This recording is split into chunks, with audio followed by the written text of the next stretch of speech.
Yellow, yellow. Okay. Yep, cool, cool. Perfect.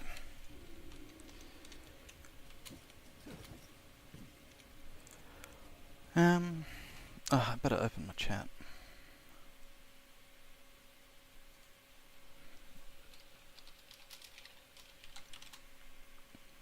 Just in case my chat widget's broken. As, yeah, YouTube makes things a little difficult.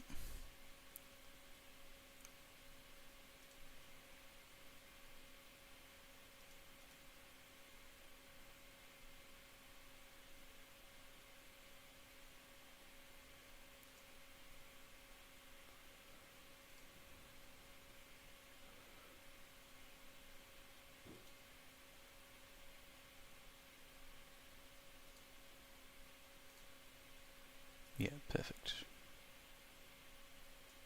Drop that down, drop that down. Put that down. Oh. Ah, I've lost OBS. And also, you know, Linux problems. Okay. OBS Linux still does not have, like, inbuilt browser docs.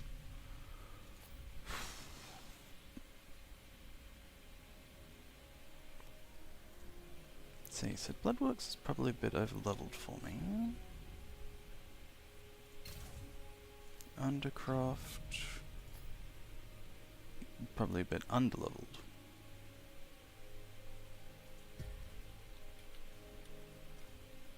Yeah, I should fix my echoes first and foremost. Doing 250, getting close.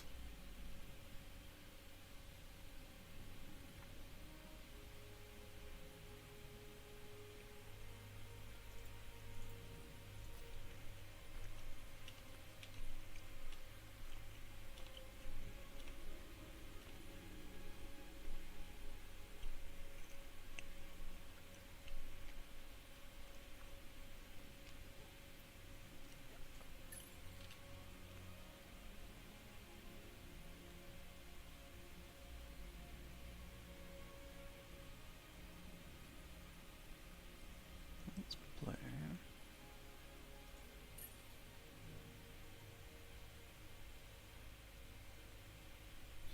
Yeah, that should do the trick. Aha, more brake power. Love it.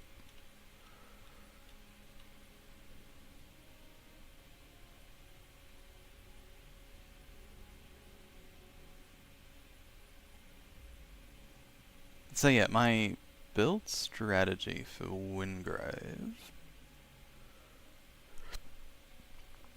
is to pump my brake power, because that's what Wingrave does, he breaks things.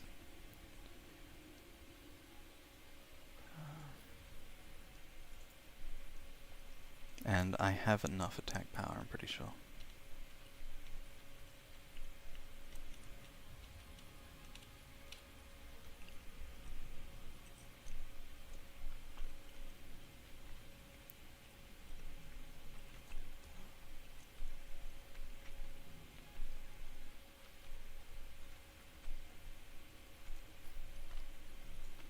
Then defensive stats. And now I feel like I kind of want to balance max health and resilience. Because Wingrave has enough native defenses that I don't really need to focus on them, I don't think.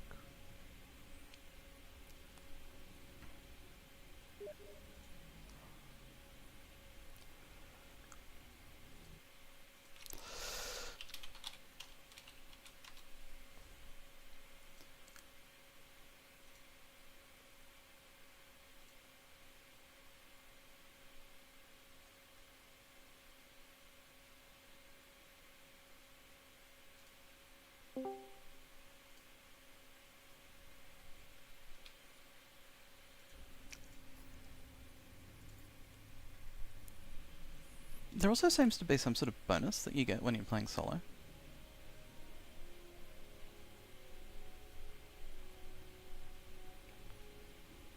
Yeah, I wonder if I can't get some more crit rating.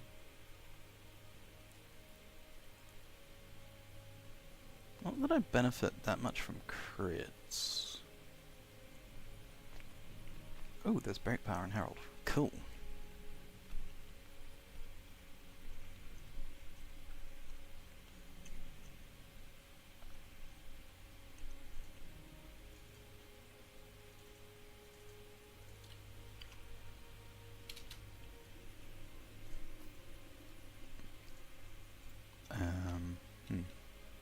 Oh!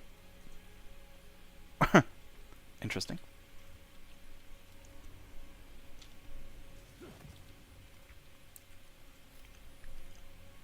Ah, yes, matchmaking error.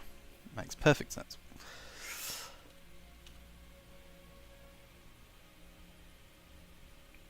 Yeah, like I'll definitely want crit rating on...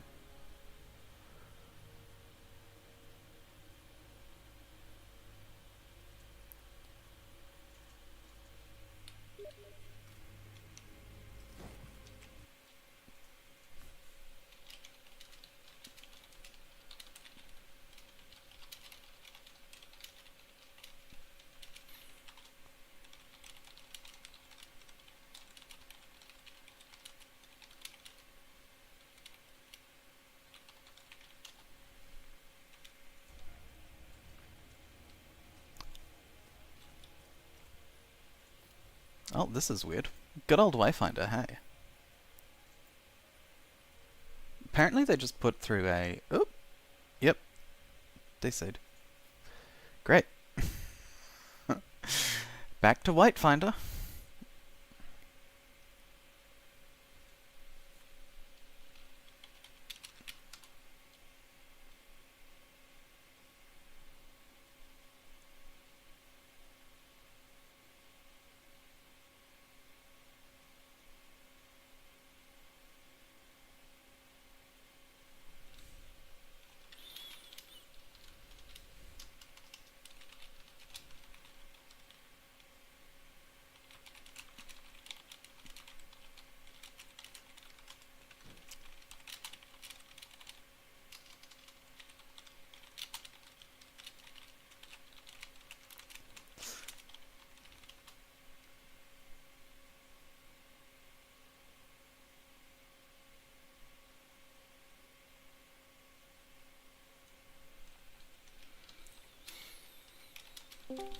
Hello, hello.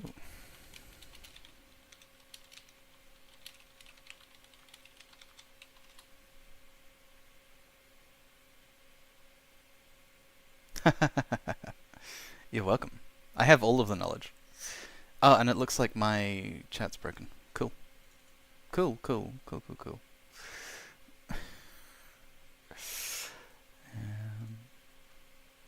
Yeah, like the idea of holons and holarchies is really interesting to me.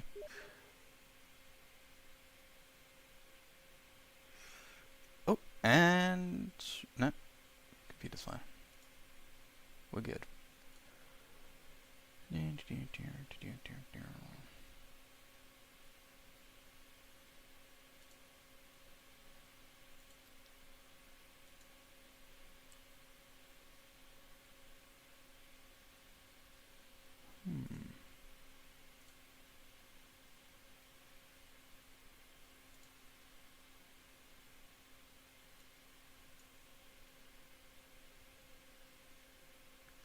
Okay.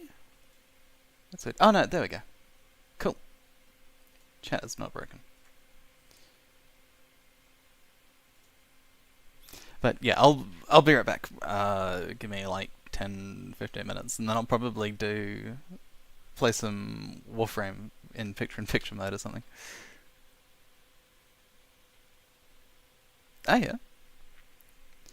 I mostly read like non-fiction reference works, so papers, Wikipedia. Yeah. But I do need more books on my e-reader that are non-fiction and kind of not just papers. So I will check it out. But yeah, be right back in about 10-15 minutes or something.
Hello, hello.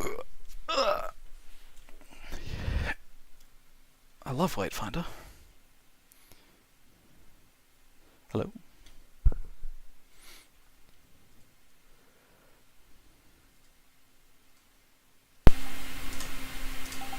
Testing. Ooh.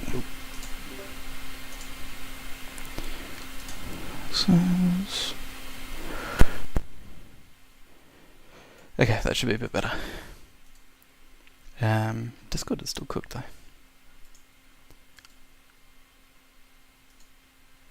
Oh. Yeah, for some reason my mic is just... Yep. And I'm also trying to get it working in Discord, because Discord has cooked itself.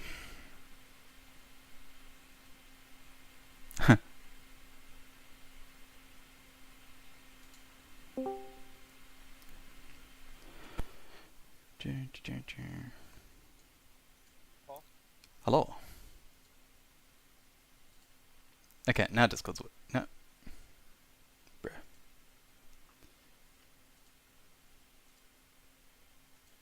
I just realized I had myself on push to talk in Discord for the like the official VC.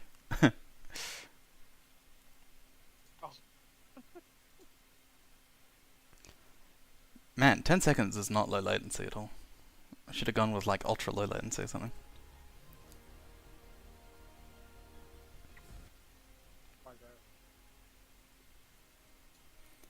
Alright, and let's turn desktop audio up. No, don't do it. It's a trap. How far did you get in the story, Tester?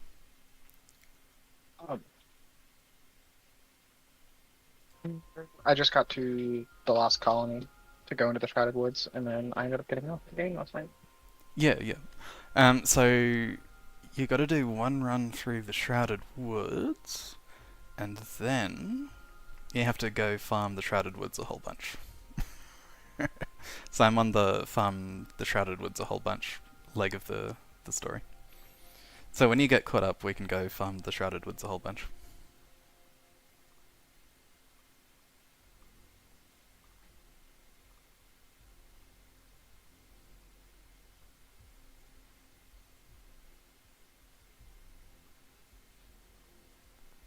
Once I get in. 2300 left in queue. I'm trying to run repository with Gloom Touched. Yeah. Good luck. Concepts Or related to holons and holarchies. Gloom Shroud, actually. But yeah. Yeah. I don't know. I just like the like it's the sort of antithetical position to Mariological nihilism, right? Which is the idea that things aren't made of parts. The concept of parthood in a relationship to a whole is just sort of it's a very realist position, which means that I inherently have deep enmity with it. The idea that parts and parthood and wholeness and systems of things are just sort of intellectual imposition upon reality. The guy that started Mariological nihilism like gave up on it because he was just like, yeah, no, I've done everything I can with the stupid troll meme philosophy. Time to move on.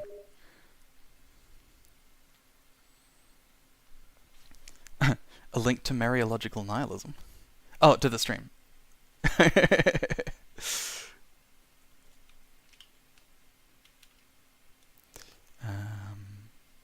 Yeah, what is my stream link? It's something you should know. YouTube makes everything difficult. Let me make a new... Oh yeah, I'll just put it in the stream chat for you. There you go.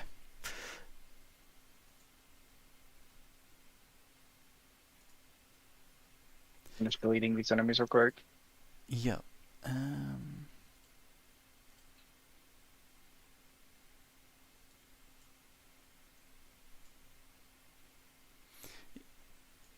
Yeah, so Mariological nihilism is that idea that the idea, like nothing, it's essentially the position that nothing is made of parts. Which is like fun to think about, but completely stupid. Oh, 30 chat latency. Yep.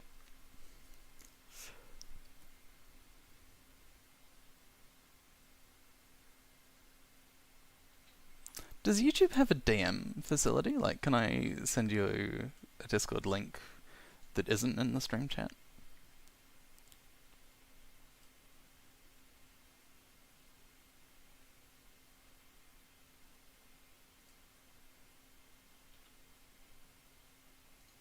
Like, probably not, right?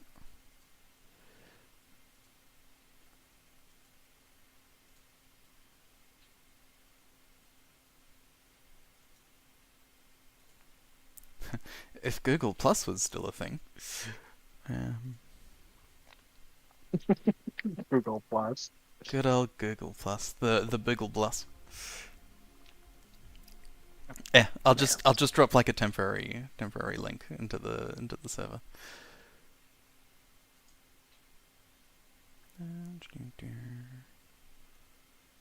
People.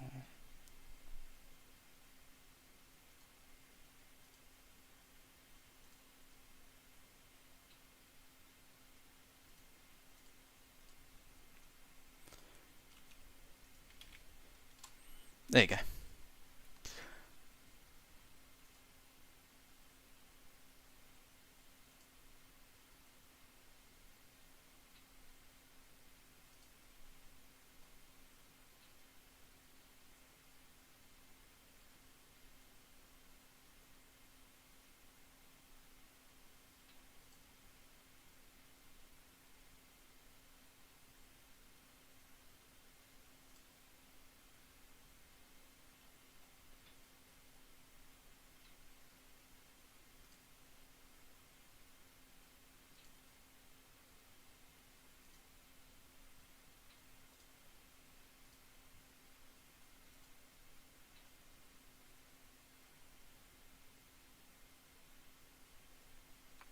Eventually, I might have to like convert this to a community Discord, just so that I have like a functional landing page.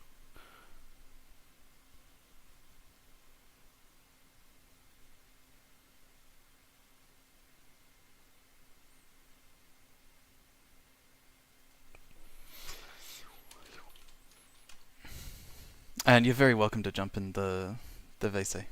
It's YouTube. Just don't say any slurs, and it's also my community. Don't say any slurs. I will kick you. But that's it. Yeah. Play nice. Yeah. It's community moderated.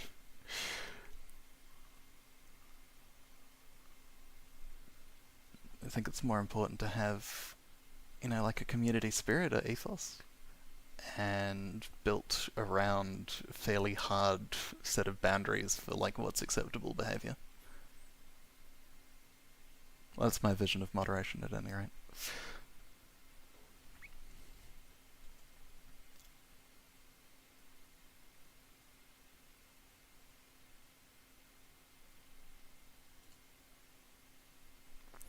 $1,200 in the Wayfinder queue. I'll show you the way.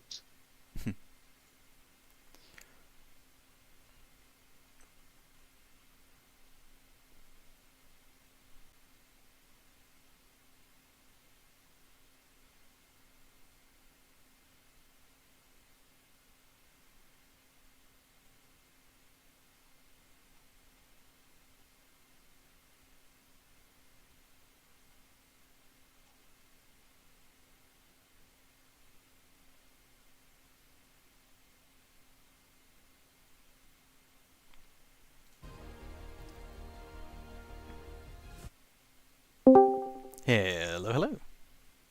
Hello. Hi. Oh yeah, long time no see. Um, Indeed. I don't think we've talked for maybe 5 to 10 years. I don't know how long it's been. It's been a while. It's been a while. Yeah. Sorry to like say this on stream because of the bipolar brain rot. I can't remember exactly who you are, other than that Oh you're yeah. still regular. No, no. Okay, so I met you through Socionics, and for a while I was trying to get you to help me program something about like how we could study socionics and then test it Oh, were you using the the algebra mathematics. guy who was working on the Oh, abstract algebra? probably. Yeah.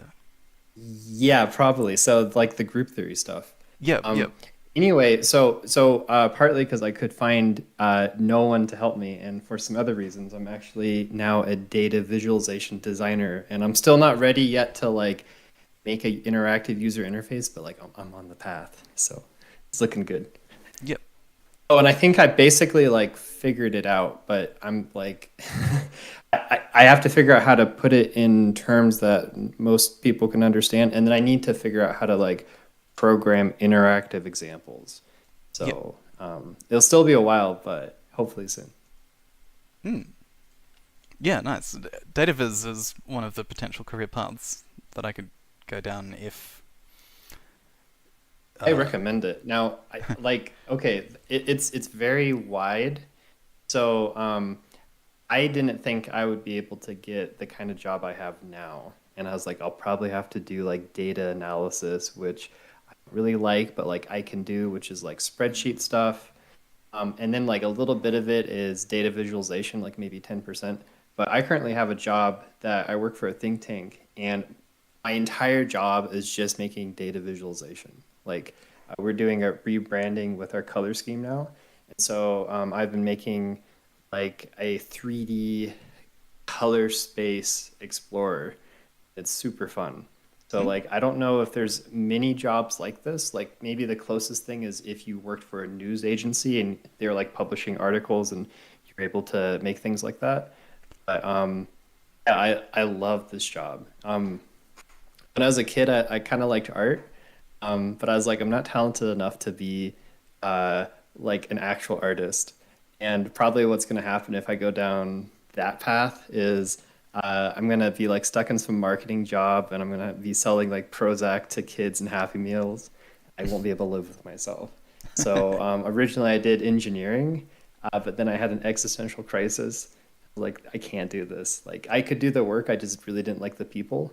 Mm. Um, and then I took care of my grandparents for a few years until they passed away. And I was basically like a CNA, but I didn't have the certification. I Mm. don't know if you have that in Australia, but it's a certified nursing assistant. Um, and I was like, wow, that was like very meaningful to me. And so then I finished my degree in biology pre-med, and I had plans to go on to do um, be a physician assistant, Mm. which is like not like a doctor, but it's like in between maybe like a nurse and a doctor. Yep.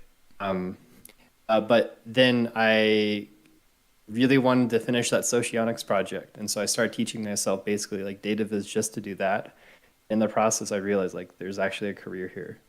Mm. So I'm not, I don't think I'm cut out to be like a real programmer because like those people have to like make airtight code that's really efficient.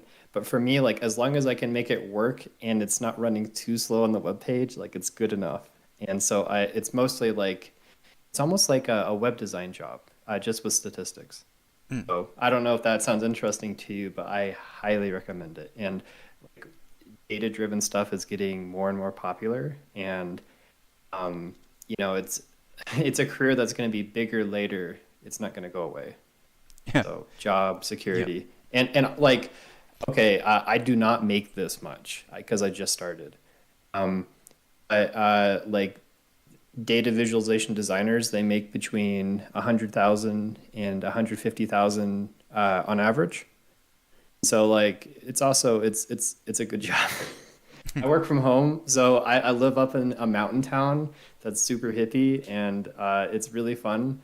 And then I work out of DC, Washington, DC. Mm. I'm actually going to be going on a business trip in a few weeks. Nice. Yeah. Very different environment. I'm much prefer living here though. Yeah. Here in Australia, we get the best of both worlds. So the federal capital is also like a small mountain town, but it's got all of the federal buildings in the middle of a lake. Oh, oh, So yeah, That's pretty nice. So Yeah, have you ever heard of? you go an hour in one direction and it's just like densely wooded suburbia. Then you go an hour in the other direction and it's all concrete and government buildings.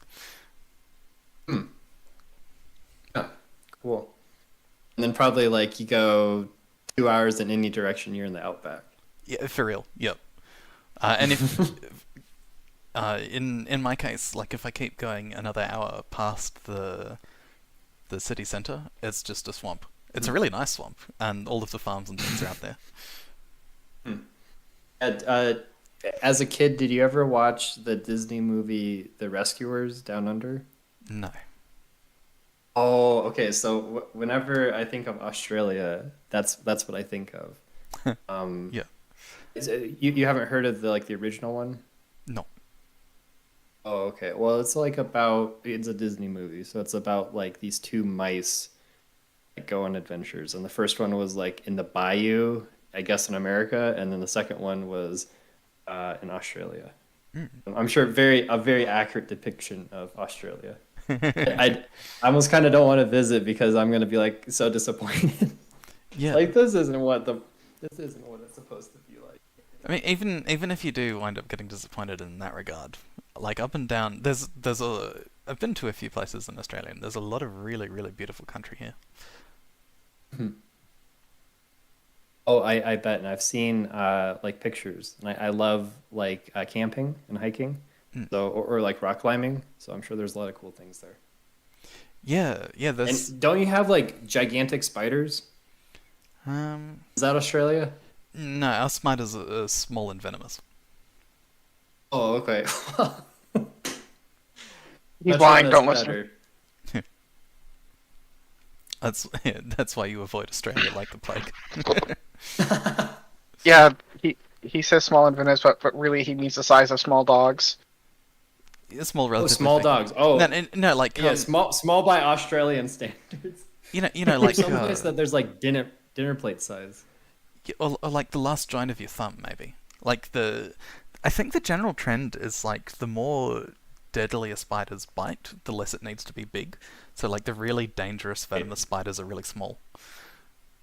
Yeah. Well, actually, like to be honest, I in my flower bed outside my apartment, there's like a bunch of black widows, and I'm fine, so I could probably survive Australia. Yep. I love loading in on stream and there's a NIS with this name. Anywho, I'm in Tester.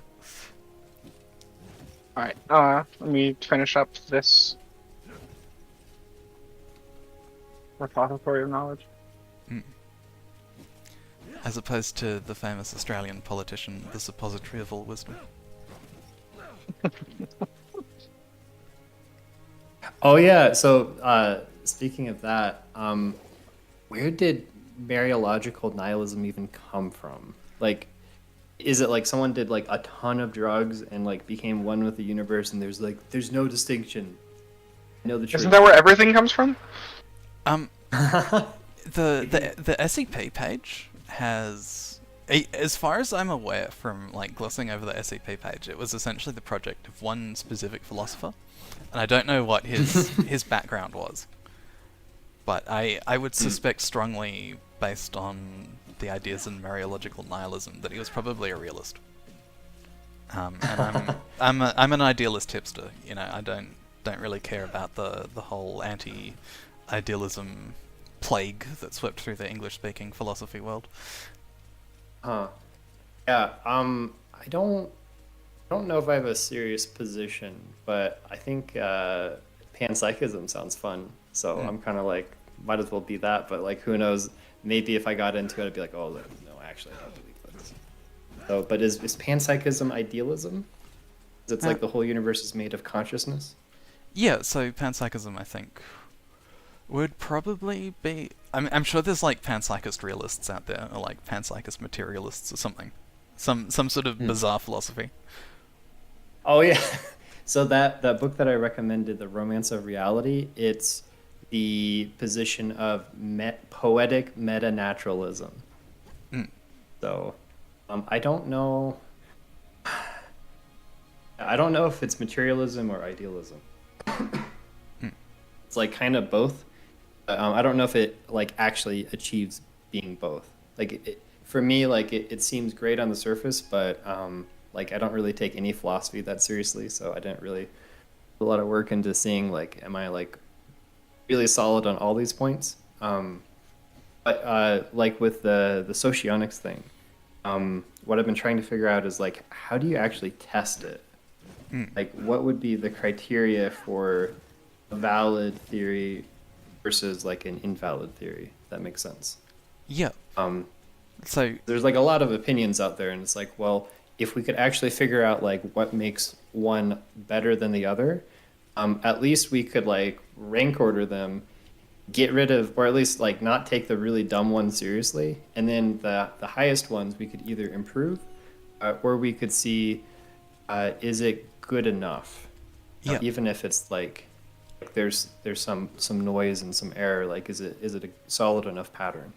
Yeah, like that's why I like the semantic schools the most, because you can actually like do them empirically. So you can like take someone's corpus, Right. see what sort of like words they produce, the semantic content of their speech, and actually test it, and also test it in an automated way as well. Right, So yeah, and like you could go through a ton of material with computers doing that. hmm, I mean, like, I don't know what large language models are trained on. Besides just like generally the internet. I wonder if there's like a database of books for machine learning. If you could just like go through like 100,000 books and then see if the semantic is coherent enough. Like using those semantic terms, do you basically get like 16 types plus like some things that are like neutral? Make sense? Yeah, Like so what if like a committee wrote something? It probably wouldn't have that signature. Or maybe it's like, it's not 16, it's like, 20,000 variants and you can't cluster them. yeah. You could test that. So what I think would happen, like just from when I was really into the semantics, because there's a few different approaches you can take to, let's call it semantic sonics, right? Um, Hmm. so the one is that the information elements have particular semantic content, and the other is the semantic content reflects quadra values. But I think if you were to do like statistical analysis, you'd find that some of the quadra values and some of the information elements would actually be pretty closely associated. So I think the a priori structure that socionics imposes is like there's too many factors, and that doesn't actually reflect reality, which I think is the big kind of flaw of socionics as is. Either that, or that's the big flaw with the semantics approach to socionics. Yeah, I don't know because like if you're doing actual psychometrics, what you would do is you'd like spend an entire PhD thesis on a single scale to see if you can test it. And socionics is like 10,000 scales all at the same time. But like looking at machine learning, machine learning is successful while being hyper complex and without being able to validate specific parts of the neural network, but as a whole, the neural network works. And so speaking of holons, you could say like socionics itself, or maybe a version of socionics, you could think of it like an organism. And it's in this natural selection with reality to see if like it as a theory should survive or not.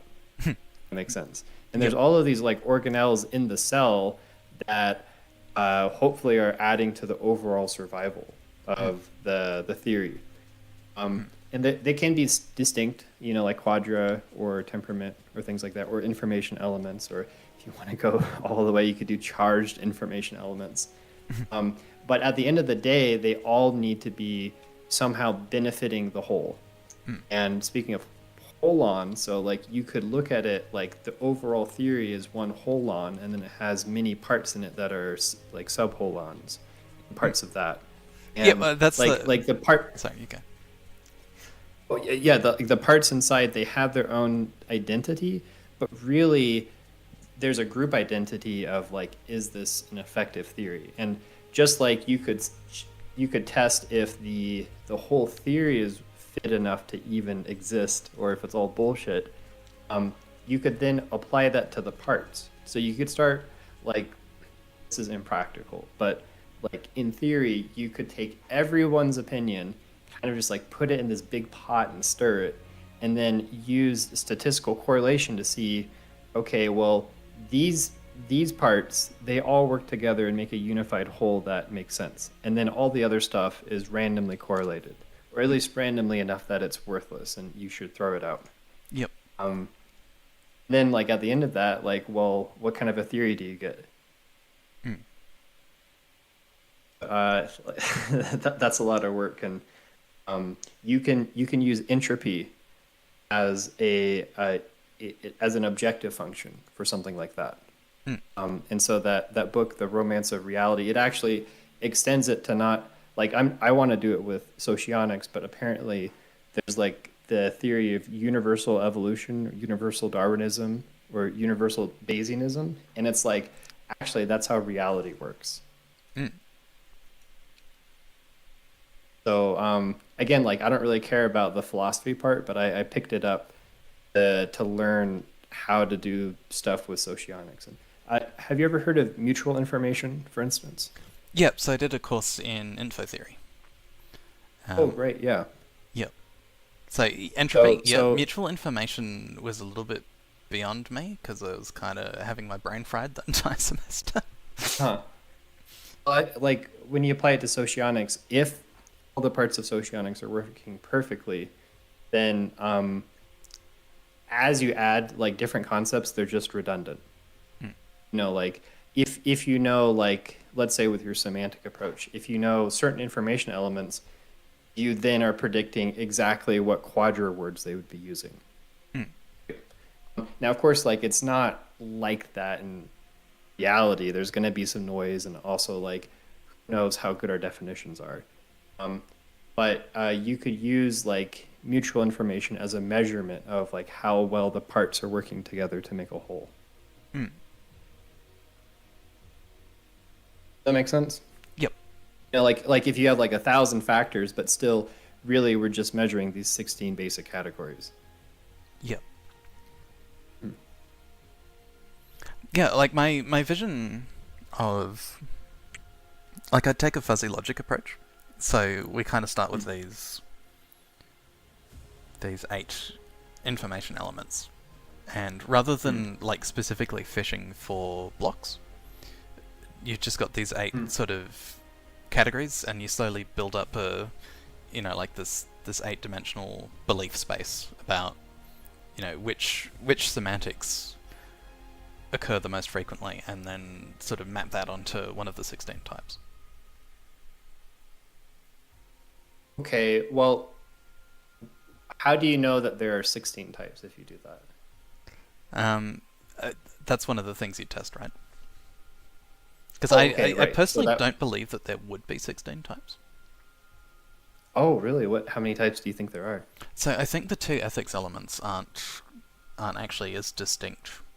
Like if you look at that I can't remember his name, but the person who did the sort of the first really big actual empirical. Talanov? Maybe? Talanov is like the only guy who's like trying to do like actual science. It's like most of the socionists are like these people who are just like moving concepts around and being like, well, we can associate it with this and this is real, therefore my theory is real too. But then Talanov is trying to do statistics. But Talanov also, I don't think he got the structure right. So he might be testing things more in line with like Myers-Briggs, which again it might work, starting with 4 dichotomies, let's say.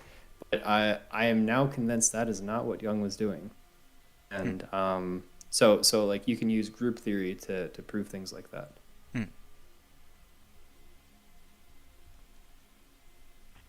Another thing, just a reminder, you might want to delete the link to your Discord. Oh yeah, I can do that.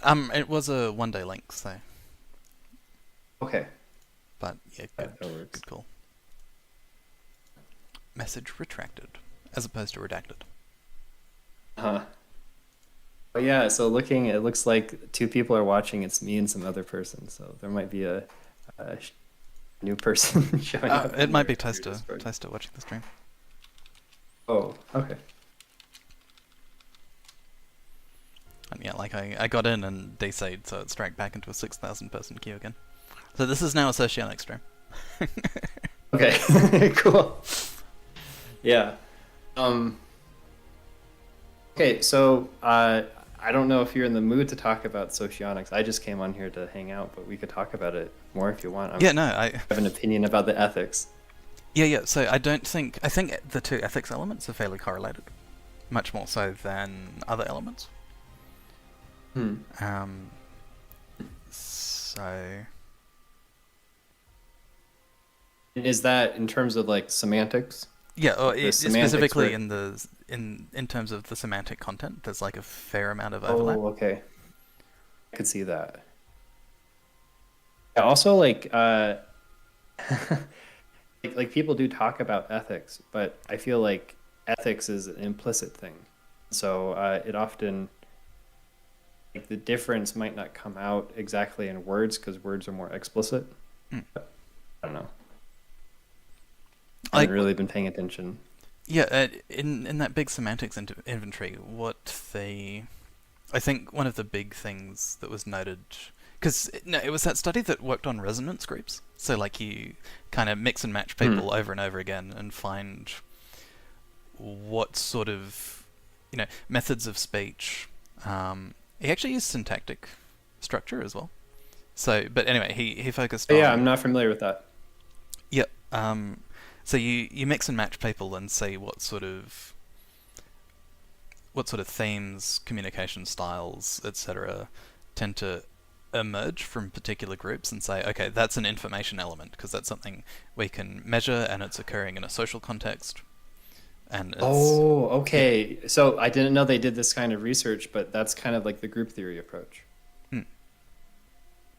So I know. You keep on, or like a long time ago, you would say something like, monoid is like the... A monoid is a monoid in the category of endofunctors? Yeah, exactly. But I don't know like how much group theory you're familiar with. You might be like way more educated than me, but I don't probably not. I have like a very... Because I did like a little bit of, like university level algebra. But I actually had to drop pure maths for statistics. So, I only taught myself group theory. The highest like actual math I did was, I did like a solid linear algebra course in uni, and it was really hard because it was proof based. And I think I've realized that I don't really understand how proofs work. I kind of make conjectures and like, oh, it seems to work, so that's good enough for me. But that's not good enough for a proofs class. So it was confusing, and I'm sure I was a little frustrating to my professor, but I made it through. Yep. But anyway, so like, the group theory approach in socionics is based on the intertype relations, and specifically. You can make different groups of intertype relations that are closed, meaning if you recombine the elements in the subgroup, the set, you only get more elements within that set. So like a really easy one would be like kindred. So if you start with kindred as a generator, you can of course have kindred, but you can also do kindred twice. If you do it twice, you get back to an identity type, right? That make sense? Yep, and then there's cycles from the like benefit. The asymmetric ones produce cycles. Exactly, yeah. And so if you started with benefit and that was your generator, you'd have forward benefit, reverse benefit, identity, of course, because you always have identity, and superego, because if you do two reverse benefits or two forward benefits, you get superego. Does that make sense? Apologies. Welcome back. I see that you're on the main menu again. I am on the main menu again. Why? Why are you at the main menu? It was it was a beautiful dream for just a moment. Oh, and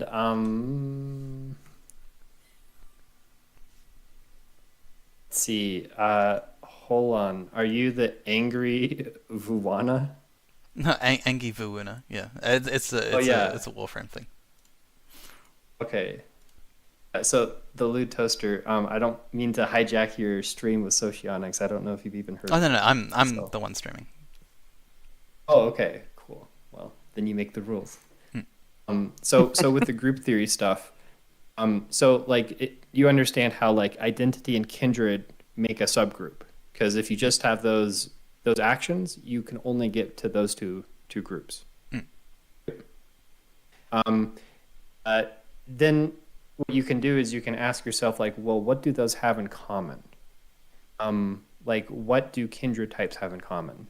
And the main thing they have in common is the leading function, but really it's all four accepting functions. Hmm.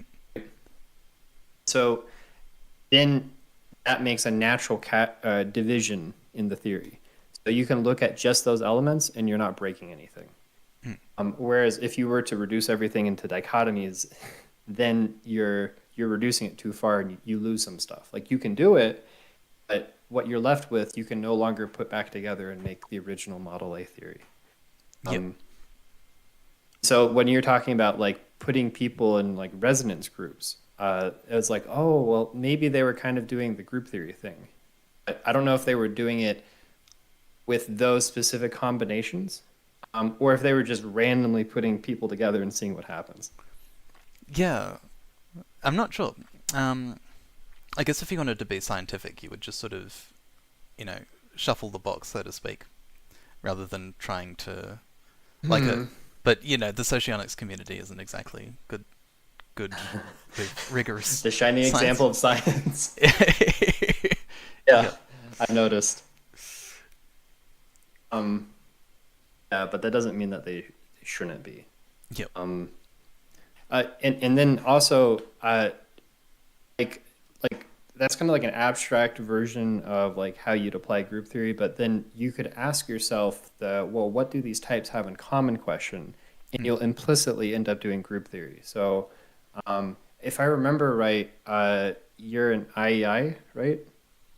Up in the air. Like I haven't really thought about socionics or like tried to type people in years now. Right. Okay. Well, let's just you're at least familiar with that. So, Yeah, yeah. so like, what does IEI, EIE, and LSI have in common? Those three types. Except no, man. I mean the quadra value for extroverted sensing, right? And specifically extroverted sensing with introverted logic.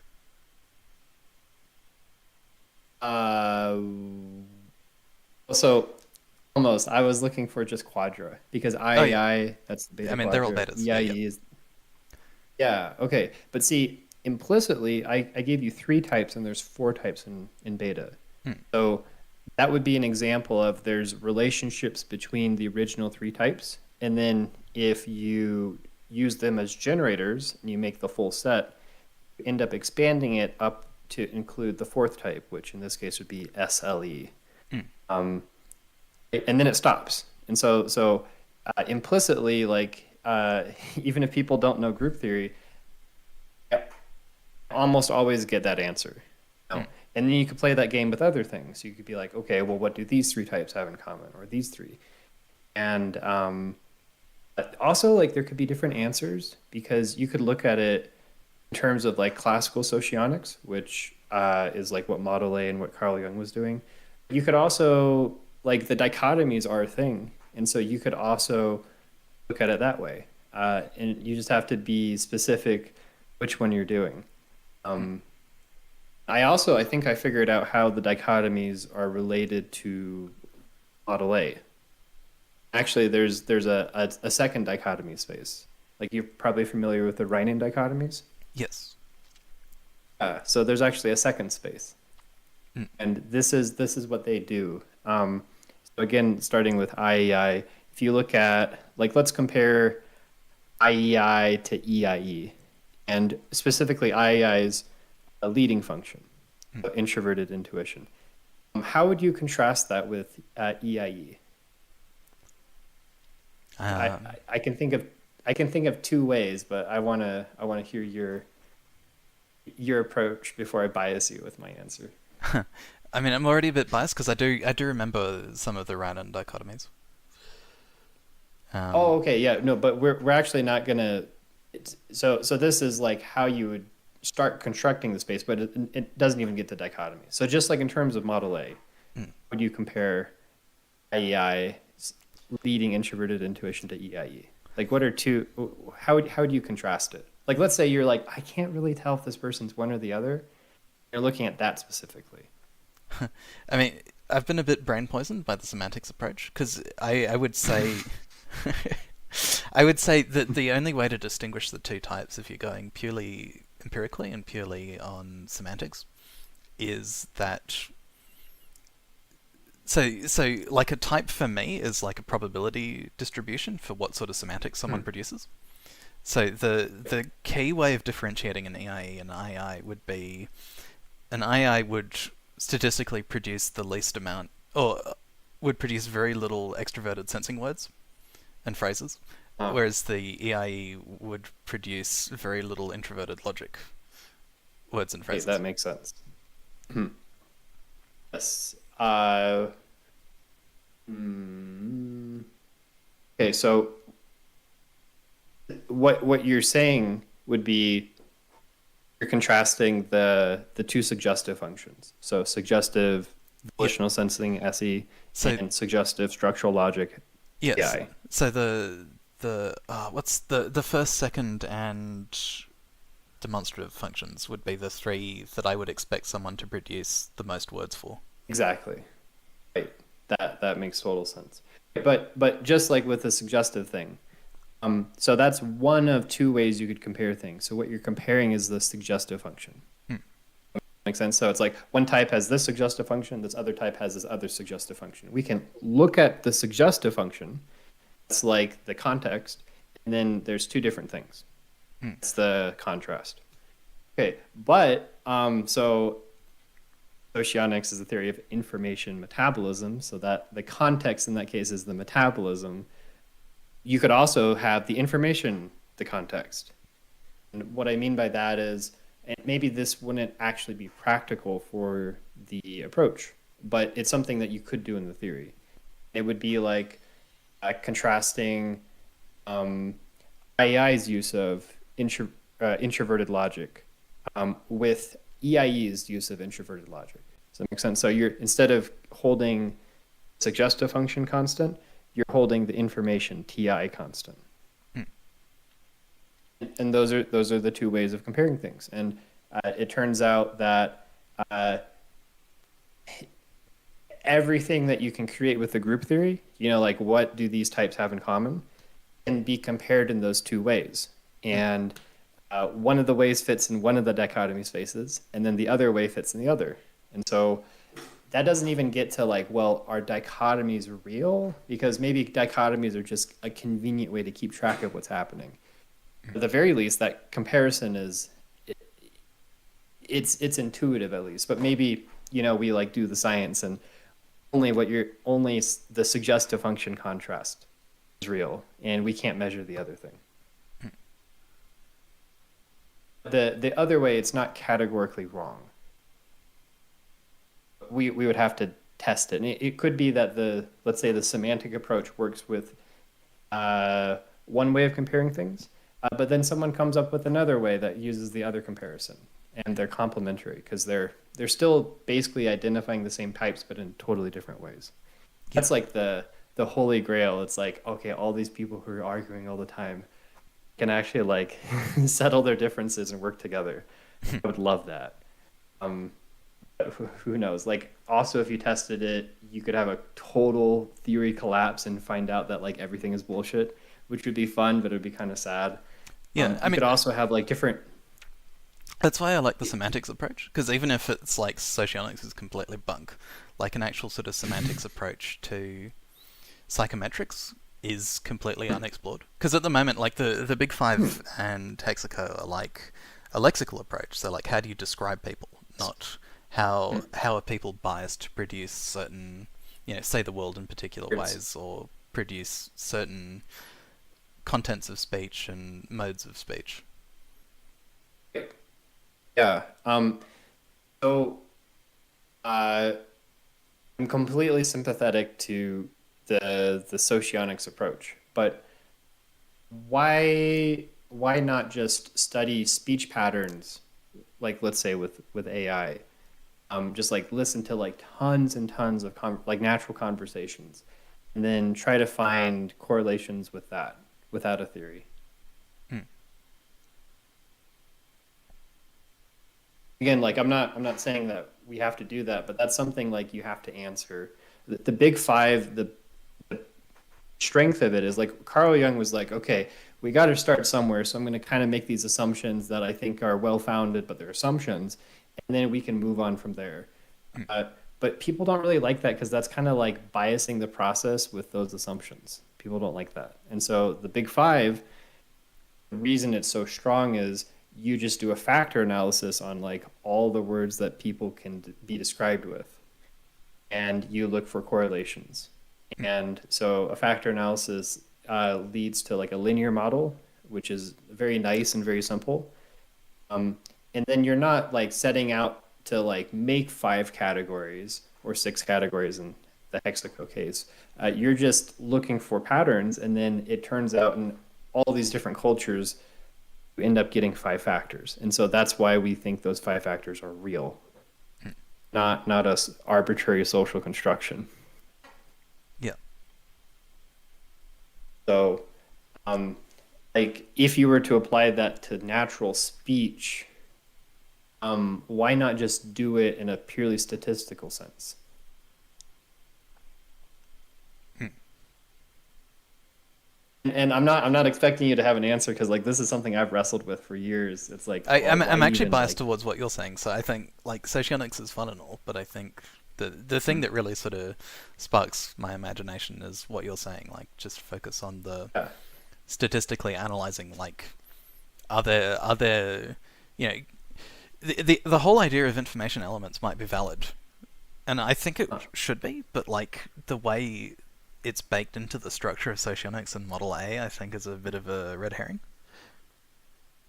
Hmm. Yeah. Okay, but do you want to hear my solution to like, well, why we should still maybe give socionics a shot? I mean, it does have there is a really good like if you throw out Model A and keep the ideas in socionics, like the whole idea of information elements, like and information metabolism is actually a really cool idea. So like someone has a Uh, probability distribution for producing a certain set of information elements, and then right, yeah, someone and else and I receives that in a certain way because it's actually like the idea of actually focusing on systems of people is really cool. It's a really good idea. and it's that more generally is what Antony Krupinski was doing, who Hmm. was like one of the two inspirations for socionics. So Augusto took his work; he was a Polish psychologist, Hmm. and then combined that with Carl Jung. Yep. Um, um, Although it's very fascinating because again, I don't know like how much group theory you know, but do you know the difference between a right and a left coset? No. I mean, I've met it in category theory, but category theory I didn't have the algebra background to understand. Well, I don't know if I have the algebra background to explain it rigorously, but um, it, actually, I Okay. could probably Does it like explain this involve in terms does of it do, socionics.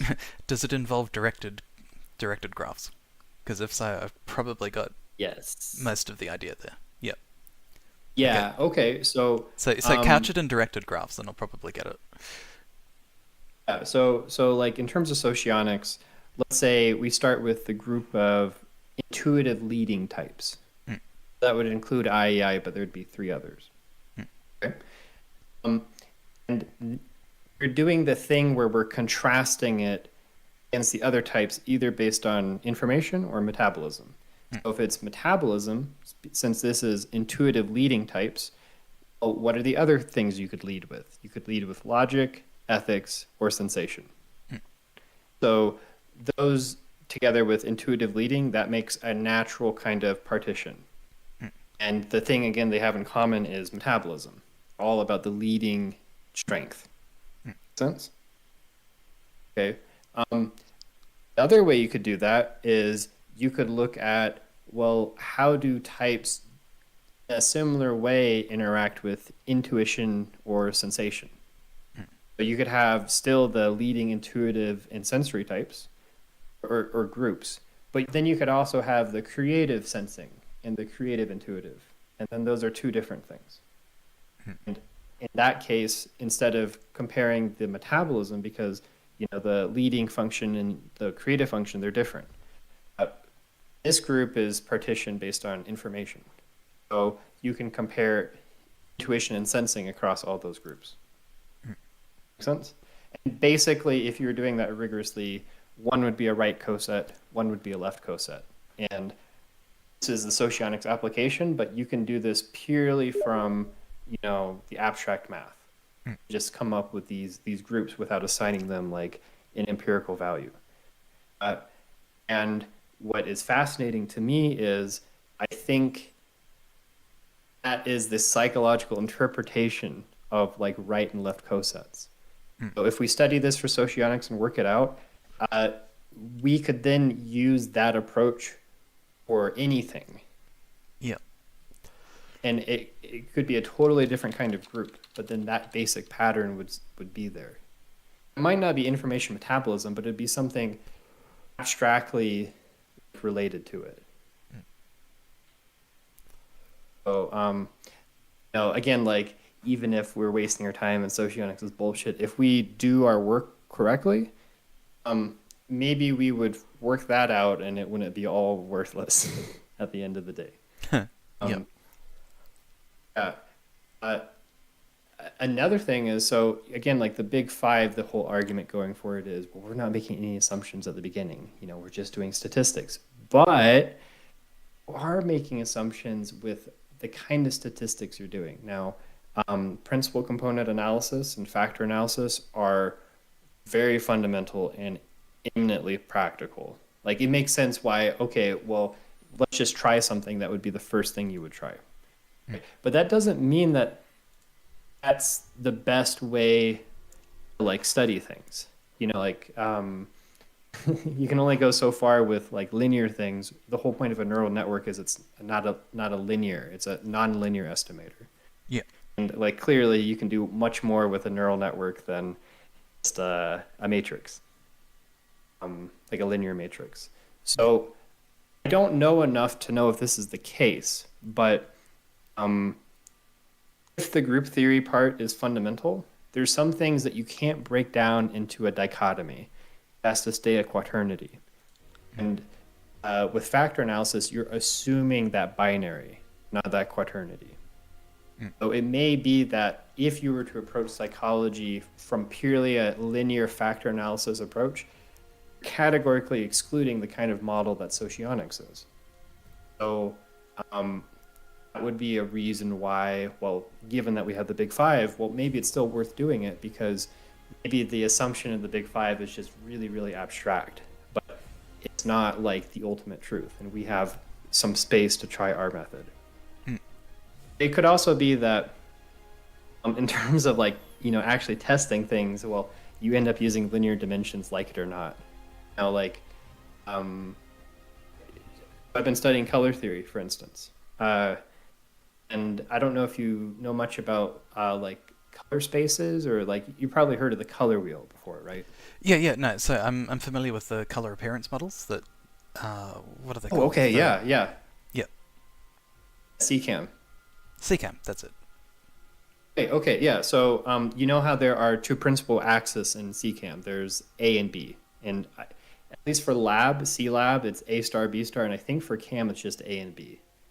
Maybe there's a star. Anyway, the CAM that I was thinking of does actually do like contextual colors.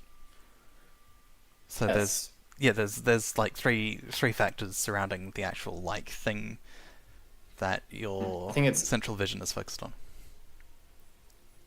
So there's like contrasting color and ambient color all influence the actual Yes, appearance of the right. central color.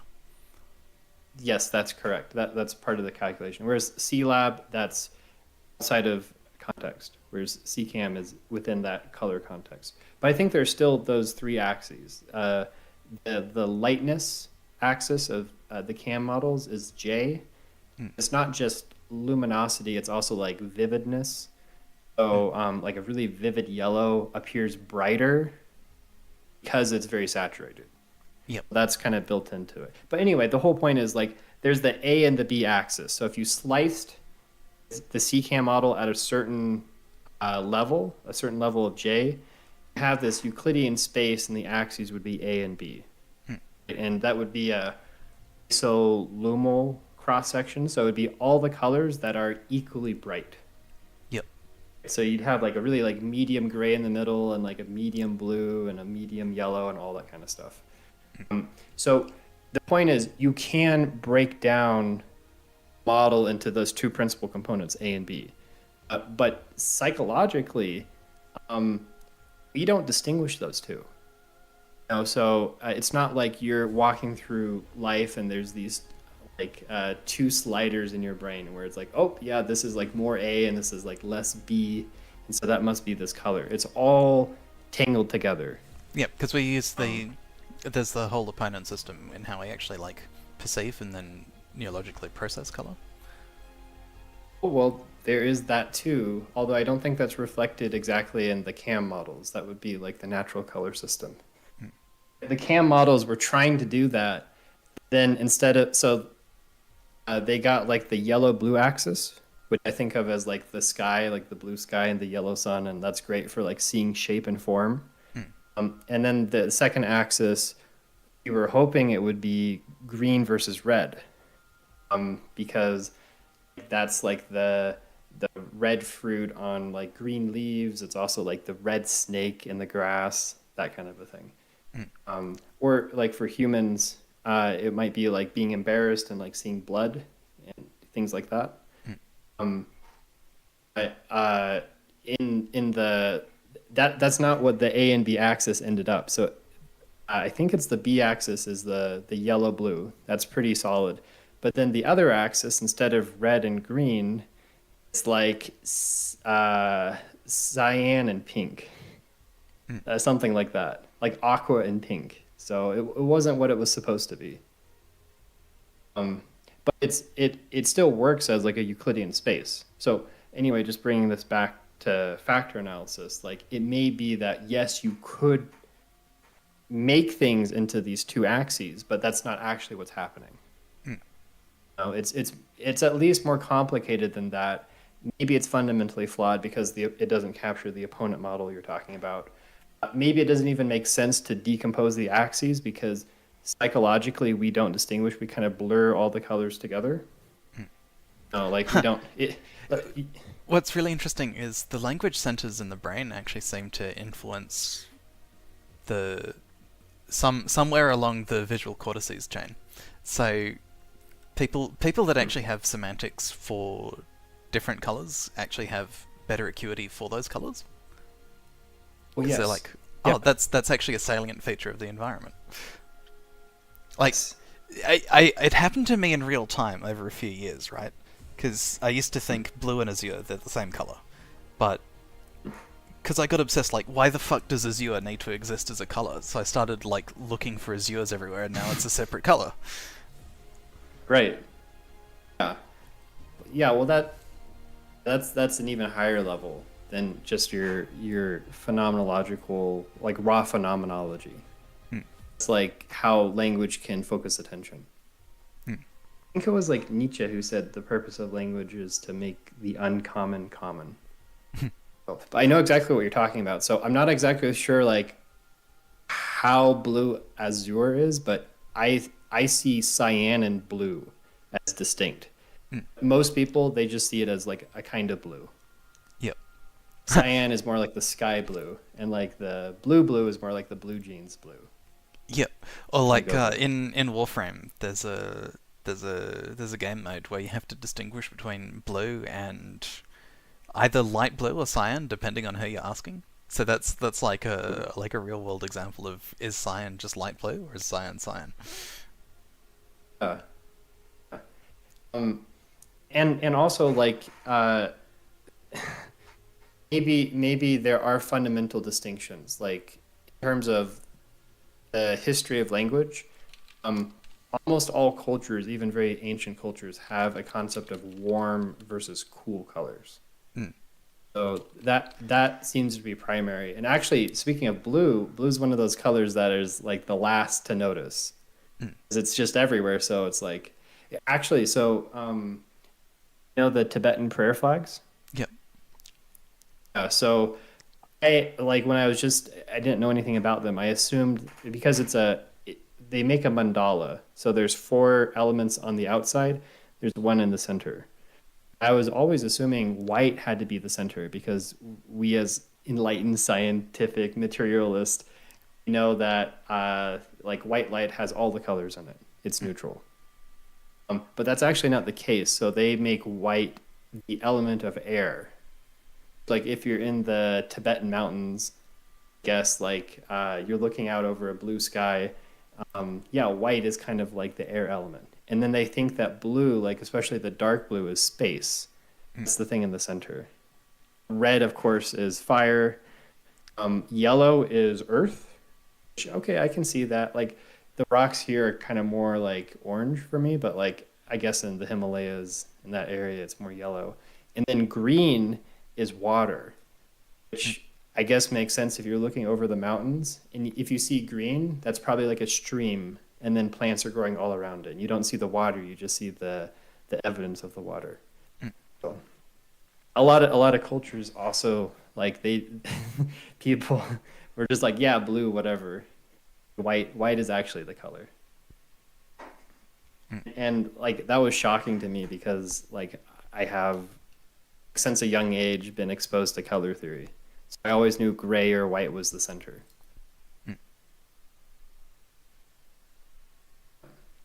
And again, like contrast different axes of color, like however you slice them, versus like the color versus the lightness. And those are two very distinct cognitive categories. You could say, oh, is it the same color or is it like the same brightness? Intuitively, we understand that. So those are two things that you could separate. So socionics, like maybe you could break everything down into axes, and then factor analysis might work, or maybe you can't, and it's fundamentally flawed. At least that's my current argument, but I don't know. I think it will hold up, but I haven't like done the work to like really check yet. So what you're saying with the inherent nonlinearity in language models, does that? Because I'm not familiar with how to actually do like nonlinear regression. Can you? Is there still sort of is there statistical machinery for actually like quote unquote factoring, but in a nonlinear sense? Oh, there's probably quite a few, but it gets complicated. But there's a lot of like machine learning. So like I could just give you some clustering algorithms. One would be k-means clustering. You might have heard of that. That's like if you have like a multi-dimensional space of axes, like linear axes, then you're looking for clusters. Like, oh, all these points are kind of over here in a group, and then these points over here are a group, and these two, like it's kind of an oblong group, but it's still close enough that we're considering a group. I think that one is actually entropy driven criteria, but I haven't done it. And then like another one would be t-SNE, which is another way of grouping things. But yeah, I'm a newbie when it comes to actually doing the machine learning. So I know of these things, but like I don't program AI. Yep. Unfortunately, the AI course here in uni is the uni I go to is like super hardcore because we've got Marcus Hutter teaching it. So don't know who that is. He's one of the big AI luminaries. Oh, cool. Yeah, And I mean, like AI is already really hard, and then like if you have like a super genius who's like pushing people to like the cutting edge, I'm sure that like I don't think I could take that course. Yeah, Personally. it's notorious for like the people like, oh cool AI, oh god, what have I gotten into? Right, I bet. The basic machinery of nonlinearity or of nonlinearity is like the activation function. So the most basic one is the max function. So like if you just had an identity function, you put a number in, you get the same number out. So that'd be like y equals x. It's Hmm. a straight 45-degree line. And Yeah. so like a really basic way of breaking that symmetry so you can have kind of like a yes and a no is if it's positive, it's x. So it's that same 45-degree angle y equals x. Yeah. But if Uh, x is negative, it's just zero. yeah, I did do X like is a like angle. baby I did a baby AI course. So we did like receiver operating curves and some other. Yeah, it was a data mining course. So I haven't Oh, done like cool. the deep AI stuff. Yeah. Um, but like, let's say you didn't have those functions in there, the asymmetric functions. You could basically just do matrix multiplication and take all the layers of your neural network and compact it into Hmm. one matrix. So you have to have those not like the max functions or softmax or whatever you're using, like a leaky max. Um, to prevent things to just collapsing into a matrix. Hmm. That's all I know. Like I don't know what that looks like Hmm. Hmm. in a geometric sense.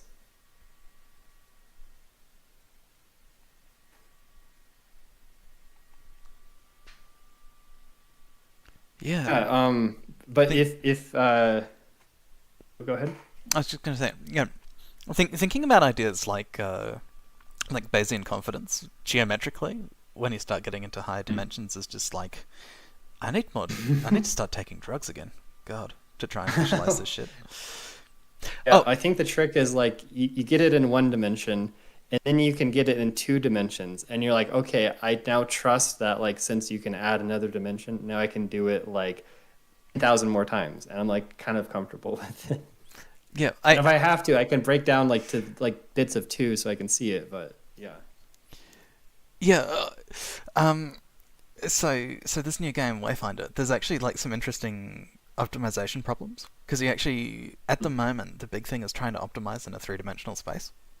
So like if I have a three-dimensional space with f of x and y, I can visualize that because it's Hmm. just like some sort of a surface in 3D. But what if I have f of x, y, and z? How do I visualize that in 4 dimensions?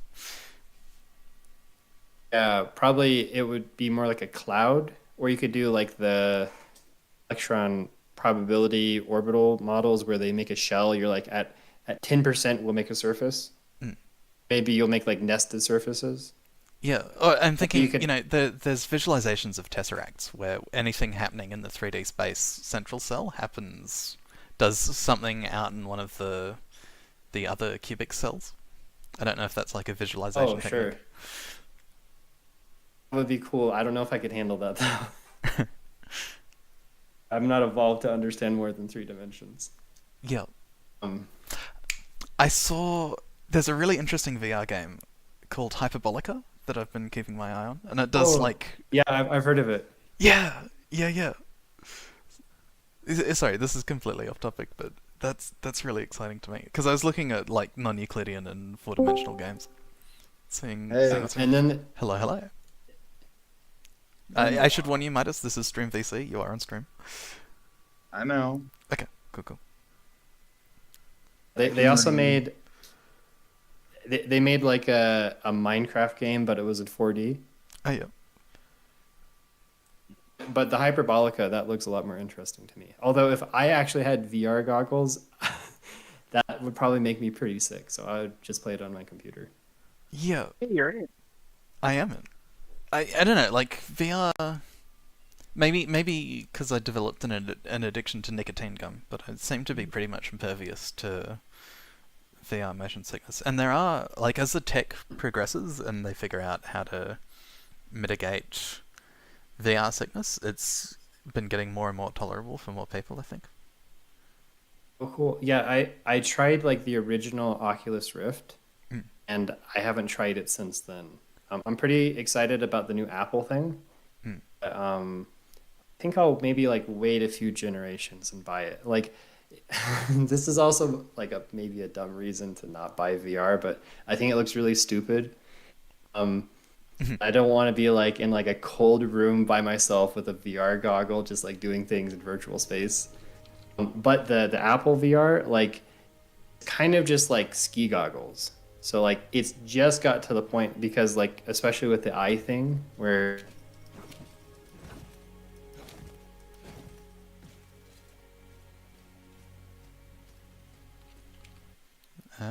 Did Discord die?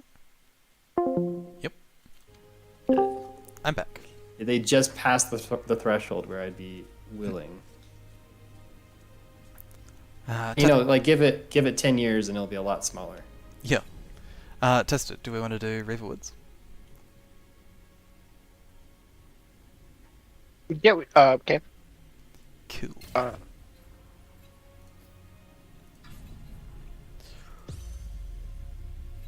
Why can't you queue up for it?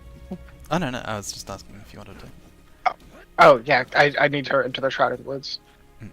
I wonder if I have to do it gate the first time.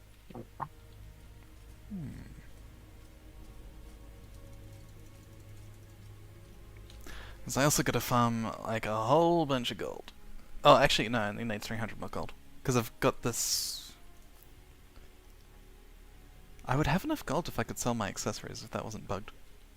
But yeah, I gotta temper this nightshade before it hits level 30. You have to do it before it hits level 30.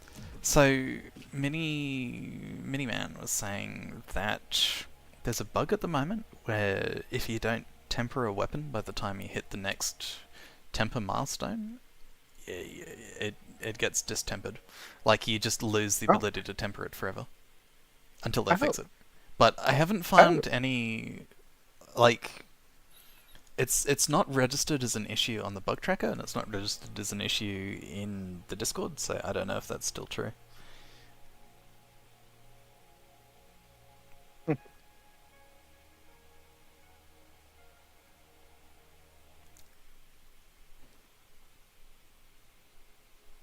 But, you know, obviously I don't want to take my chances. I don't want you to take your chances either. Oh, thanks, Midas. Don't fuck up. No, it's too late for that. I'm playing Gungrave. I've committed to an error and I've been paying for it for the past 20 hours.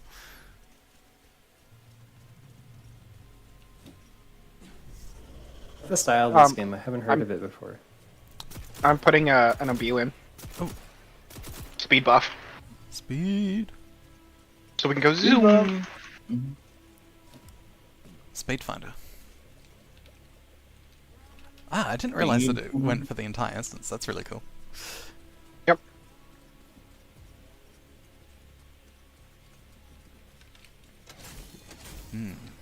Money.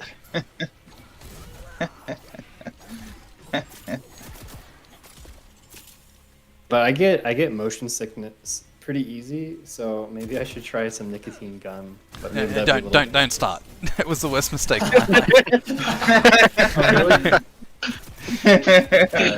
Yeah. Is So it pretty hard to stop now? it's impossible to stop. Like No. I can cut down maybe a third of my usage for a week, and then part of the problem also is because of the bipolar. You know, people You're with bipolar? yeah, I've got pretty bad bipolar too. People with bipolar and schizophrenia tend to self-medicate with stimulants quite a bit to deal with the brain fog and the fatigue. So No, I don't. you're lucky, Midas. I know. I took a genetics test recently, and partly because it's like a new thing and it's just gonna become like more prevalent. So I was like, might as well bite the bullet and like get into it and like figure it out before like then like maybe when other people are like doing it in 5 or 10 years, it's more popular. Like made all the mistakes and like I can help people. And I am 100th percentile for bipolar, and like I don't know what that means. Like I'm pretty sure I'm not bipolar. Yep. There's something called cyclothymia. Yep. And so so I'm not a psychologist, but my understanding is like there's bipolar 1 and 2, which are very severe.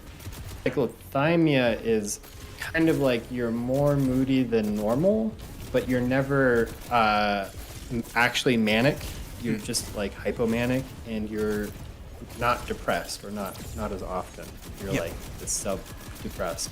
And like maybe I could be that, but like maybe I would be like the cyclothymia of cyclothymia. If that makes sense. So like Yeah. I don't think I'm even like that.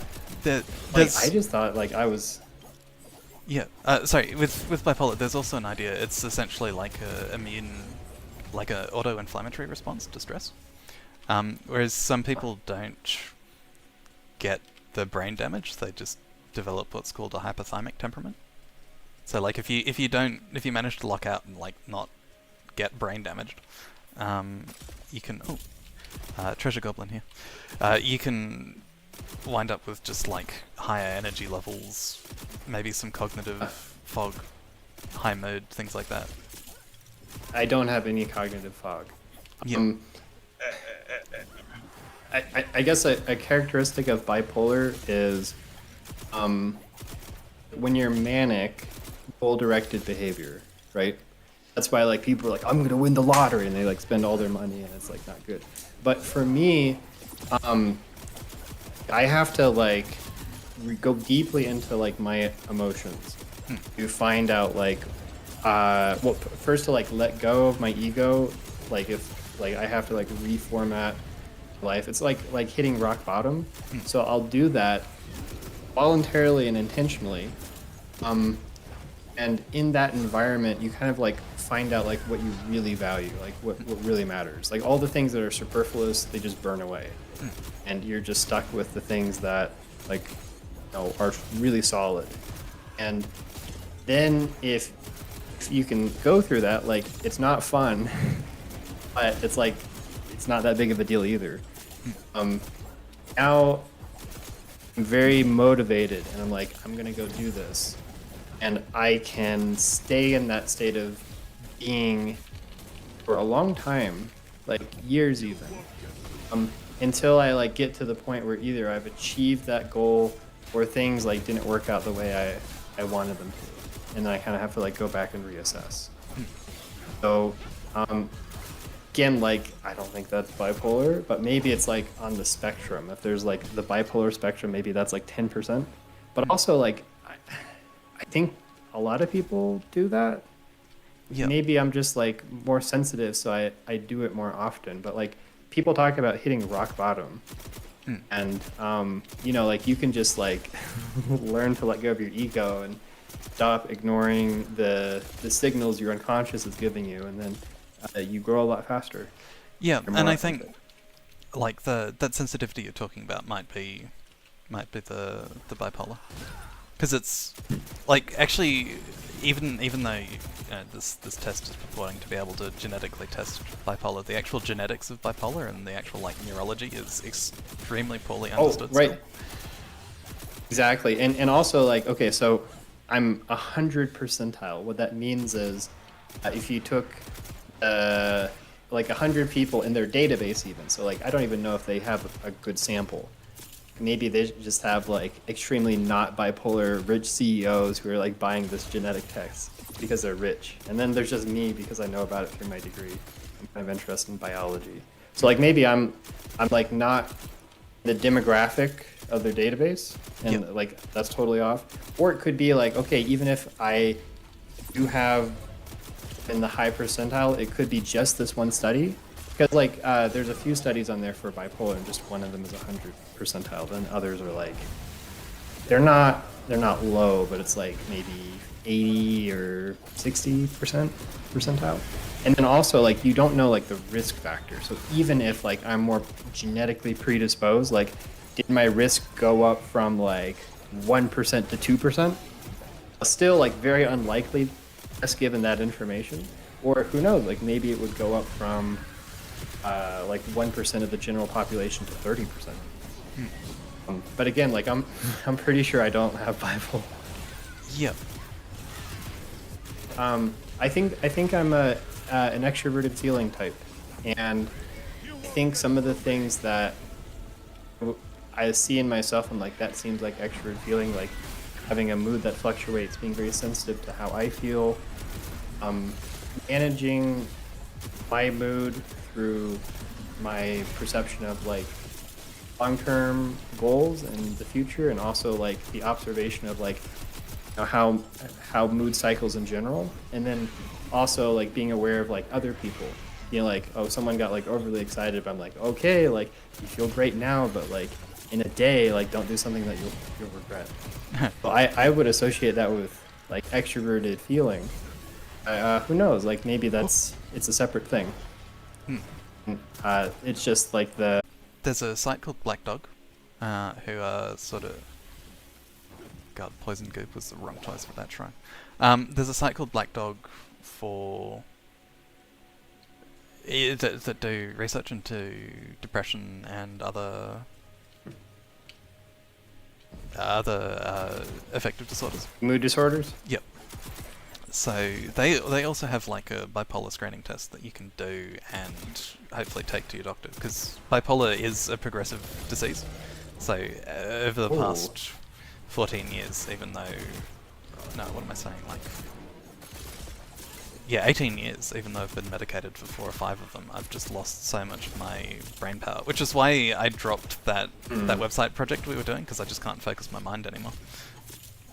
Oh wow. Well, that really sucks. I have a friend who has a lot of brain fog, and I wish I could do something to make her life better, but like I feel very helpless. Yeah. Luckily though, like I don't feel any. If anything, I have more emotional control and perspective older I get. So I think if anything, it's like it's going down. Again, like I don't think I have bipolar to start with. So it sounds like maybe like bipolar happens when it's like at an extreme. Yeah, so... Then it like once it gets too much, it like overloads the system, and then it's like a permanent damage. Maybe. Yeah, so kind of what's considered is essentially you have this genetic predisposition towards bipolar, which comes from multiple sources. There's no like bipolar gene.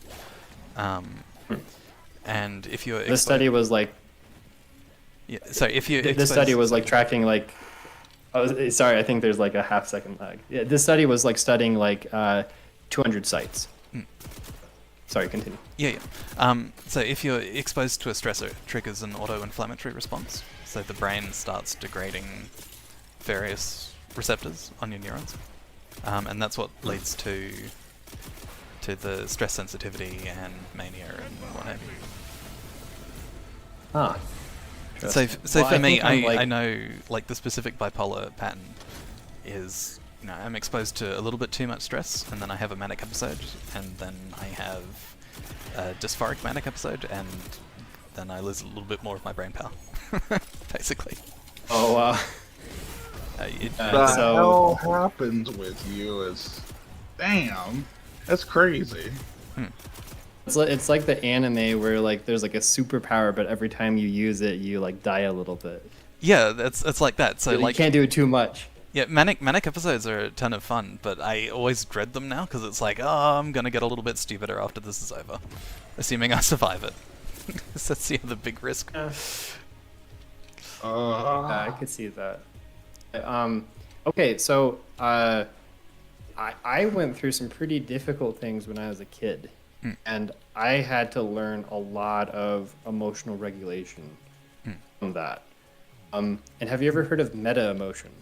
Meta emotion. I mean, I can infer what it is from the name, but do tell. So like just very basically, it's like having emotions about emotions. So that's what's meta about it.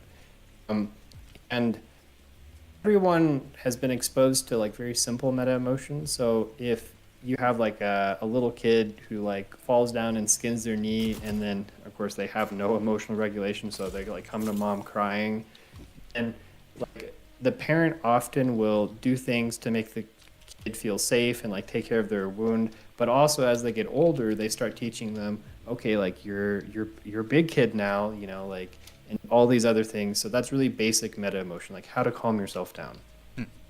This is also maybe why like people who don't have uh, like good parents, maybe they have like some regulation issues later in life because they never learned how to cope with that. For me, like I think I took it to an extreme, and I am very like I can handle intense emotion. That is very it would be very scary. But that's how you that's the barrier to like getting to know yourself that probably most people are afraid of. I don't know if you just go about it in a good and healthy way, or maybe I have like other predispositions, like looking at my other genetic stuff, I'm like high in like well-being and life satisfaction. I'm like very low in neuroticism, depression, a few other like things like schizophrenia. So like basically everything for me is low except for this bipolar association. So Good you old know, like I schizo. used to Ooh, know everybody's dead. schizophrenia for me. I have to do drugs like normal people. Yeah. You can't just have it trust happen me, naturally. it sucks. I have schizophrenia, and Uh, the main problem. Wait. no, sorry, the boss. Oh, We're getting slapped by a big angry bear. the main problem with me when it comes to schizophrenia is I have trouble discerning people's emotions Intentions? or thoughts towards things. So let's Uh, say basically I can't read people that well, and because of the way I speak in a monotone voice because of schizophrenia, and it makes people not able to, or it makes people think I'm always angry or always sad or always mad, and it's like I'm really getting tired of that because I can't do anything about my voice. Some people even mute me on Discord because of the way my voice sounds, or they're like, "Why do you sound so sad?" I'm like, "No, I'm not sad. This is just how my voice sounds." Yep. And oh yeah, it's just how it that is. sounds rough. I'm sorry about that. No, it's all right. It's just when I think about it, it's like there have been a lot of people that understood and get to know me, and there's some that don't get to know me. Now, let's say there was this one time where I thought someone was sad. Turns out they got real mad when I asked them, "Are you okay?" They said, "I'm autistic. Please don't put tone to my voice." And I'm like, damn. Like, all I was doing was asking if you was okay, but I got real mad with them, and then I just blocked them, and I still have them blocked. Yep. Oh yeah. So I have a friend I recently got in a fight with, and uh, I think like there's a lot going on. Like one is like she's an alcoholic, and that's what our argument was about. Um, and but in general, like I think she has a really hard time identifying people's intentions, and so she takes people like whatever's on the surface, she just assumes that's correct. And that's not the people are rarely that straightforward. And also like if there's people who are like trying to manipulate her, let's say, they're more motivated to like be very careful and like present themselves in a good way, you know, to take advantage of her, rather than like normal people who are like, you know, they're not trying to do that and they might make a careless mistake. So I was wondering, like, what's a good way? Like, you guys are totally different, I'm sure. But for you, what would help if like you felt anxious about like someone, like maybe you're like you think that have bad intentions toward you, or you don't understand how they feel. Like, what's the best way of them letting you know how they actually feel in a way that you can trust? Ask them directly. I'm a very paranoid person, so it usually just takes time. Huh. I'm pretty straightforward, so, and blunt, so I just go ahead and say, that exactly that. Like, how do you feel towards me, or what are you thinking? Yeah, I'd actually do that because, I mean, I may have a poor way of being able to tell how somebody thinks or whatnot, but I don't take BS from people. Mm. Like I can see BS coming. That's like one of the few things that I'm glad to be able to see. And also, it sounds like the way that you approach things, if there's BS going on, then you'll probably get to the bottom of it. Yeah, I just can't, just won't let it happen. So, should I call you Holon? Because that's how I know you. Yeah, no, Holon, Sand here. I'll be right back. First, Yeah. though, I need to get some food. Oh, before I go, Toaster, what are you up to What kind on of the quest? name is that? It is Wayfinder. Wait, your name is that in Wayfinder? Oh no, my name in Wayfinder is just Marion's, because it like auto set it to my Steam name. Oh. I'm doing the quest Yeah, but that had me do the dungeon. okay, cool. I'll be right back. Just like 5 minutes. I need some food. Do you need some food?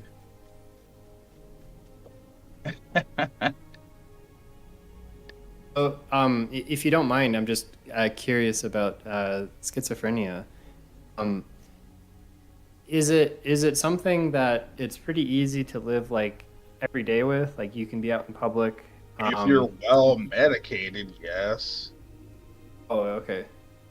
But Which not if if you're you- not medicated. Yeah, not if you're not medicated. You would be put into a psych ward. Wow, that's Yeah, hardcore. because it can I- get that bad. I live in like a really hippie town, and it's known for its mineral springs, and a lot of them are very popular because they're high in lithium. So people just drink it for fun, but like I guess there's maybe some people in town that need it, gives them some relief. But I haven't really started drinking mineral water because like I know lithium, it's bad for an organ, maybe it's your liver, and I don't want to just start drinking random minerals and then have like parts of my body start shutting down. I have kind of wanted to try it just to see what would happen. I was talking with another person who had schizophrenia, and I forget exactly what we were talking about, but I remember like I tend to get kind of deep with people, and I asked him like a pretty deep question, and he got really scared, and he then believed that I was part of the government assessing him if he deserved like welfare benefits for being like clinically ill. You know, like in the United States, like you need to have some sort of like diagnosis to have like state assistance. You do. And I didn't really know what to do in that situation. So if I Well, could I like can- rewind time, what should I have done? Well, the problem is for schizophrenia, it depends on how severe it is. Like mental illnesses don't usually get state assistance as much as physical disabilities. It's actually kind of sad. It is. I'm a libertarian, but I have a friend who's a socialist, and one of her big arguments for socialism is there's all sorts of people that really need help. You know, like people with some sort of like mental difficulty. And in her opinion, society would be much better if we took care of those people. I tend to agree. Though, like, everything's complicated, so if I was put in the position to like actually like do policy, like I'd really have to think about like, you know, the best course and unintended side effects. Her, at least, like she definitely deserves state assistance. She lives in Germany, so thank God, because they're a bit more socialist than here in the U.S.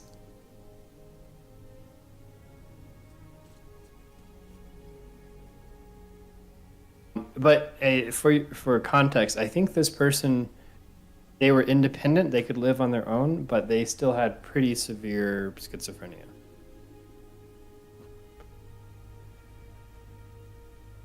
I don't know if you can, if that you can place a person like that, or maybe there's still like a wide how they could do it. If it's severe and it's not medicated, This is medicated.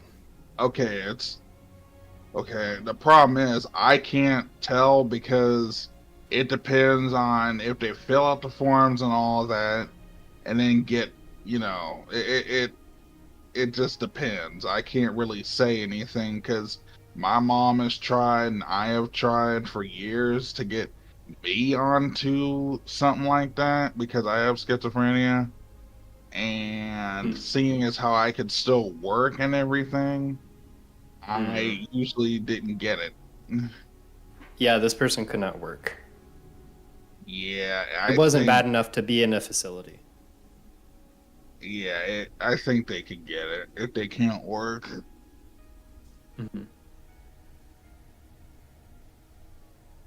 Yeah, I mean, and that would be nice, but honestly, like, I don't know, it'd be kind of sad to like live your life and not like do something meaningful. Like, you don't want to be like doing terrible jobs that take advantage of you and barely pay anything when you're not really up for it. But it'd also be kind of sad to live your life and not do any work.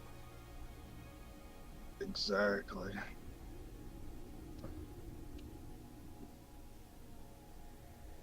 Do you have a decent job now?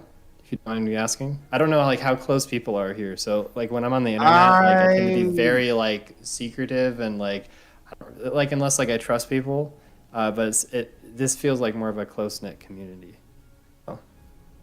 I have a decent job. I work at a store, but I get paid like $16.30 an hour. In U.S. dollars? Yes. That's decent. That's above minimum wage. Well, of course. Do you sell any products that are really good? I and work that at a I should look Menards. into. You know what Menards? Okay, Menards is like a construction like store, so it's like hardware, construction materials, and all that. It's it's less grocery store or supermarket and more for Like Home construction and Depot? building. Yeah, like Home Depot. Okay, well, I mean, I think probably like stock construction equipment is pretty basic. But recently I got a welding certification, and there's a makerspace, and I'm gonna start building some metal like wrought iron furniture. So I'm pretty Well, excited the about thing that. is, I would have went to college, but because I stopped taking my medicine around the time I was going to college, I dropped out. Oh, that's too bad. Yeah, I don't usually tell people that, but I Well, did that. how hard would it be to go back? Because also that friend that I had a fight with, like hopefully we'll go back to being friends, but we'll see. But she has maybe like a year more of college, but she's a single mom. I think she's kind of like given up on that path, but like I don't know like what to encourage her to do because like if you have a college degree, it doesn't mean you're going to get a good job. Yeah, it does. Trust me, that's And why I stopped going to. I mean, I already said why I stopped going to college, but I'm kind of glad I didn't finish. Now that I think about it, because I was going to major in computer information systems, and something like that's being taken over by robots. yeah, well, this friend, her degree is in astronomy. So it's like, unless you work at an observatory or you're going on to do a PhD, like, I don't really know what you can use astronomy for.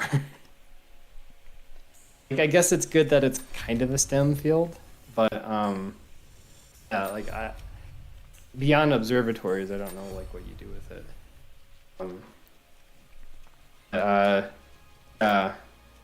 least for me, like when I go for job interviews, I'm always super nervous, and it's nice to have like something good about yourself. You have an excuse to talk about.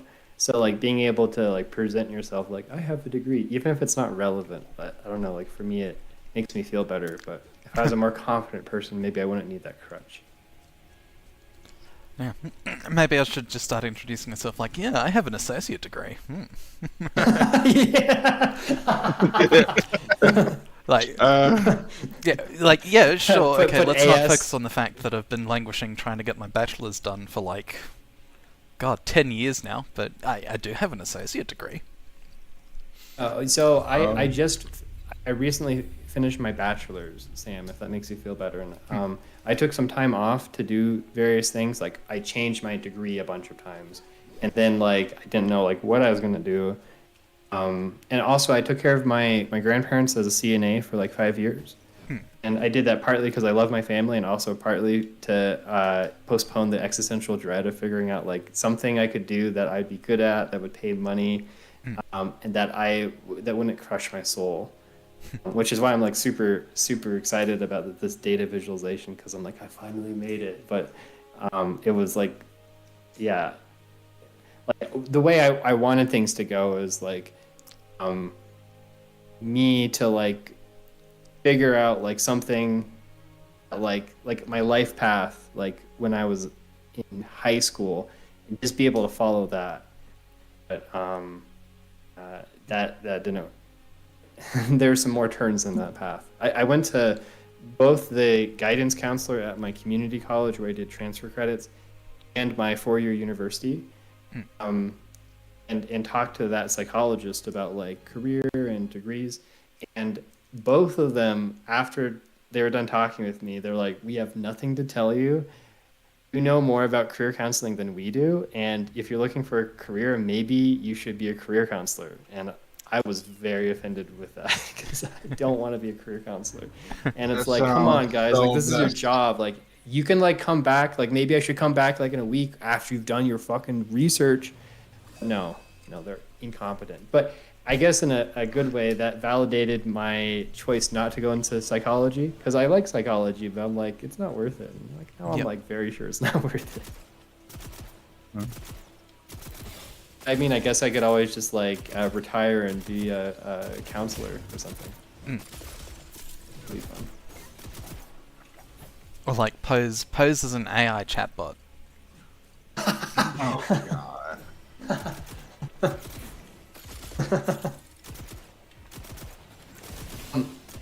I'm actually kind of excited for AI because it's like it would be like gardening, or maybe like taking care of a kid, where like you nurture it and you don't know exactly how it's going to turn out. Your input definitely affects it. Yeah. So, I would be excited about AI, but the context around it is absolutely horrifying. Because it's essentially just rich people trying to eliminate sources of labor. And I don't like that. In fact, Yeah, if like I ever see that again, if we were living in the Star Trek utopia where nobody needed to like not starve, yeah, sure, that'd be amazing. But unfortunately, we don't live in that world. you mean they don't need even to like starve not there? starving, even not starving, you could still be a slave to like a super powerful, wealthy upper class. Yeah, I think like agency is also kind of important. yeah, You don't want people to just be well-fed cattle. yeah, for sure. Some people like being well fed. Some people like it a bit too much. Well, I mean, then they can spend their life like that. Maybe they don't have kids, and the natural selection will take care of that. Yeah, Come on. Natural selection doesn't always eliminate people with no kids. No, it's just like statistically, like that kind of thing will be pushed out eventually. Oh, well, natural selection needs to get rid of some rich people. How about that? yeah. Uh, Social Darwinism is an illusion and a mistake. yeah. Yeah. You know, don't guillotine people, but bring him back down to the same level that the rest of us are on, you know? Speaking of holons, like I kind of feel like people are cells in the superorganism of society, and like your body is able to function because all of your cells work together, and this is like a hierarchical thing. So like it's like not only like there's you as a unity, but then there's different parts of your brain, there's different organs, then there's different tissue types and different cells, and within different cells there's these different things.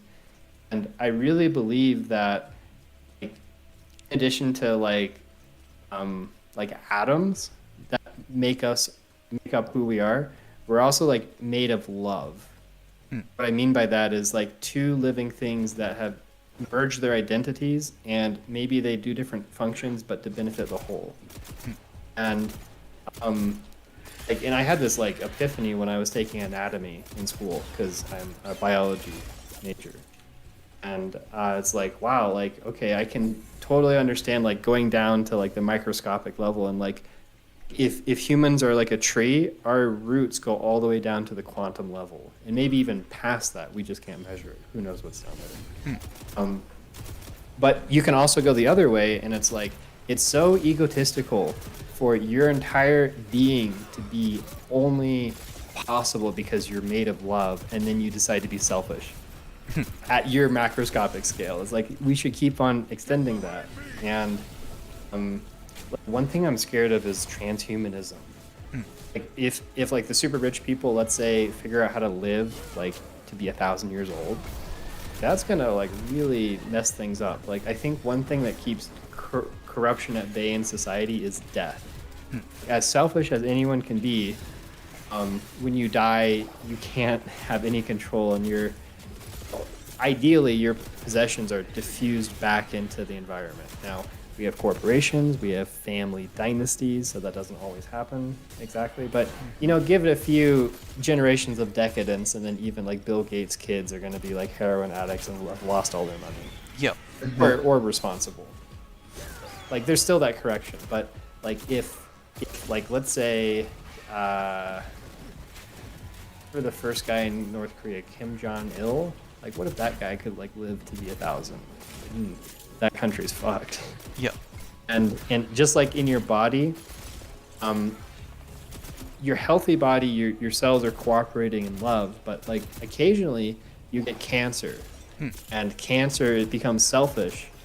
It only exists in the larger context of your body, so it's parasitic, but it doesn't know that, and so it continues to grow and grow until you die, and then it dies with it. Yep. And it's interesting because the only thing that can live forever is cancer. The cancer cells in labs live forever. Like, I don't know if this is all cancer. There are jellyfish that have sufficiently simple tissues that they can actually live indefinitely, and a lot of plants also have that sort of simplicity and redundancy that allows them to live indefinitely. Interesting. Okay, yeah, well, I have nothing against the plants and the jellyfish. But yeah, it's like if a few people in society get like super technology and are able to do that, they're going to become cancer, like the cancer in Gaia superorganism. Yep. So and another thing is, speaking of natural selection, you have to refresh my memory exactly what social Darwinism is. I think that's like the strong have the right to oppress the weak, which is probably not a good idea. Yeah, it's the idea I don't know that if you it's can. deeper than that, though. Yeah, it's the idea that you can shape. So a lot of neoliberal, like especially the authoritarian strains, have this idea that you can shape society in such a way that it promotes the quote-unquote best and brightest, without any reference to the particular value system that determines who the best is. Like a meritocracy? Yep. Okay. Or the twisted notions of meritocracy that you see in. But yeah, like the white meritocracy. Or the meritocracy that says that the most sociopathic and ruthless are the best.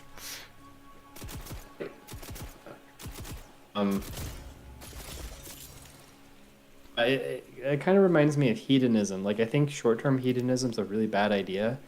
like long-term hedonism of like doing what's going to make you and people around you and your children the happiest long term, I think that's could be very wise. What matters is the time horizon. Yep. Yeah, but I agree. Like, we shouldn't have society that promotes psychopaths. Yeah. But what's interesting is that's a very similar problem to like, what is the objective function of AI? So I know AI is complicated. You, as a computer science person, you might know a lot more than me. But if I understand it right, it's like AI models become quickly so complicated we don't know like what's going on. We just know that they work. And so instead of like programming the solution, what you do is you give it values in a way of optimizing those values, and then you just let it do its thing. So like the really hard thing is like, well, what values, what is the objective function? What's like the high score that like the higher the score you reward it? That's very similar to like, how do you build a society that promotes kind of people that are good and not the psychopaths? Like if your objective function is like make as much money as possible, well, on the surface, like maybe the neoliberals, like they're going to be like, yeah, everyone's going to work really hard. But in reality, what happens is you get the ruthless psychopaths that are like gangsters and they take things over and kill a bunch of people. And they have unfair organizations that exploit people. And this is also very similar to, okay, now that we have genetic technology, I think it's just a matter of time before we start genetically modifying people. It's like, how do we know if we've modified someone and we've made them better or worse? Because the way we figured that out in the past is nature killed almost everyone.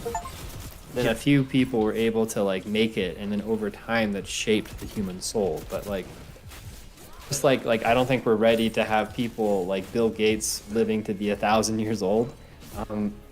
Really master the genetic technology, you have to have incorporated the selective pressure of death. And I don't know if we're ready for that. Like most people are kind of, they deny death and they try to avoid it and not think about it. Like let's say we don't do that, right? We're gonna make people, and either they're going to suffer unnaturally because we're like, oh yeah, I want my kid to be really smart, and like you make them really smart, and then like, oh surprise, now they're like bipolar or whatever, you know. Yeah. And so they're really smart, but they live a life of misery, and like at the end, like, did you really make their life better? Maybe not. Or like, let's say we're like, oh, we're very compassionate. Like, people, they suffer too much. Let's make people who can't feel pain. Yeah, like maybe they live a more blissful experience, but then you get a critical mass of these people, and then they collapse society because there's no negative feedback, and they're not able to see the danger signs, or who knows. So it could be suffering on like the individual people's level. It could be like the whole those society. people that can't feel pain, they start robbing stores and they get shot and they can't feel They're it, like, so haha. they just keep going. Yeah. I actually had a friend when I was a kid who couldn't feel physical pain, but of course, like he could feel psychological pain. But like people of his condition, it's really scary as kids because they'll do things like jump off of slides and break their legs, but like they're like, huh, that's interesting. Or they'll like bite their tongue off because they can't feel it. So he was very lucky because he couldn't feel pain, but he still had sensation. But the vast majority of people who can't feel pain also can't feel sensation. So, I lost touch with him, but last time I knew him in high school and he was going deaf. It was not fun. No. Hopefully he's doing okay. Yeah. But like what you're saying for like how to optimize society, like definitely my pet sort of meta-ethical position is virtue ethics. And one of the big sort of thorny issues with virtue ethics is that it's always going to be contextual to the environment. So you can try and cultivate virtue, but there is no universal like virtue that exists outside of where you're trying to survive, basically. And you can get poison virtue as well. So Warframe actually had a really interesting story recently, where your essentially in this dream version of a children's fable book that was produced by a very corrupt society. Hmm. And so that the storybook that you're Like no redeeming value. It's got like a bad moral. yeah, so it's like Aesop's Fables Nightmare Edition. Okay. Okay. Damn. Yeah, so it's kind of saying, you can try and cultivate virtue in people, but there is no ultimate arbiter of virtue. Which is like the big kind of interesting problem with virtue ethics. But I think virtue ethics is ultimately the most stable, because if you find a system of virtue that I think there is like some sort of core human virtue that basically everyone will agree on.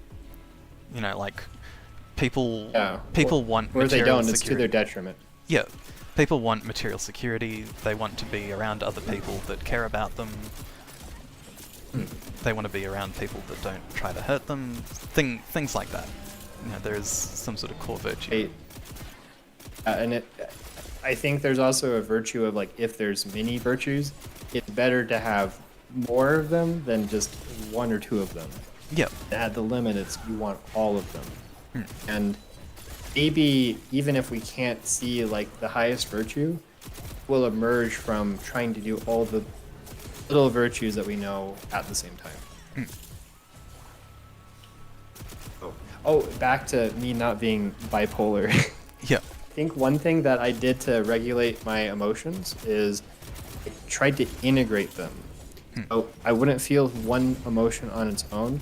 I would integrate them, and so like let's say this isn't something that I had a lot of experience as a kid, but just maybe be an easier example. Like let's say you're trying to learn something, and you fail at something, and then you get really like hurt, and you get discouraged, and you're like I can't do it. I'm not good enough. Maybe you do some soul searching. It's like, well, what did I do wrong? And then like you work that out, and you're like, okay, I'll do better. And then you get some like motivation, and then you have some hope, and then you go for it again. And it's like this cycle, right? So it's a cycle of optimism and pessimism. If you look at them in isolation, they're opposites, but really they're for the same purpose. They're like ebb and flow toward the same goal, which is learning, right? Once you learn that, then you don't take either one as seriously. Like when you're discouraged, you're like, this is a learning experience. It's not going to last forever. And I've gone through this before. I've come out of it, and I've liked the person this has helped me become. And so that helps you like manage it. And then the flip side is you feel like enthusiastic and you made it. It's like, okay, don't let it go to your head. Like this isn't temporary. This is temporary. Like you did great now and you can feel good about it, but this is just the start, and there's going to be a lot more challenge. And then you go back to like having made another mistake, and you're kind of stuck. You're like up against a learning curve, but you're like, I was able to do this before. So anyway, it's like they're all the same thing. Really, who you are is not your emotions. Like your emotions are there to tell you something, but like your higher self is the thing that is changing your emotions. Make sense? If you can pay attention to that, it tends to be like one thing. And then when you're feeling the different the polarities, you don't lose sight of the opposite, and it's like being in the center of a hurricane. There's some peace there. Makes sense. So that's one way I could like regulate my emotions. Another would be to like don't really what's happening right now doesn't really matter that much to me, and I wonder if it's because like I went through a lot of painful things and I had to like not care about that. Like right now it really sucks. And then it's like, well, what's more real is what future is going to be. Like this, like pain is temporary. I'll be able to make it through it. Kind of like, let's say I knew an asteroid was like gonna come and wipe out humanity like tomorrow. I want to be able to enjoy myself today and have a party. because I'm like, I know what's going to happen. But the flip side is like, if there's a reward around the corner, it's still really hard now. It's like, it's way easier for me to get through it. And by being able to value the future more than the present, you can do something like you can loop your emotion onto itself. So like, let's say you're angry and you're going to say something really hurtful to the person that made you angry. You can then imagine, well, in the future, like, how am I going to feel when I'm no longer angry? And probably I'll feel like regret, I'll feel shame, I might feel embarrassment.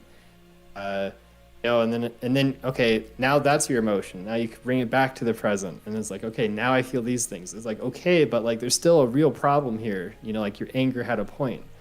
If you do this enough times, eventually you'll come to an emotion that is true now and in the future. Yeah. Again, it moderates itself, and you can't control your emotions. You can control your attention, so you can focus on different things and your emotions will change. You can also do this feedback cycle, and that's the meta emotion. So like if that's like the higher order of like the parent like teaching the kid to calm themselves down.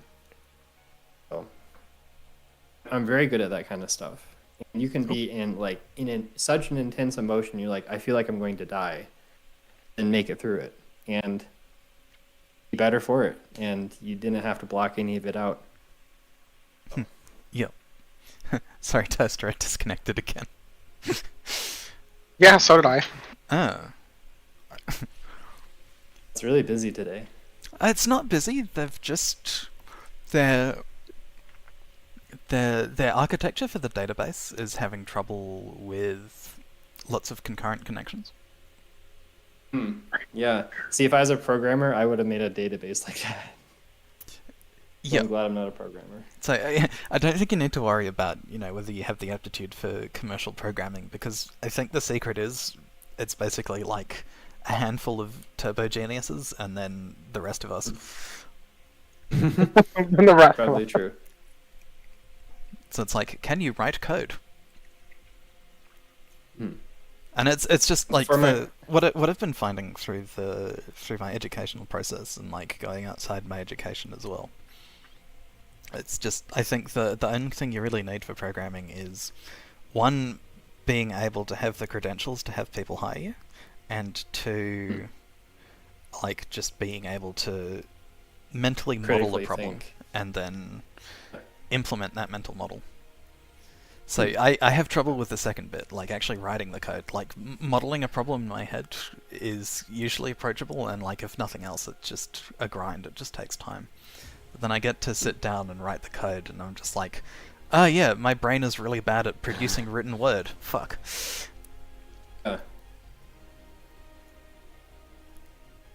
I think I'm decent, but again, I don't know if I'm doing that difficult of a problem. Like basically, I use a JavaScript library called D3, which stands for Data Driven Documents, the 3Ds. And I don't know if you've ever used Adobe Illustrator, but you know how you can like draw lines and fill in shapes? Yep. Basically, I just write code that does that, but with text. And so I already know like how to do Illustrator really well. If I had to sit down and be like, I want to draw this, I know exactly what I would do. Instead of doing it with like a mouse, I just write down what I need to do. And of course, it's more complicated than that because there's math on top of it. And then you need to do like interactivity, which isn't something that you can do with Illustrator. Like you can't like mouse over a shape and then have it like animate or do things. But again, it's like once you get the basics down, it's not too bad. But it's hard enough that I guess not a lot of people do data visualization. And so now it's a very lucrative job. Hopefully it stays that way. Or if it doesn't, then maybe I will have had enough experience that I can still like hold on to a high paying job. But I have a good feeling about it. I'll probably be making as much as I would have made going the like medicine route, being a physician assistant, and this way I don't have to do 2 or 3 years more of college. As someone who's already done like 7 years of college, that's really good to me. Yep. I don't think I want to go back. Yeah, yeah. Universities are absolute quagmire, and especially like in North America. I don't know. Did you say you were in Canada? No, the U.S. US, yeah, and with the whole student debt issue, seems like an absolute nightmare. Yeah. And they were trying to like forgive some student debt, and I think I would have been eligible for $20,000 of student debt, but then the Supreme Court nixed that. So, womp womp. Womp womp. Like I feel like I have a decent enough job. It's just kind of annoying. Like I can't buy as much stuff as I want as quickly as I would prefer. But like I'll be fine. But I bet a lot of people do not have, like my friend who has an astronomy degree or half of one. It's like, what is she gonna do? Like, I don't know. Yeah. No. Yeah. Whereas here in Australia, at least, I mean, it's not perfect, but the system is student loans are just treated as tax if you earn over median income. So if you earn median income or less, then you never get, they never ask for the student debts back as tax. Yeah, that's nice. That's a good idea. Mm.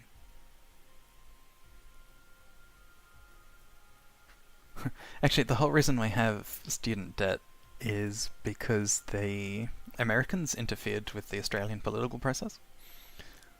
Yeah. Yeah, that sounds like something we would do. Yeah. So, rip.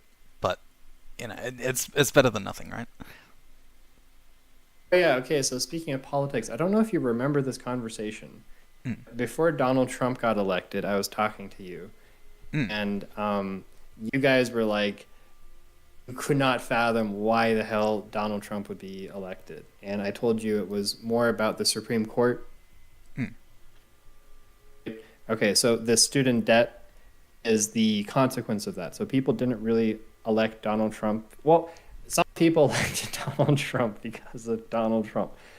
A lot of people went along with that because then Donald Trump did a lot of things that they liked, the Republicans. And one thing is, I think he promoted 2 Supreme Court justices, maybe it was 3.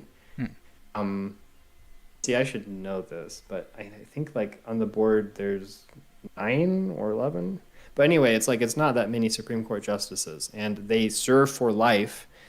And before Donald Trump got elected, Supreme Court justice died, and whoever got elected next would be able to select that Supreme Court justice.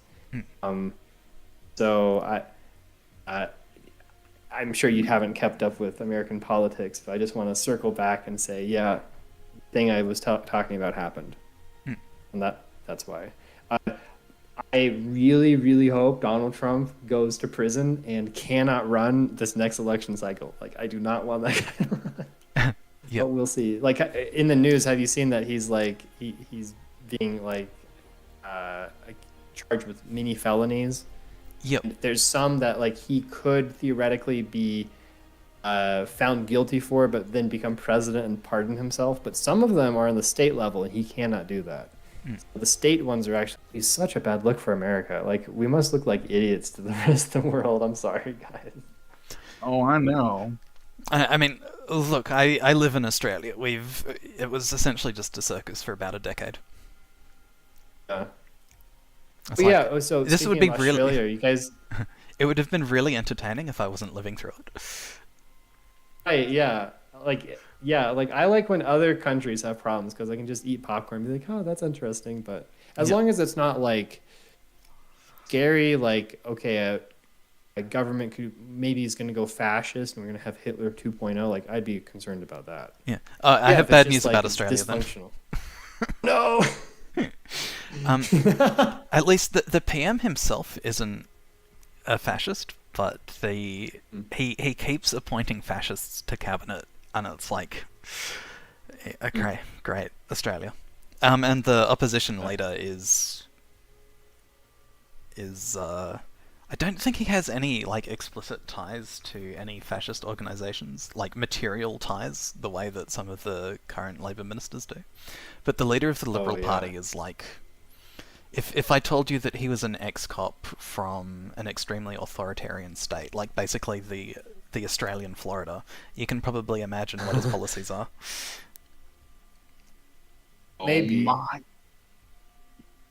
It's like if Ron God. DeSantis was like the opposition leader.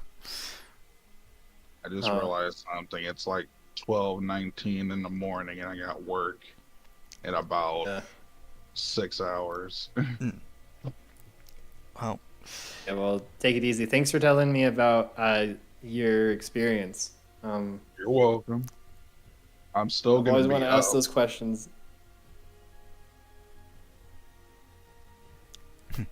I ain't going to sleep yet. yeah. I mean, this community is a pretty good resource if you want to hear about, debilitating mental illness or being transgender. Lots of, all of the interesting things. Yeah, no, I've met a lot of cool transgender people over Discord, and it's started happening probably like starting 3 years ago. I just met like a bunch of people. Mm. So, I've met I some don't- pretty horrible transgender people, trust me. I've met one person who's extremely annoying Hmm. and will change his gender like on a whim just to see if people will like, follow. And I guess he also has like a what's the right way of saying it? He might not be very smart. Hmm. He's Too ignorant. tired. I forget how you say that in a nice way, but he Ignorant. There he you has go. other issues. Hmm. I don't want to like be too hard on him, but it's just like is very much offended me, and I want nothing to do with him. But then everyone else has been fine, and honestly, it wasn't him being transgender. I think it's just a terrible person, and decided to exploit being transgender to I don't, see. I can't tell if he's a troll or if he's like sincere and just like a terrible person. Yeah. Anyway, He's a terrible all the other person. transgender people are great. Yep. And Yeah. speaking of like living in the future and like changing your bodies, like I would never want to be transgender, but like I like hearing about it. It's like I wonder if I've known some people who are born male who transition to female, and they're like, yeah, like our bodies actually get way more sensitive, and it's like, huh, that's interesting. Like I haven't asked people who've gone the other way. Like it could just be the hormones, but maybe there's Oh, like yeah, actually something sensitive, to. huh? Yeah. So if I punch real hard, it'll be sensitive. No.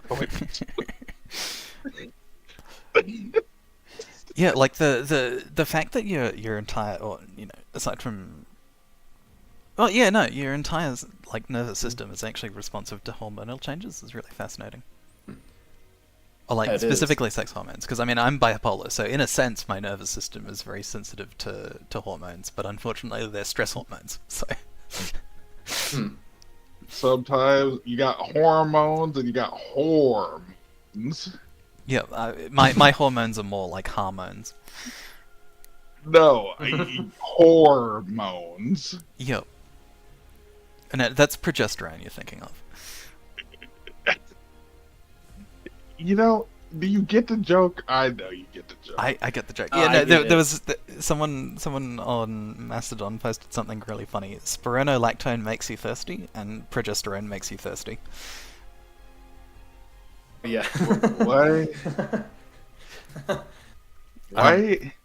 Progesterone makes spironolactone makes you thirsty because it's a diuretic, and then progesterone makes you thirsty in the other sense. Okay. Huh. You see, that's also another problem.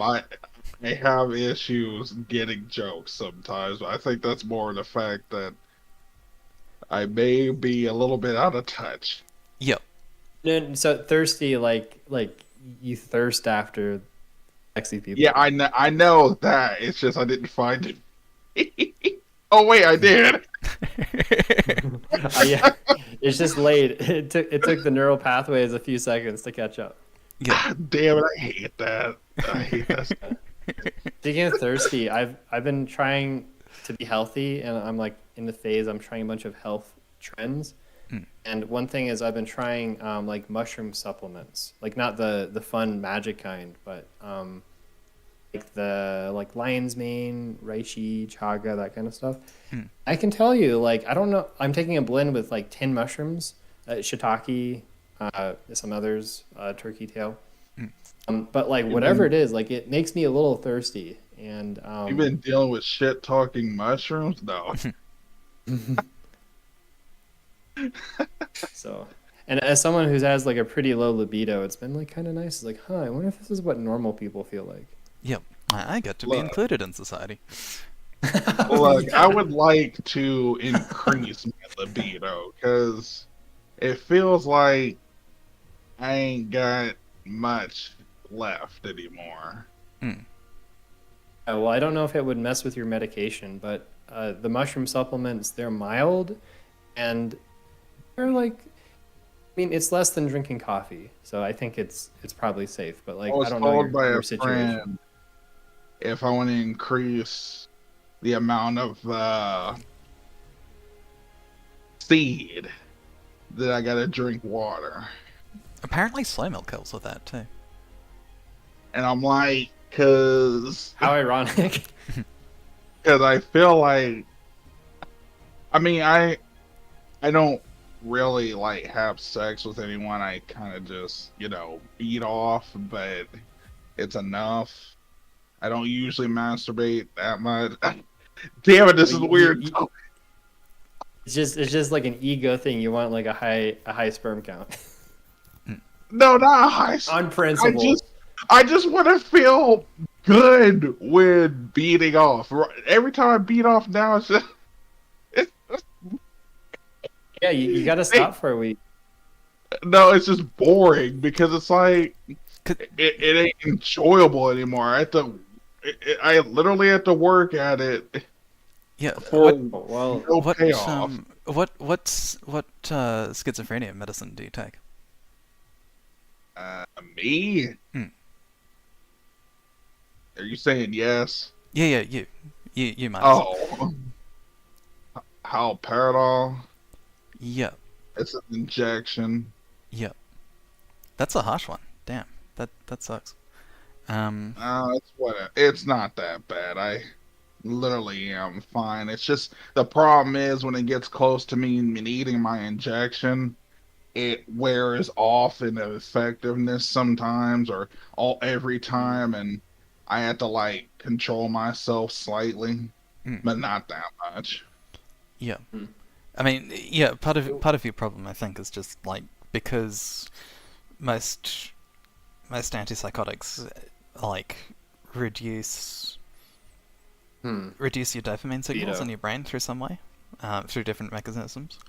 Like it just, robs you of a lot of natural rewards. So that's probably the sensation of boredom.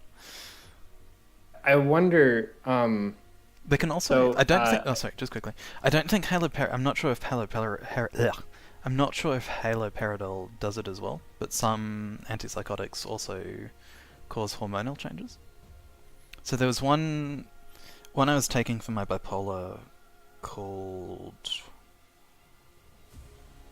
risperidone, and that actually did cause hormonal changes. Yeah. Anyway, fun story. I know that firsthand. Huh. I used to take those. Yeah.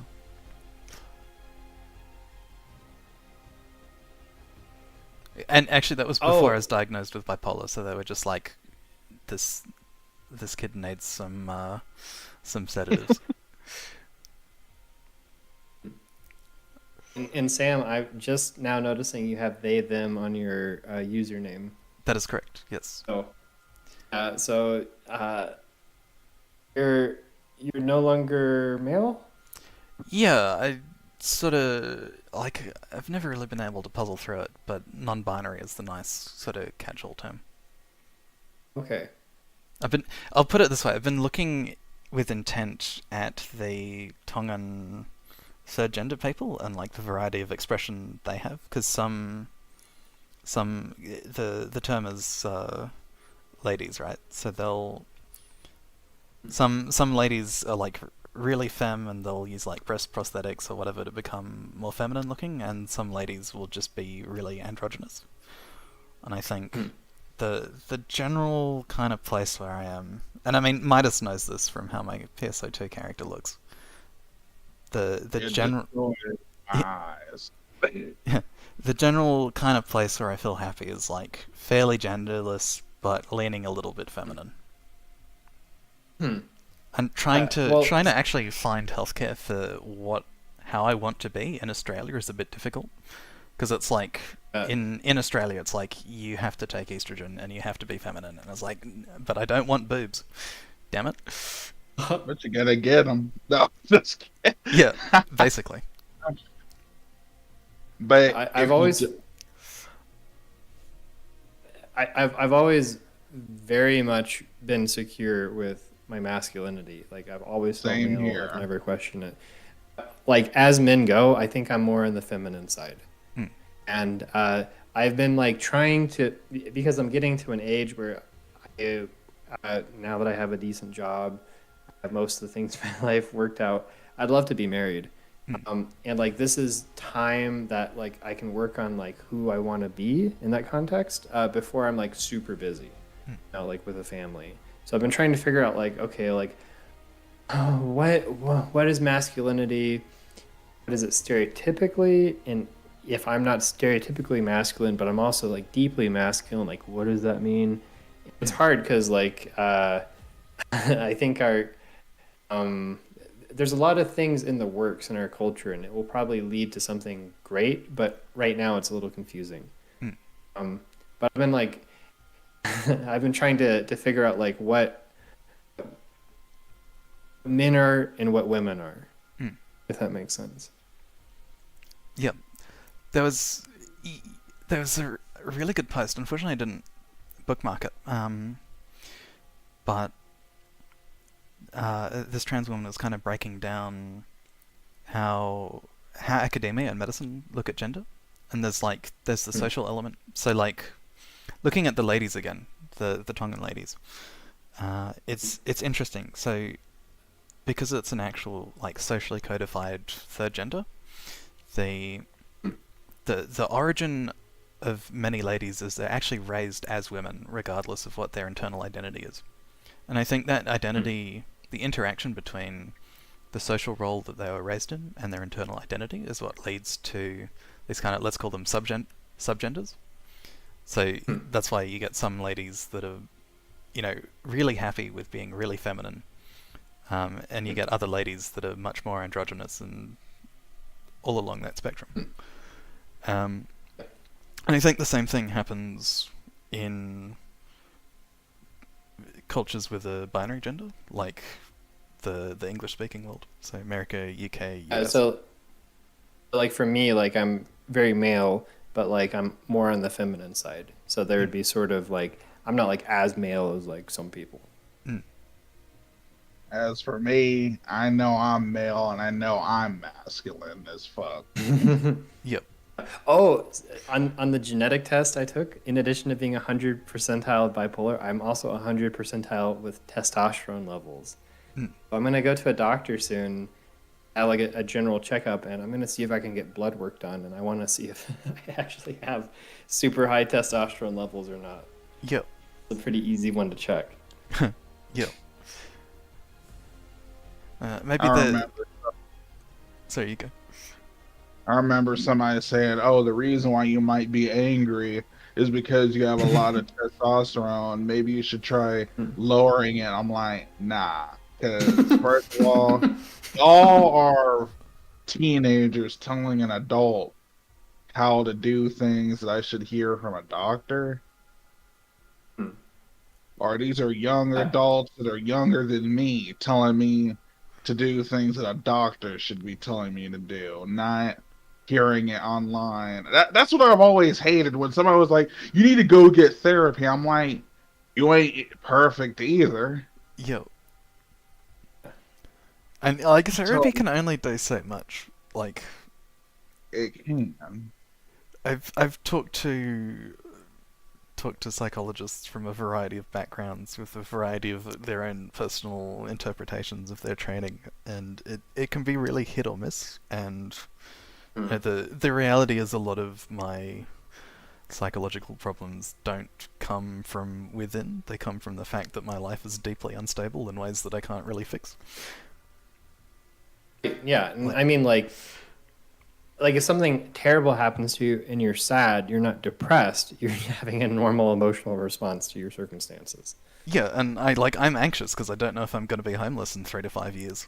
Like, that's not a resilience thing. That's a man. My life is very uncertain kind of thing. And I mean, like, let's say they're like, oh, yeah, that's not a good emotion to have. Here, we will use medicine to prevent you from feeling anxious. Like, maybe that's not even in your best interest. I mean, like some Maybe anxiety, not. yeah, like some anxiety is a medical problem. Like I'm anxious about falling asleep because I have night terrors. So that's like Oh, I had night terrors as a kid. yeah, I had one night terror as a teenager, and then I turned like 19, and they started becoming a yearly occurrence, and then escalated to like a few times a year, and now to like a few times a month. Oh, I'm sorry. Okay, so it's been a while since I've had one. I think the last time I needed to get stitches and I was on some pain medicine and I had one when I fell asleep. But I remember it was like very loud. It's like if you put your head under a rushing river, like an ice cold rushing river, and you just heard going past your head. And then like you wake up and then it continues for 20 or 30 minutes. Does that sound correct? Like I've heard of that loud? in the context of exploding head syndrome. For me, it's more when I'm transitioning into or out of my first episode of slow wave sleep. I'll wake up, have a panic attack, and then have some sort of visual hallucination. And whether it's scary or not, yeah, whether the hallucination itself is scary or not, I'll experience the deepest mortal terror that I've ever experienced in my life. Oh, I know. Like I had one where I I had to count sandwiches. They put a sandwich as okay, that's one, and they kept on adding sandwiches, and it wasn't even that fast. It was just they kept on adding sandwiches, and it was like mortal dread. Yep. You said. Yeah. I mean, some of the hallucinations are scary. So one time I woke up, and after an instant, my room was full of floating eyes staring at me, which is pretty scary. Oh yeah. But I think eyes are a common hallucination too. Yeah, whereas one of the not so scary ones was there was this tiny little man, the size of my thumb, and he was floating in the air, and then he floated towards me. Yeah, after I calmed down and woke up the next day, I'm like, that really wasn't that scary, but What? A bunch of eyes remember- staring at you and be like, "What you looking at? Something good?" Now, what I'd be Remember, scared of is that they all shot lasers at me and be like, "The fuck is going?" No, if a squirrel attacked me in the middle of the night and was climbing up my clothes, it doesn't matter if it's small. I would be really terrified. yeah. And I mean, I don't squirrels know, have pretty tiny man nasty floating bites. toward me. Yeah. Yeah. And at least we know what squirrels can do. What can tiny men do? Yeah. Well, okay. So in a weird way, do you learn anything about yourself when you go through these experiences? Yeah, so I think the three sort of recurrent themes of what a night terror is associated with is one, my personal space is being occupied in some way. So the floating man floating towards me is scary because I have this personal space and this mysterious spectral creature is invading it. The second is wait, where was I going? Yeah, personal space. The second is predators. So sometimes I think that one of the early themes for my night terrors was experiencing a sense of danger from just shadows in my room, they wanted to hurt me or eat me or something. There was one period where Kind of funnily enough, if you listen to Terence McKenna talk about his experiences with DMT, he mentions these balls that he hallucinated that he called machine elves. So there was this one period of several months where I would wake up and there would be a ball in my room and it was radiating malicious emotions at me. Oh my god. Yeah. Oh My my god. initials are DMT. Damn. Oh yeah. Okay. So again, like I don't know if you remember this, but you shared, I think it was Entheogen, Yeah. a few albums with me, and it was very good. I have not tripped in my life. Mm. It's good to get stoned to, and like if I ever try mushrooms, then I'll probably go back to them and try them out. Yeah, I mean, when I was abusing cough syrup, which I had to stop because, bipolar for multiple reasons. One, because of medication. Two, because it was making the disease significantly worse. Entheogen were definitely one of my favorites. I tried Spangle because, they're the iconic trip That's music. a classic. But they are so nerve-wracking to listen to when you're tripping. Yeah, like they're okay sober. Like they're not my favorite though. Okay, so I think I shared some music with you, and I didn't know you were asking for like specifically trip music. I shared something that was like very aggressive, and you're like, "Oh, you want me to trip to this?" I was like, "Oh no, that's not what I meant." But I found a really great like atmospheric funk music playlist. Can I share it in chat? Yeah, put it in the content dump or the stream chat. Or both. Okay. The content dump is where we dump the content.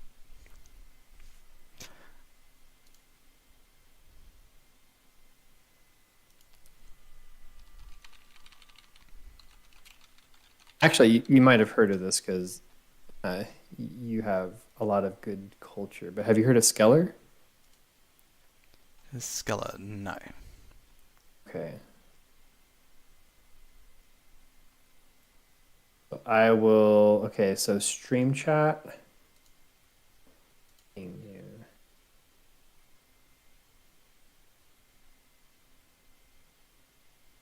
Content dump. This is part 2 of a 3-part so far playlist series, and they're all excellent, but this is my favorite.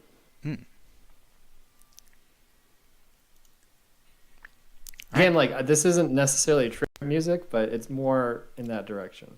I mean, aside from nicotine and caffeine, I have to be sober due to my medication. But I mean, the trippy vibe is still a classic. So I wonder if I'm in danger of developing bipolar if I do like intense drugs, because I've avoided intense drugs. Like, even like weed is like a little much for me. Alcohol is no problem for me. Like I don't think I have the ability to be an alcoholic. Like I don't really care for alcohol, but like even when I'm like very drunk, then it doesn't really change my personality.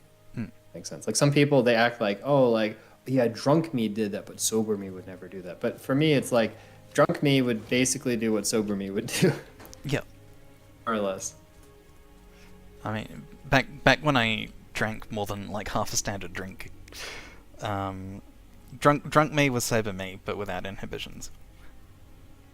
It's like sober me would have thought it, drunk me did it anyway. Yeah, I mean, like when I'm drunk, maybe I don't think through things as much.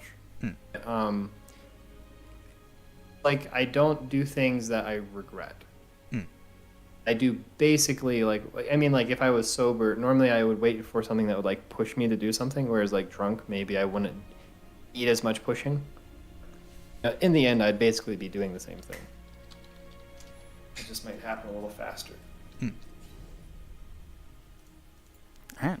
Well, so I want to like get a vaping rig, but partly like don't want anything with nicotine in it because of how addictive it is, and also like it's been kind of new, and I think like they've gotten it's old enough that we know like if you vape every day like a ton, like it's not healthy for you. Like surprise, surprise.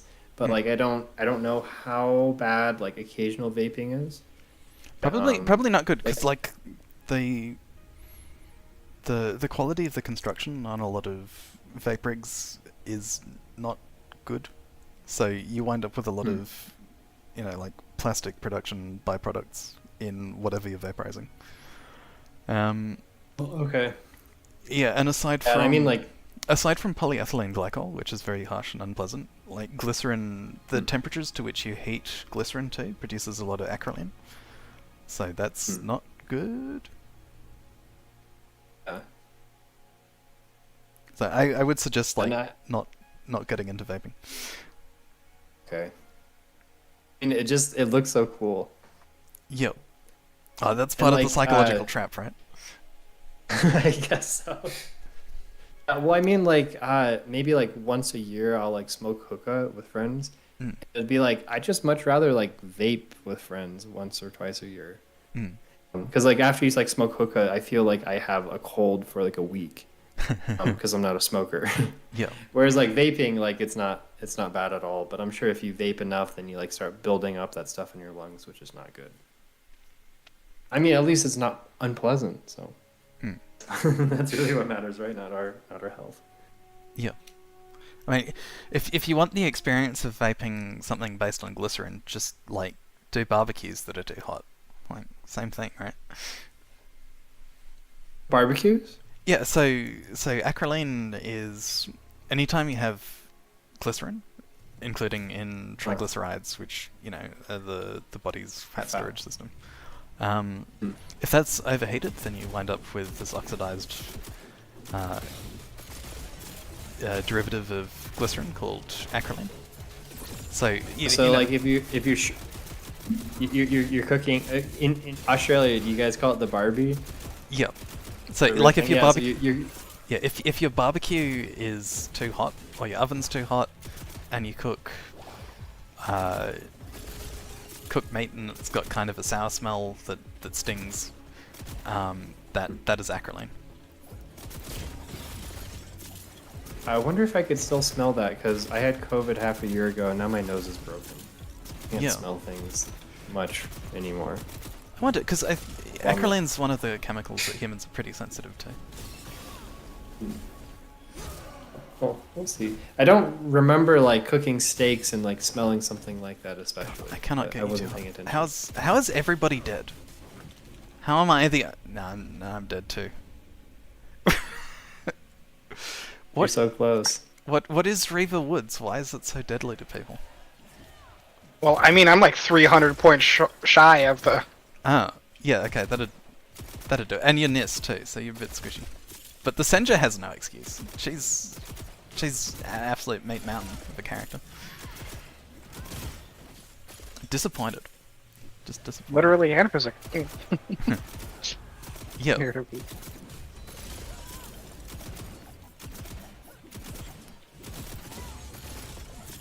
I mean, I shouldn't be too harsh because both of you are kind of carrying my damage. Because, Gungrave problems. Can't die, can't kill either though. You say that, but you just died.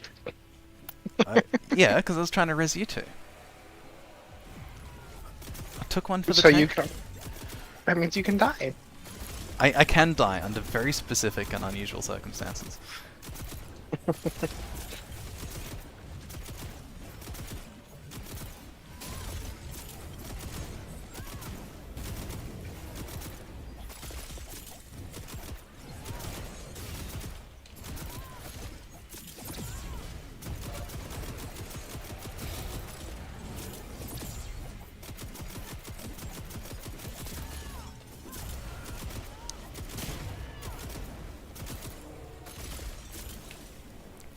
Senja is a cool character because her whole thing is she's such a performer that she just has like a personal audience in her imagination at all times. So she's Dante from Devil May Cry. I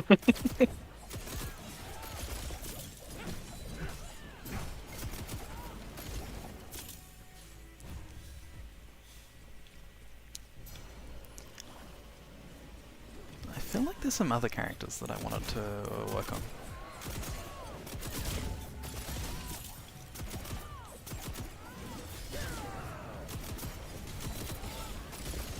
Ah. Slow and poison. No. Wait, in 14. I'm soloing a dungeon right now. Oh yeah. Blue Mage or low level dungeon? Nope. Unsinking the Grand Cosmos as a Dark Knight. Oh yeah. Should have done it as warrior. Ah, fuck.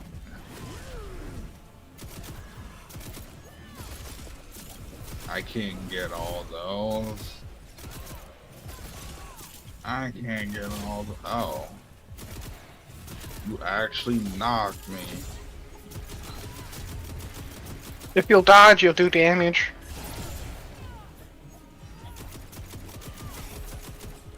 Nice. That's what the red glow Yeah, underneath I you is. remember some Ah, yeah. game I used to play having something where when you sidestep or something, you dealt damage. Hmm.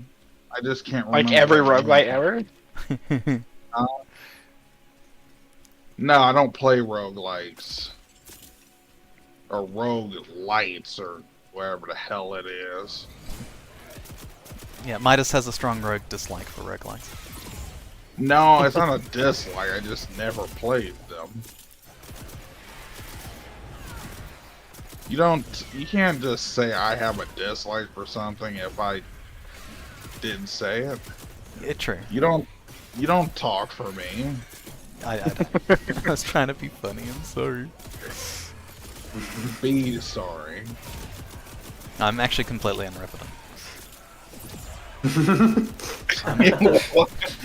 I'm completely incapable of feeling any remorse or shame. That's why I play Wingrave. As you play Woodgrave.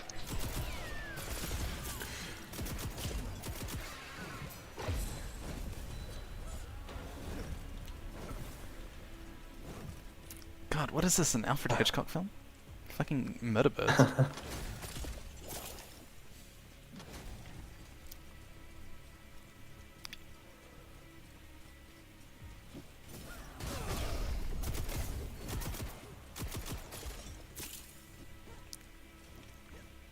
This is my tree.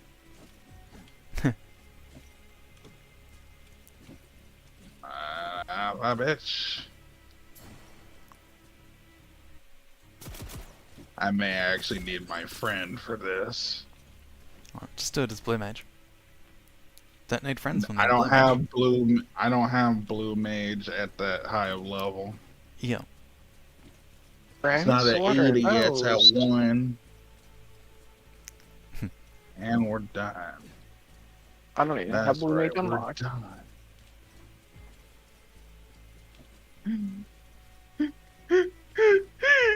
No, just kidding. Like, who needs friends when you have carbuncles? Or Selene or Eos. I don't like what they've done with Summoner. Yeah.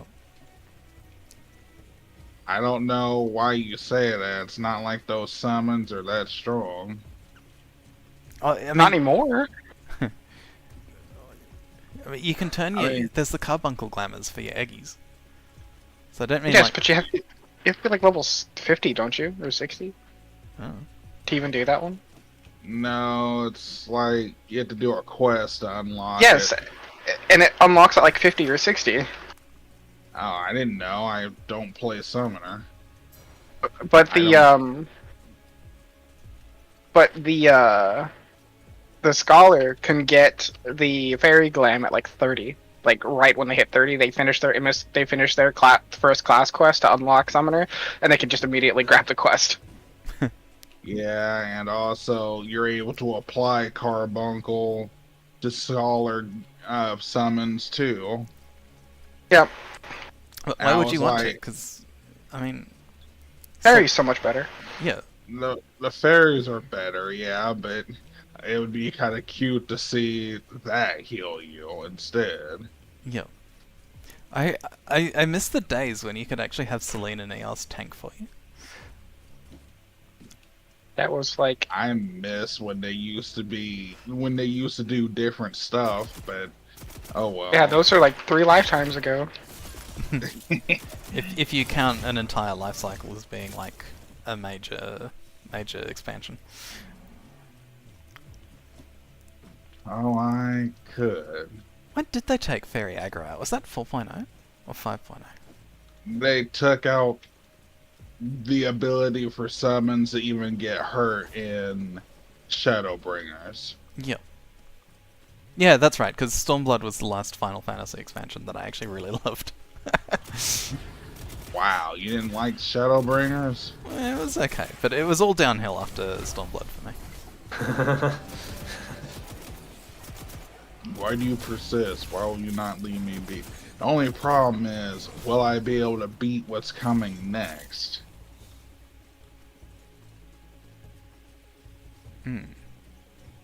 About to get my ass beat by 4 knights. There are 4 knights. I just won't say anything. Huh? I'm a degenerate, so I'm just not gonna say anything about what you said. I can't even hear what you're saying, but I feel like you're talking shit. Yeah, on a related note, right before Stormblood came out, I was on a male Rogadin, and me and a bunch of other guildies got like 4 Rogadins, and one of our friends was playing a Lalafell, so he took the screenshot and added like Brazzers to it, like the Brazzers logo.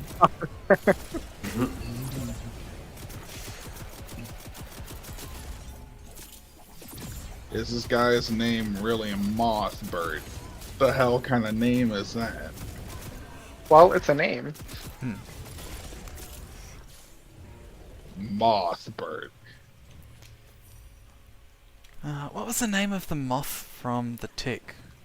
Arthur?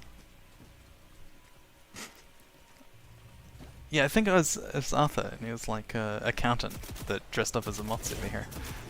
God, The Tick was a good show. The blue guy? Yeah, the blue guy. I'm gonna slice and dice you. No, that's what ninjas do. You're a Dark Knight, Midas. Did he just leash? I'm He just pretty leashed. sure a great sword slices too. Depends how sharp it is, I suppose. I'm pretty sure this one's sharp. Considering it's the majestic Manderfell greatsword. It's And nice. it looks sharp. Oh, sorry, you go.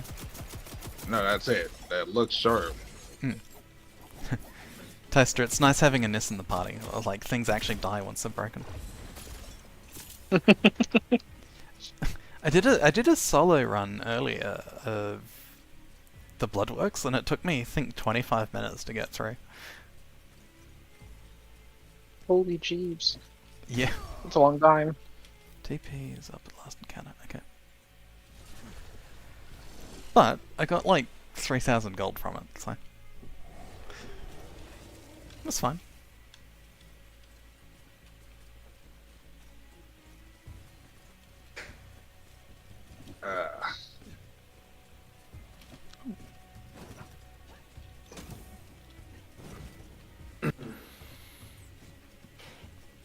Okay, so I probably need to hit the bed soon. But before I do, Sam, I wanted to ask. Oh, sand, S-A-N-D. Do you know any sand? Yes. Sand? Okay, sorry, sand. Do you?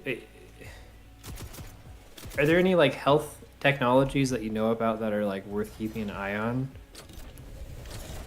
Therefore, like increasing your mood, or like there's like some stuff that's come out for longevity, but like I think time will tell like how effective they are, increasing your NAD levels. But do you know anything like that? No.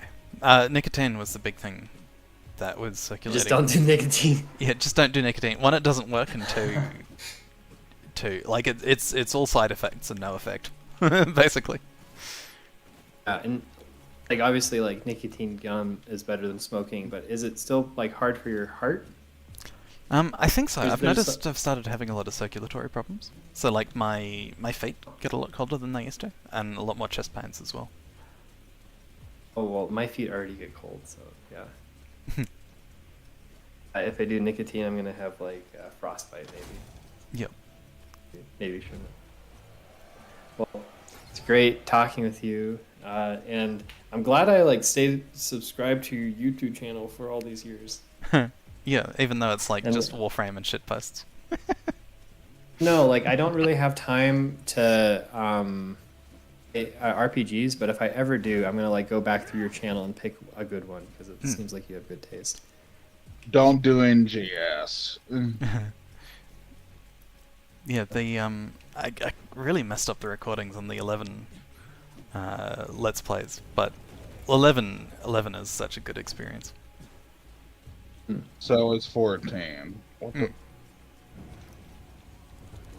Also, like if I had time to play video games, it'd probably be like a shorter one. Like someone was saying earlier, they don't like roguelites. I like roguelites because you can beat them quickly. Sometimes you can. Like an RPG, like how for this game is it like 100 hours investment, maybe even more? For Wayfinder, I think you can get it done in like, well, you can finish the story with like a hero and weapon pretty quickly, like maybe 20, 30 Okay. hours. But Final Fantasy 11, Yeah. no, that took me like 3 months to finish all of the stories. Maybe one day I'll have kids and then I'll have an excuse to play video games again because I'm playing it with them, and so it's technically bonding time. Yeah, We'll see. pass the Well, generational well. torch of Final Fantasy 11. Right, exactly. You guys have a good night. All right, catch you. Right. Have a good night. Yeah.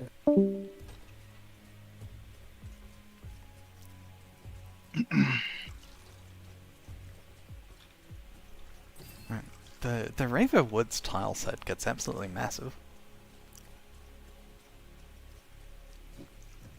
There's one really cool tile here in the Raver Woods that I'll point it out if we get it. 'Cause, I'm not very lucky. no. I don't think I'm ever gonna put anything on my profile on Discord. Besides, people can figure out what I am anyway by how I talk, so there's no need, you know? Yep. Did we do the? There's a shrine down there. The sword shrine. You put the imbue in. No, we haven't done that yet, but we should do the Crown King, because the Senja has a damage debuff on her as long as she's carrying the crown. It was near the beginning. Yep. I'm just trying to remember where the beginning was. I think back here?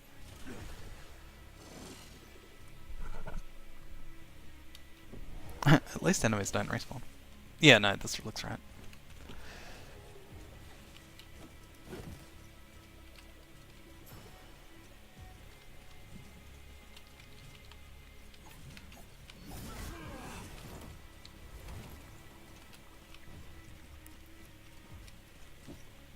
The king drops a rush echo too. I can't remember what it does. Oh, here it is. Right here. Yeah, it's right here.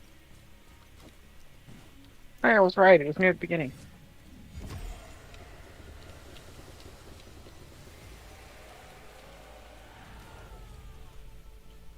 Is that thunder? No. Someone moving something.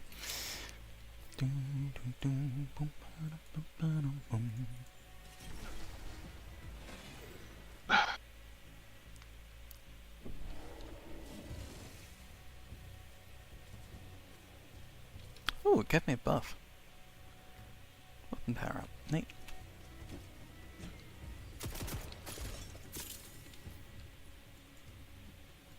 The sword shrine thing. Okay.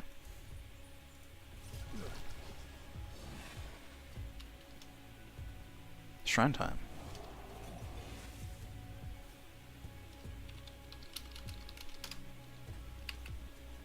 There's also Spectra down here.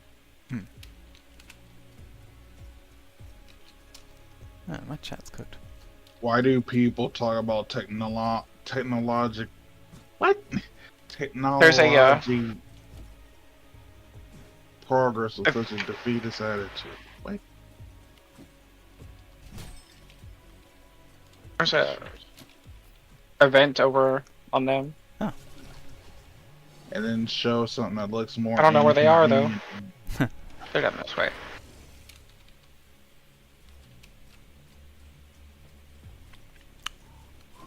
That haircut looks like shit, to be honest.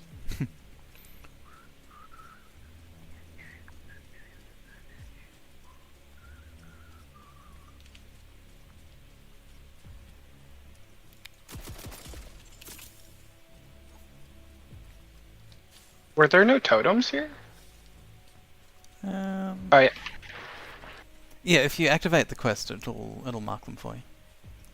I got the quest. There's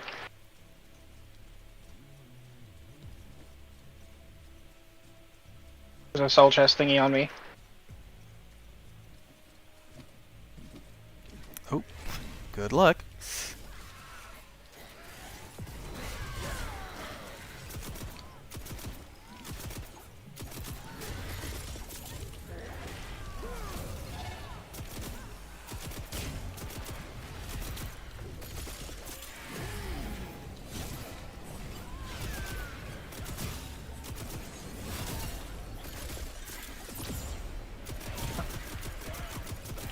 God, that is some spicy fucking poison.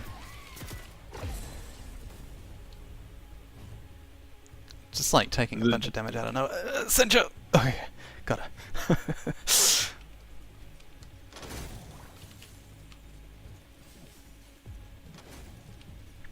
I was looking through the rush echoes that have been documented on the database site.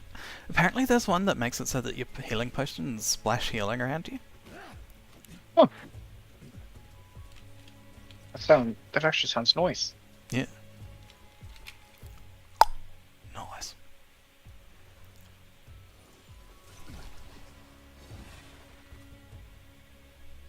God, that really does sound like thunder, actually. Oh no, it's because there's... It's weird, there's like storm clouds directly over me, but then like, sort of in the more visible part out of my window, it's a clear sky.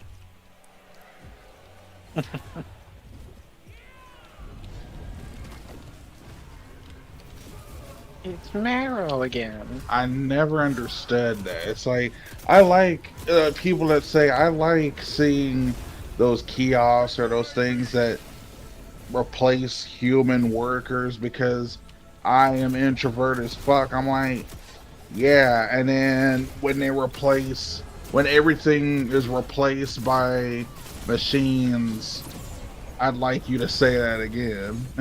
Yeah, for real.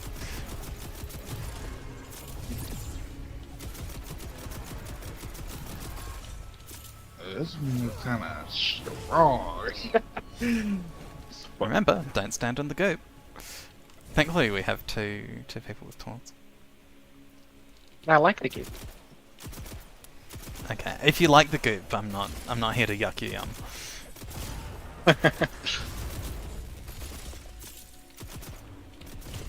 I'm gonna go to bed. Alright.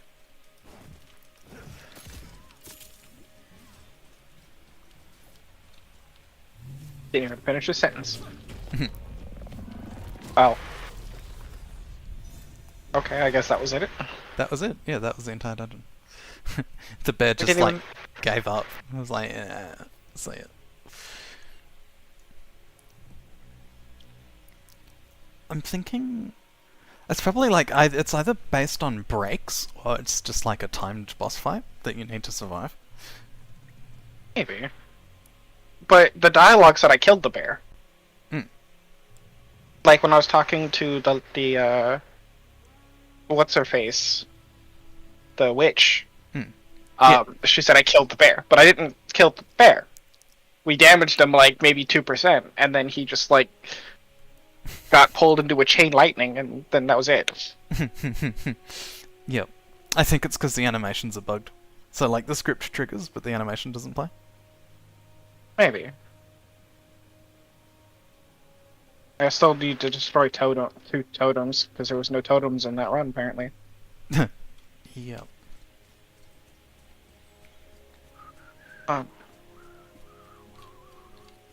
Let's go check Arsenal real quick.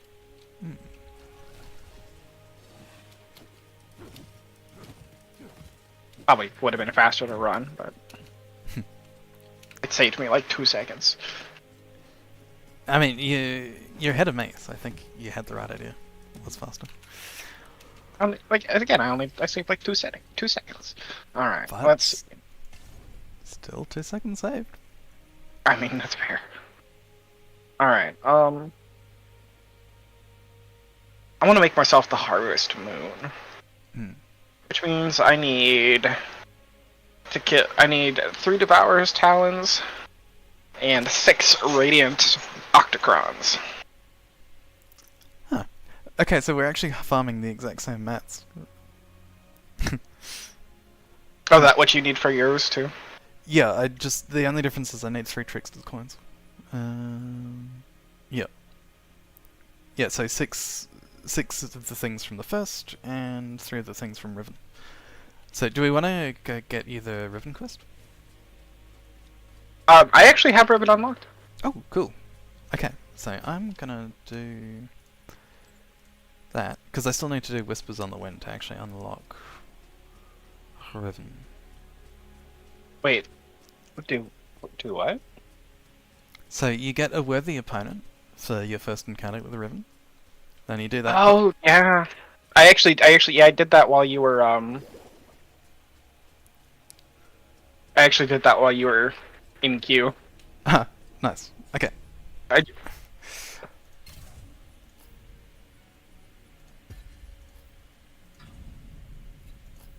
Yeah, two shadows.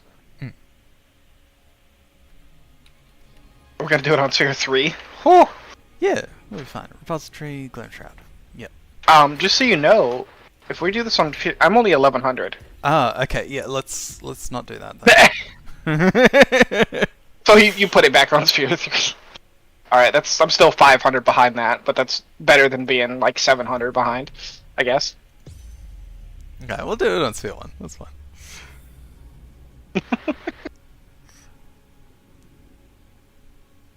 Oh, I have upgrades available. Ability. What do I want to level up?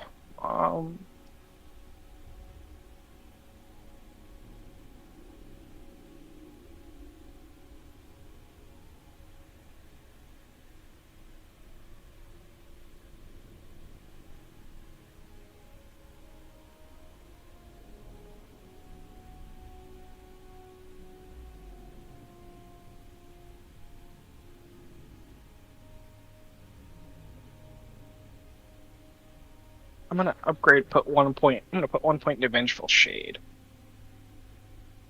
to get a 30-second or a 30% damage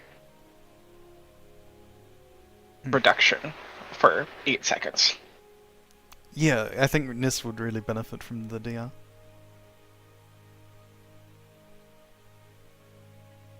She's so squishy. I'm the only person. She is. I'm the only person watching your stream. You're so popular. The trials and travails of being a YouTube streamer. If I could stomach streaming to Twitch and giving them my money, then I could make more friends, but I'm done with Twitch forever. I don't know. On one hand, it's kind of a both for me. Because on one hand, I prefer to give my money to Twitch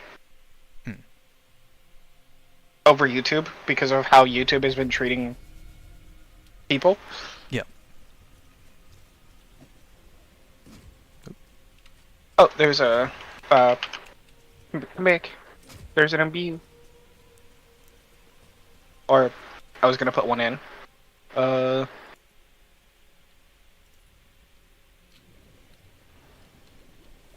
Stamina.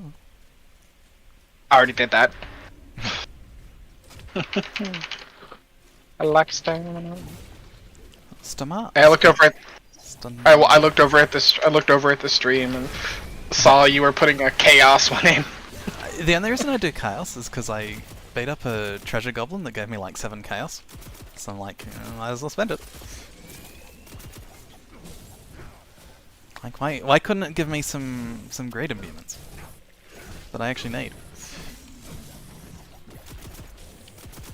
Ah yes, missing string table entering. The hero returns.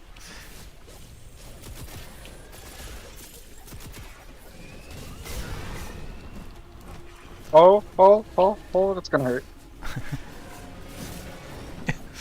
I just saw all of the explosions like, I may have made a mistake here. My anus is not prepared. No. I haven't been doing my kegels enough.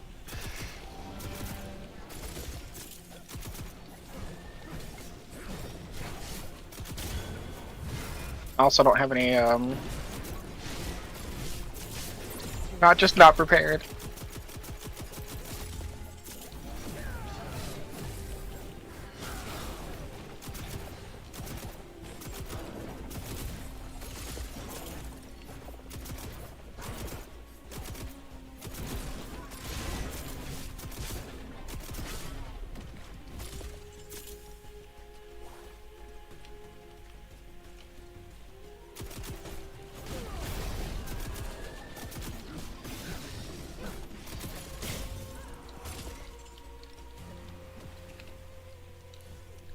Cold.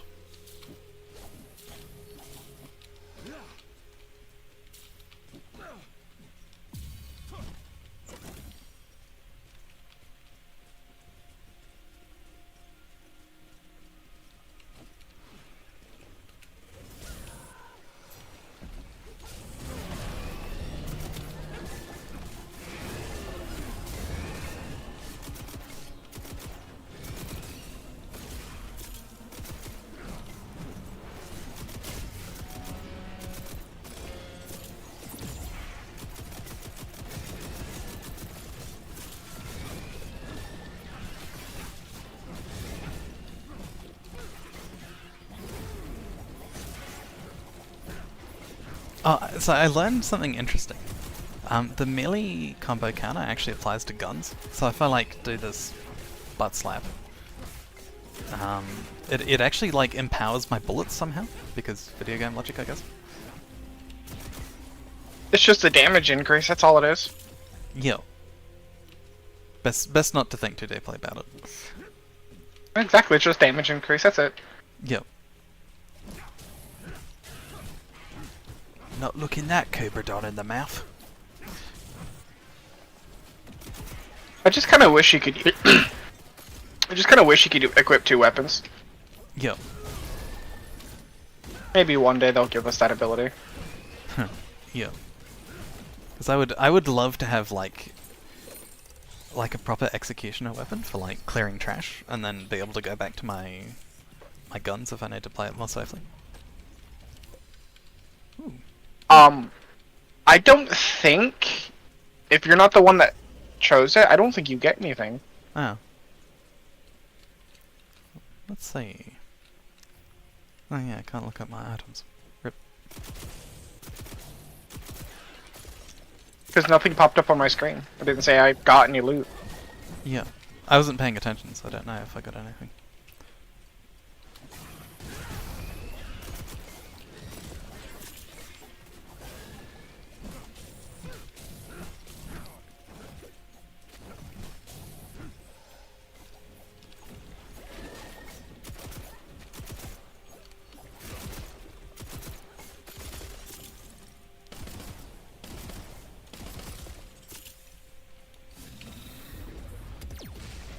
Oops. Yeah, it'll be fine. It will not be fine. Goodbye. It's nice knowing you. Oh, Windgrave can actually survive that. Neat. Yeah, you summoned a big old boss, and I started fighting a big old jelly monster. Yep. Alright. Well, I get a damage buff for doing this, so that's fine.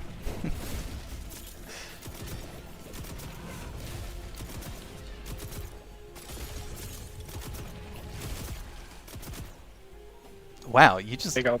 slapped him. The power of the Windgrave. Alt. Like, oh yeah, let's just have an ability that you can use twice a dungeon that makes you completely invincible, and then also turbo buffs your damage. Was it your damage or everybody's damage? Everybody who stands inside... Basically, when you're inside the thing and you block a hit, you get a damage buff. So that's why you did so much damage to the jelly. I wasn't even paying attention to how much I actually did. I just know that he melted. Yeah, you like one-shot him from 40% health. It's like, oh, okay. Just nest things, I guess. I'm slightly salty. Like, on the Discord, people are already trying to figure out if there's a tier list for the heroes, and it's like, this is you know, it's a cooperative game. Like, everyone has a purpose. Like, bring 3 Nisses to a party and see how much damage they deal. A lot. A lot, but not as much as if they had, like, buffs from a Venomous, or especially a Silo. I actually picked up his essence. Hmm.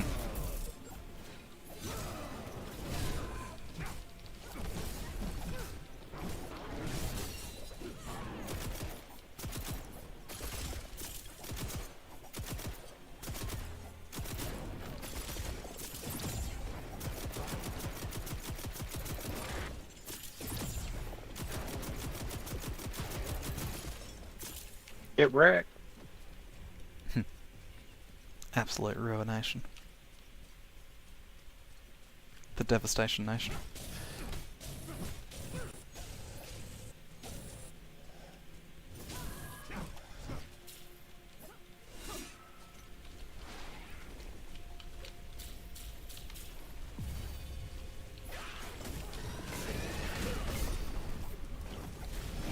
Ooh, I need to get out of here. Have a heal.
How many emissaries is this dungeon gonna throw at us?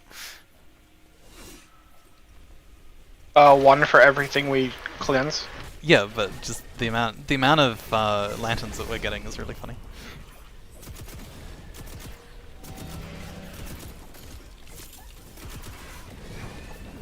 I mean, there's like 3 at the end. Ow! I was in the middle of healing.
It won't let me pick it up. Oh.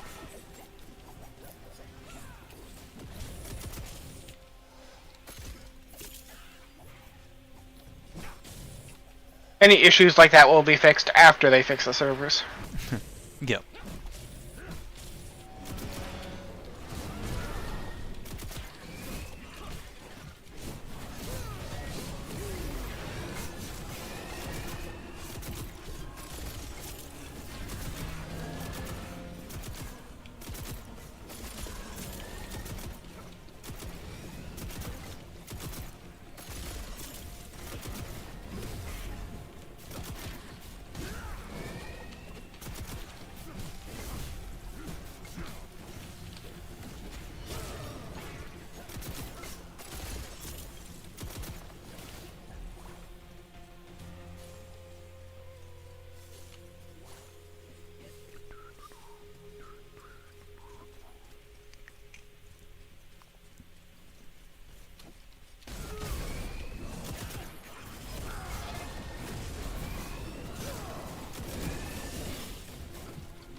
Ow. Hey, you're not supposed to stand there.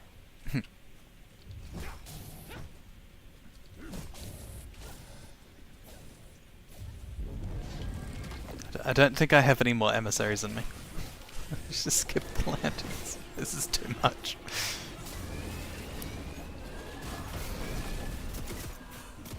Yeah, there's at least 3 more. Yeah. I mean, we can do them after the fact, I guess.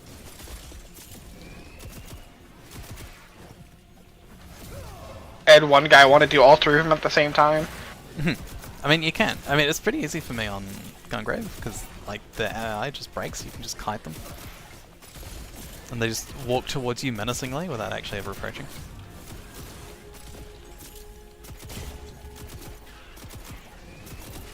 They're passive aggressive. They're like too distracted by how cool they look to like actually fight effectively. Oh, I was trying to heal off that guy.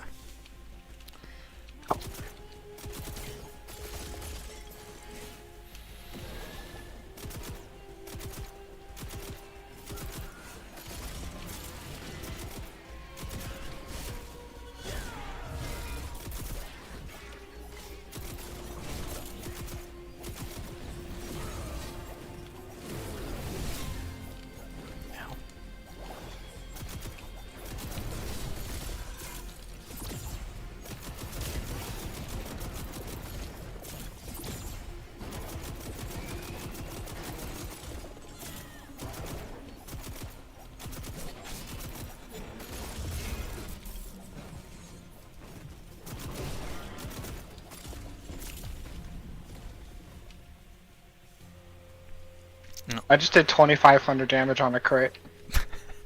Oh, was that one of your abilities? Yeah, so it's the dash, the shadow step. So like if you look at the shadow step here, that shadow that comes after me does significantly more damage. That's what one-shots most of the like weaker enemies, is because like the initial dash doesn't do much. But then that shadow comes through and hits for like 800-900, and often crits for like 1500-1600. Yep. So I remember I was building my Nissa around her ultimate, because there's that thing where it gives you the... I don't know if you know... 100% pierce. No. Even better. So there's... It gives you like infinite charges of that thing where when you dodge, it does the... yeah. eruption. Yeah. The thing is, your first ability counts as a dodge, so it'll trigger the eruptions. Wait, really? Yeah. If it's still that way. If it's still that way, yeah. So, yeah, so I built around the dodge eruption and the ultimate. And it's just... that's why I was playing Sword and Shieldness as well, so that I could get my own breaks and then just, like, burst phase the enemy into oblivion. So do you want to do these missing string texts, or missing string table entries, or you want to just get out of here? I'm good for some missing string table entries.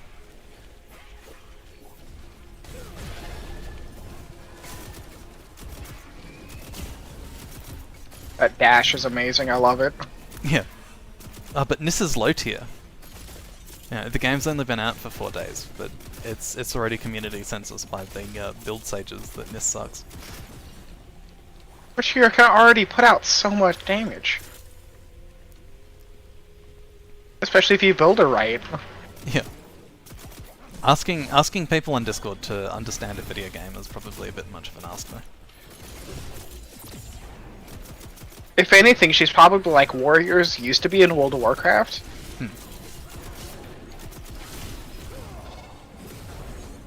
Warriors were the hardest class to play when World of Warcraft first came out, so, I mean... Yeah.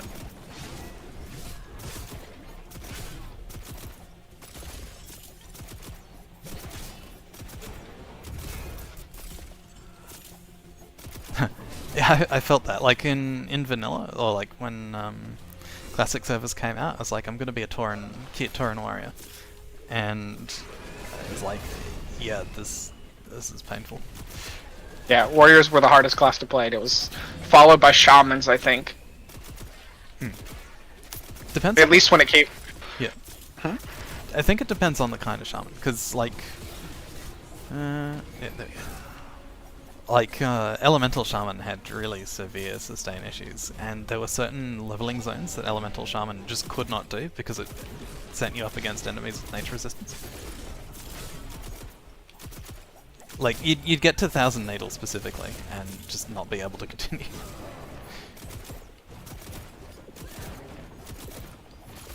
Yeah, you'd have to go somewhere else. There was nowhere else to go, it was 1000 Needles. Because Eastern Kingdoms had, like, a missing level range for Horde. So the only way to get through that particular level range was to just, like, not cast any nature elemental spells. Which you could do, but it, like, tanked your DPS. Or just dungeon spam. Yeah.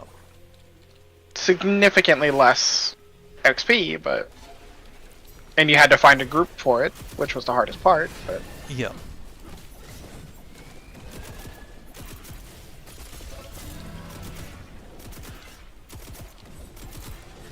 I always leveled with dungeon spam anyway though, because I liked having... Because I always played on PvP servers, so having blues and like beating anyone trying to gank me was always really satisfying.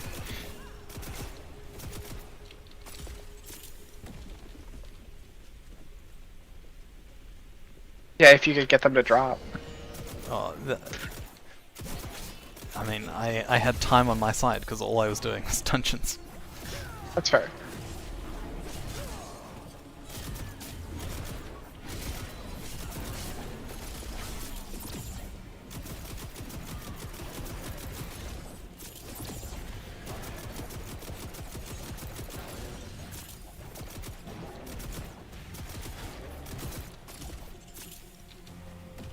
And we're done. And we're done. Absolutely shredded. Take that inspirational. What do they do? I have no idea. Ability power. Okay. Interesting. Well, so what the inspiration orbs do is they give a buff to people based on their archetype. And apparently for Warmaster, even though I'm a Warmaster, it gives me more ability power. Okay, do we want to farm Riven or the first? First. I don't know. I mean, it doesn't really matter. Yep. I mean, either way, they're going to be farmed. Yeah. Unless I'm, like, so unlucky that we farm him, like, we kill one of the bosses 5-6 times in a row and I don't get any loot. Actually, yeah, do we want to try with you, Heston? Just to see if We'd it's... have to start with lower spheres, but I need to use the restroom real quick. Yeah. I need to go get some water.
I am back.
Does my head in slightly that like the fastest way to bunny hop on a War Master is to go backwards?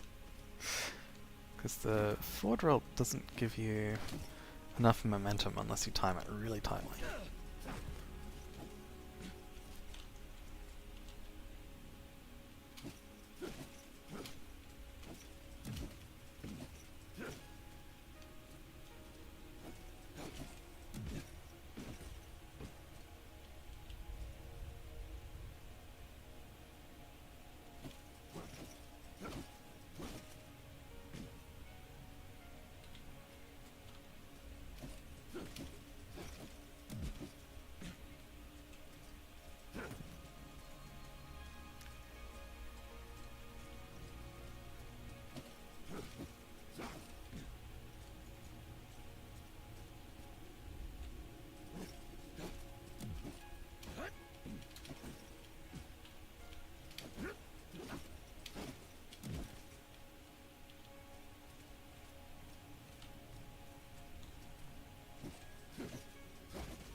been wondering if I shouldn't start putting more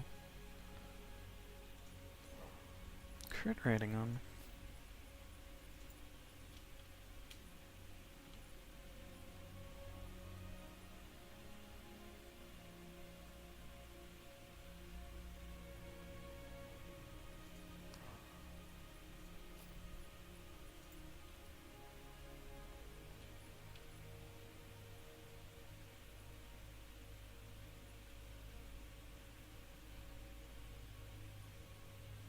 Definitely need more resilience, though.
Maybe I will try putting on a bit more crit rating.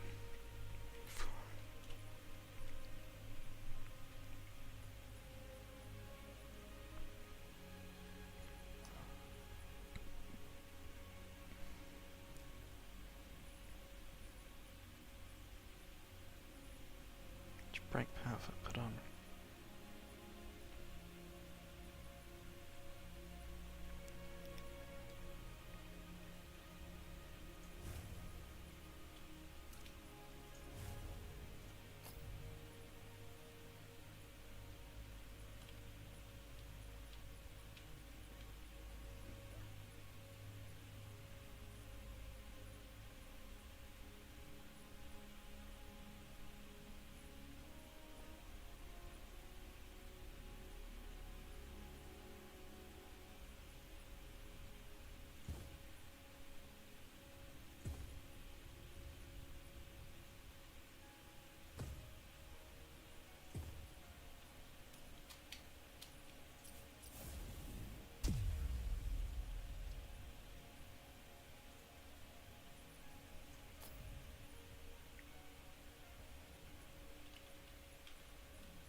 My apologies, I'm back.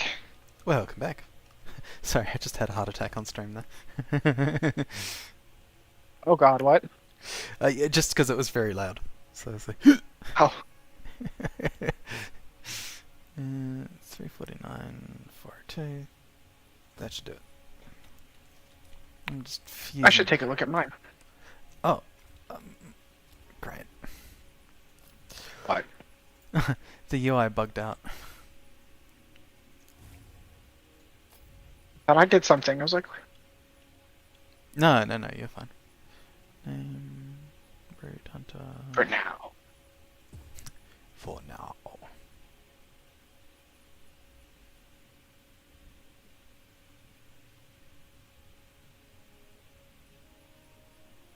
I'm at 1170 right now. Don't forget to equip the highest level accessories you can. Yeah, that too. Load out. Because that's like an absolutely massive jump in experience.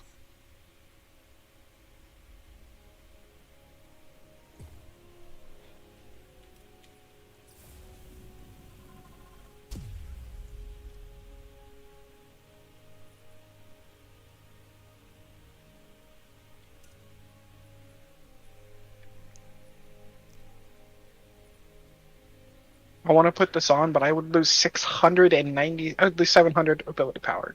I don't like that. Hmm.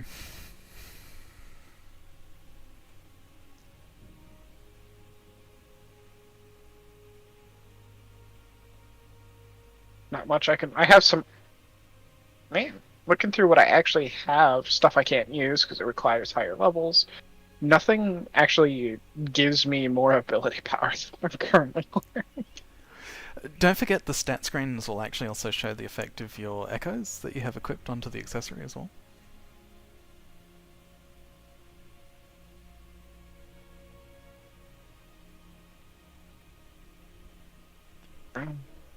Echo.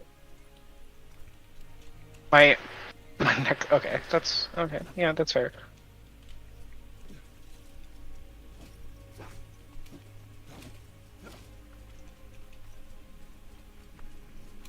So I would only lose like 400. Hmm.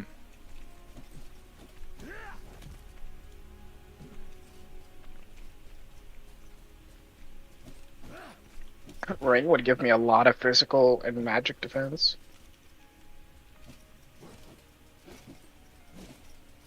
Like 500 of both. That's a lot. It is a lot. Because I realized, like, playing Wingrave, I realized that part of the reason my Nis was so squishy when I was playing her is because I didn't invest anything into defense. Because it's just... That's what I want to do. Because I was just, like, going all in on balancing health and resilience. But I realize now, like, that was a dumb move. Because the way that most games calculate it, defense and health will actually cross-multiply. It's like putting the same amount of health and defense, like allocating the same amount, will... like, if you have a budget of 400, for instance, and you put 200 in both, it'll have more of an effect than putting 400 just in health or 400 just in defense. Ooh, an epic frostbreak echo. Right, yeah. Do it count?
Alright, there we go. I'm at 1425 now. Hmm. I'm just giving myself an extra 200.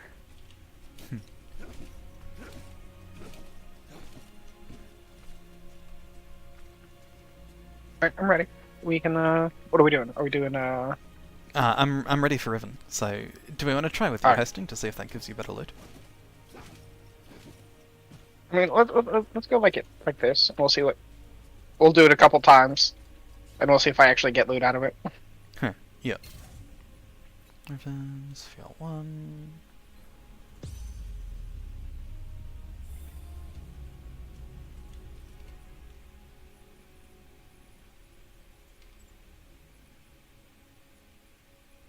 I was gonna say, why are we doing Sphere 1, but then I realized that's all you can do. Yep. That's all I can do. No, I can do Sphere 2, but...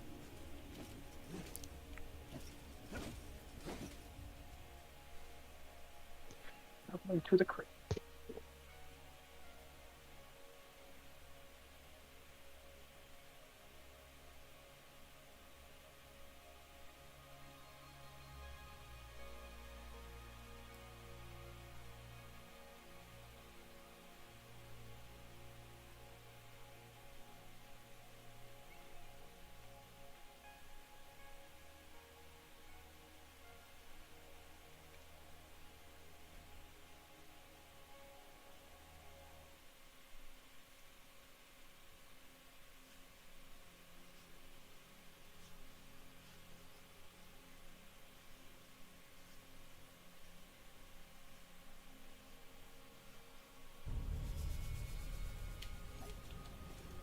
Mochi lifts. Good to know.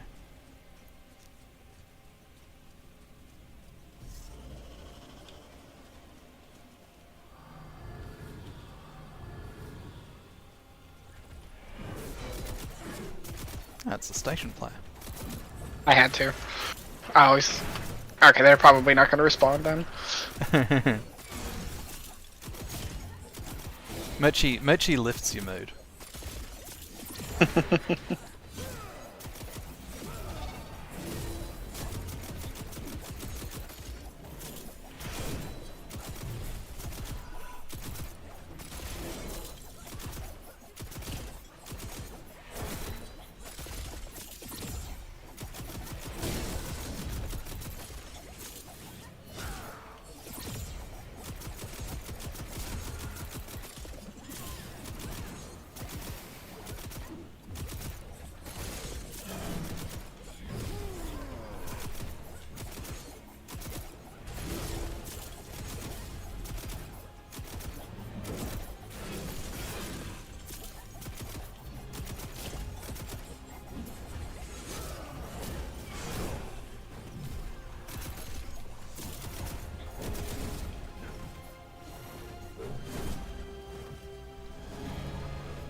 Eee, nice. I got Knight's Edge Essence. Hmm. I didn't get the tooth. Let's see, what did I get?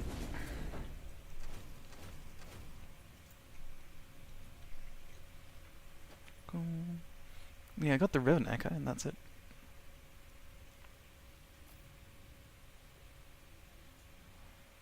I didn't get the Echo. Hmm.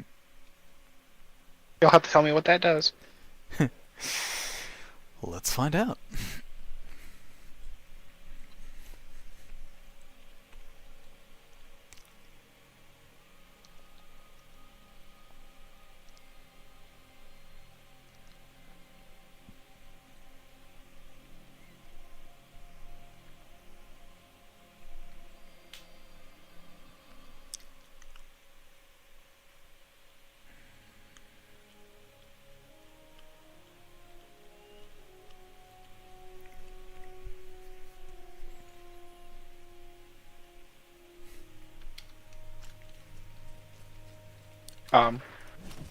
Well, it spawned to be like way over here in this corner.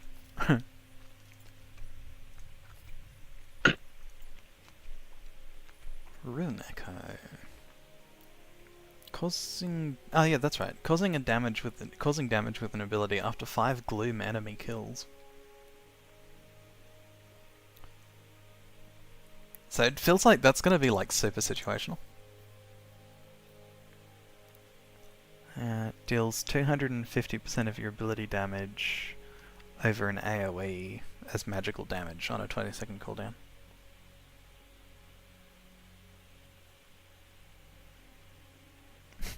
So like, the Riven Echo is going to be really good for when you're fighting Riven. Or if you're farming like Gloom Imbuements.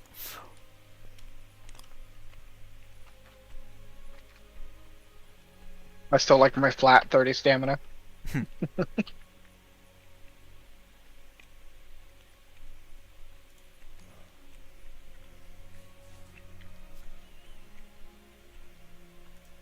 Oh yeah, no, that's crit rating and power. Don't care about crit rating and power.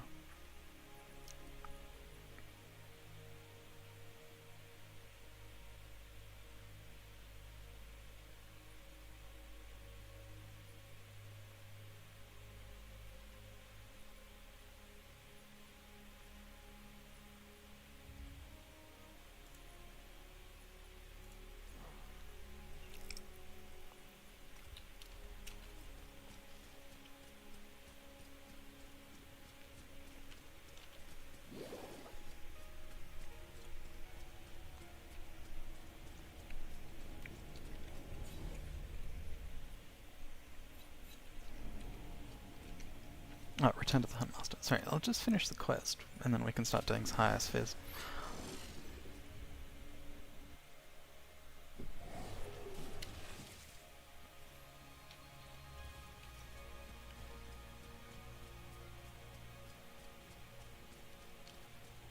That's not a bad Echo. Hmm. Deposed King. 20% chance when killing an enemy to restore 15% of your max health over 6 seconds. Hmm. With a 30-second cooldown. Hmm. Finally, an opportunity to stop playing Wingrave.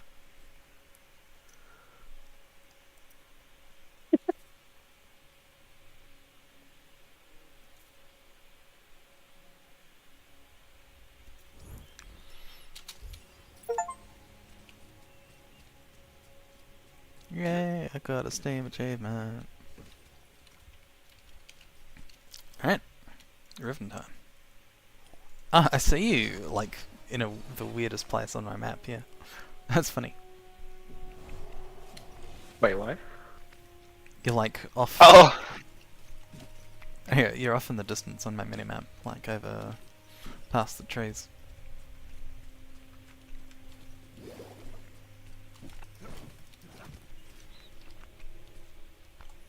My UI bugged. I was trying to level up my echoes. There you go. Sphere 2 with 1 active imbuement.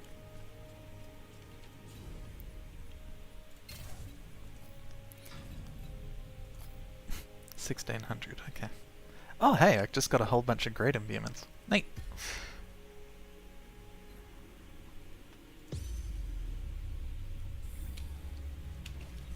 You're gonna add a modifier? You're gonna imbue it? Yeah, so we get better drops. Because I've been noticing that if I double imbue, I actually get like near... When I was farming Bloodspawn, I was doing Sphere 4 and like getting absolutely no loot, but as long as I did a double imbuement, I was getting like a guaranteed crafting material and a guaranteed... almost a guaranteed echo drop as well. Alright.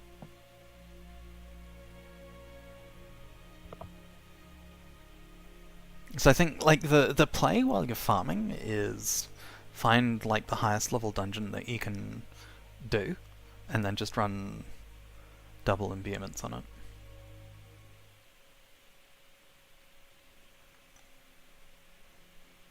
What? What? What? I just got kicked Huh. because of an anti-cheat error. Rip. At least it's not just a Linux thing. So you're by your I've got another NIS, and it's a break NIS. I'm just sad I got kicked. Yeah, I'm sad you got kicked. I had to close my game because stupid. I don't like it. I'm sad.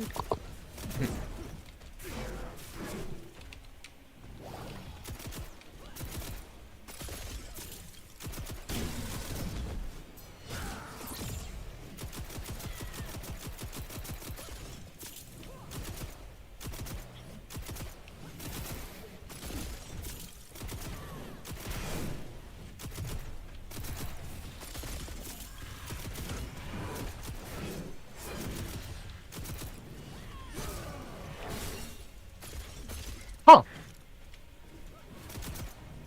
Huh? It can't get my Steam credentials.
I just can't get back in now.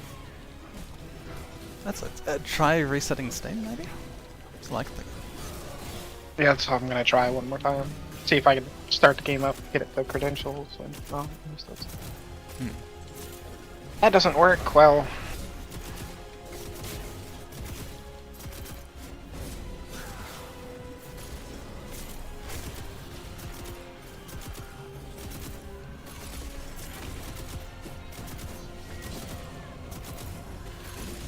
Or Steam Driver. Sorry, Steam.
Steam is having problems. There we go. It did not want to let me sign back in. It's also loading very slowly. Yeah.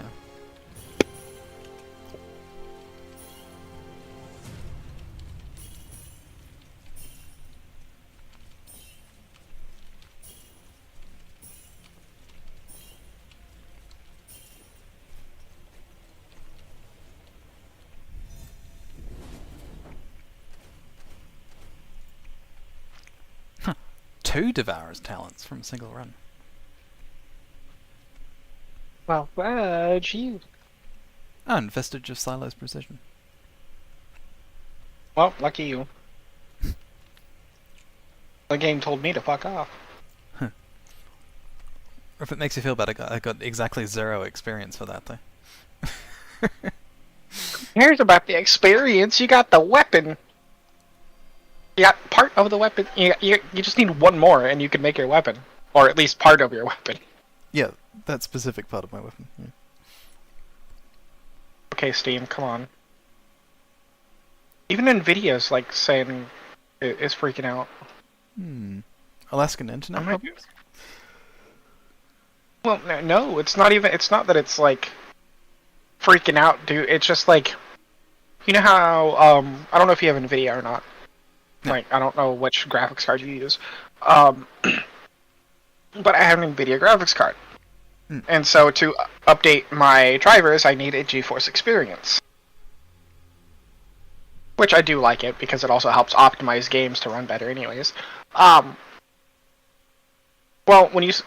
With GeForce Experience, if you start a game up, there's like a little pop-up in the top right.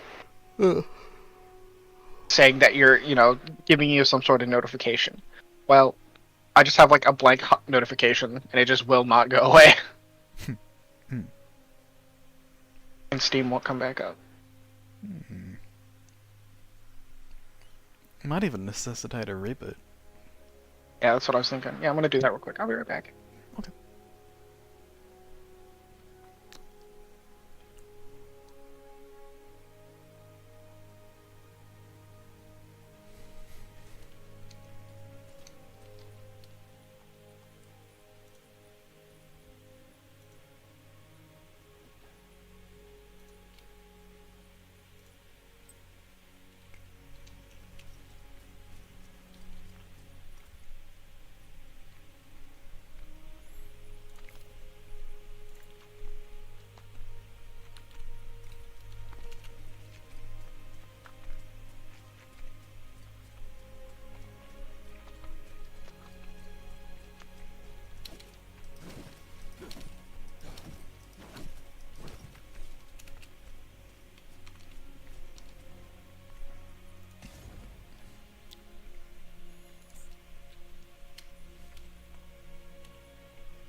And I'm back.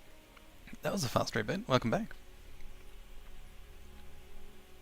The benefit of having a Windows on a SSD.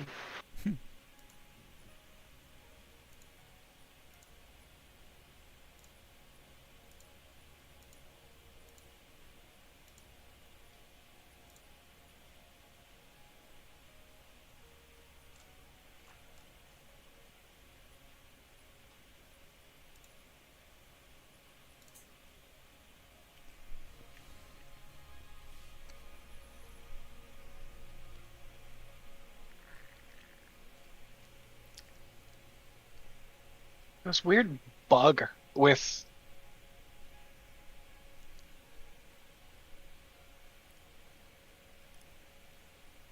there's this weird bug with my Windows.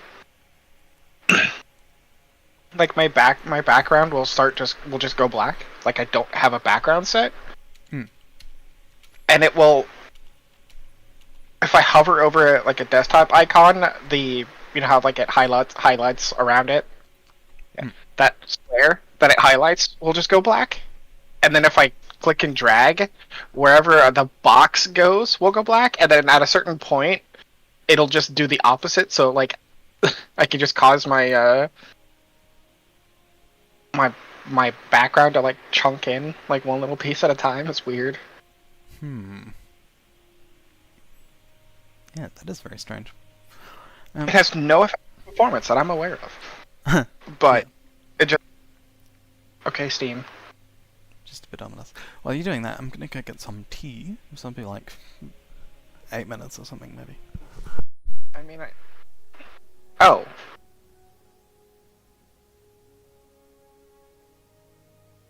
It'll be fine.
hello.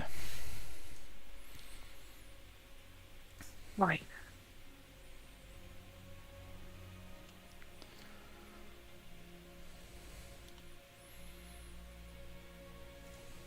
I'm having issues with Steam. It refuses to connect. That sucks.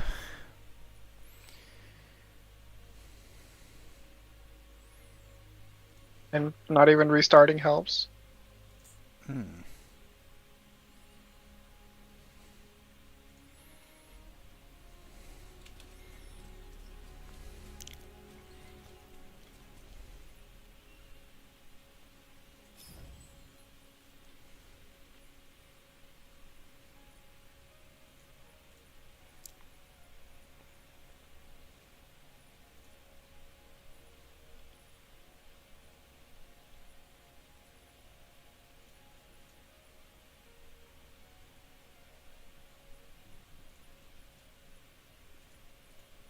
I can get it to go offline mode, of course.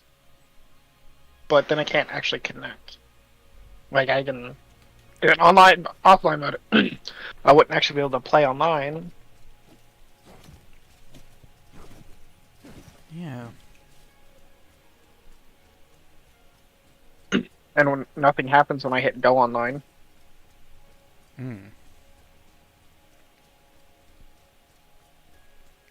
Yeah, I'm not sure. There might be something in like the Steam knowledge base.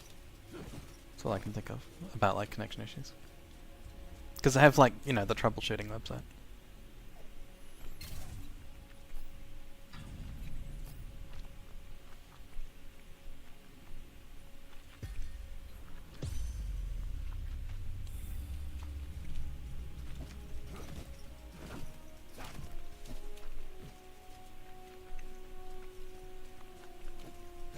Because I mean, I know Steam is online. I know I'm online. But it refuses to let me connect. Yeah.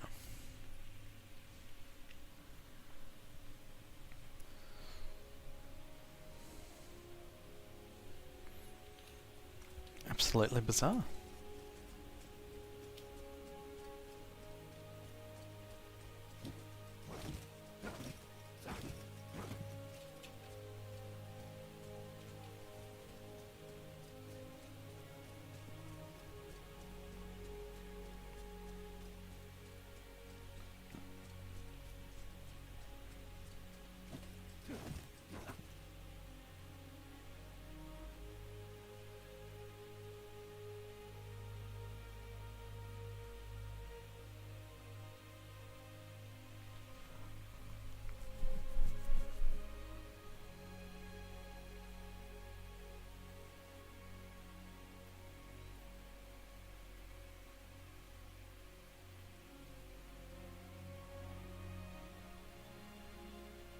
I guess I won't be playing tonight. That's a huge shame. I have to sound so excited about it. Yeah, I'm glad you can't play. Finally told the truth.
Oh, oh,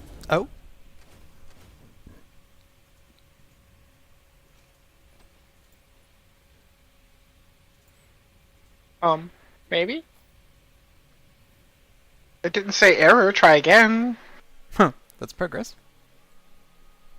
I just went. I can see the side on my screen that says that friends are online playing games. It just says I'm offline, so I can't. Did you see that? I sure did. Huh. Alright, so Steam is just twigged out right now.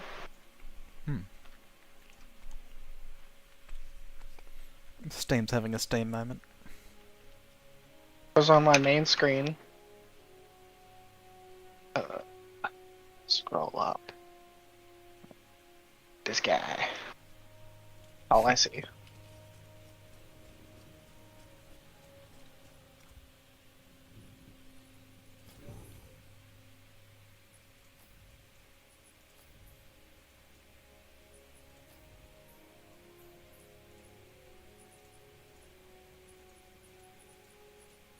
Just spinning and spinning and spinning.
And I'm just stuck on an infinite loading screen now.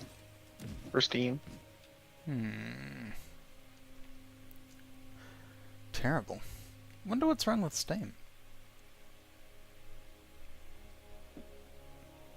Oh, and now I've got a Steam web helper.exe. A critical Steam component is not responding. How bizarre.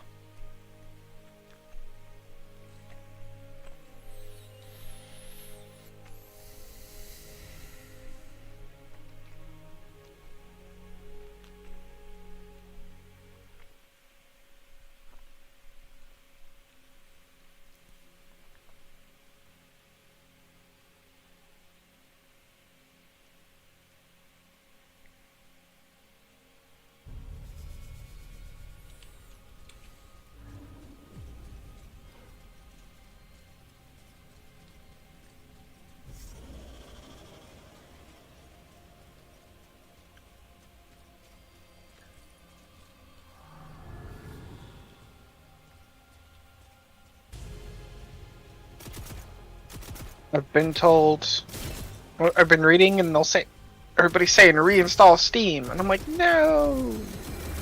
Yeah, because the problem with uninstalling Steam is it'll also delete all your screenshots. Not even that. It'll uninstall all your games. Yeah, it's the other problem. I don't care about. I don't care about the screenshots. Oh, it's working. Oh my god. Ah, thank God. I brought up, instead of Alt F4ing, it still says I'm offline on my friends list though. I brought up my friends list and it still says I'm offline on my end. What is it? Does it say I'm online or offline? I think offline? Yeah, Okay, it says you're 'cause, offline. like, you know what? The game is working, you know, and that's what matters right now. Yeah, And then I just have to sit for 2 hours through the queue. yeah. So, I mean, I don't know what you're doing, but you don't have to wait for me. I've just been going back and doing sphere quests so that I can get sweet experience. That's fair. Alright, let's see how long it's going to take me to get through here.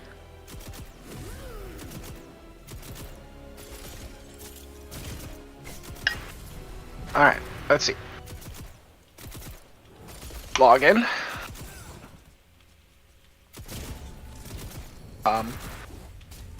Maybe one day, I guess. It just says connecting to online services, and that's it. Oh my god.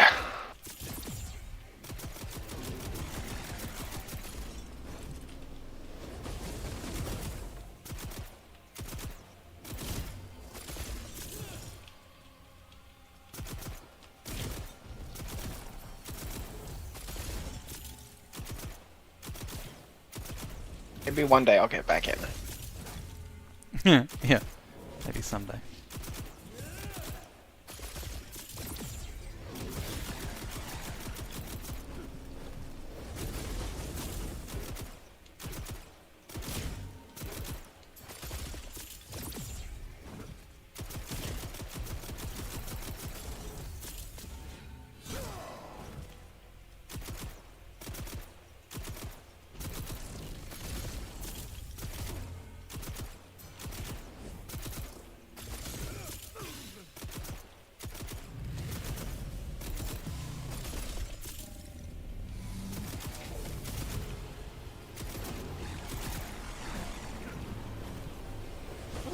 Dave, your position in the queue is 2,900. Not 8,000, not 12,000, not 20,000 like it was earlier today. Significant 3,000. improvement.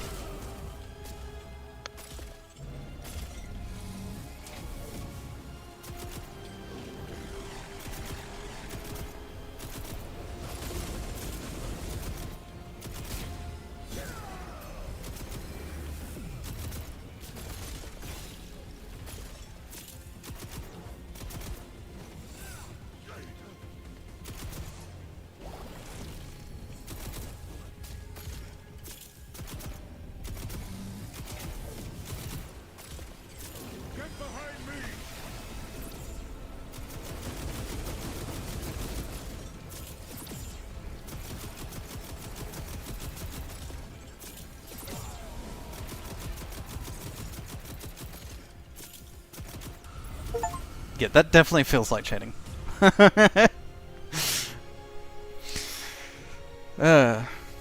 Wingrave. What? So I was soloing Argent Hand, and you know how he has that thing where he just like he summons some ads that make the arena explode? Oh yeah. I hit Wingrave's ult. I power through the explosion and a bunch of other bullshit that he does, and I get like a 12 times damage multiplier. Jesus Christ. Like, yeah, sure. Yeah, why not, right? My god. Or a god at this point. Yo. How long does that damage multiplier last? I'm not sure, like a pretty good amount, and like, doesn't really matter how much long it lasts, because as soon as I get it, whatever I'm fighting is dead. Because you could use it against the first. Yep. On her on her second wave of shields. Not the Hmm. first one. Yeah. On either the first or second wave, I would say the second one. You could block everybody. You could have everybody stand right there, because everybody will get that damage buff, right? Hmm. So then they get hit by that second wave. Everybody gets 2, 3, 4 times the damage. Is it on one attack or? No, it's a lingering buff. You time it right, you could probably shred the first on her second wave, on her second phase.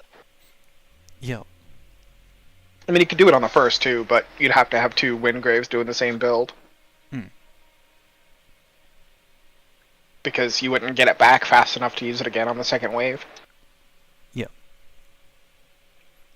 But then you'd have 2 Windgraves. So, like, just 1 Windgrave's probably enough. Well, if you had 2 that were running that same build, and then you had one going for break,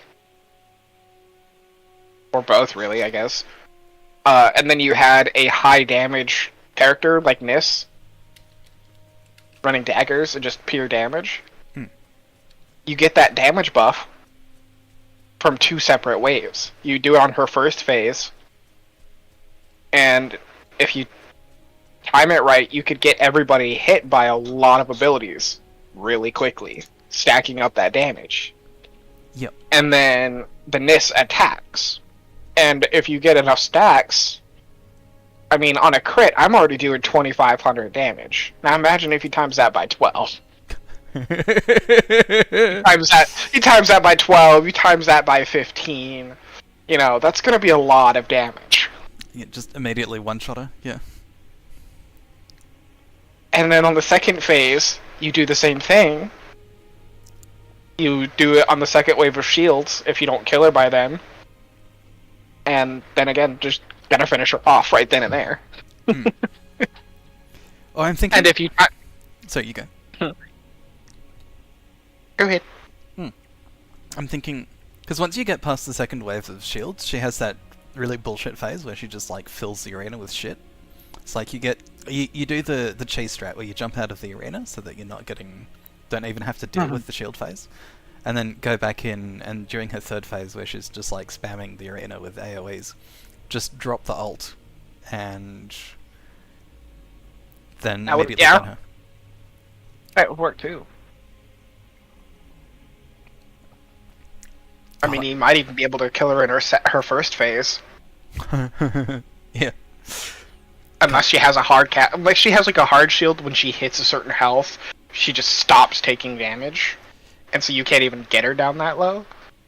Yeah, so like before she breaks the arena, she can only get to half health, and then the phase transition starts. So yeah, you just take 2 damage Nifs. and a gun grave. Yep. Or not even a gun grave. Like, if you wanted to go turbo offensive, you could bring a, like, double dagger grave. Or what I like to call them, the grave dagger. The grave dagger. And then, and then you just do the first phase normally. And then, again, either on the shields or the AoE, would probably be a bit better for the AoE. You, just buff everybody's damage. Wingrave is a funny character. Like, if I'll be you... on in like 20 minutes. He's a funny character if you use your brain and actually, like, use his mechanics. Which is a bit much to ask for most Wingraves, I think.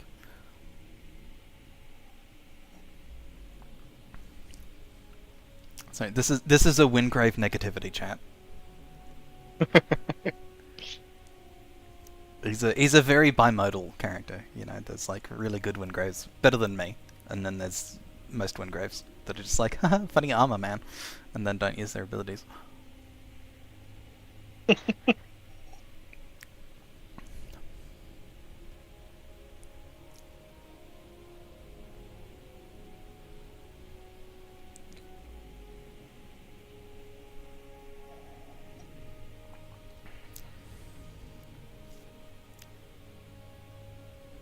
Yeah, I think, like, considering both Nis and Wingrave, unlike no other characters just yet, because I don't really have experience, it seems like building around your ultimate actually seems to be the play if you want to do like a boss hunting build. But obviously building around your ultimate really sucks if you're doing expeditions. Yeah, I can see that. Because like, if you build Nis for her ultimate, she can just do so much bullshit as soon as the enemy gets, like, you get a break on the enemy.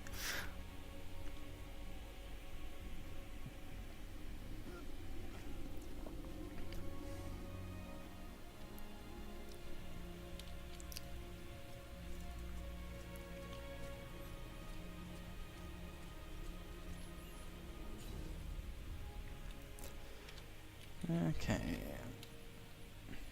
First, yeah, tool.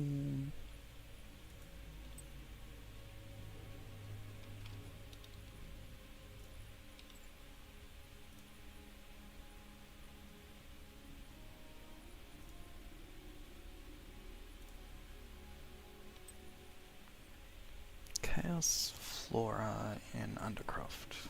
Okay.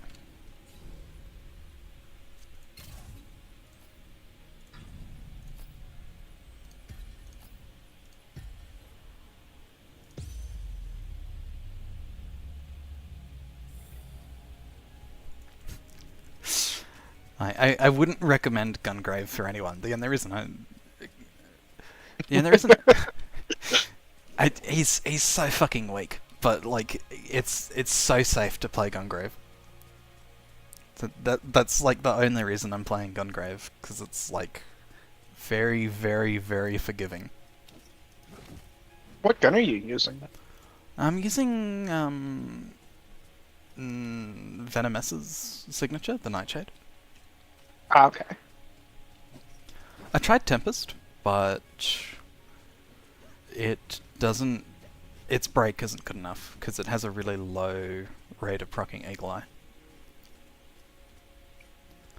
And it also sort of defeats the purpose of playing Gungrave, because if you want to actually deal the amount of damage that you have the potential of dealing, you have to be like right up in the enemy's face.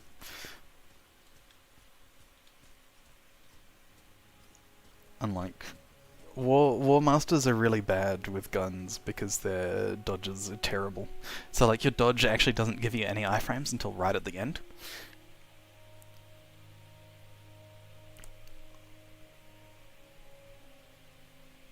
Alright. Once you get back in and we start farming Riven and the First, I'm gonna move to the Arcstorm. Because that one, it has really high break power on it. And two, I think I saw a Kairos using it, and it's like this gigantic AoE lightning gun that just shoots piercing bolts. Oh, it's the Enigma. No.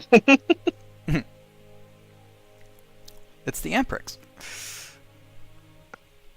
What's an Enigma? It's a secondary in Remnant 2 that just absolutely shreds.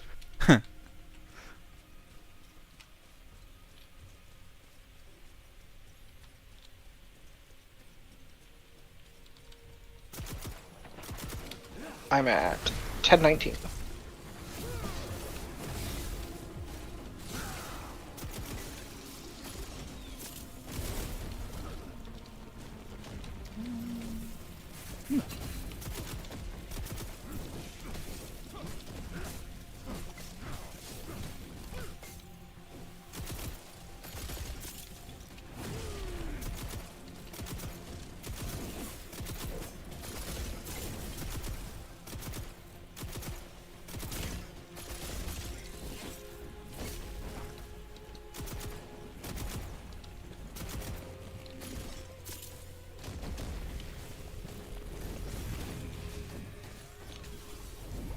They nerfed Chaos Spores as well, because they don't seem to be shooting like homing projectiles anymore.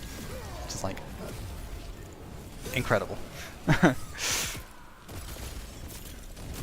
Or like Gloom Flora. Like the mushrooms explode and then that's all they do. They don't like shoot balls that you absolutely literally cannot avoid. How they used to be. Yeah, so before Chaos Spores, like, they would shoot balls, and you could dodge through them, and they would continue homing on you until they hit you. Which is So you just literally could not dodge them. literally could not dodge them, yeah. You just had to take the hit. Take the hit, and then they'd poison you as well. So the entire dungeon was essentially just like an attrition game. Like, not if you'll die, but like when you'll die, unless you just avoided every single fight. I mean, Nis could probably do it with her guard. No, so even blocking them did not solve the problem. Oh, actually, yeah, the parry, because the iframes. Like, assuming they despawned. Because I was playing Sword and Shield Nis. It's like, I even tried blocking the things, and because block doesn't prevent status effects, I just, like, copper poison. Well, no, because or maybe not in the beta, but here they do. If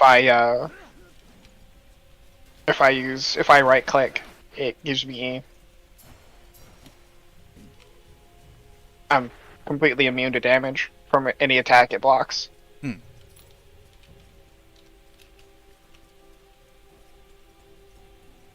And I can block anything, even AoEs. Yep.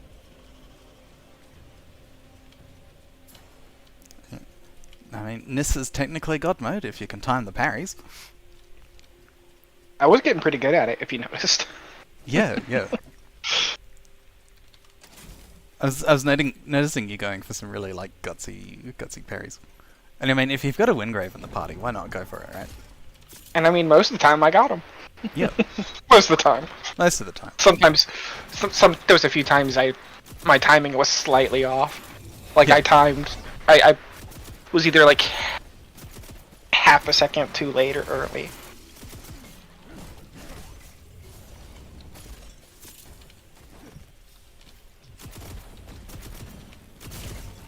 I'm at 105. Close.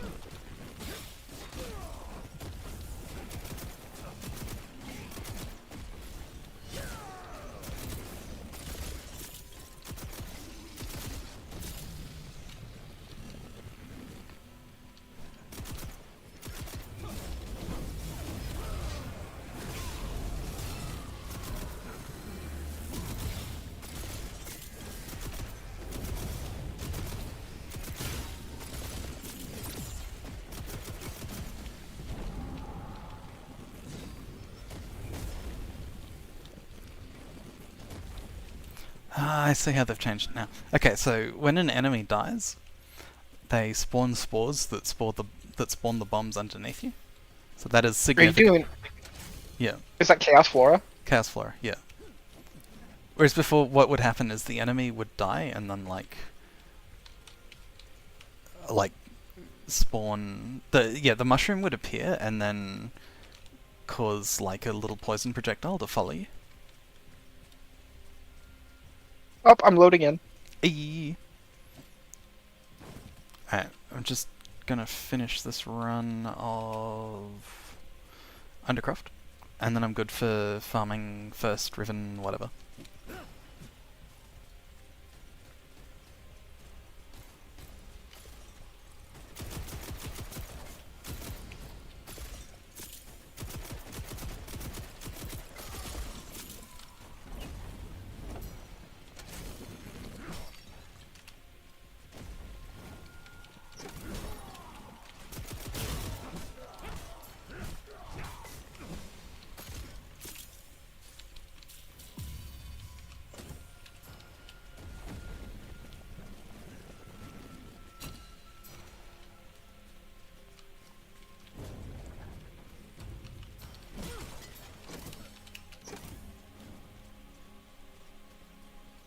Hey, I'm in.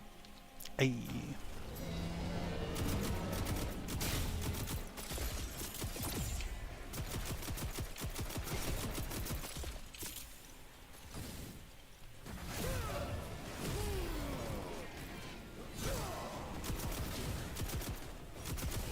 Alright, I'm gonna go talk to Arsenal real quick.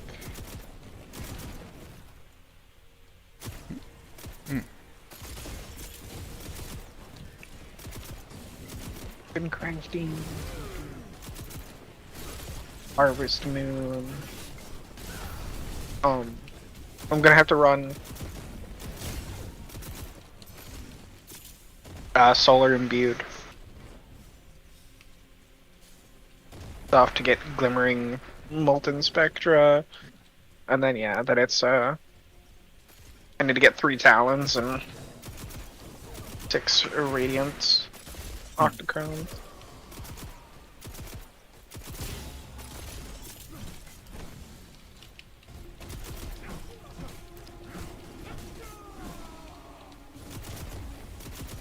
Even though I'm closer to a couple other weapons first. I don't really want those weapons. Yep. So you already have Arcstorm? I already have Tempest, not Arcstorm. Oh, I thought you said Arcstorm earlier. Arcstorm's the one that I want, but Tempest is the one that I have.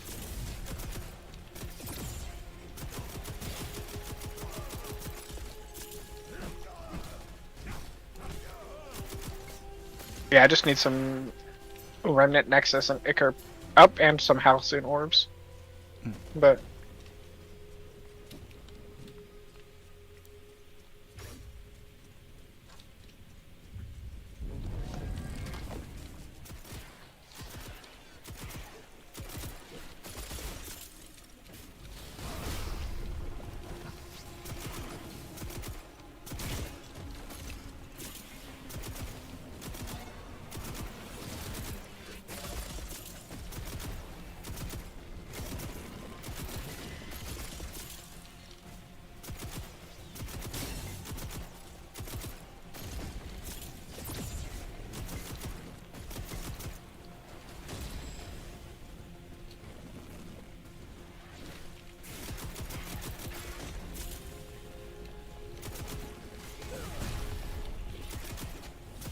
what if I get Harvest Moon Essence? The first, okay.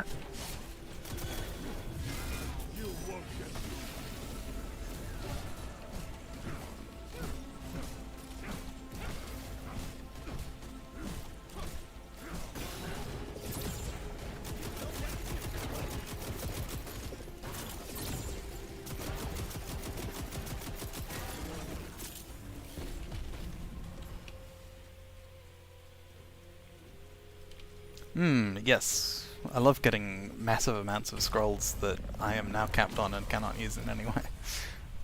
So as soon as I get the scroll, it's immediately useless.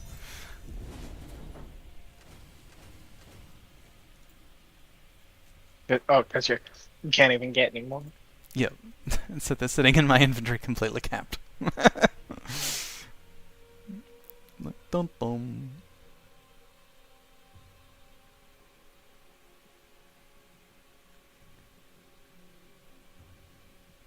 I'm actually closer to getting Night's Edge than I am to getting Harvest Moon. Mm.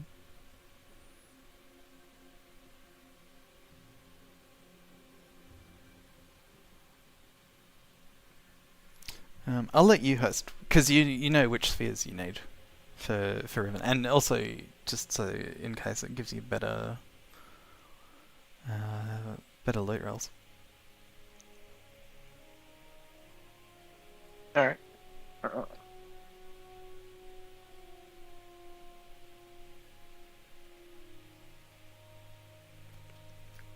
Right to pretty.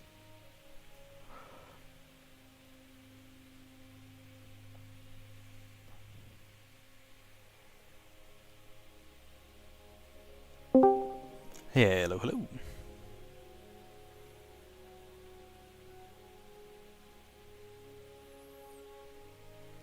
I'm traveling to Skylight.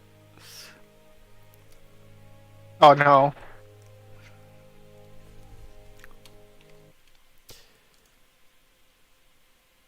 Oh, hey, Kaz.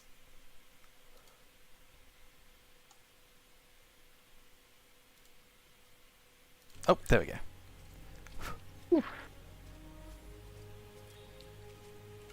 Did you know that invite? Yep, I got the invite. And the game has taken all my potions. Cool. At least you're right here in town. You can just head up the thingy. Yeah, no, the going into the menu and going out fixed the display bug. All right. Okay. So we can do Sphere 2. What do we want to do this on? Whatever.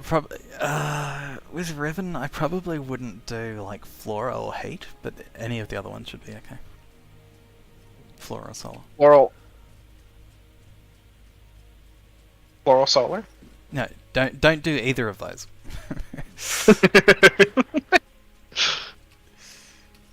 I mean, you can, but it's going to be pretty spicy. I mean, we could do Shadow Spawn. Yeah, and also, because for Sphere 2, the quest, you only need to do a single imbuement, so like, don't waste your imbuments doing more than one.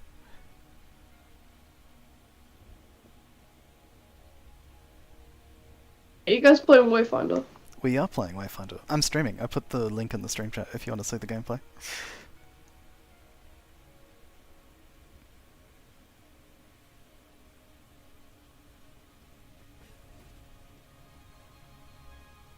You want to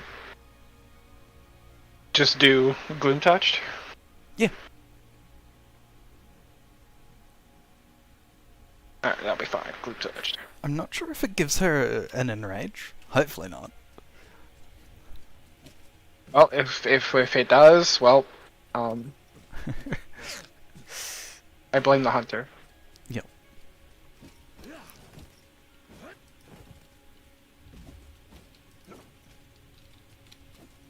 Dragoon's fault. He wasn't jumping high enough. Yep.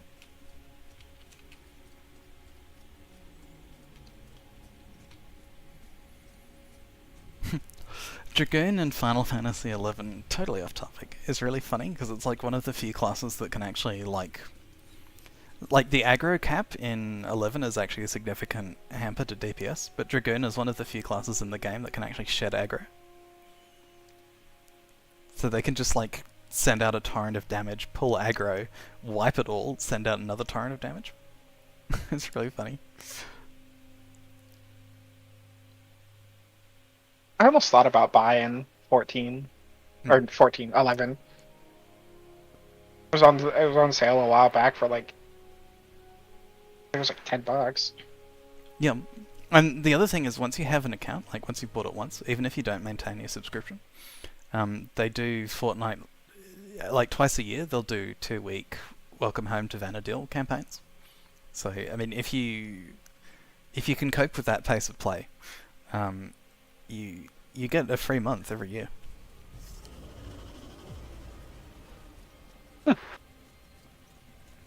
But in my opinion, like the story's good enough that it's worth it to just like pick a fast class like Dancer and just blitz through the story as quickly as possible.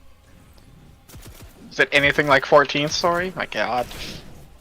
I would say it's better because like part of the reason I didn't enjoy, jeez, I'm getting slammed. Part of the reason I didn't enjoy Shadowbringers and Endwalker as much is because, like, literally half the story is just retelling Final Fantasy XI. The entire time I was like, I could just be playing Final Fantasy XI instead.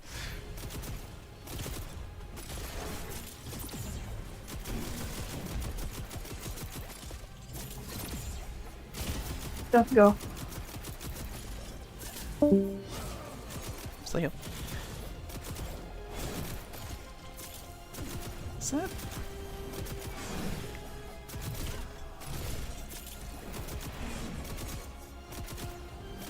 Hey, it's that Kairos that was using the Arc Storm from earlier.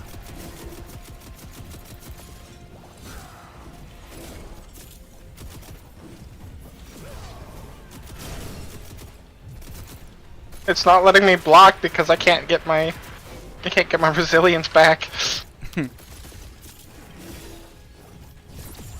There we go.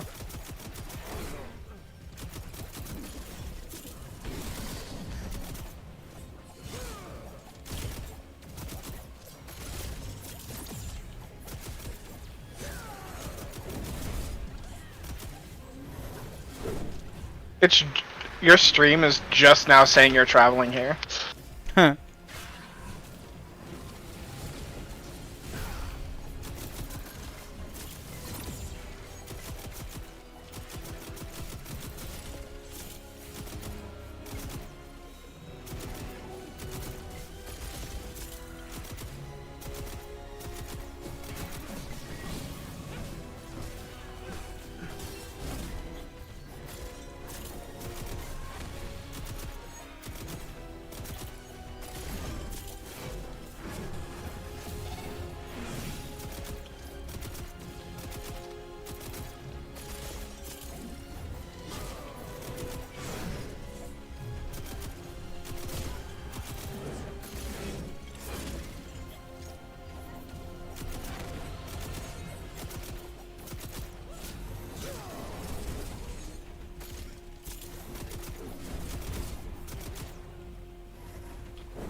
No. Ah, I tried. Oh, well, here's a damage buff at least.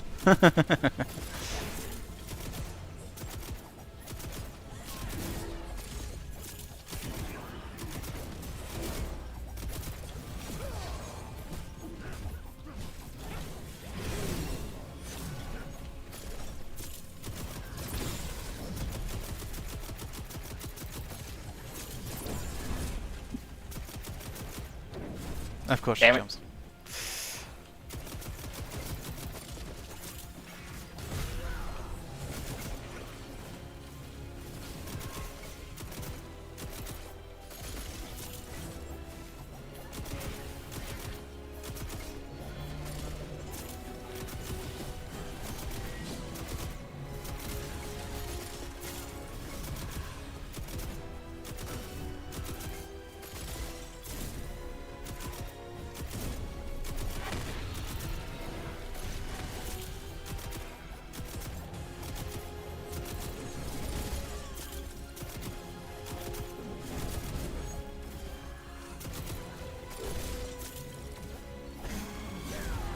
Is he? I got one Talon. Yep. Ah, I got a recipe for a greater arcanic elixir. Neat. I got basic War Master. Alright. Leave Bloom.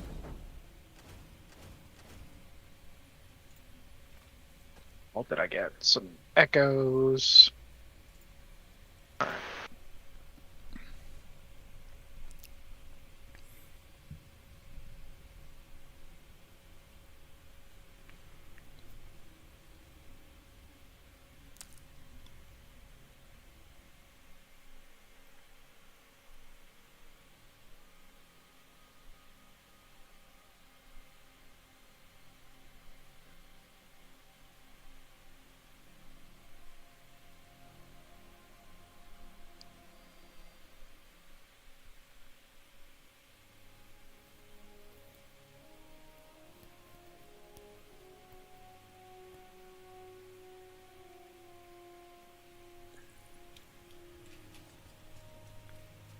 God, the stream is so far behind. Uh, yeah, I think next stream I'll just like do ultra low latency or something. You just on the stream. You just used your ultimate. Jesus Christ. Yeah, okay. This is a couple. It's a couple minutes behind. I'm amazed that it's just like desyncing more and more because there's like no on the control panel. There's like no issue with dropped frames or like bitrate or anything like that. So it's just like desyncing more and more. Because the other thing is I'm using RTMP as well, so that shouldn't be causing issues. Do we want to do a Sphere 3? Because that's 1900. 1900. I mean, I'm down to try. I'm 489 below that. Yeah, let's try Sphere 2 of the first then. I mean, we just did Sphere 2. No, the first. Oh, of the first. Okay.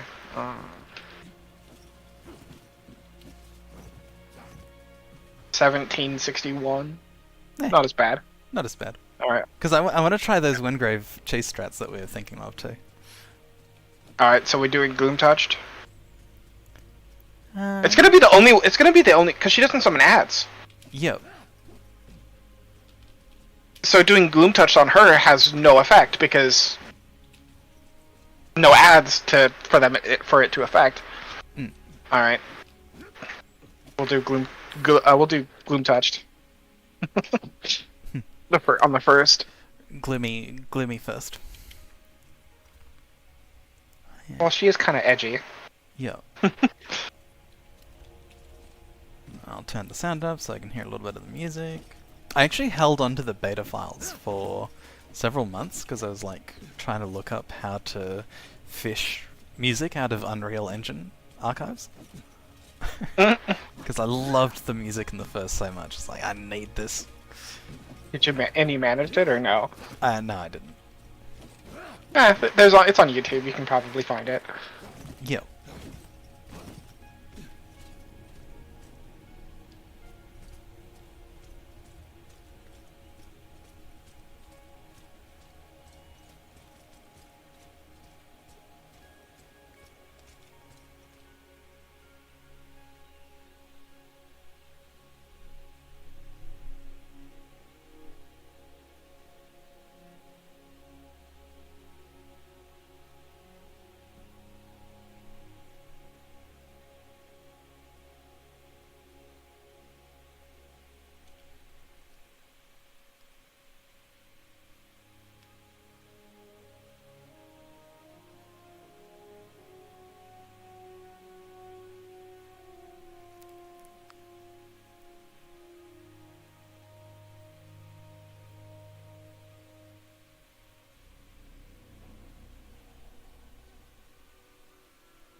Well, this silo knows how to bunny hop.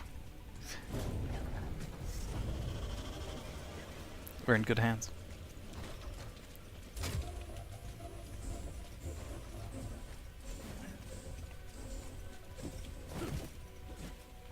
Fortunately, my bunny hop as a war master really sucks. Because the timing's really tight, and the speeds are really bad.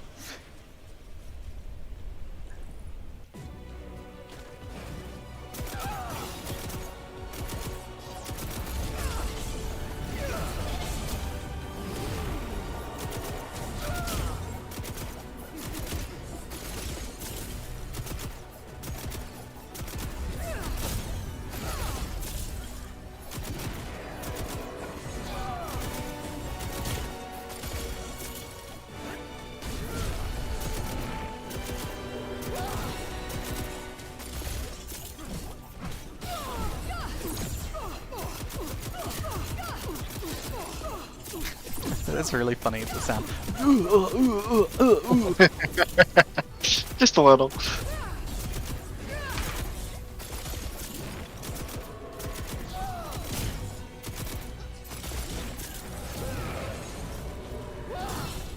Oh, I thought I was out of that, but no, whatever.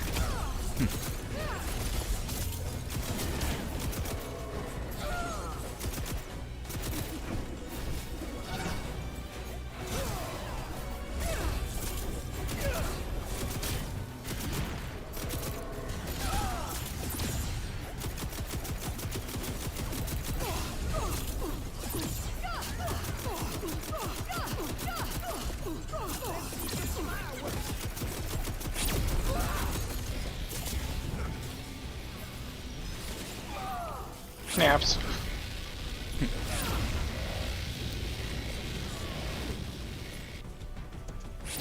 I was too busy watching you be cool, and immediately got slapped by a projectile.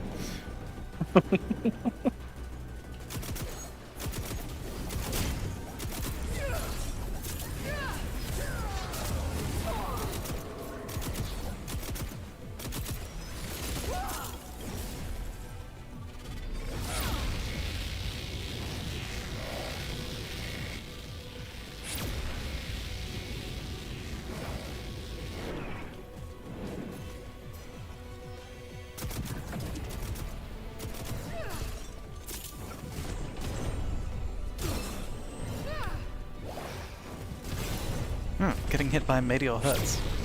Better thunk. Oh! Oh shit.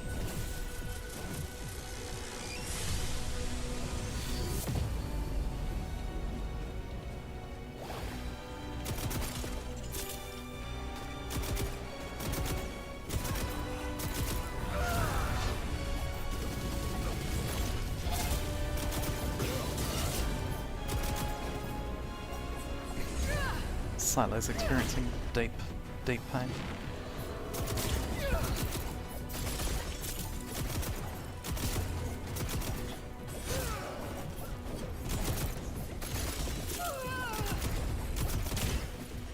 Oh yeah. See ya. Good luck, Silo.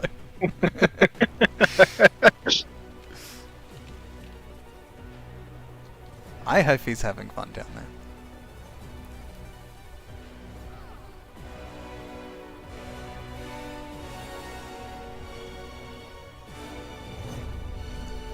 No, I went in way too early.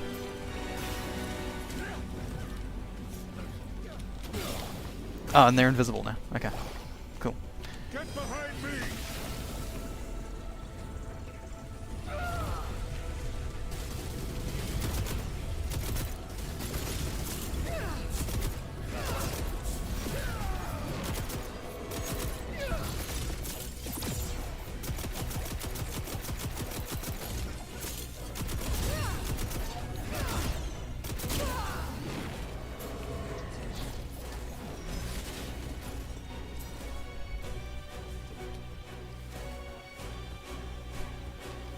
Hey, he figured it out. Literally never gets old. 3, 4, 5. After this wave, I think. Oops. Yeah, I totally misinterpreted what you said. Okay, there we go.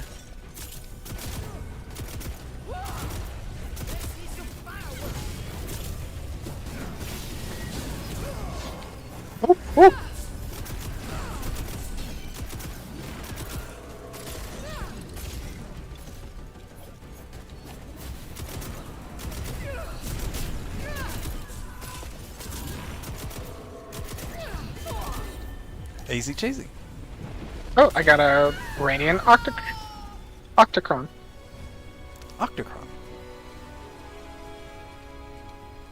I didn't even look at it. I was just like, octahedron. Sounds right. I mean, because it is octahedral. Yep. Items. Oh, and I got a first echo. Sweet. Ooh, I got an artifact recipe. Ooh.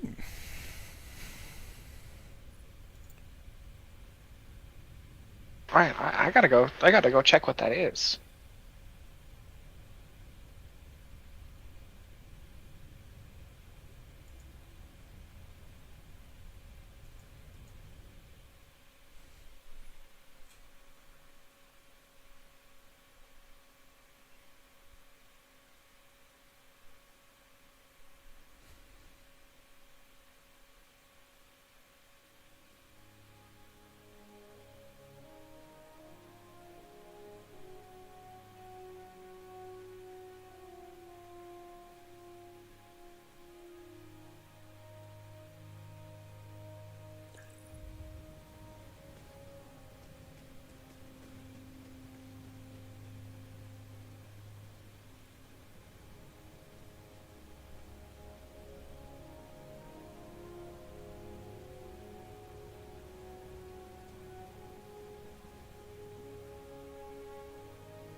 Hey, and Nightshade is done.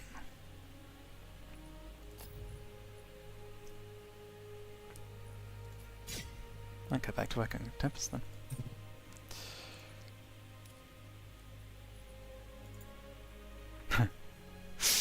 And I just lost 300 power. It's fine. Max health. Jesus Christ. Huge chunk of resilience too, like 1500 resilience.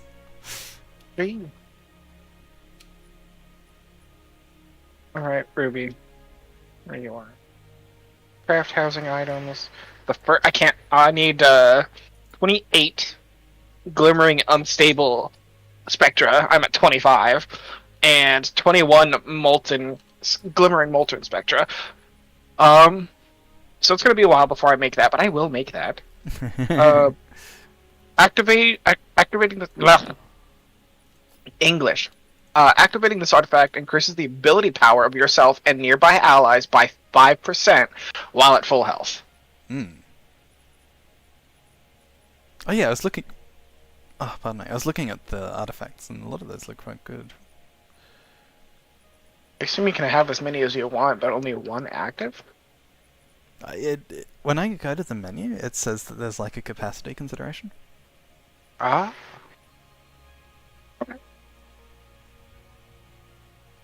Alright. We doing the first again? Yeah, or even either or. Alright, you know what? Let me ready to temper and an upgrade. I need red gloomstones. Oh, that's easy enough. Echo Matrix, red gloomstones.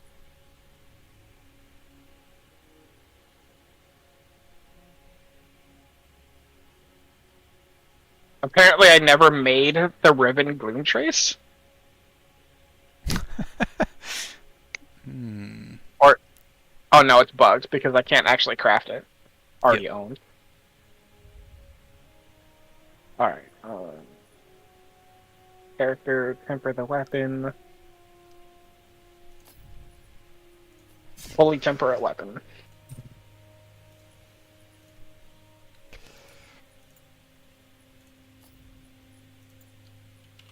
Yeah, because these are the starting dual daggers. I assume the other ones can go higher. Like special weapons can go higher. Everything only goes to 30, and you get 3 tempers. Okay.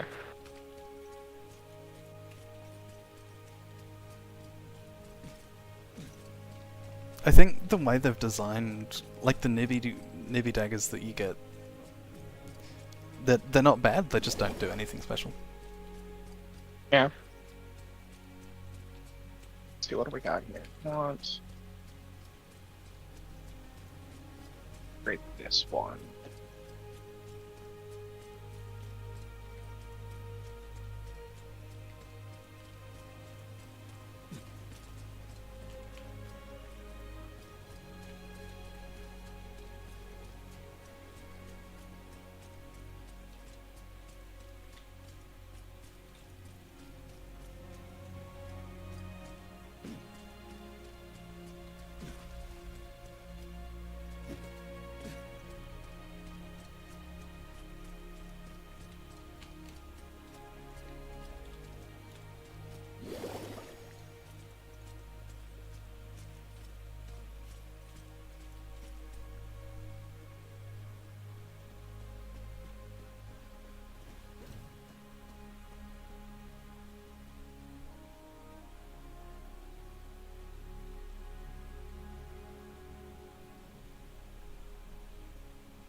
I went up to. Not bad, I guess.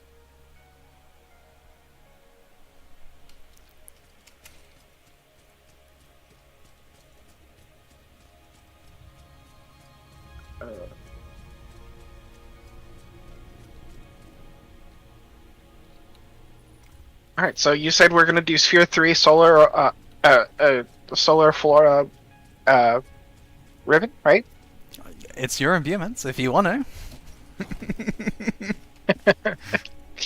I mean, you'd be right there suffering with me, so. Yeah. Like I said, like I'm always down to waste resources in the name of fun. But you get to decide if that's a good use of your imbuements. Or we could just do a Sphere 3 with nothing. I wouldn't mind doing Sphere 3 with some kind of double imbuement. Like, my suggestion is just, like, not Solar Flora and not Chaos Greed. Because those both suck for bosses.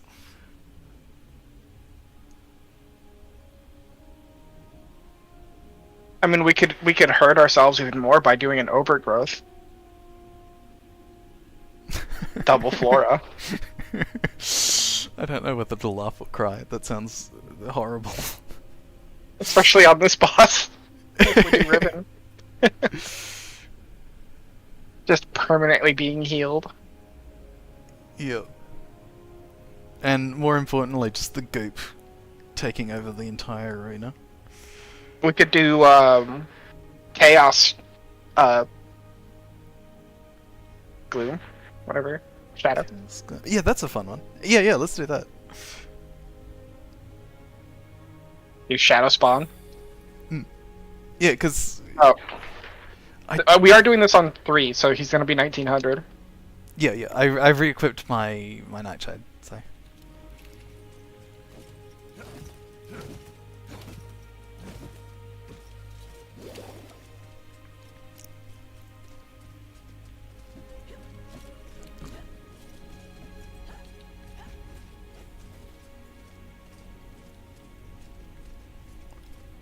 I think overall Riven seems like the hardest boss at the moment, just because her attack patterns are really weird.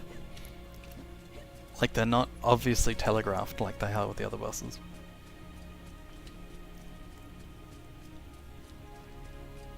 Like, 'cause, He dies just the same. yeah. But it's just like hard to avoid taking damage.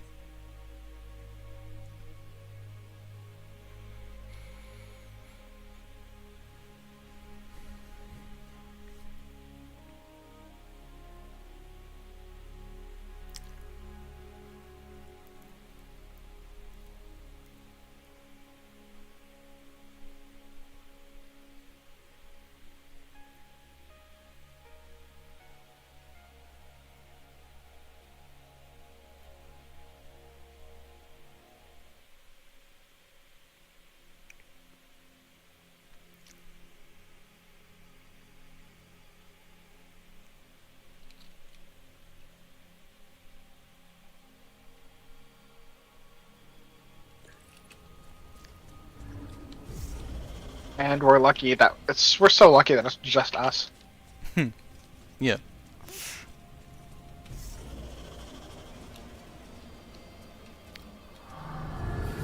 Ah, and I think you died your character too.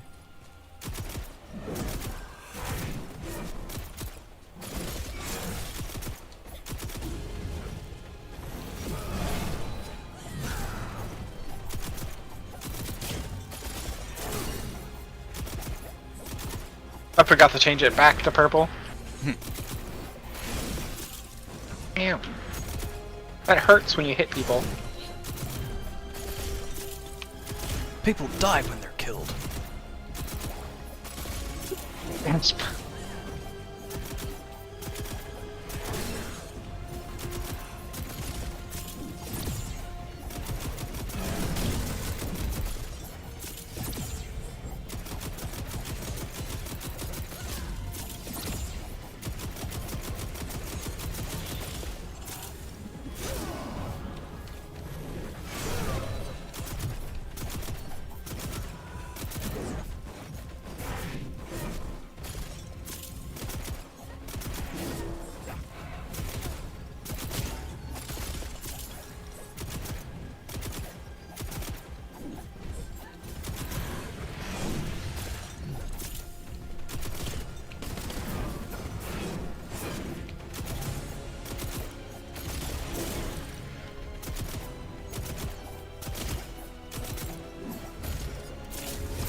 Hasn't healed.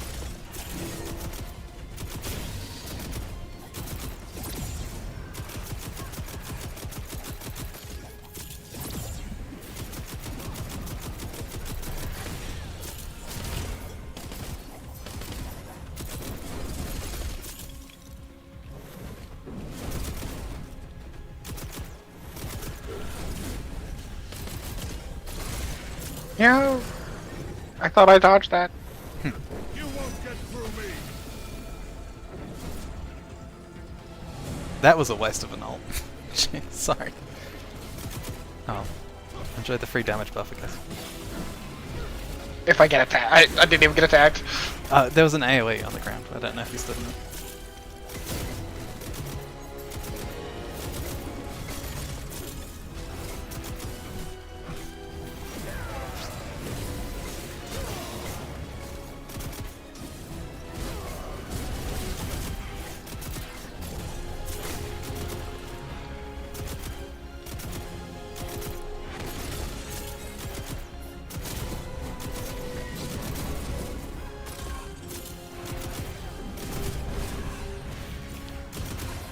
He's coming for a snack. There's no way out of that, apparently. It's really hard to dodge, yeah. Okay. Alright, that was not the way I was looking and or moving.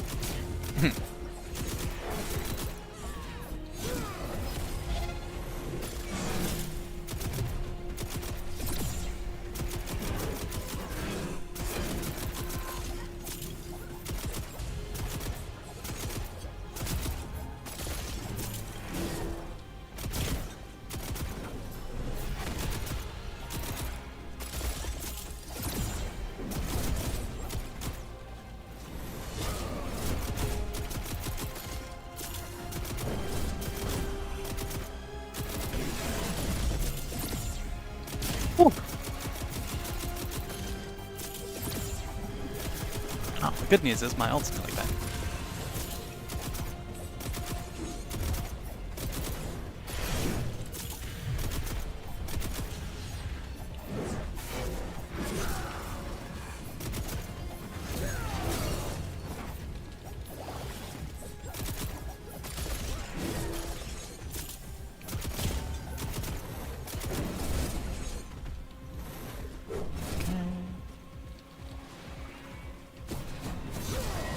Bruh. It's such an nuisance.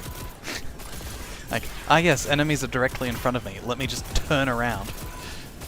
Attack absolutely nothing in particular. Great. Nope, that's how it always goes, right? Oh, yeah. That's the way it's supposed to go.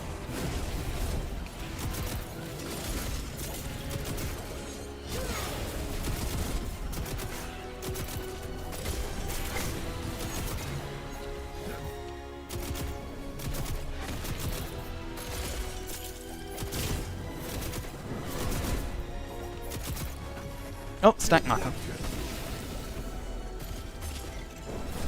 You grab me now.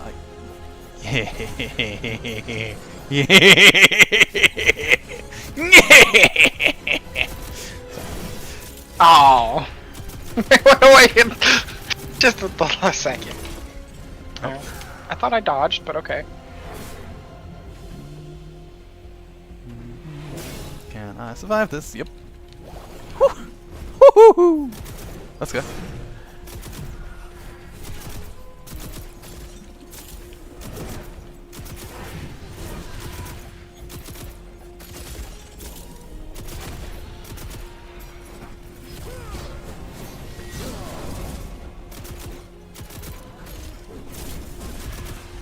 Here comes the snack marker.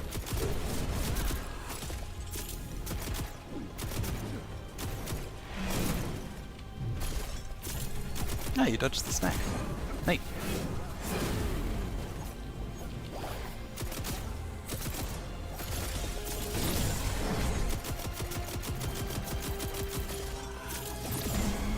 Got him. GG. Well played. Yeah, I got a talent and two trickster keys. But I don't need the keys. I want the tokens. Give me the tokens. Give me the tokens.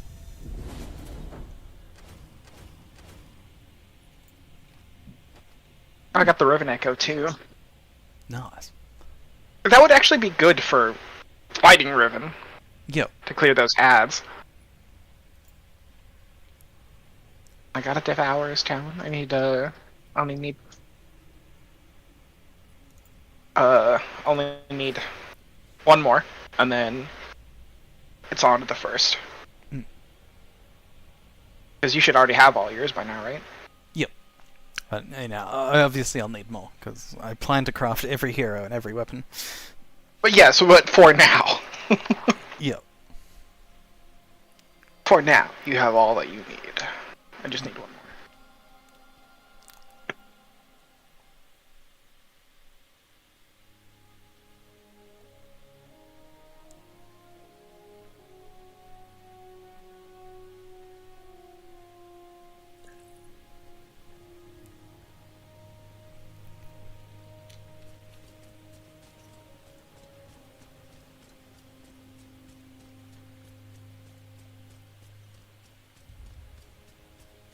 Alright.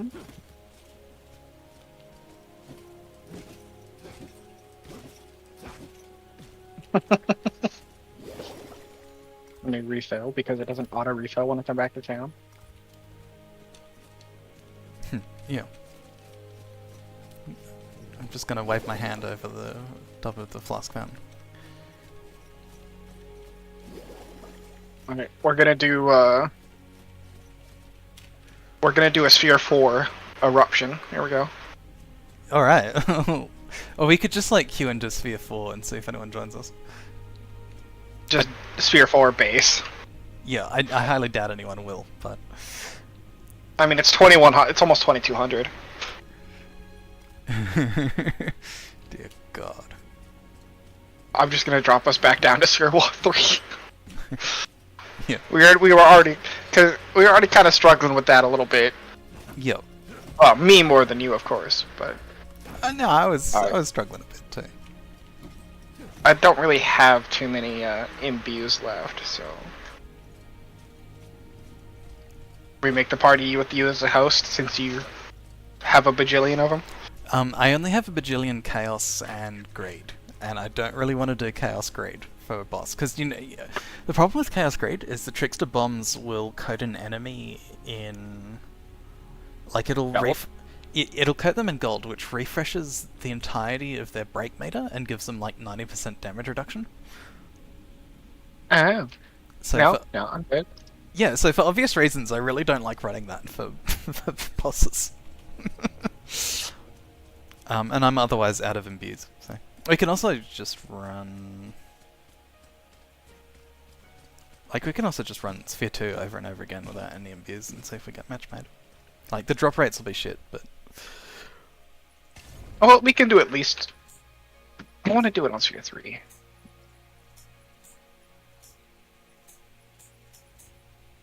Hmm. I mean, we could do Solar Greed. Still agreed. Yeah. Oh, yeah, that's the Phoenix, because that actually... They turned the ability for that to affect bosses off.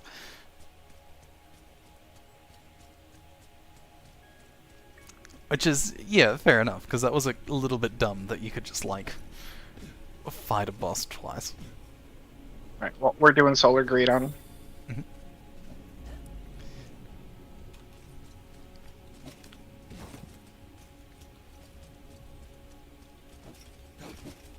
And then the next one we're totally gonna do Shadow, like Greed.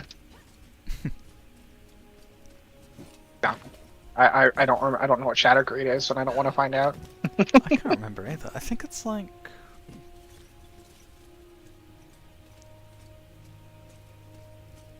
Yeah, no, I'm totally drawing a blank.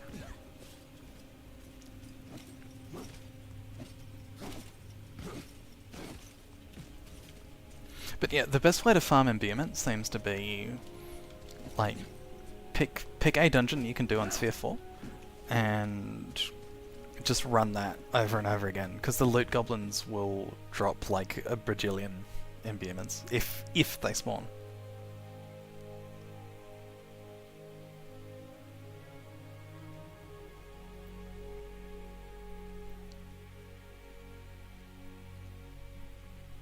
I wonder if we're gonna get a person.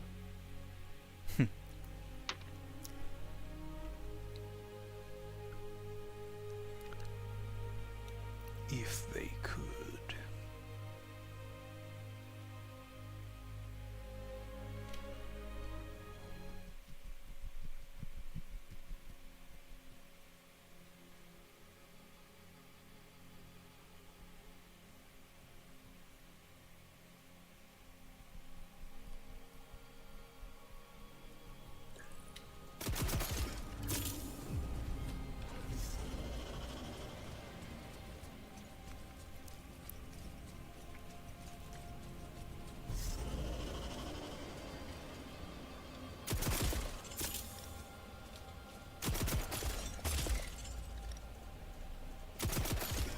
I like how there's one right inside, and then like 20 feet further is another one.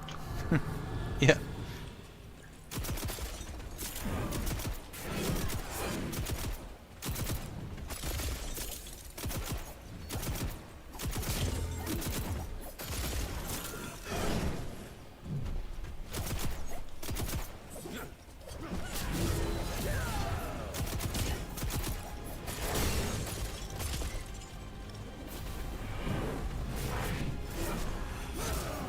Bruh. God, I'm getting so salty about that. Why am I About playing the Wingrave's ult just like whipping itself and around and like not ult, but like the first ability to heal, just like going off into the fucking aether.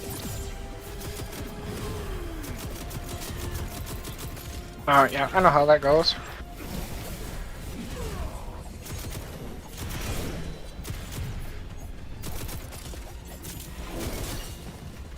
Got hit by the tail end.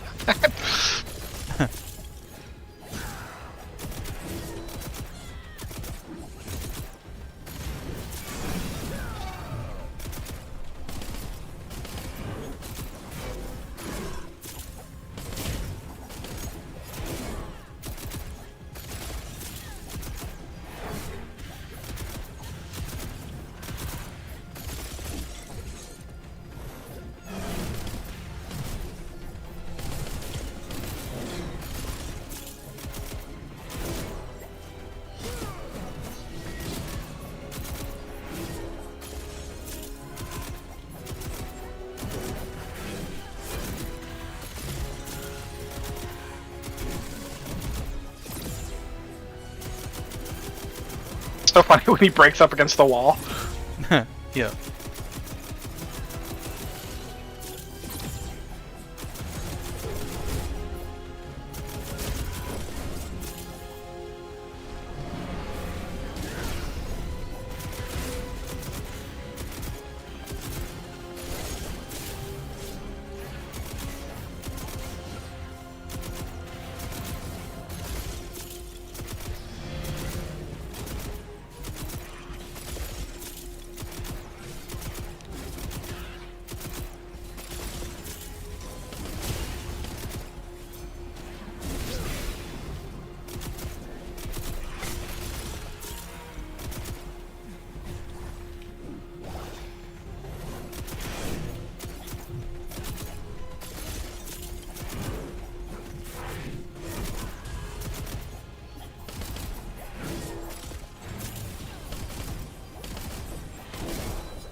Oh, I didn't realize I had the snack marker.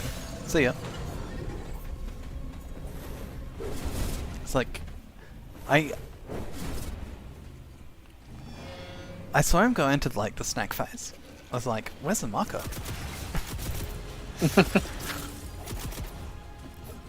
The real snack market was the friends we made along the way.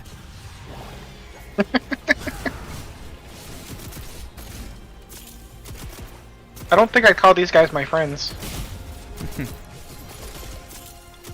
Not with that attitude.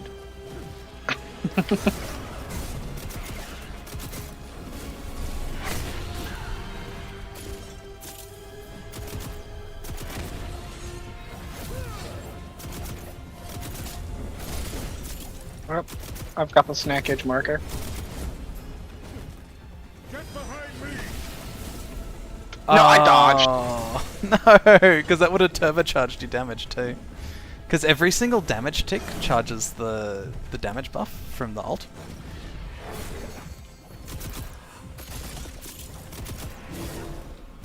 Really?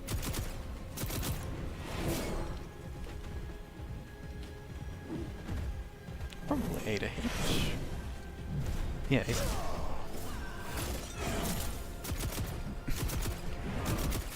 It's all going What was wrong. Swung at you and then turned around and looked at me at the last second. Snack edge on you. Oh yeah, snack marker. Leave me alone. Okay, there we go. Secretly, Wayfinder is a horror game. Well, yeah, you got this giant venom-like creatures trying to make a snack out of you. Yep.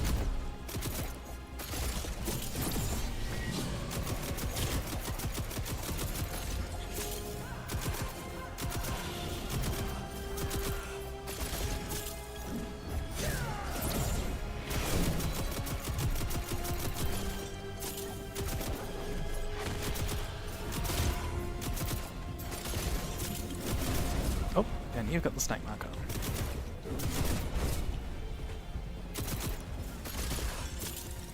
And I don't have the snack marker.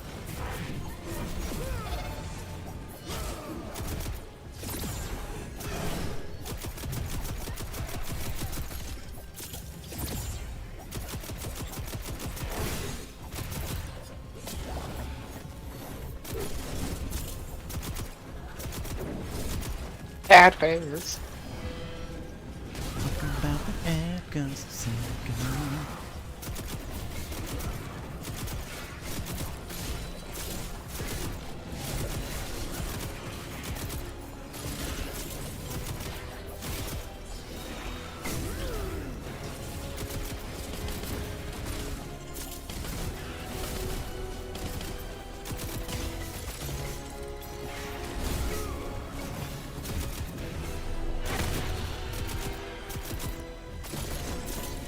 Damn it, Riven.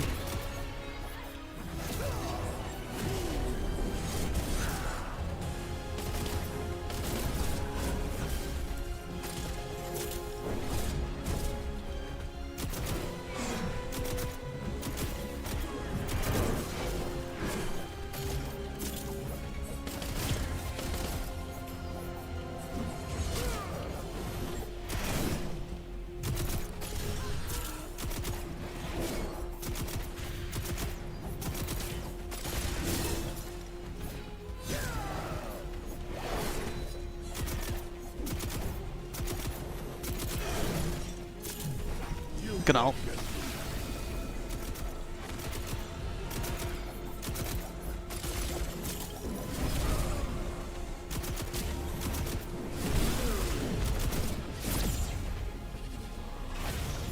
Are you kidding me? I'm so mad.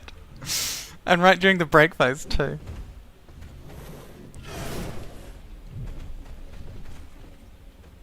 Oh yeah, it's heat wave.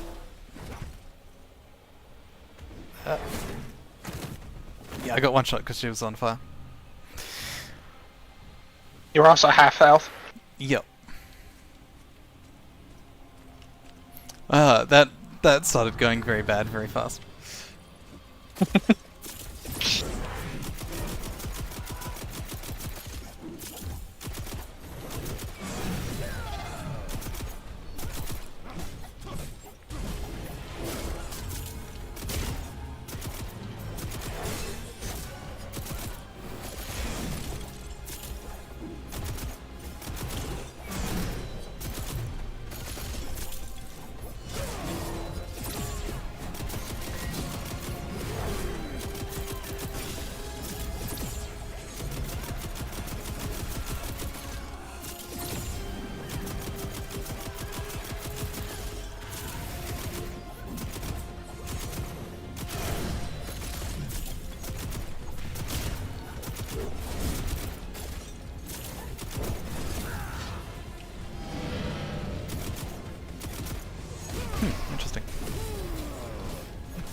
was trying to stop him from healing.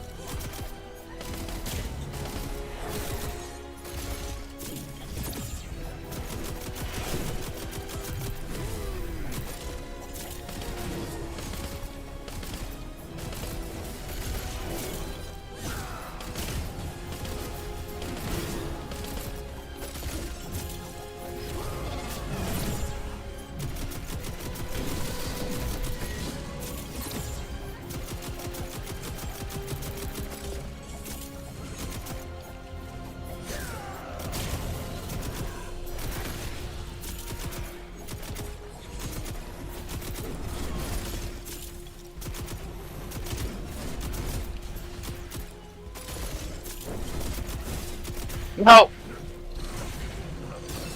Oh, that has an AoE effect. Get behind me. I'm a little late on that. Well, because it has like a animation delay, so even if I see you get grappled, there's nothing I can really do about it.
What? I couldn't do anything. Like, I was trying to do attacks, and like, I would get hit, and it would get interrupted. There's just so much going on there. Yeah. Oh, I've got the snack marker.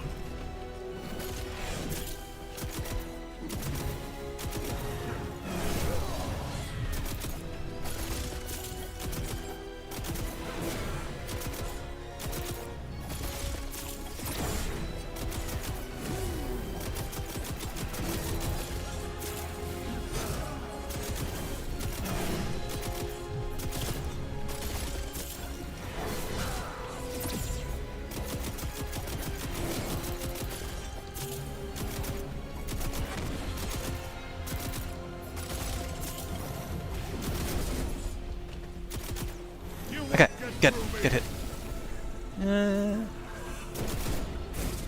Yeah, here we go. Enjoy the boost.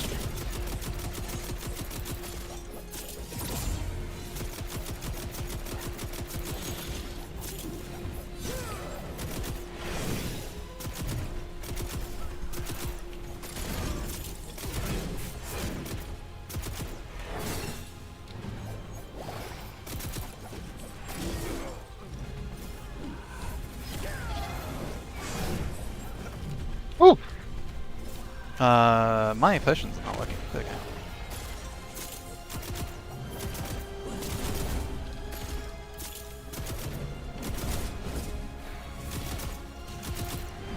go. Ooh! I like when she bugs out like that. Yup. It's always a little bit sphincter clenching.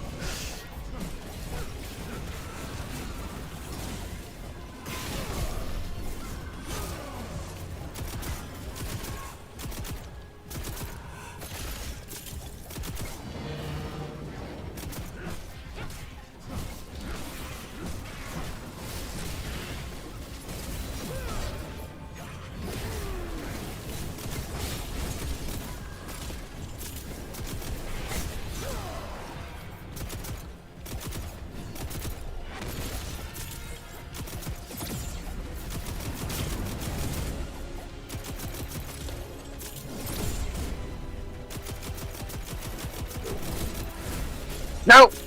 I pressed 2 instead of 1. Oh, 31,000 damage! Ooh, okay!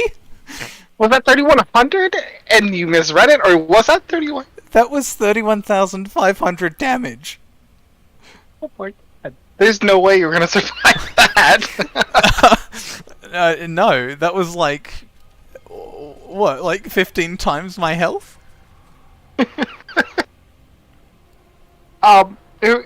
Since we only need to get one more, we could just drop down to like 2. Yeah.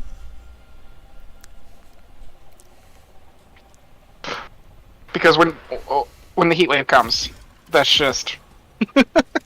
Yeah, dying occurs. That is when the pain happens.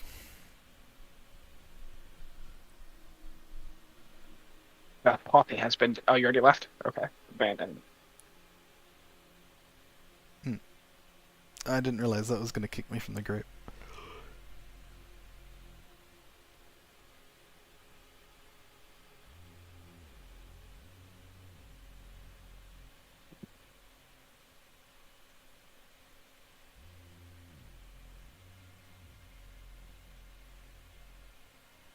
Traveling to ... Dun dun dun. I love traveling to ... That's my favorite place in Wayfinder. Wayfinder? Indeed. Dun, dun, dun.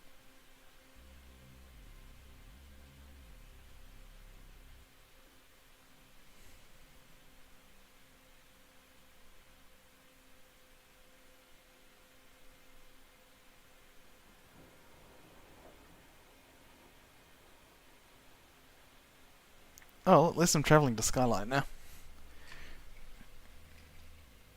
It is a dark and stormy night. It was a dark and stormy night. The beginning of a horror film.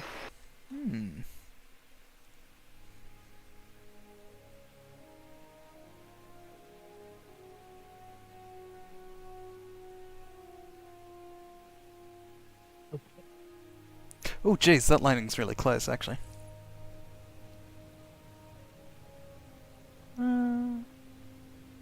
Maybe not. You know what's even closer?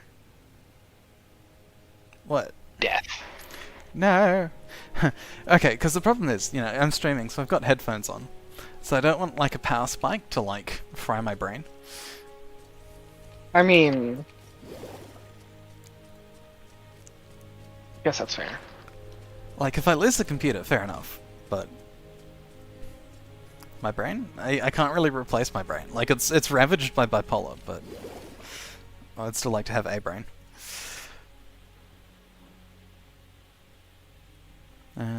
I'll host. Oh, no, you'll host. I mean, you can host. You said you'll host just as I sent the invite, so...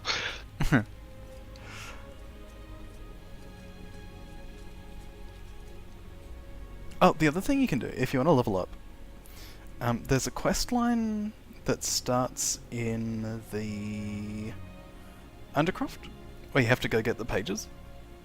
Yeah, I gotta run Shadow Imbued Undercroft right now. Yeah, we'll do those, because it's like 40k a pop per quest. So it's like the fast track to level 30. To 30-30.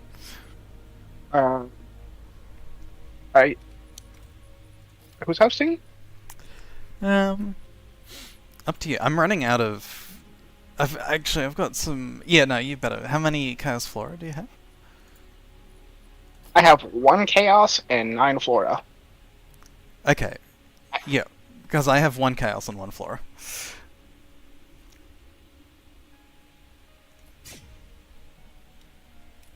I'm gonna have to spend a couple hours out in the Highlands getting crags. I think what I'm gonna do is just like fish for loot goblins. Because I'm gonna need to farm a whole bunch of gold too. So it's like... I might as well just be like farming like goblins. So, are you going to accept or are you going to invite me? Oh, because I accepted. The invite disappeared basically, so you might have to resend it. Eh.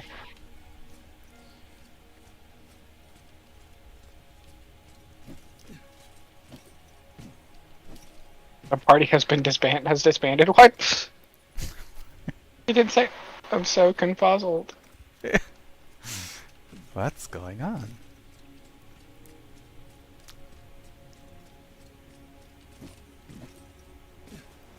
The game is broke. Wayfinder machine break. A surprisingly common occurrence. Oh, Yeah. Invite sent. The party has disbanded. Oh, it's because I was in a single player party. So party not found. Okay, try now.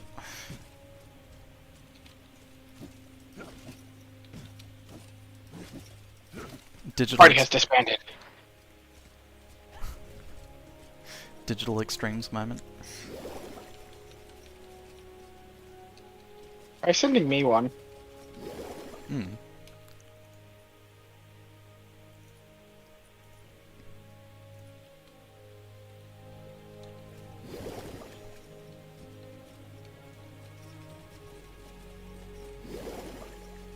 What'd it say? It says that you've Oh. joined the party. Oh, there we go. It was just bugged for me. It's fine. It's Hold on, that Macron. I wish I could do that, boys. Okay, so which ones did you need for the Undercroft? Shadow. Shadow. Okay. What do you believe? That is the Book of Shadow. Yes. And I think...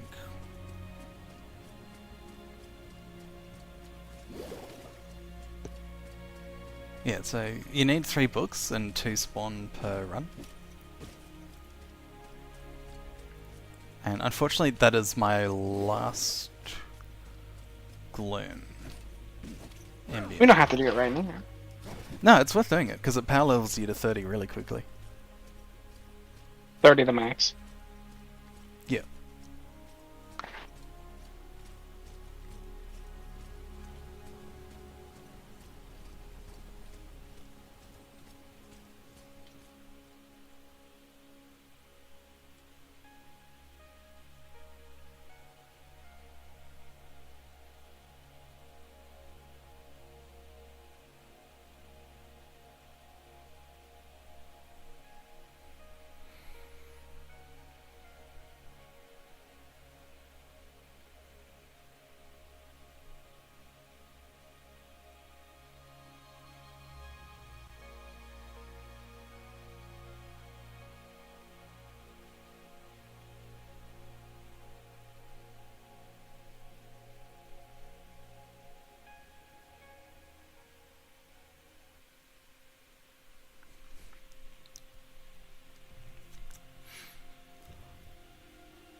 This will be an opportunity to get some experience on Tompest. The funny shotgun that everyone says is really overpowered. I wouldn't know. I know it was in the beta, like, Tempest silos are absolutely shredding things.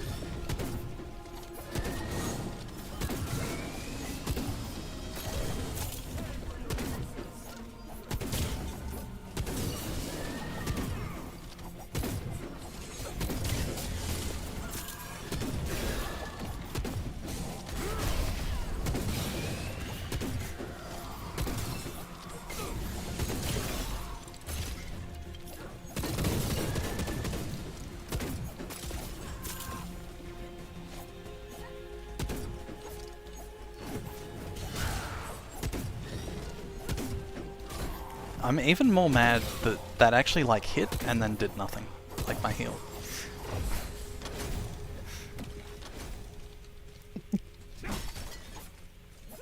It just like phased straight through the enemy.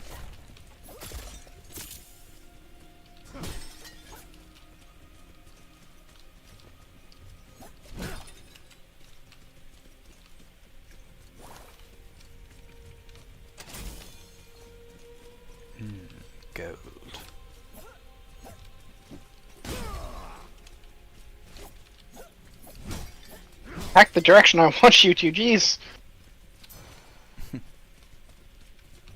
Computer says no. Or you know what we never did? What? Oh, the flasks. Let me put in a Midas imbuement because I have plenty. I've got like 11 left. Yeah, it's because I was gonna put a floral in because I got like 8 of those, 7 or 8 of those. So Oh no, I have 10 left. Okay. Speed.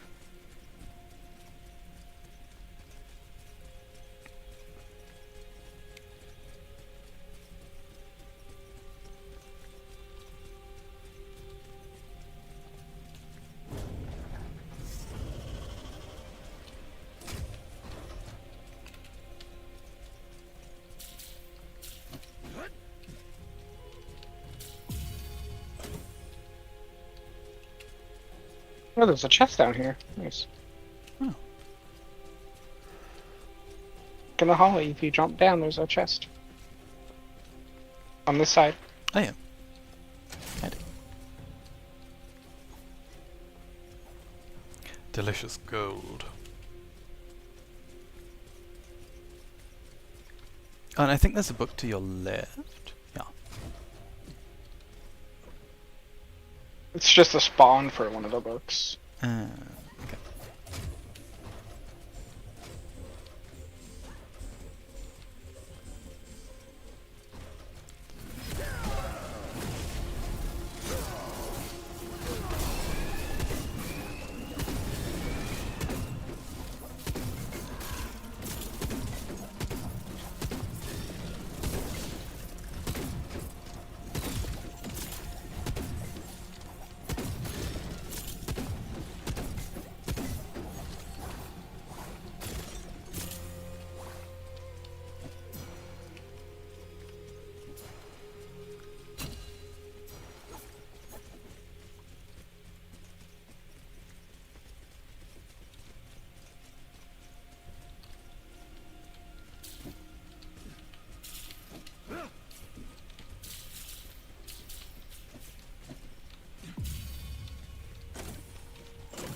Well, that's what we're supposed to do.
Hey, Trixie's gone. Nice. God damn it! You took my coin! I hate how that's not shared to the group. Yeah. Because I'd put like 10 keys into that. Trying to get that coin. And then you come and just steal it. How could you? I'm sorry. No, they do need to... No, that is something they need to fix though. Yeah, for real. Like, that's actually stupid. That's not good.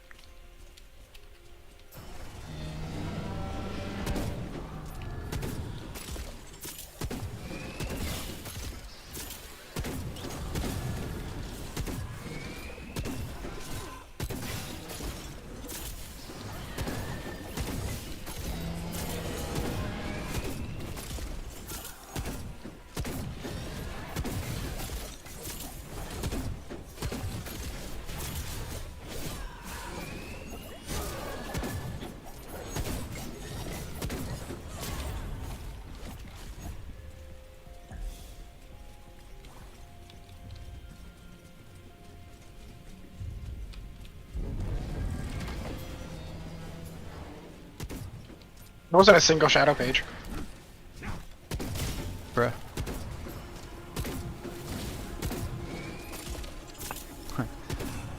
We'll try dropping group after this. You can host the next one.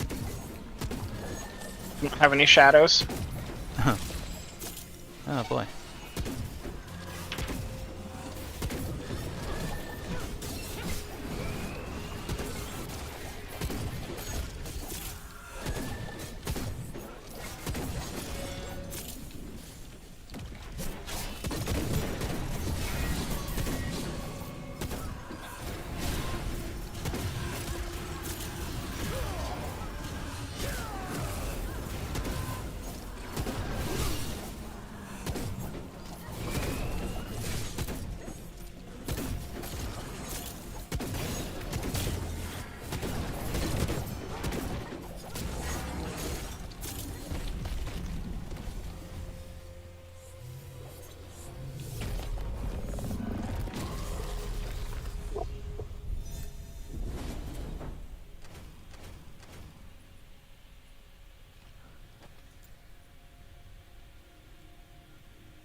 Yeah, and the other thing I can think of is which sphere quests do you have for like regular lost zones, not for bosses?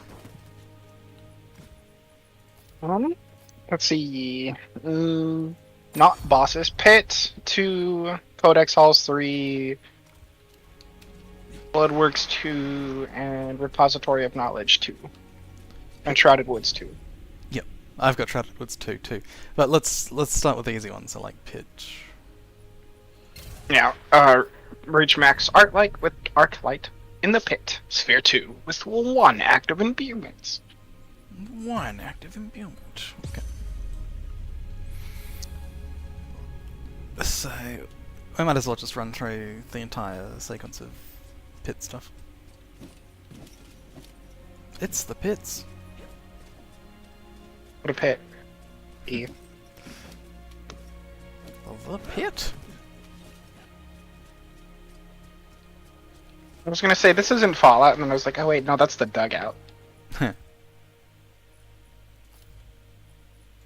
Well, I mean, Fallout still has the pit too, but. No, you're thinking of Kid Icarus Uprising.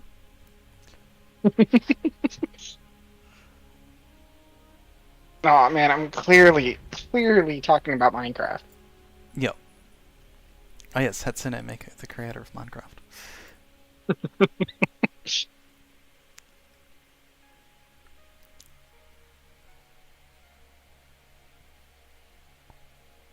I probably should have like re-equipped my stuff before jumping in here. Oh well. Too late. Too late. Too late now. You're gonna carry me. I'm not strong enough for that. It's like power level 600 or something in here. We'll be fine. Oh man, it's gonna be too hard. I'd rather fight Riven on Sphere 4 With Chaos Greed. with double Flora. Oh god! Hmm. Alright.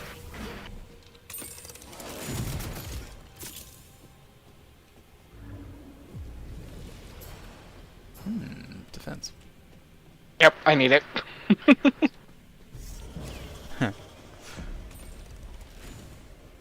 Why'd you choose chaos? Because that's the one I have the most of. That's fair.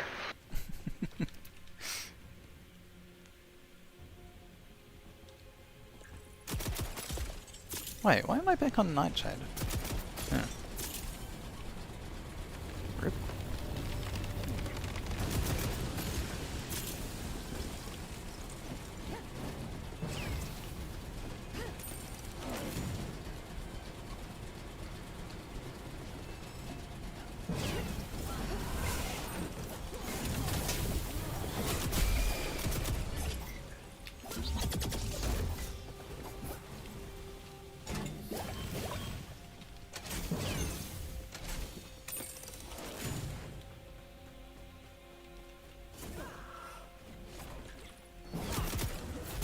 Yeah, I guess there's really no point in getting these guys, because... there's loot up here, I think.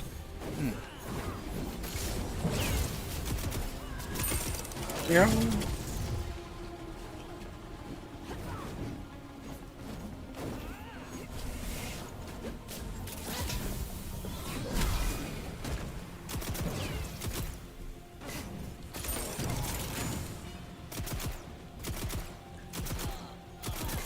There's loot up here, though.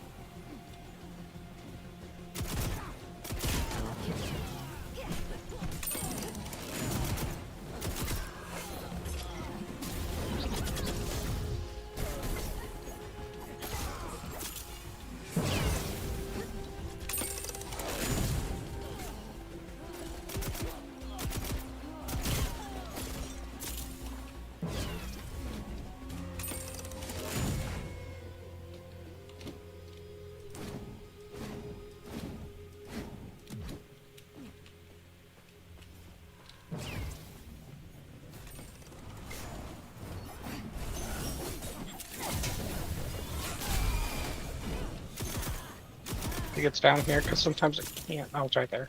It's right here. Yep.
Nicely, mate.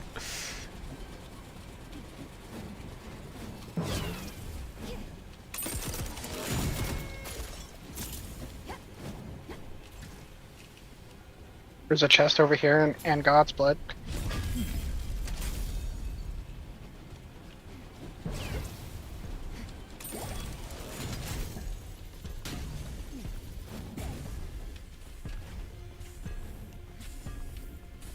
There's a, I don't know if you got it up here, but there's a chest as well.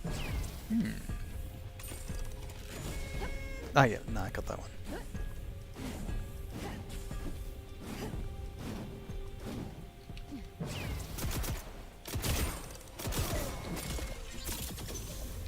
Is that the way to go, or is that the side path?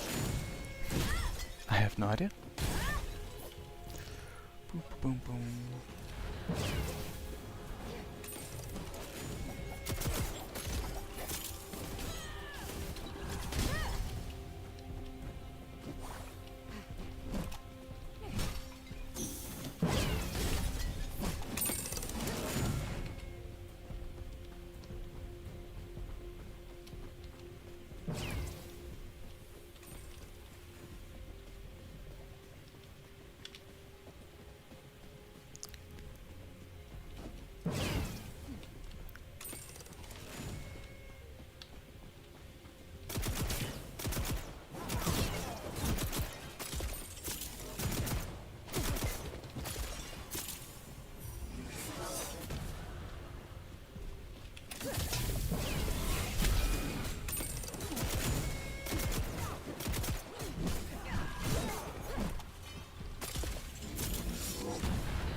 Oh, just I took would a have. It was just a big old loop. big ol' loop-de-loop. I would have. I don't have anything to change. I mean, I guess I could have put on the little crappy starting gun. Mm.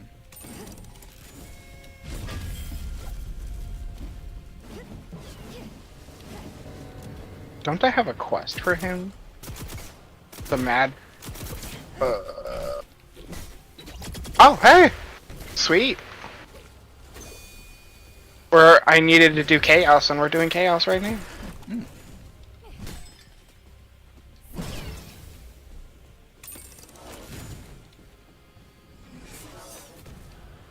What the heck?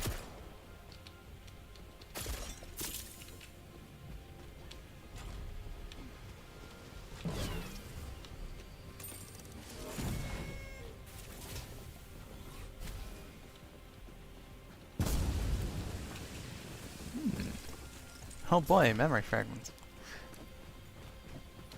I need more of those. You're too slow. I actually walked through and it teleported me back a little bit, so the game just said fuck you. Yeah. Weird. That sucks. Instead of teleporting me forward into it, it was like, nope, get out of here.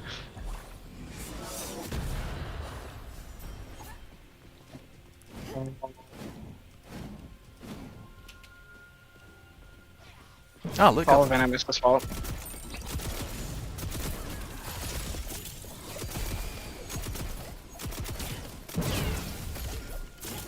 I hate fighting loot goblins as a. Sorry. No, that was actually Getting really funny. Just seeing him yeeted into the other atmosphere. That's where we found a sack lunch.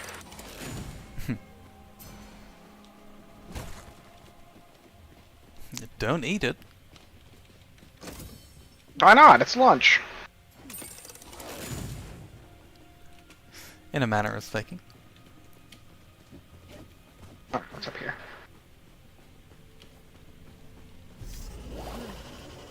Yeah. Oh yeah, that's a deceiver up here. I don't really feel like fighting the deceiver. You can get Disable Echoes from it. Alright, looks like a. Where is it? Oh. Oh, up there.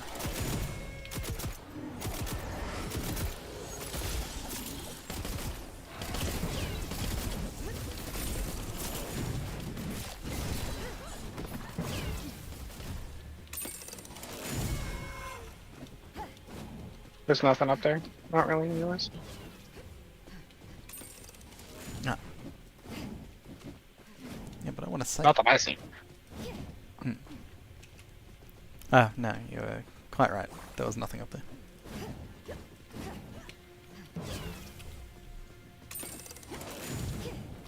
There's a soul chest over there. What's down here? Oh, there's a chest down here. Ugh. Ah!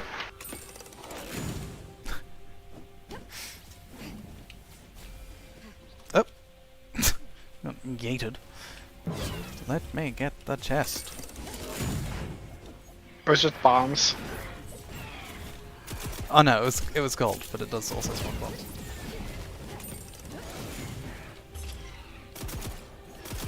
bombs. What is this worm doing? What the worm doing? What the dog do?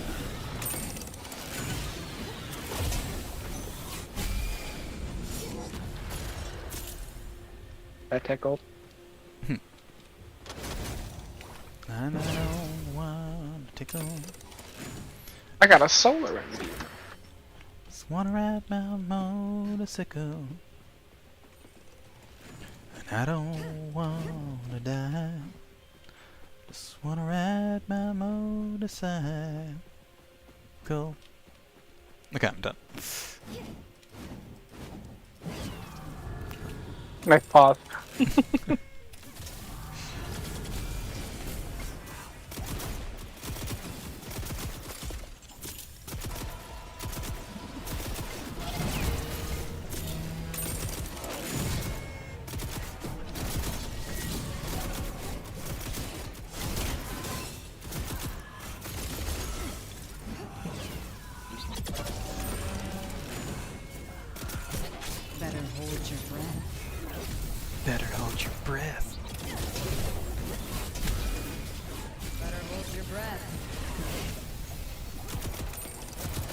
just venomous things.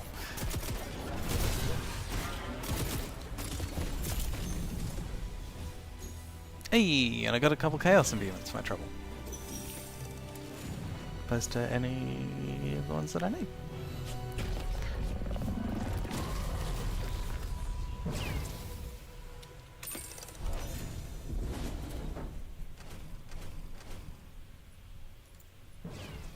God, that was a little low we got for that, right? Yeah, I didn't get much. Yeah.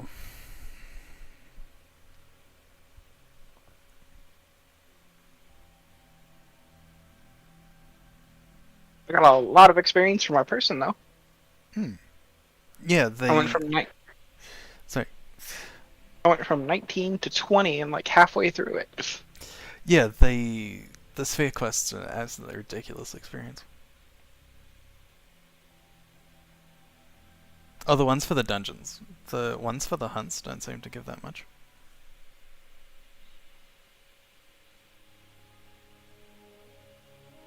Either that, or what I'm thinking actually is hunts just don't give any experience at all.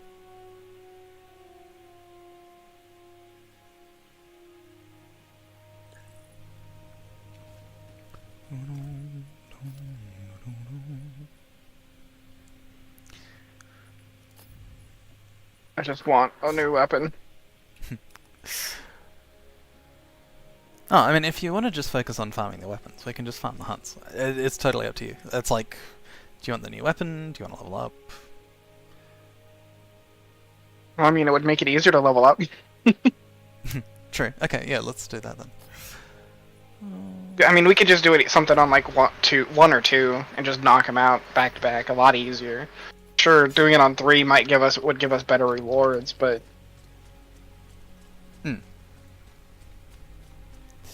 or we could just do 3 without imbue. Well, Because really, what got us the last time was the imbue. Yep. We'll try Sphere 2 with... I'll just do, like, double chaos for Sphere 2 or something. You still need one more thing for Riven, right? Yeah, I need 1 claw. 1 claw, okay. And then we'll have to farm the first until I get 6 Octocrons. Yep. Plus, I need the essence that she drops. Yep. God, it's already 2 in the morning. Oh. Pository, Shrouded Woods. Don't worry, I'll keep going. Don't burn yourself out, though. There'll be plenty of time to play Wayfinder, and I'm sure, by Monday next week it'll actually be possible to log in, rather than sitting in the queue. I mean, I don't have to be up until 12, so I still have 10 hours. Yeah, but if you're sleeping at the wrong time of the day, you need more sleep. I'll be fine. Yeah. Sorry, I know I'm not your mum. Just some thoughts. Or your dad. Could be. In some parallel universe. Yep. Or like a really naggy aunt or something. You played Remnant 2? No, I haven't. It's a really... I can't say anything then. All I know about Remnant 2 is that people have been talking about it. I mean, if you decide to pick... I wouldn't even be able to play with you anyways. Only reason we can really comfortably play this game together is because of the fact that it's a mega server. Yeah. We play any other game together, and, well, I mean... There's going to be some latency differences. Yeah. Oh my god. Yeah. And those are permanent burns, too. Oh my god. Okay. I've made a terrible mistake.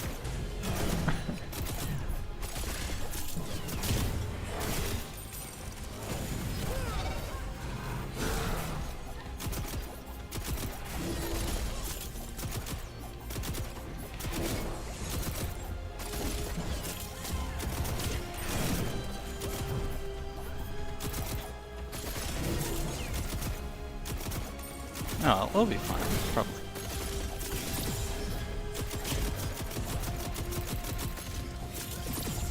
Yeah, that's a lot of damage.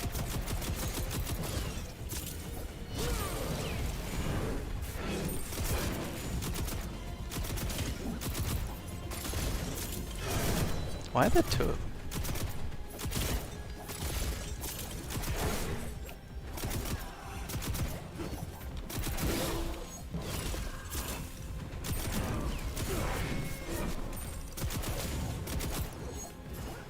I think as long as nothing is in them when they explode, they don't catch on fire. Because, like, the last, like, or maybe it's just a chance that it... Yeah, no, it's if they're a firebomb, then they burn, but it's... Yeah, I see. Yeah. It's, they're not all fire bombs. Yeah.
Oh, you got Midas. No, I hate that. So I guess double chaos is like just like every. It does everything. Yeah, every chaos bomb. No, it can literally do anything. I think. Or maybe it's just anything mixed with chaos, Yeah. as you said.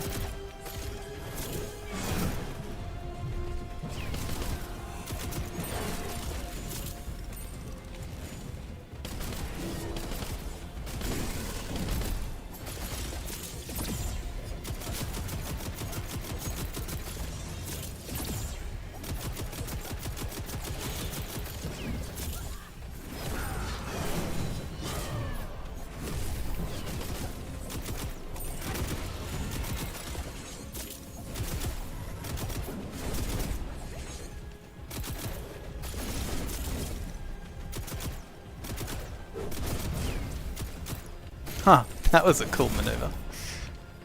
What? It looked like you just like completely juked and just like vanished. Like he pounced on you and you're like, nothing personnel, kiddo. I don't know, maybe my game was like...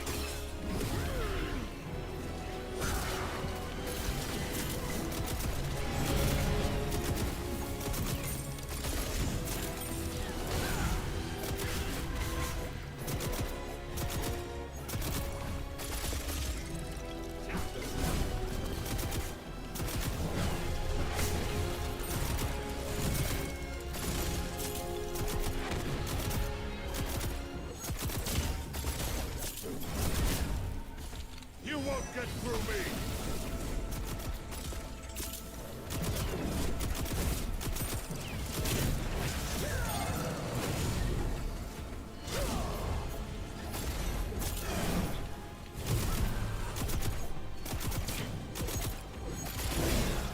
Complete useless when he's got Midas. Yeah.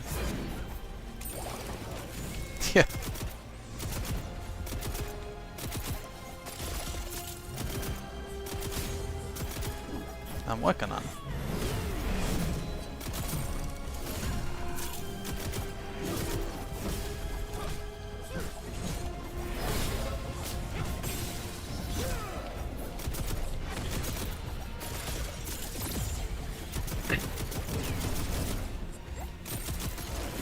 Oh, it's the snake fucker.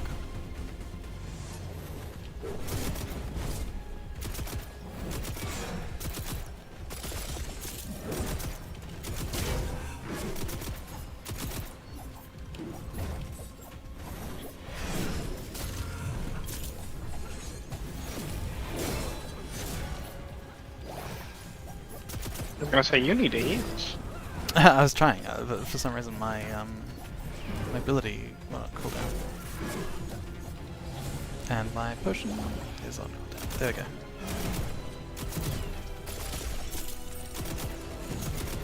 Okay, so I've learned an important lesson about double chaos. Oh god, again. Please.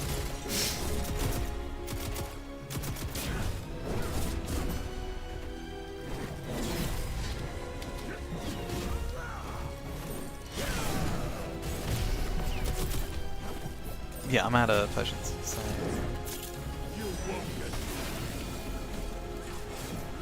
And then stand in the fire. Oh, yeah, actually. I don't know if that works, but No, it doesn't. Maybe? Actually, yeah, no. Maybe? Not sure.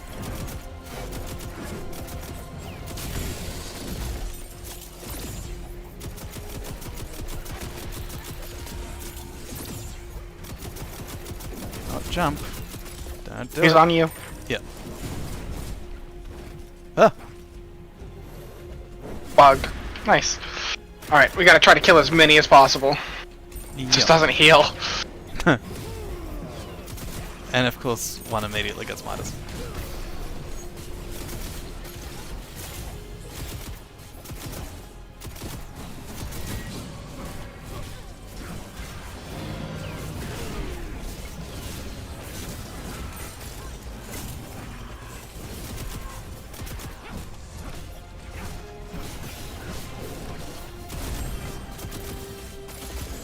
Damn it.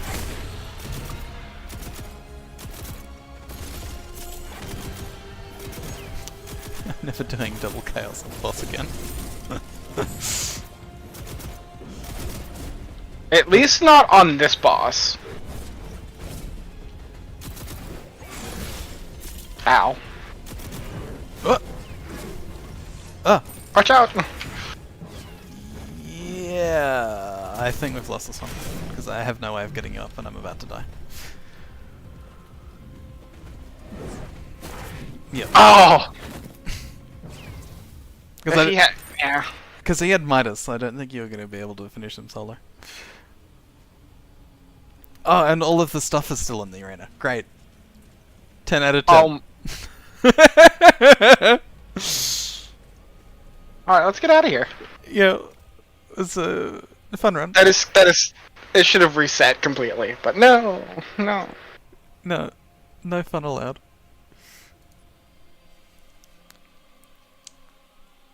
The party has been disbanded. Yeah, no more party. Party's over, everyone go home. I'll be right back. Just give me 5 minutes to get some food.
What'd you say?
Hello. Welcome back. Thank you.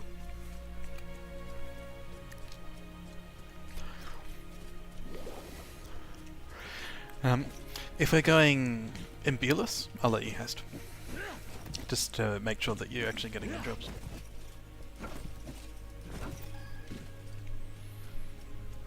Thank you.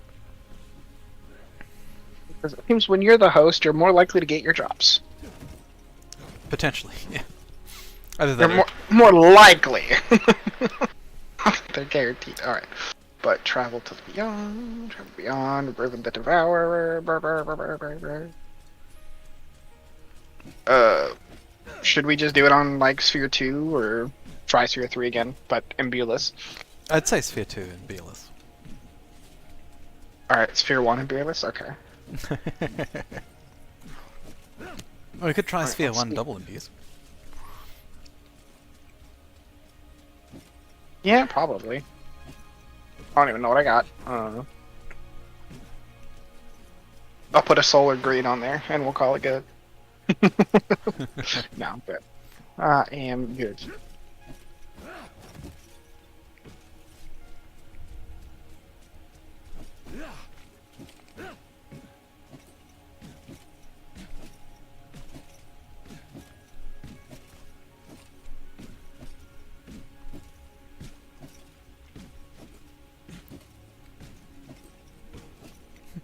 I'm pretty pleased with the game's difficulty level, to be honest. Because it's like challenging, but there's like a good amount of kind of like you can tune it yourself. Yeah, no. That is nice.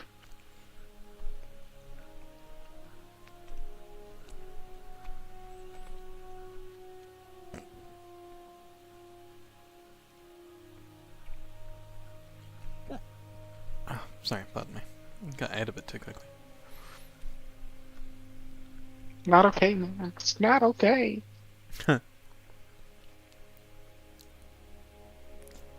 Had to have some peppermint tea to help settle my stomach. It's like, yeah, it takes the pain, helps reduce like random stomach pain, but it does give you bad acid. It's like, I'll take the stomach acid over the ow, my entire stomach hurts for no reason.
Bruh.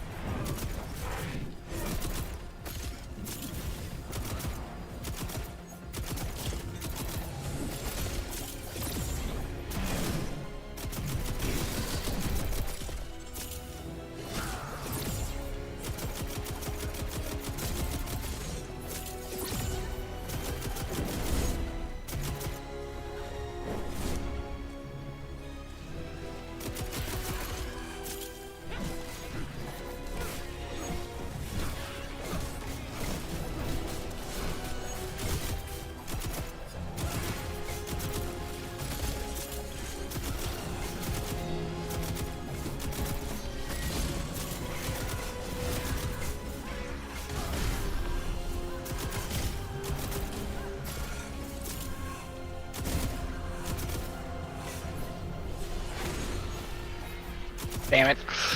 Or did he get healed? A little bit. Not too much, though, I think.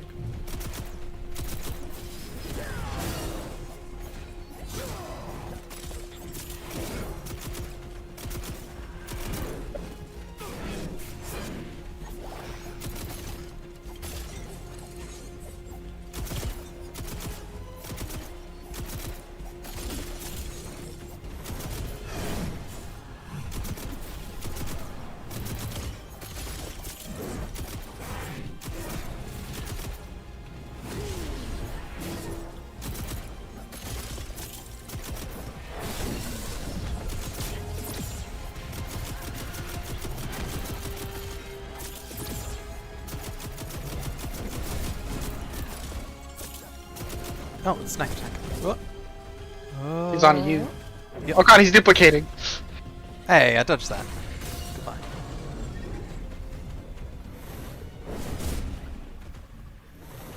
Good luck. Get behind me! Okay. Oh, no, it was Adface. Shit. What a waste. Oh well, here's some free damage though. Just like stand in all the AoEs.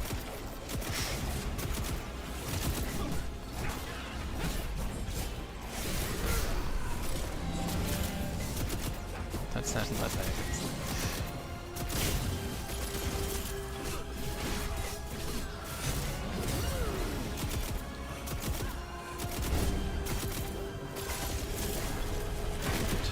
Oh yeah, 17,000. Great, that's not too bad.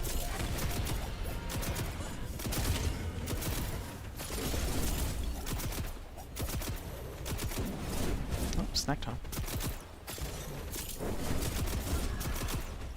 Ah, that was pretty saucy.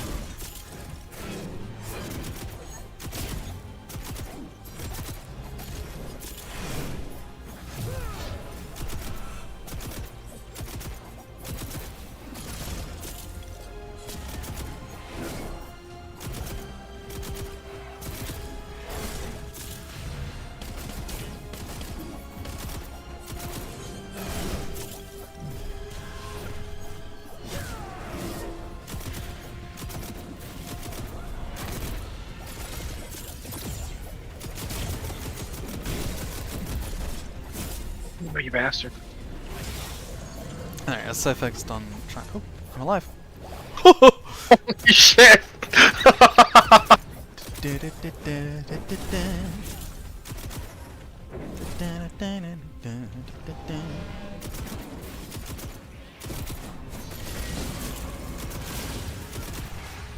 Like a fucking sliver.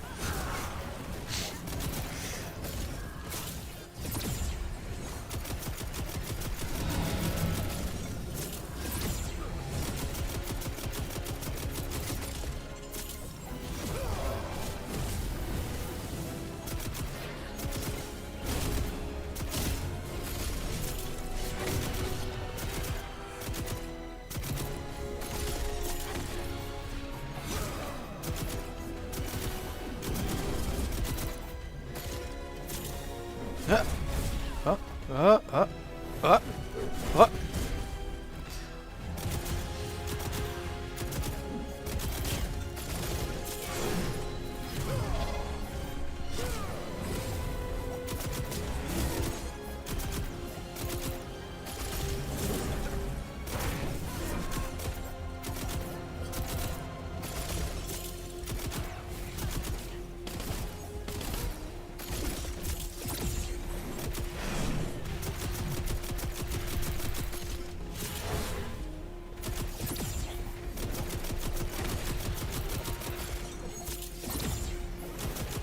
Okay, nice.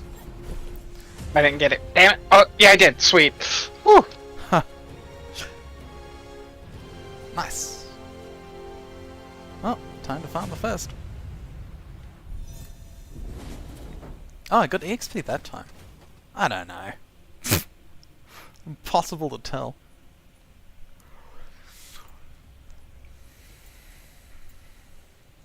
Yeah, I didn't get nothing. Hmm.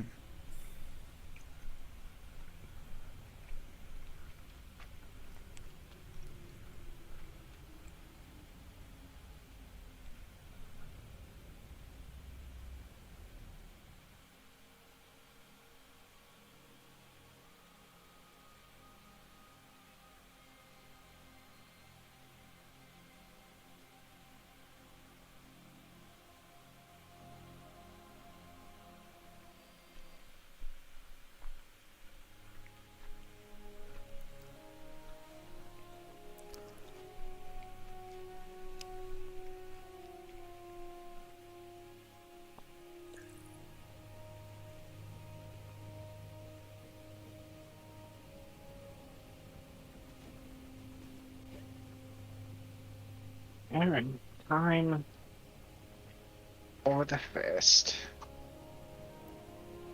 No, Patrick, no. Is the Crust Crab? No, this isn't Patrick. Oh man, SpongeBob has so many immortal lines.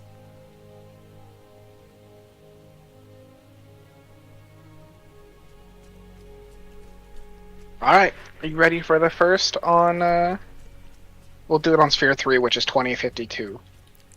2052. Yeah, I'm gonna get fucking slapped, but let's do it. I mean, we could just do it on Sphere 1 and put Nebula on it. Actually, yeah, nah, let's just do Sphere 3 and Viewless. Are you sure you don't want to do a Sphere 1 double overgrowth? Or double flora? Do you have Flora Chaos? The thing is, Oh yeah, because she doesn't have ads. Yeah, she doesn't have ads. Yeah, we could try Sphere 1 double Flora. And the lower the sphere, the more likely we are to get people, so. Yep. This guy's name is America. Ah, America. Ah, yes, America. That's a pretty cool Silo skin.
Wow, that poison barely tickles. I don't know what you're talking about.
No, you can't jump over them. That's sad. I mean, I'm standing in the perfect spot. I didn't get hit.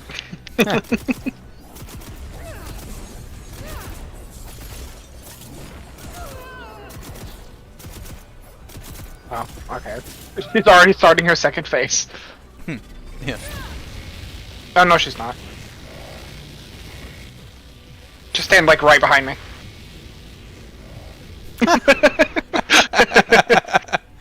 That's great. Woo!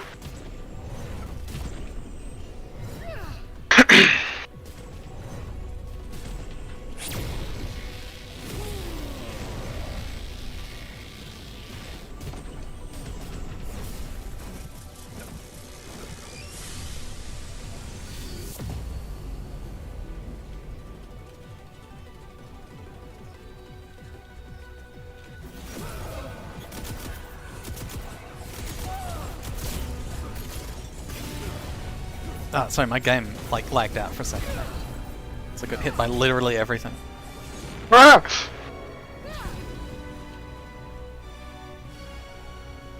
Windgrave moment. Windgrave? More like Losegrave. Got him.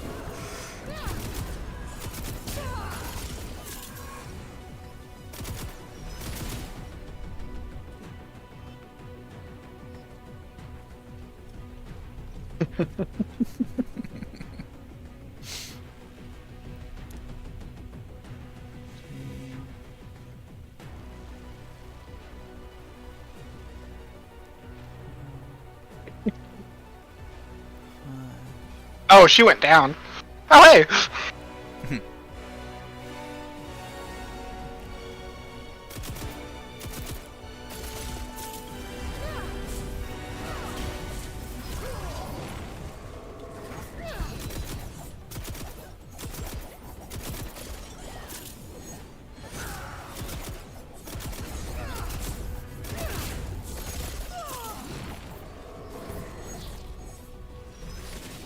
See ya.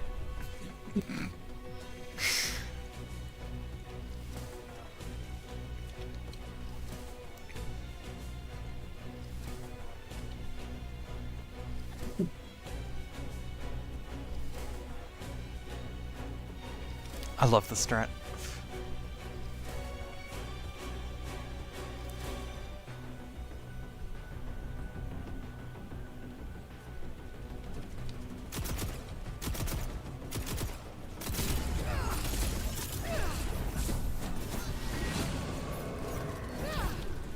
You won't get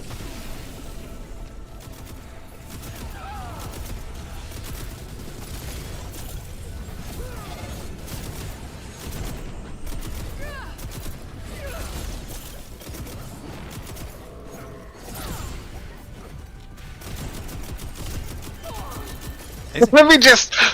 Huh?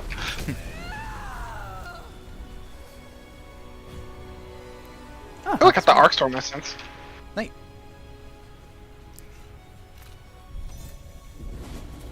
Oh, I like that skin.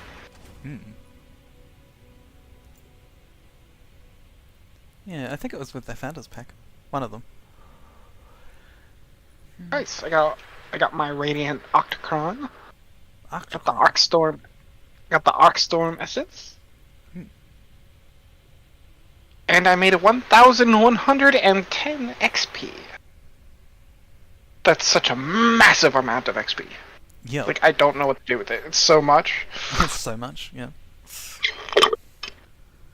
I'm gonna go get me some ice and a soda. I'm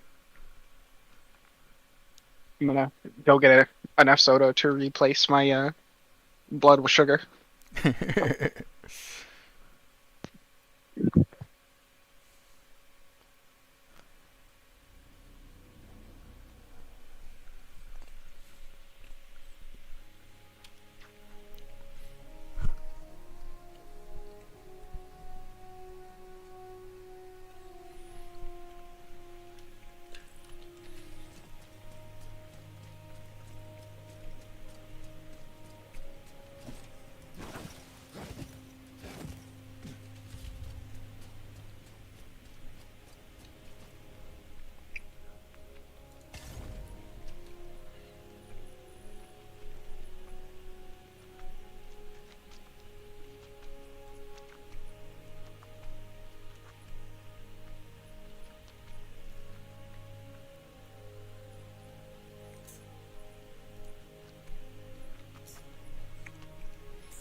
What do you use to? What do I use to... Stream? I use OBS. OBS.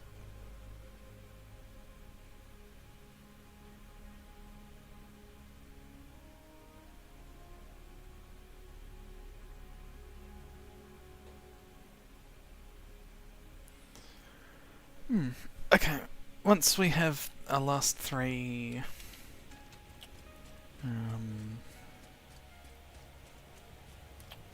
Our last three. Radiant Octocrons? I need to farm Trickster Chests. Oh yeah, you need your tokens. Yeah. Yeah, I still need 2 more Trickster coins. And then I have... I wish I Ansel. could. Like, I wish I could give you the ones I have because I've got 1 or 2 on me. I got 1. Yeah, well, I mean, you'll need yours later anyway, so... Yeah, because I'm. How many Radiant Octocrons do I have? I've got 1, I think. I had 6. I've got 2. I need 4 more. Yep. Travel Beyond. The first. We'll do double Flora. Because why not?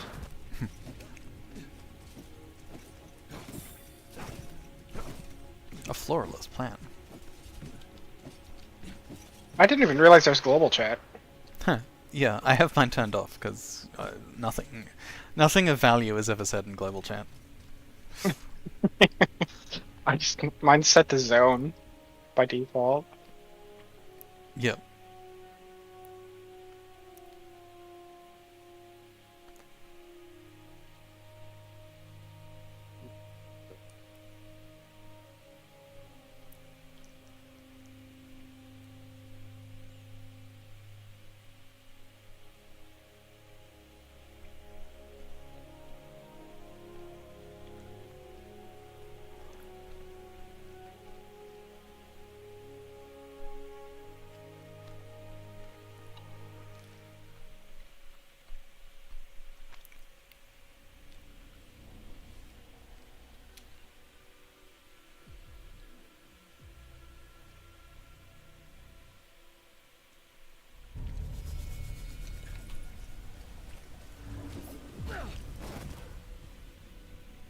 I've played with Lahoost before. The host. The hoist. The hoist.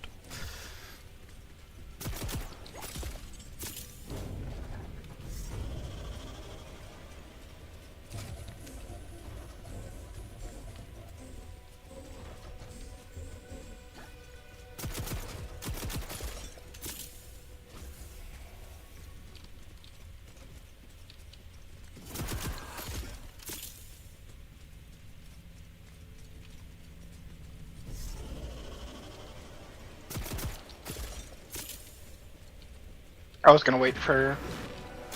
Oh, they're coming. Ow.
That's really funny. You just find a spot on the edge, stand there, don't even have to move.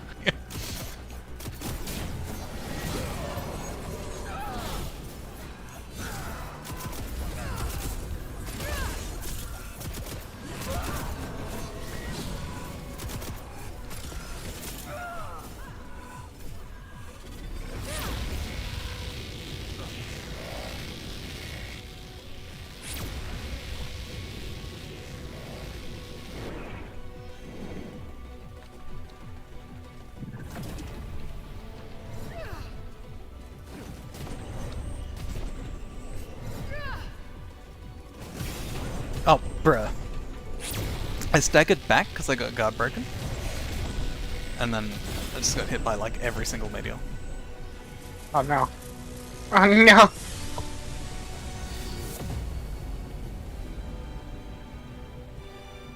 Touch me!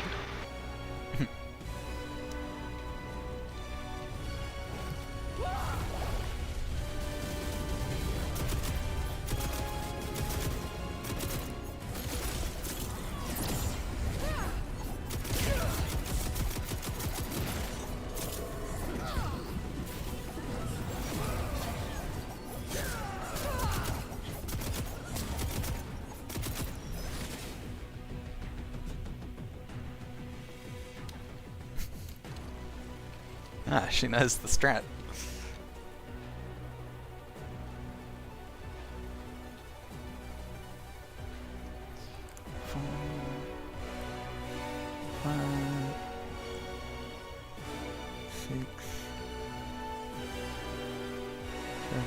She does not know the strat.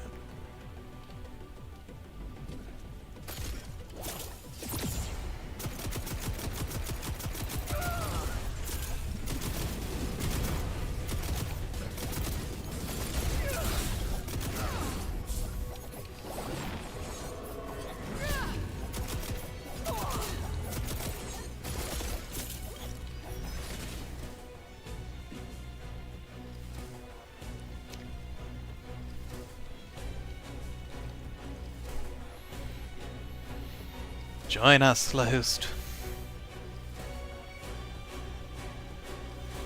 Embrace the future.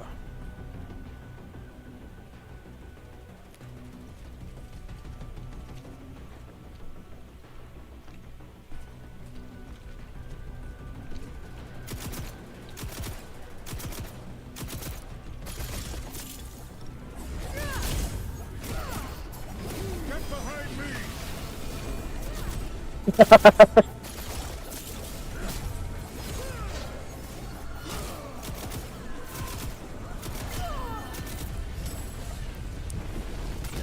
Yeah, I got my radiant octocron.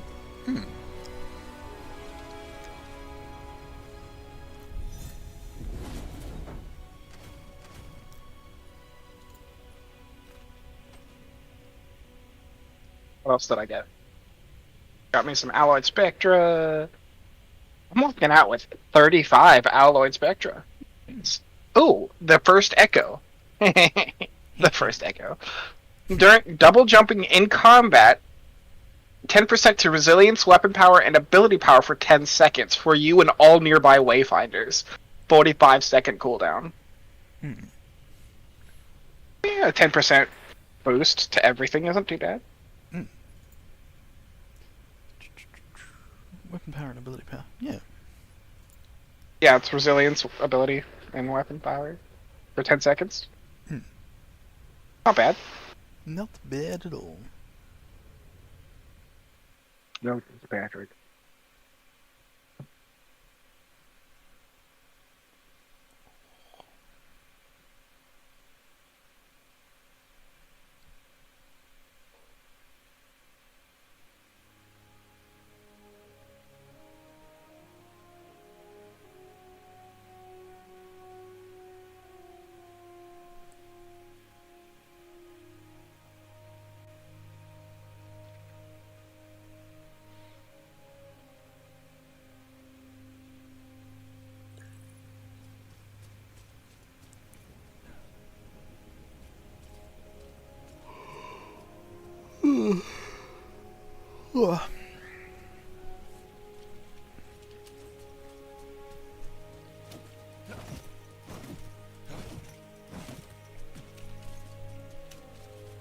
Only have to kill her 3 more times.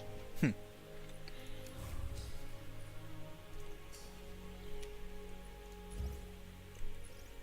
first.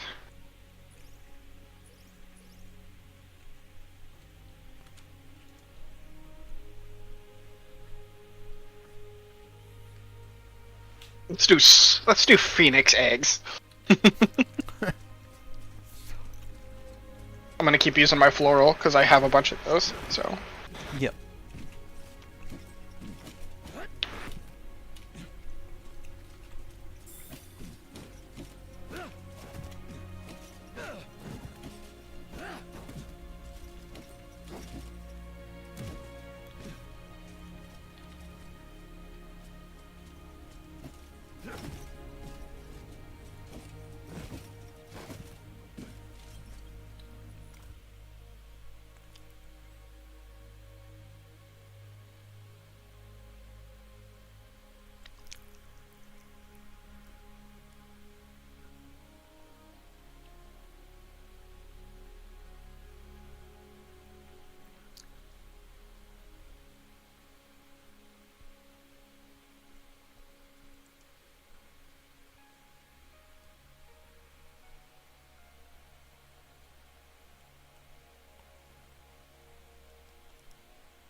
are you already down? Yeah, you're already down there fighting. Yeah.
Is that a little too early?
Oh no, when we spawned with the poison. You can't break it. Yeah, I was having that problem earlier.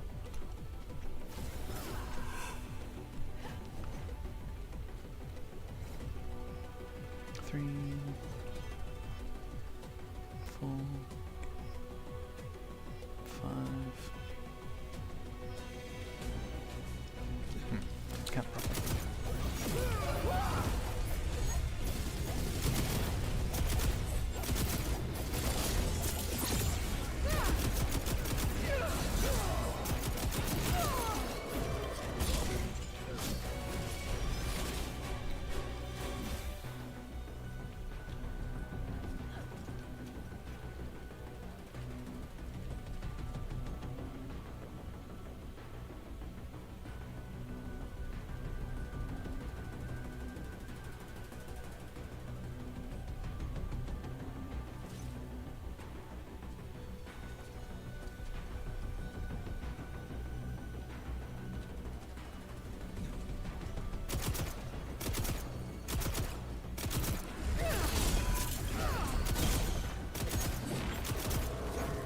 You won't get through me.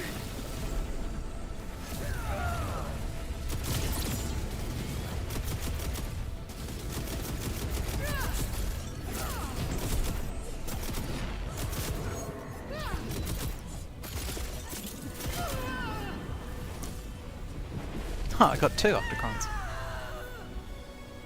Oh, you. Yeah. So rude.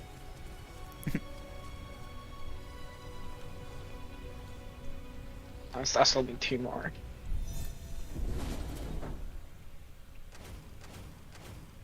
And I got 0 experience for some reason.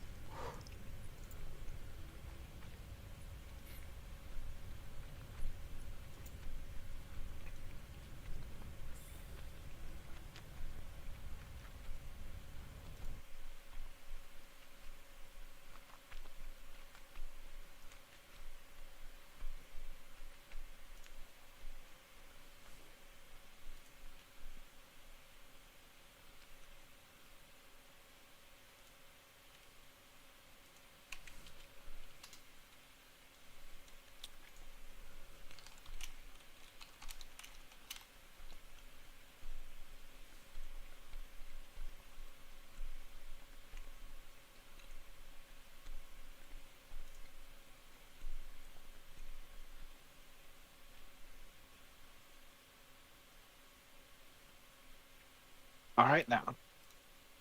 Let's get 2 more. Hmm.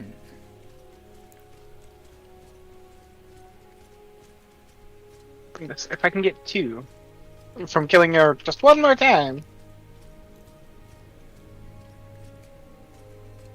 We both know I'm not that lucky though. Yeah.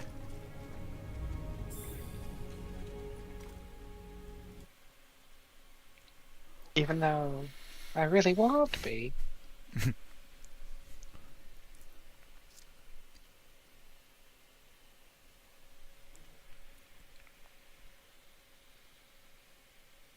On my stream there. Instead of to YouTube, maybe to Twitch. Because Switch sucks. Or YouTube sucks. Yeah. There was a really good platform I was streaming to called Glimish, but they decided that their business model wasn't going to work, so they stopped. They shut it down a couple of months ago. That sucks. Yeah.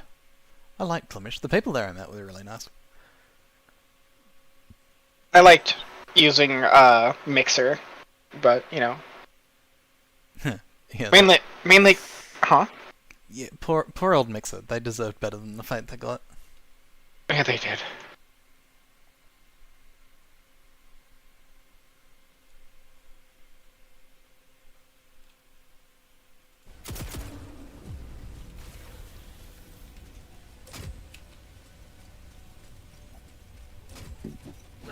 Hey, it's oh, it's a different person with a very similar name.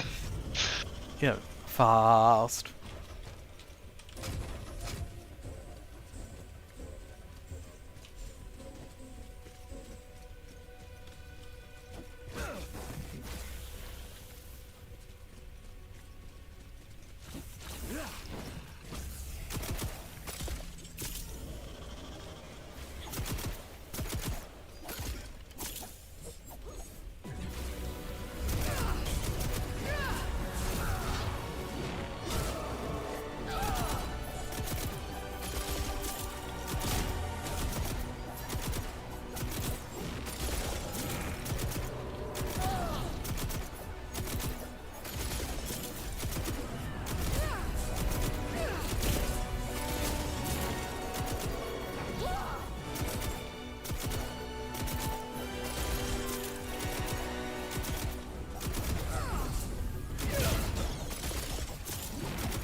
I didn't even have to actually move.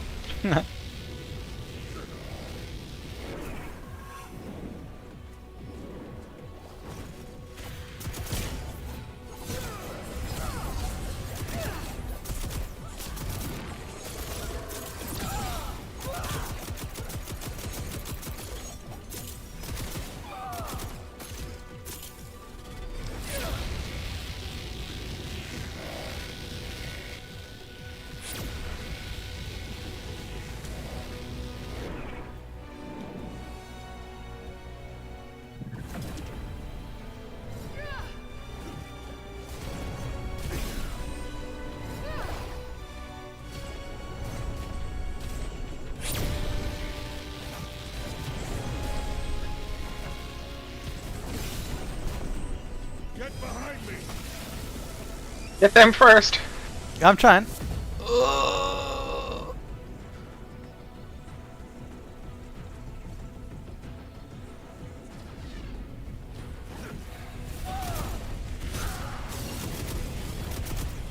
Really? Ow.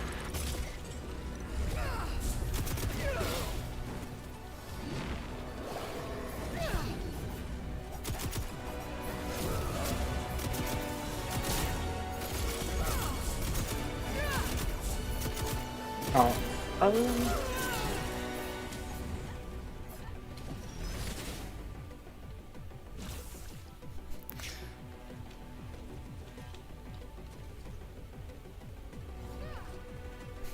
Not yet. Don't jump yet. Let's see if they figure out to come back. No? Come back! Come back! Up to it.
Oh, and I don't have my ult back. Shit. Oh.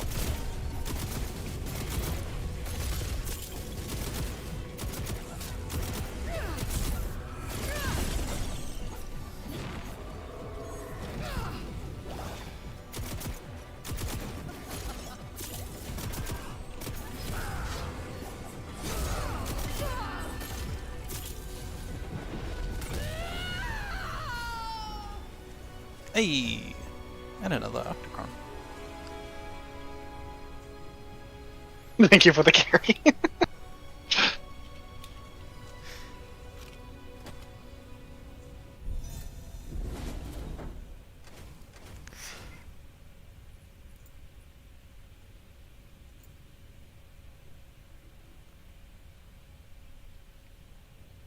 Just realized that Nis doesn't have, like... She's got, like, exposed toes. You got foot wraps. Yep.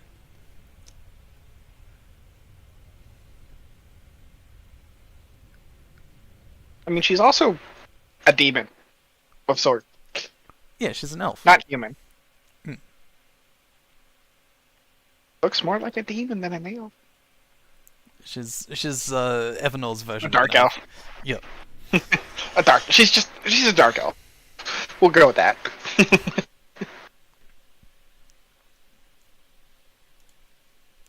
Hmm.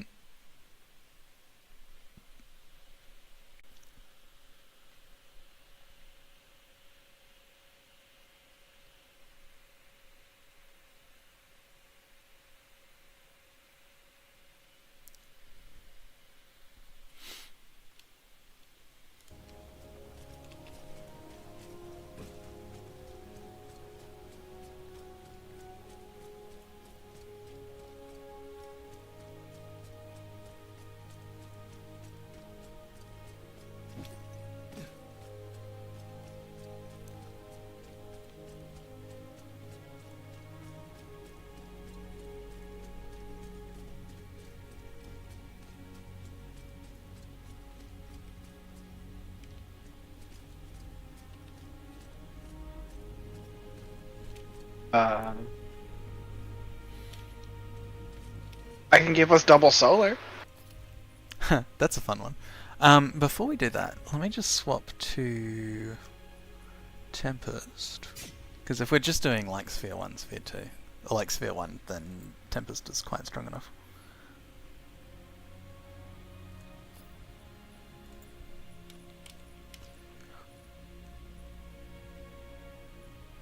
Yeah, I need more cragged Spectra to be able to make more. Hmm. I don't really have any imbues left. Yeah. What do you have for imbues? Chaos and Greed. We could do double Greed. Or double chaos? I'm not doing double Chaos ever again.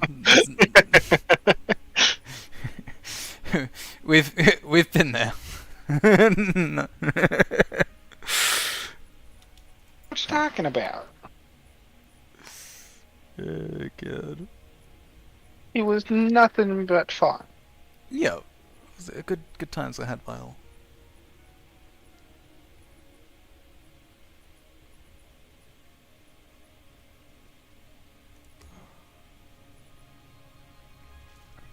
So do we want to regroup? Yeah.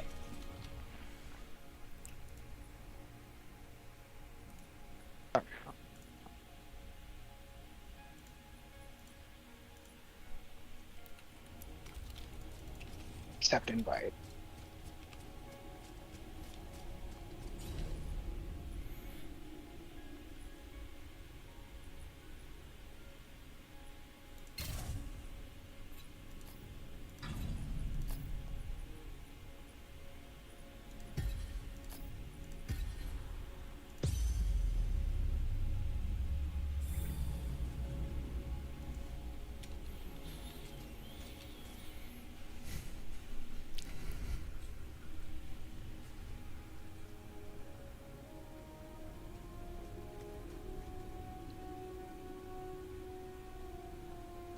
Alright.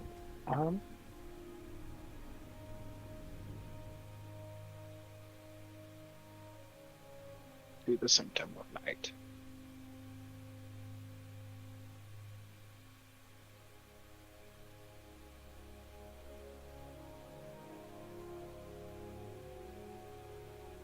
Oh.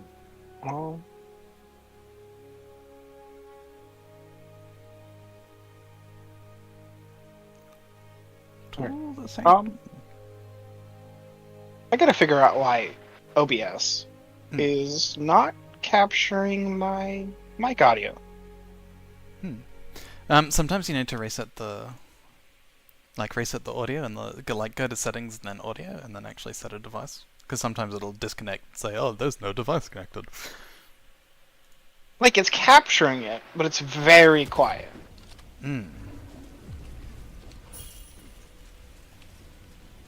I accidentally closed my stream.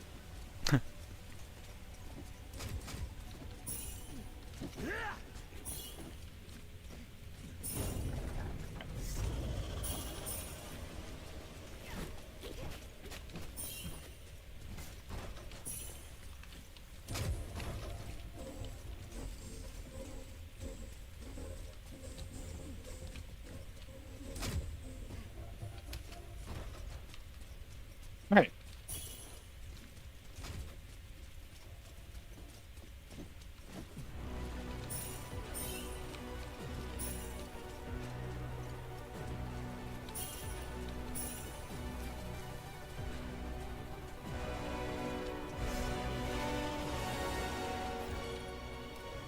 The teleport's open for you. I'm like right here already. Oh. Hi.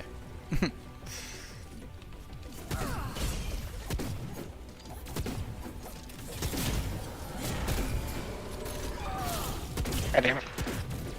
Did a little too early.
And she's focused on you. It's the perfect time.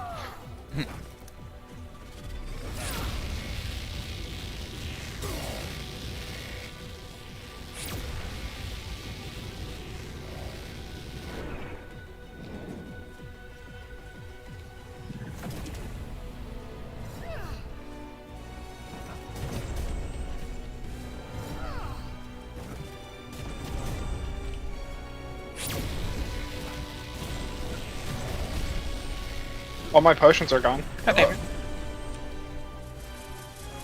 That's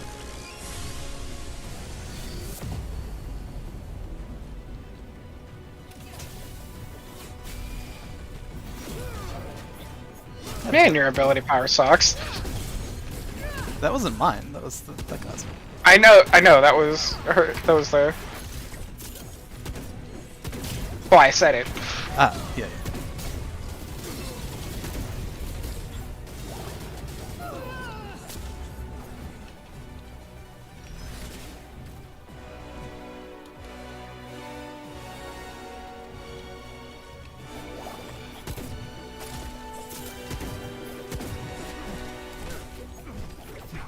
I can't hit it.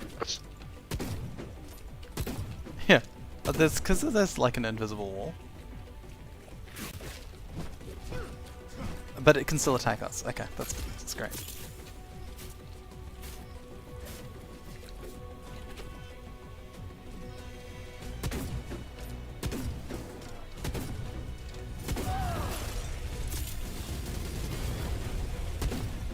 Ow.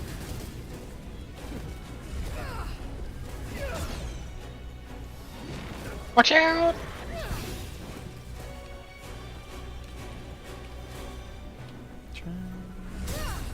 Ow. Yeah, I'm out of potions. So.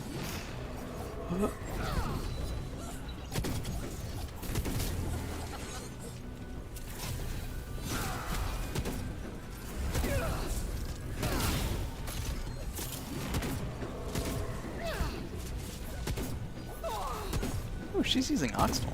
Cool.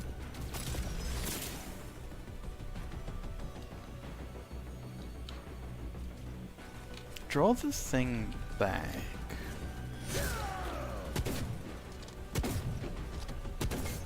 There we go.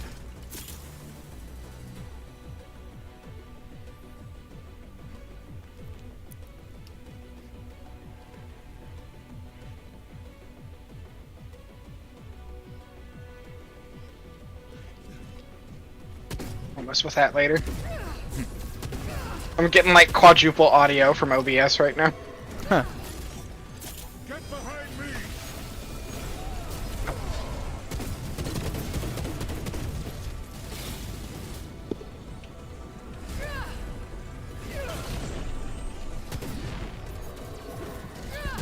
6 times damage boost. Let's go.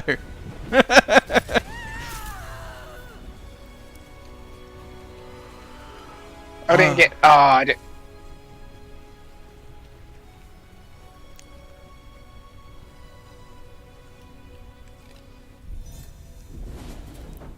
I didn't get one this time. God damn it. Oh well.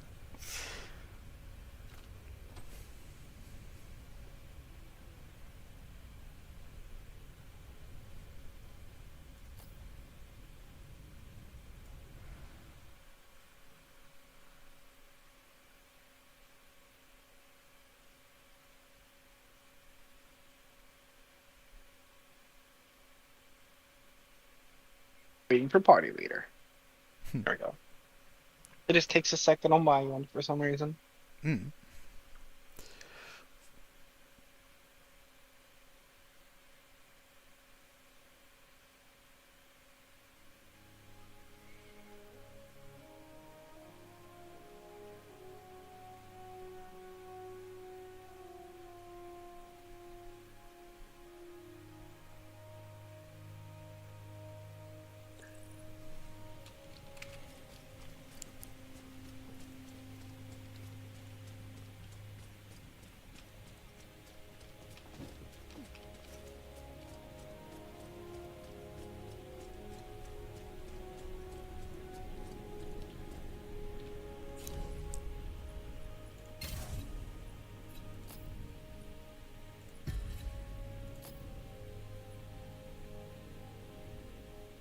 Do you want to try with the Midas pumps? Not particularly.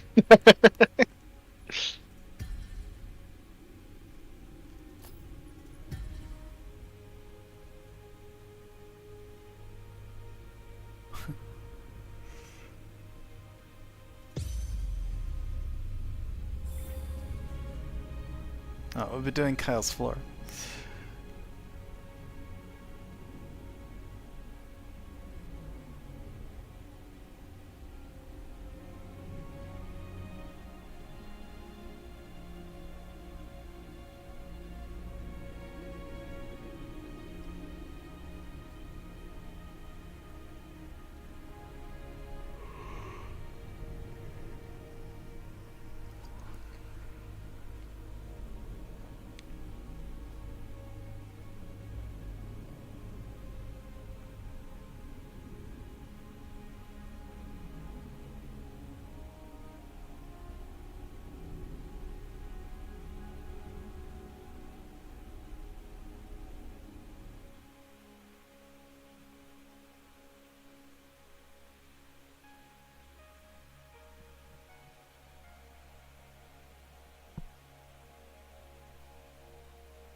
Which one are we doing again? Chaos floor, which does absolutely nothing because there's no ads.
Oh shit.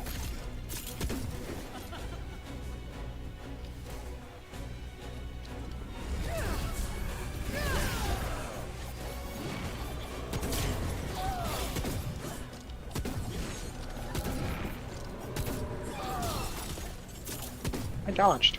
Thanks, game.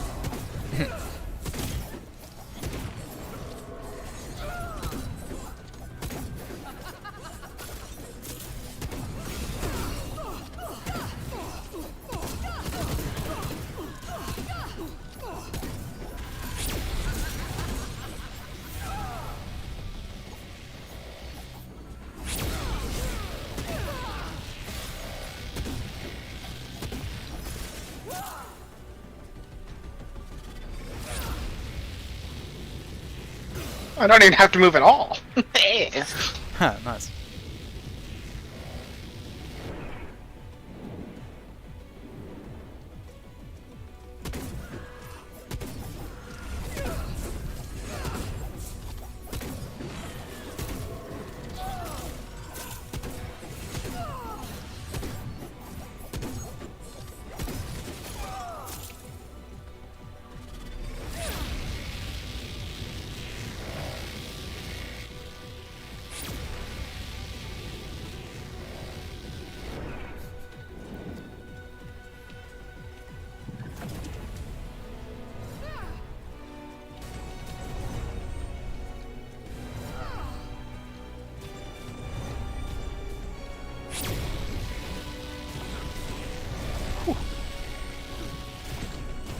I was outside of that. Thank you very much. Yeah, the struggle's real.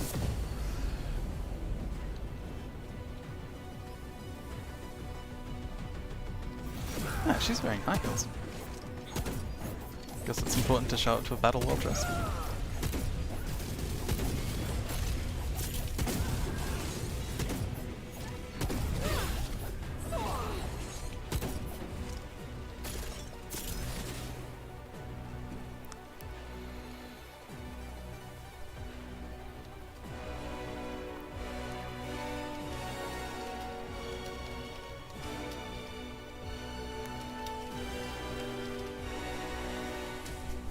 Fly, you fool!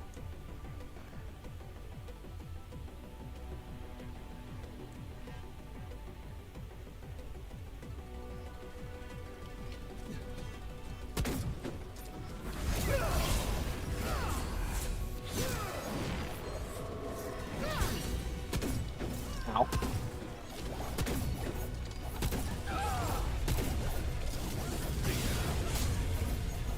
Jeez, that's a fucking shotgun.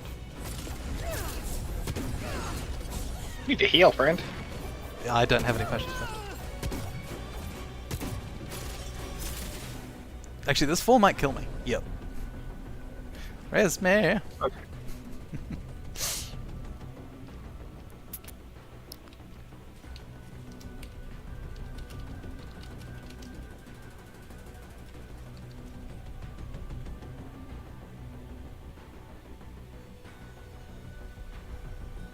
He's on. He can't talk. He's on. Gay station. Hey, none of that. This is a queer friendly, queer friendly server. Except the PlayStation. I'll accept everything but PlayStation.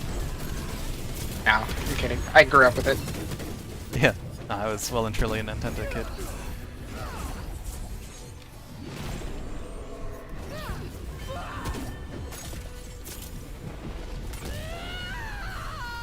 I don't like PlayStation, but I grew up with it. And, you know, they do have some good games.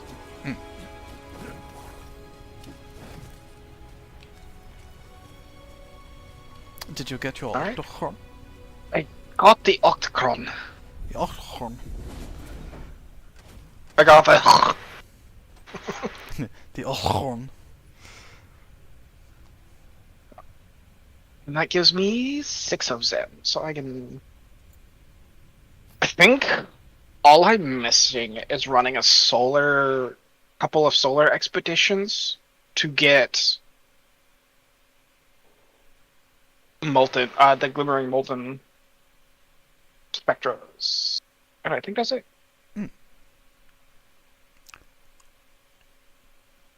Octochron. I'm gonna get some... I'll double check. Yep. While you do that, I'm gonna get some water. You gotta get some hooter.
What I'm missing is some glimmering molten spectra. Everything else.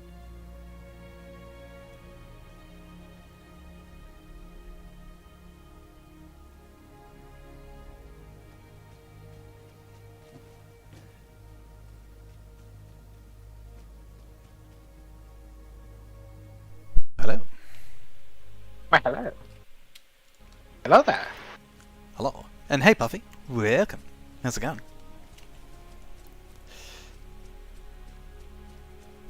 Welcome to the chat. Oop. So, Molten Spectra, right? Yeah, I need the... Yeah. Hmm. Don't forget to touch the flask. Justin, I don't know if you need it or not. True. Oh. Because I have... Uh, I have one potion. Buffy, I'm doing good. I'm really enjoying Wayfinder. It's absolutely an amazing game. When you can actually get past the keys to get in and play.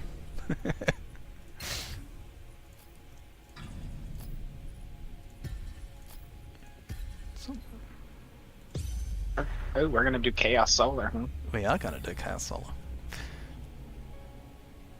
And you're gonna like it. Because this is... Yeah, I have one Solar, so it's like... Chaos Solar or...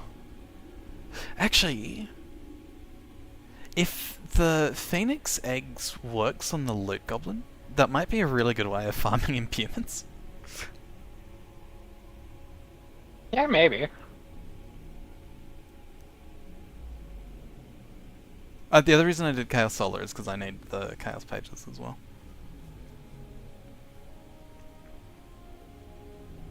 Alright, I still need the Shadow Pages, but we don't have any shadows. Yep. Looks like we're gonna have to go farm. Just either regular and hope we get some, or... Yep. Hello, hello. Is that a Puffy? Does a wild Puffy appear? Yes. Ah.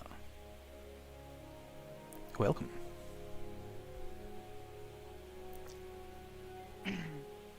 A wild puffin has indeed appeared.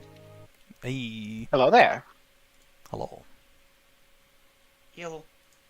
I got turn you up. Yep.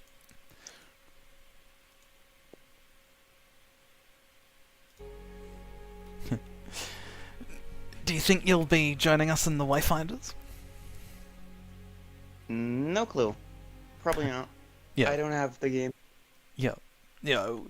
Let me rephrase. Were you thinking about getting the game? Not yet. My brain quite empty. Huh. Yeah. Not really, but lost. I've got Chaos. I got one Chaos, one Greed, and 2 Solar. You I already have- put something in there. Yeah, I put a Chaos in just because I had one. Put a little blue pill in there. Alright, calm Oh, down. hi, Trap. Ah, level 1 Kairos. It's definitely what they're playing. 100%.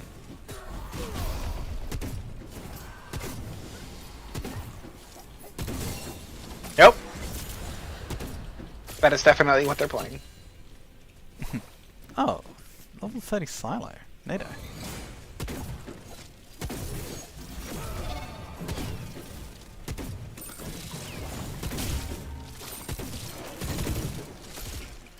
Nope, okay. I can't block those. Oh, the fire bombs. Yeah. Ah, that sucks.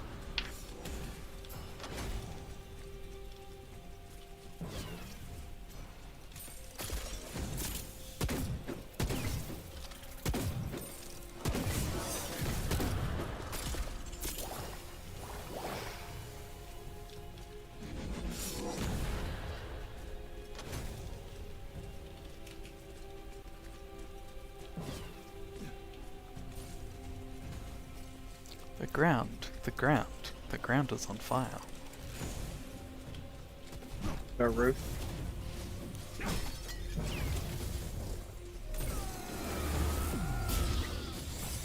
I'm getting unstable Spectra. Huh. Yeah, you'll get a mix of both.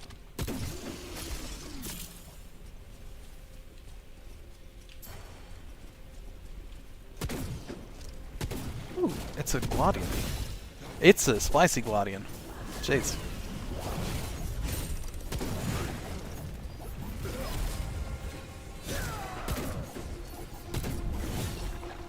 Ow. That's very spicy. I don't like the look of that.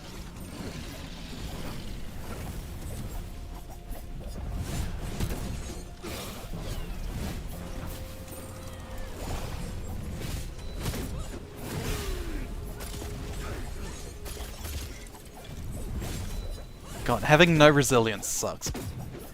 I can't shoot it. Oh, there we go.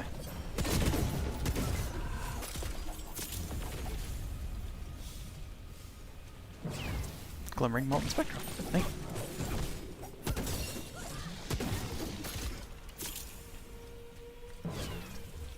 Okay, What do so we got here? I got more unstable spectra.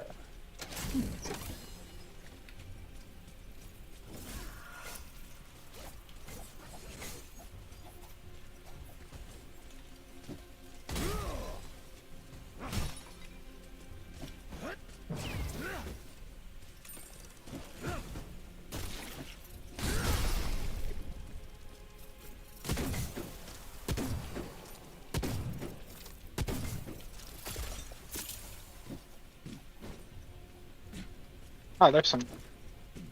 Finally got some molten spectra.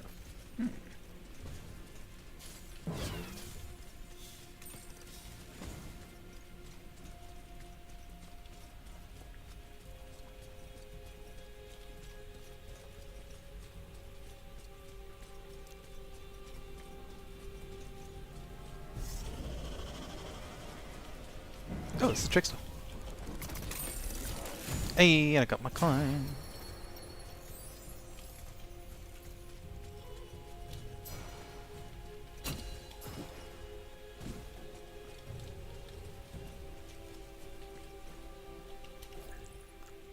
Hopefully they fix it Huh. to where everybody in the group gets one.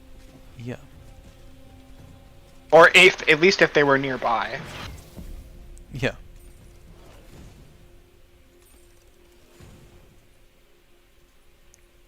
Let's do this with a Chaos Imbuement.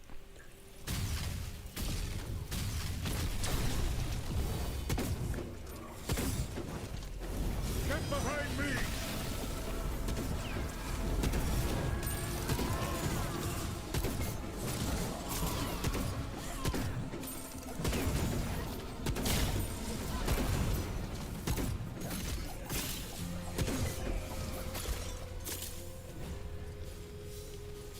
Overloaded Arca. I wonder what that does.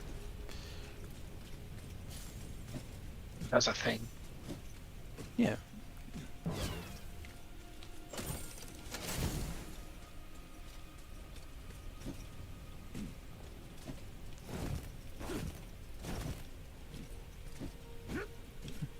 So what are you up to at the moment, Puffy?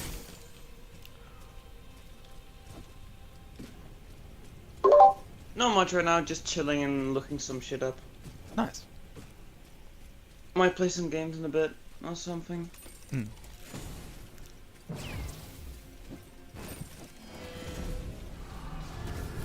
I gotta say, like, Tempest is a significant improvement over Nightshade. Like, going from 120 damage to 600 damage is a bit of a bump. Yes, but isn't one a like auto rifle? Yeah, so The other shotgun? yes. And like, So one's got like 50 bullets a minute, and the other one's got like 600 bullets a minute. so the fire rate is about, I'd say 6 per second versus like 5 per second. I didn't actually see how fast the Nightshade was firing, so... That's like duh, duh, duh, duh, duh, duh. So I think it's like 2 bursts per second, so 6 bullets a second.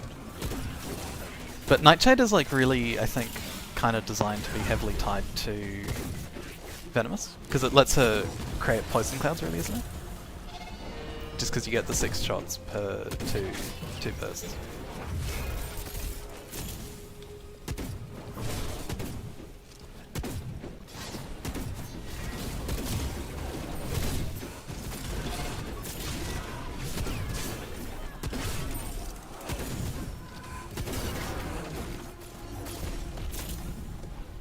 basic primeval elixir.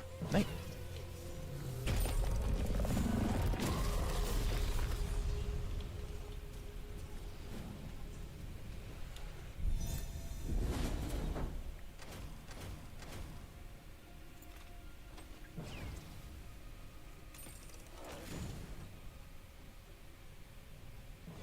Only got 9 molten spectra. Yeah. Do you want to head out to the Highlands and get some Spectra? Craig Spectra? We'll have to if we want. What is a charged ether frag?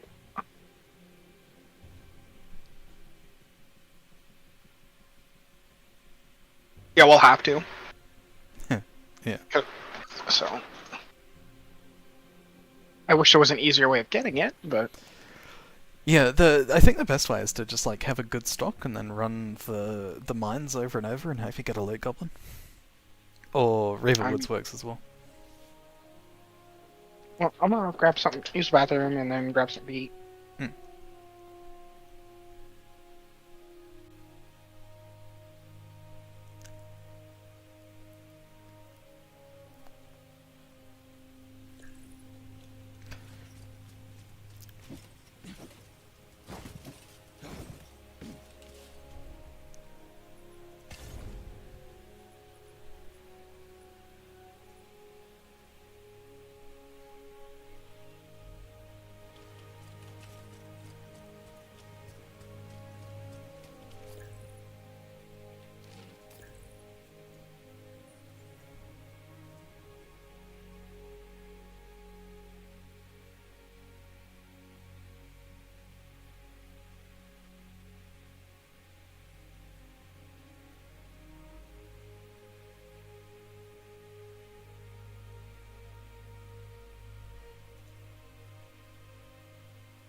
I got DC'd.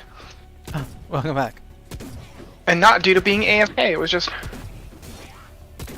My connection just got interrupted. Alright. Ugh. Oh, goddamn.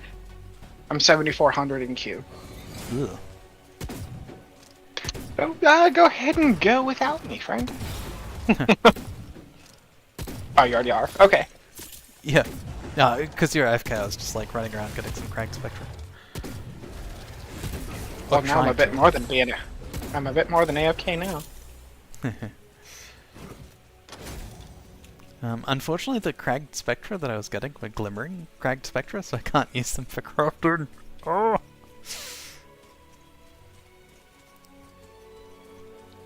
I was just like, yeah, okay. But you're too far. Yeah, imagine getting loot that's too good. Yeah, glimmering cragged. Like, come on. Bruh.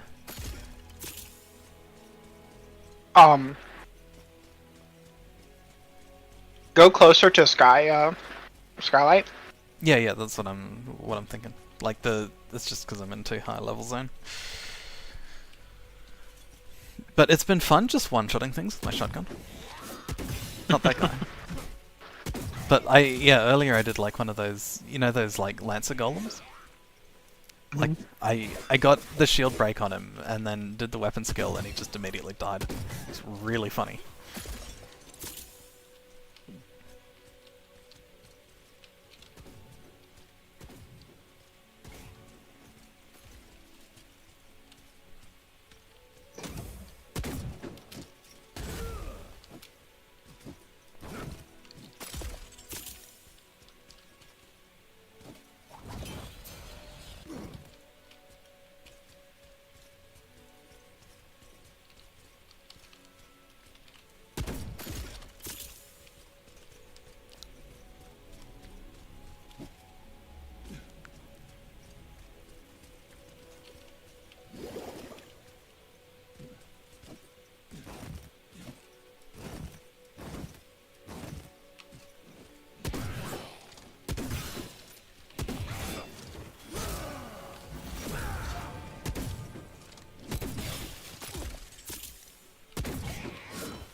Oh yeah, and the big Bernie boys out. Okay, I looked over in the distance and the air was on fire and it's like, yep, that's the world, but oh, here he is.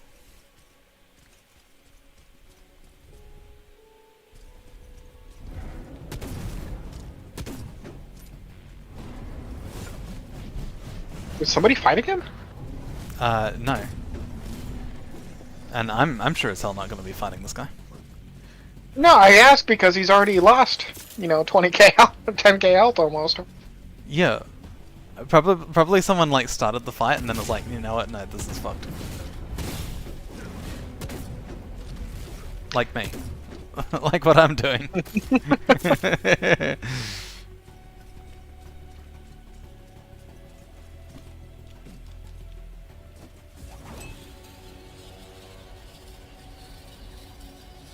See ya. They're like, I'm just gonna get out of here. Yeah.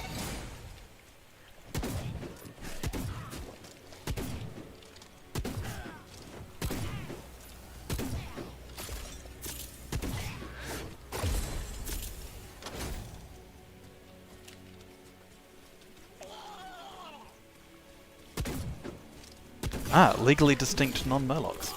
My favourite.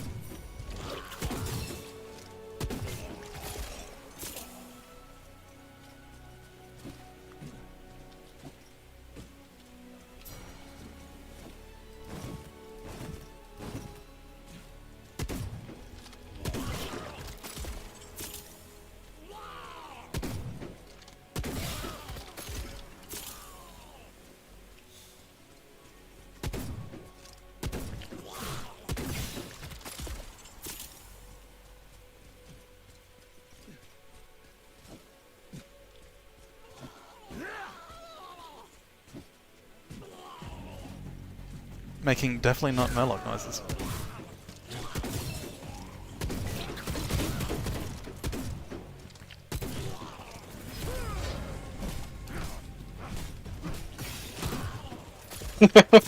I had the stream muted, but now I'm listening to Yeah.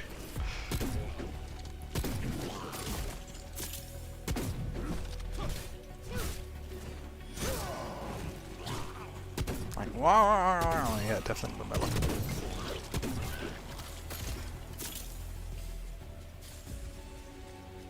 Fucking another glimmering cragged spectrum? Please. How close to the city do I have to be?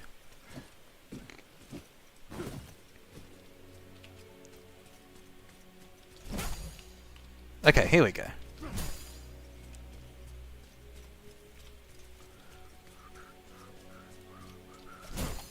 so much. Yeah, wow. 2 whole spectra. 4. Nice.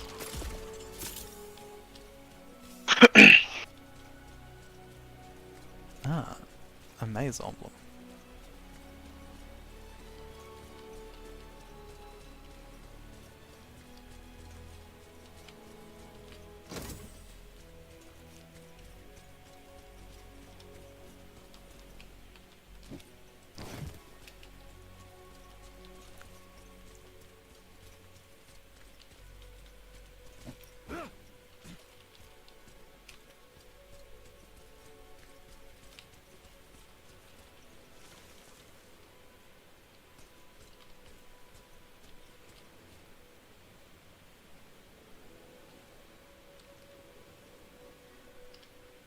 I feel like I'm saying something I'm not meant to say.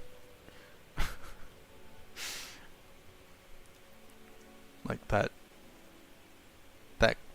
that gold pile does not look correct.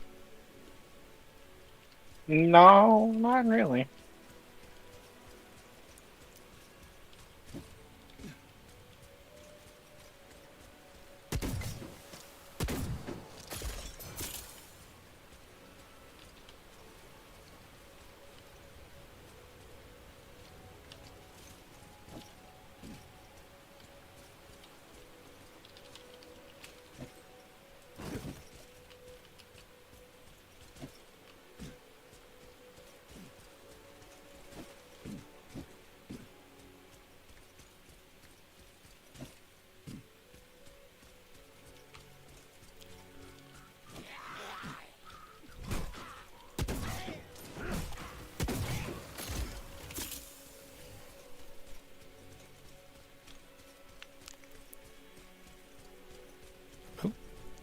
We lost someone.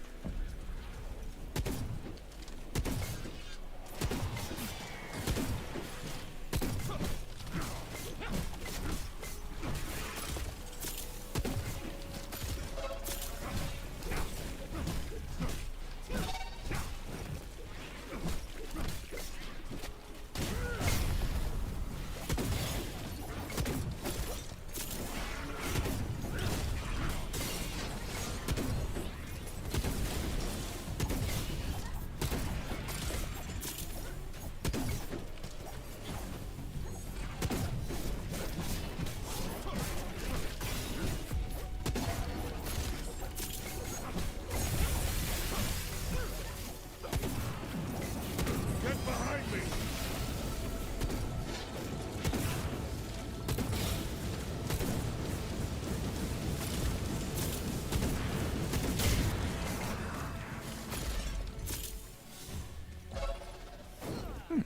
And a solar imbuement of my trouble. I'll save that one for you.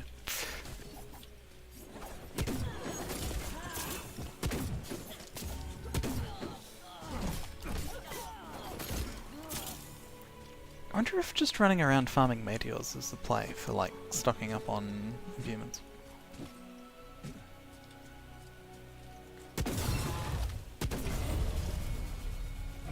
It's a possibility.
Okay, that's actually really funny, one-shotting a thing with my fucking butt stock.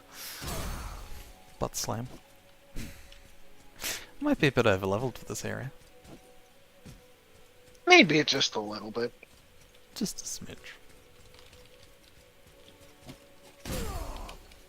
Because it does do like the level scaling thing. So you can only ever be like 50% higher item level than you're meant to be.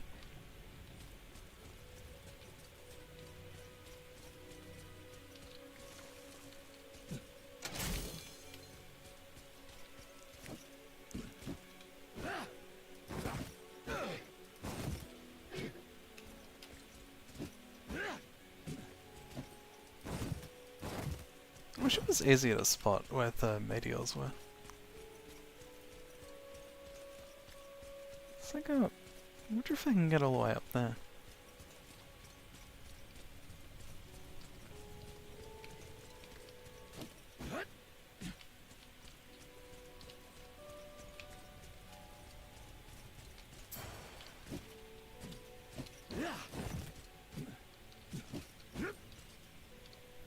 I don't think I'm meant to be in here. Oh no, there's a thing there. All I see is your eyes. I might be a little bit stuck.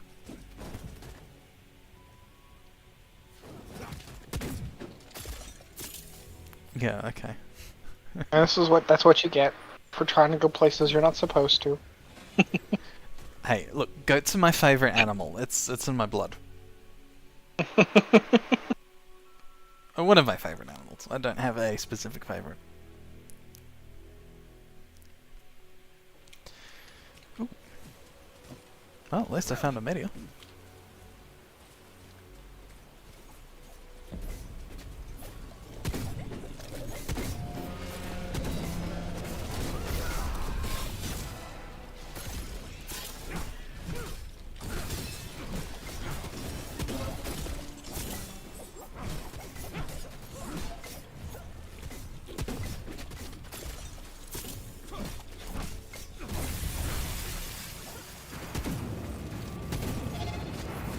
Get behind me!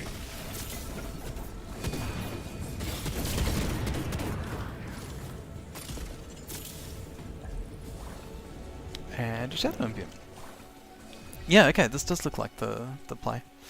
Farming imbuements.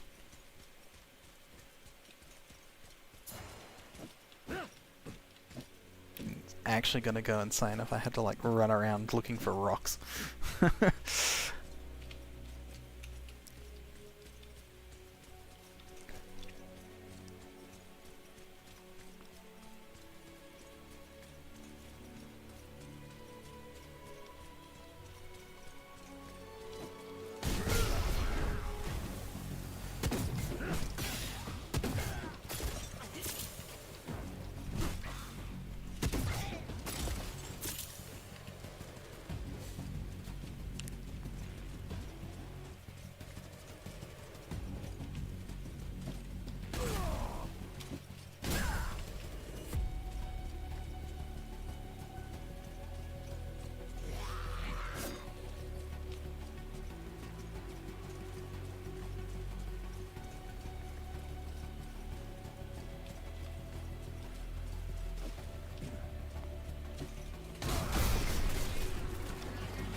The stream's checking as well.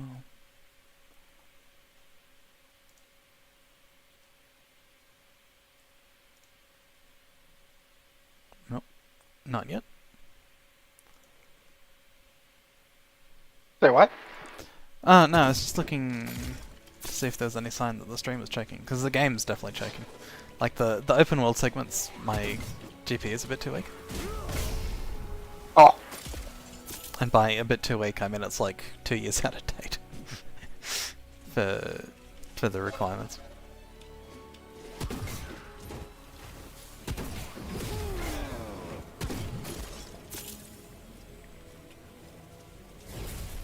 it's like, you want an RX 56,000. Or like 5600. And I have an RX 580.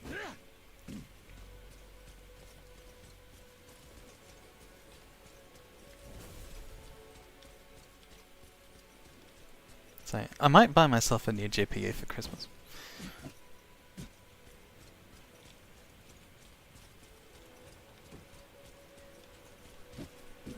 Because by Christmas I'll know how much money of my projected budget I'll have actually saved up.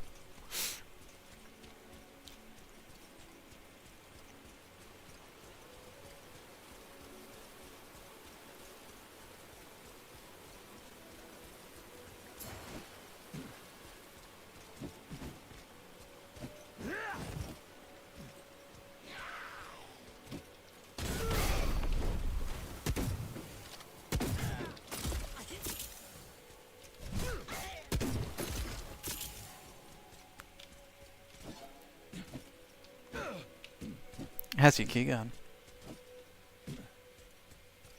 I'm at 4,400. 4,400. Getting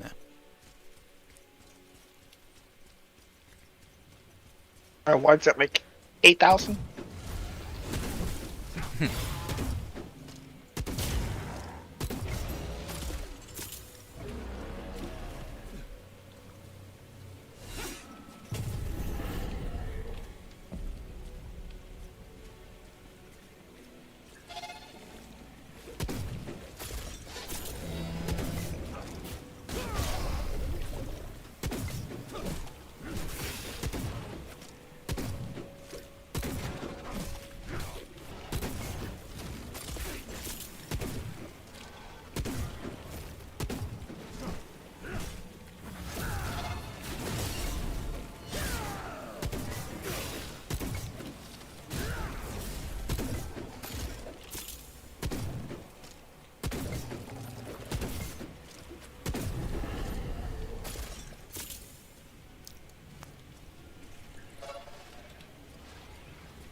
Ah, Senja.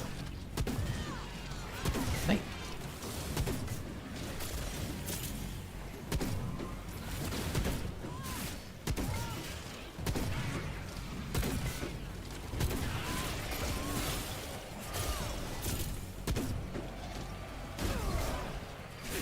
Really hope that boss doesn't just like mosey on in.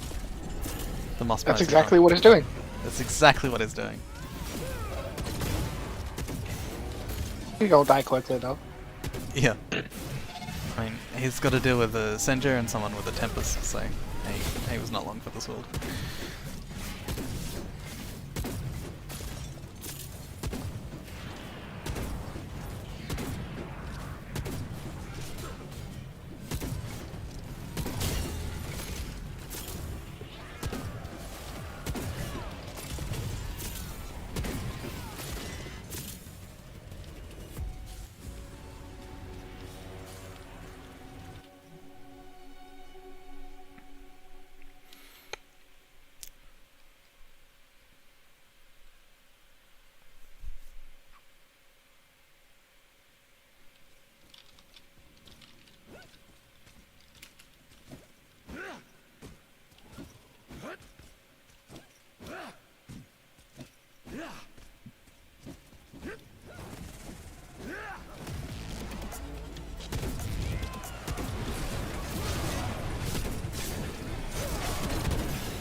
He got slapped.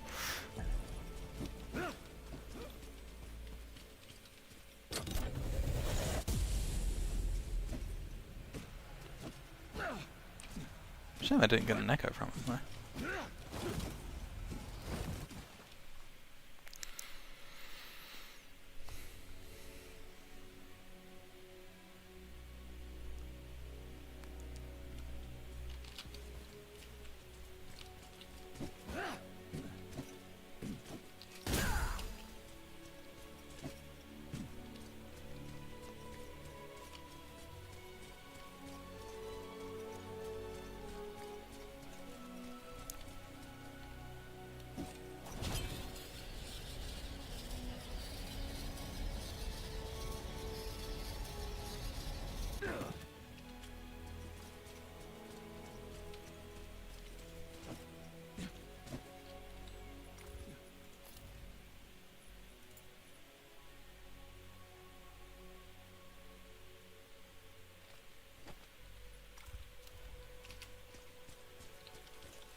You cannot fast travel well in combat, but you can fast travel while a deer is trying to kill you.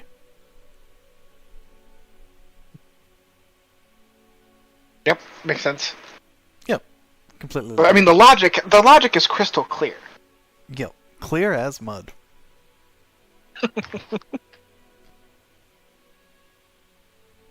It's as clear as coal.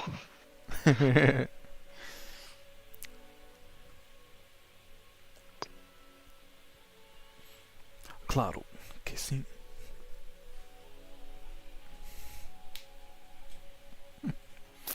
Yeah.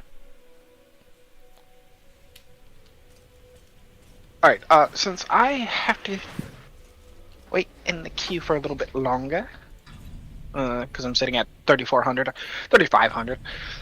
I might go do a couple of chores around the house real quick. Yeah, sure. So I'll be back in like 5-10 minutes.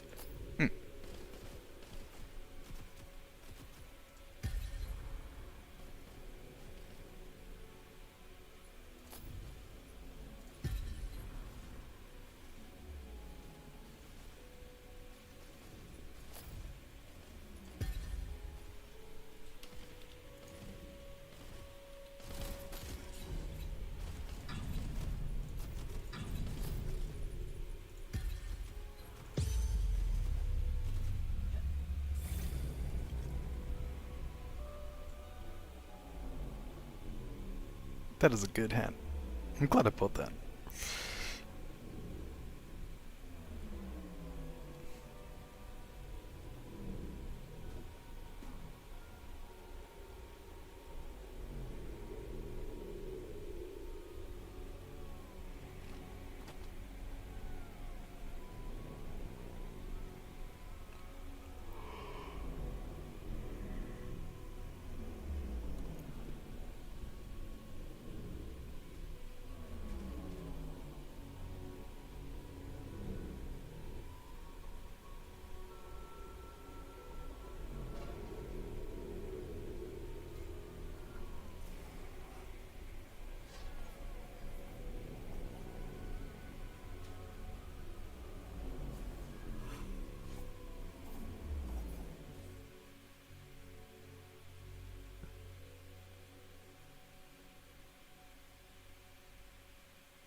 Hmm.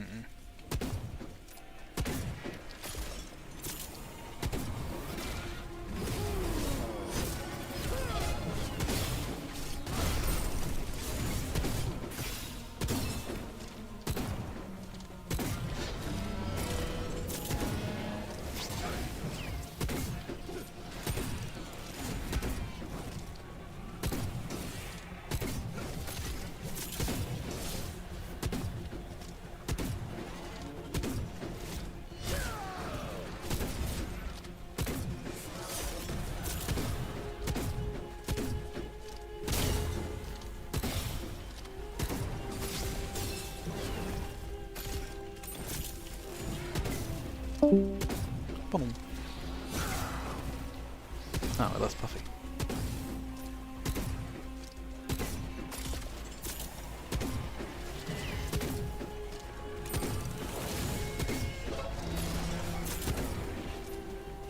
You won't get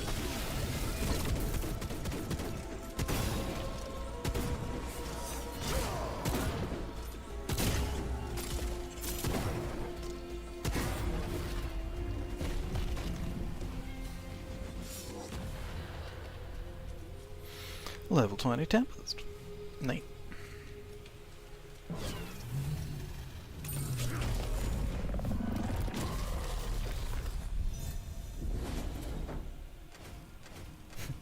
$60,000 experience. Yo. Okay.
Yeah, no, all good, Puffy. Take it easy. This is a nice chill Wayfinder stream. It'll be really chill if I get disconnected and have to queue up again.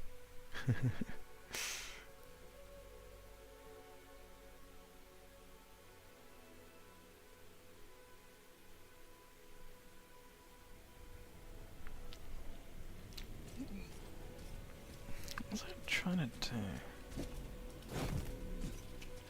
Oh, yeah. Yeah.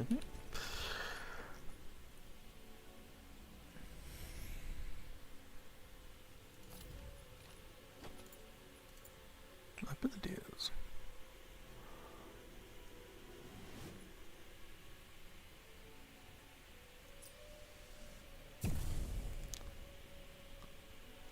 Hopefully I can get that to 4.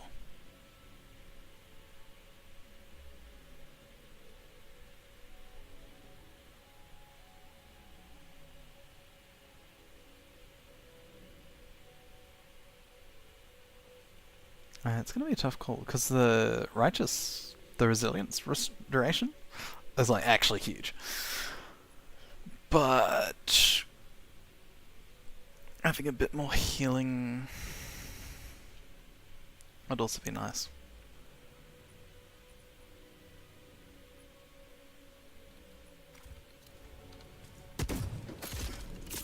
Oh yeah, that's right, I was trying to farm the trickster.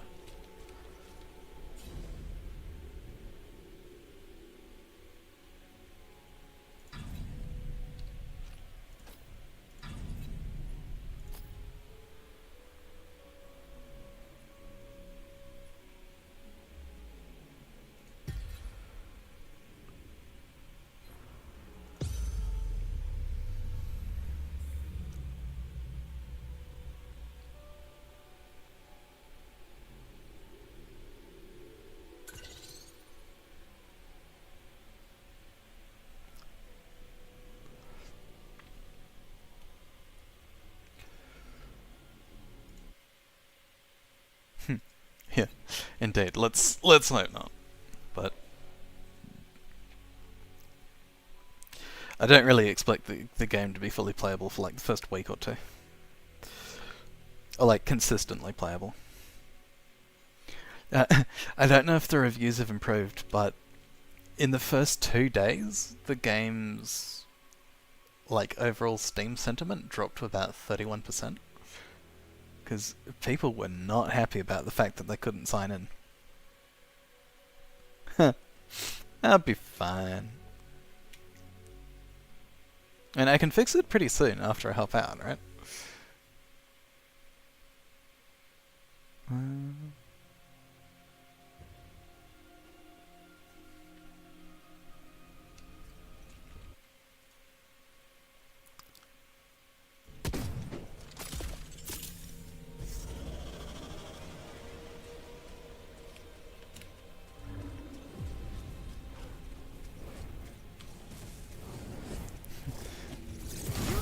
So there's currently like full-on info war between people who are like, oh, you know, all the people complaining are Karens, and then, you know, everyone who's saying that you're blowing it out of proportion is a fucking white knight or like toxic positivity, and it's like, this is the most pointless culture war I've ever experienced in my whole life. And that's saying something given all culture wars are pretty pointless to begin with.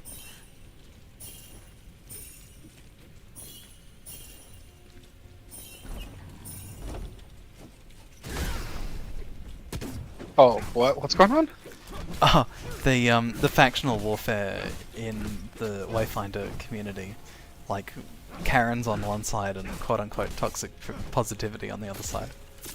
Like the people that are trying to stay temperate and say, you know, MMO launches are always a disaster. Apparently that's toxic positivity, or being a white knight. Oh. A white knight! White knight! I don't know. I'm at... Sorry, you go. I was gonna say, I'm at 600.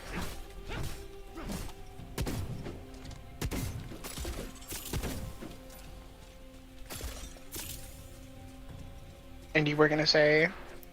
Yeah, one of my favorite sort of journalistic, like, news outlets / documentary channel is called People Make Games. And I was like, man, that's... The first time I saw it, I was like, that's a really dumb name for a channel. And then the more I've learned about how people treat video games and video game production, the more I'm like, no, that's actually like a really important message that people just forget. People do make games. Games wouldn't be made if people didn't make them. It's not like an AI made them. Yet. Yet. We're not yet living in the robot apocalypse. Robocalypse. The robot. I mean, give it 10, 15 years and... Right now, I am running a dungeon over and over again to get a monster to spawn. Because when he spawns... Or not a monster, like a random event. Because when he spawns, he gives me the last material that I need to get the new gun that I want. Wait, are you missing a Oh, goblin? No, Trickster... Oh, right, yeah. Yeah, the Trickster coins. Yeah.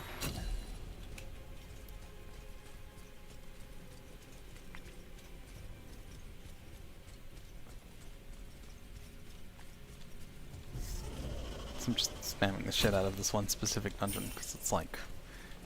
I know he spawns here, in this tile set. He spawns in all of them. Yeah... Like, he can spawn in any dungeon. Yeah, I just don't remember ever seeing him in the mine tile set. I have. Oh yeah.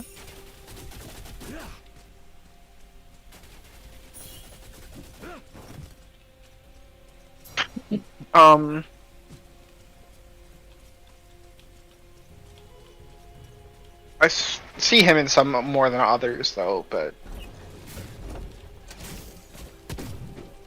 Then again, I've done others more than I have done the mines. Yep.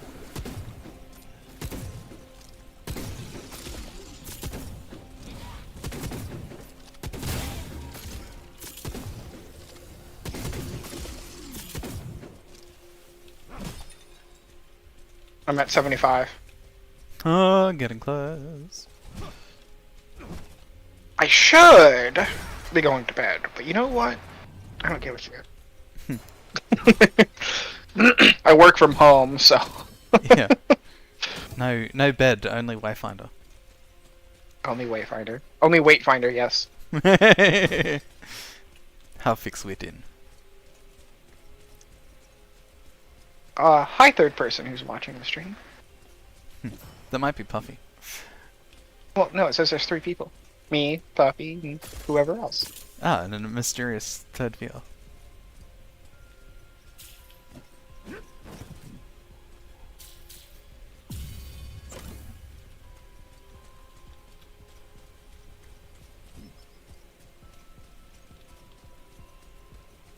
I don't know how far behind the stream is, so I've got the sound muted. Yeah. Oh, it's only about 5 seconds behind. 10 seconds. That's an improvement. Yeah, I was like a whole, like, what, 2 minutes behind earlier?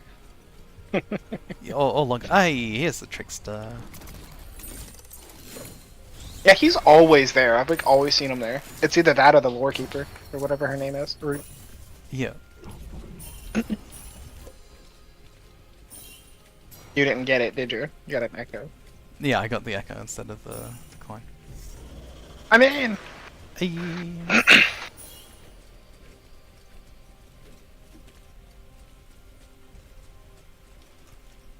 As long as we don't have matchmaking on and randos can't come in and steal my coins, do you want to just keep running?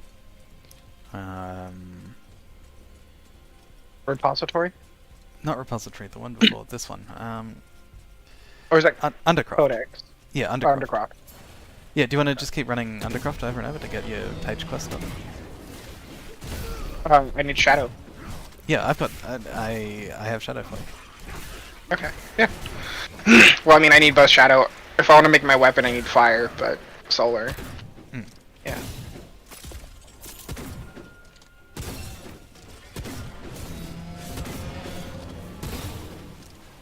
Yeah, let's see what I'm missing.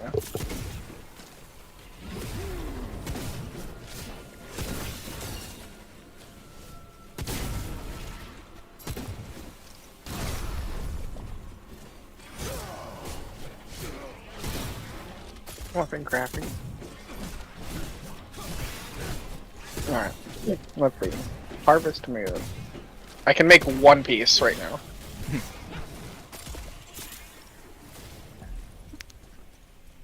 I didn't know that you were a manga writer. Manga writer.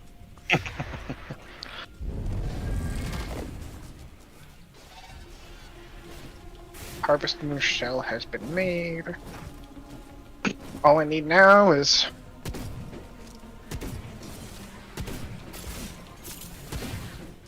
29 glimmering molten spectra.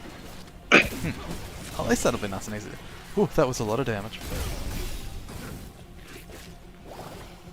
God, like, just losing 1200 resilience, I can feel how much more squishy I am.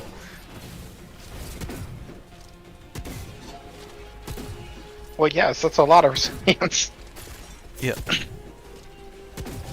Oh no, I'm emotionally vulnerable now.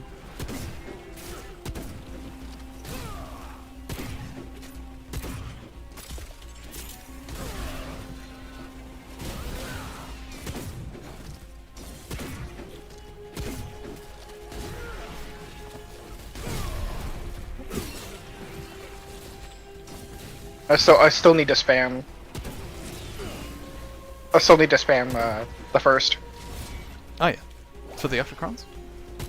No, the essence. Oh, the essence. Huh. Yeah.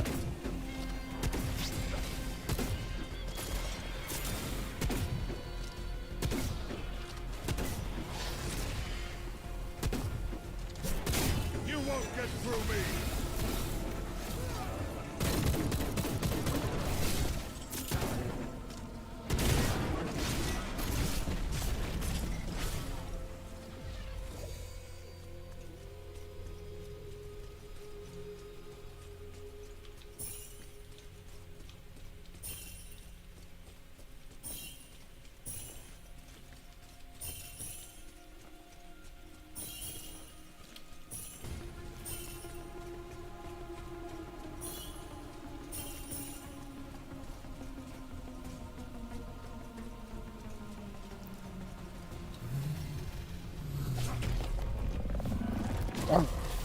I did something I shouldn't have. Oh no. What happened?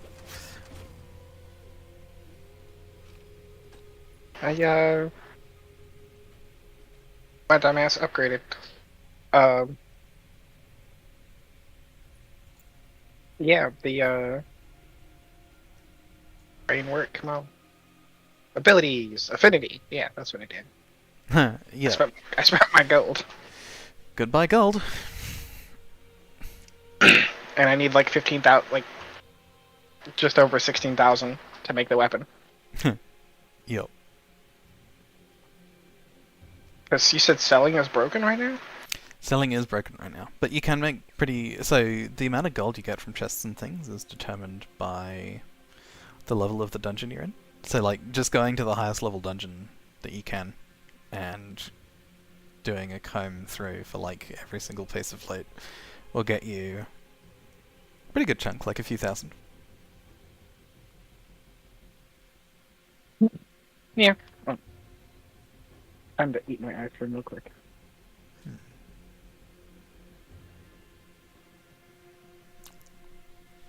No, I'm gonna go get an hazard. We're gonna what?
back.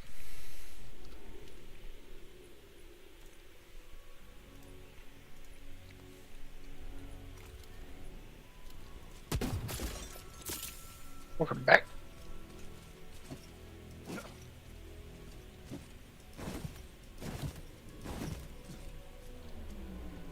So you said it was Shadow Pages and Molten Spectra, right? Yep.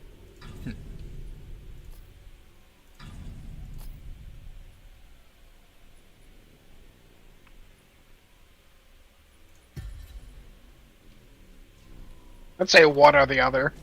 Yeah. I don't. Well, what is Shadow Fire again? Let's find out. Oh, Black Flame. Yeah. When enemies die and explode, they can do the ground burning. Ground hot. Yeah, but let's do one at a time. Or at least do solar by itself, so I can guarantee. Yep.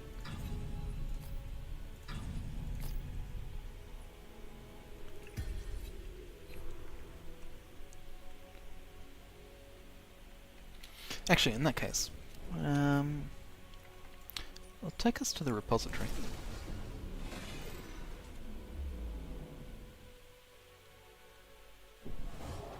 You can go there from. You don't have to fast travel. Because I'm out in the world, I have to go to the actual Gloom Gates. And I don't want to risk going back to Skylight and disconnecting.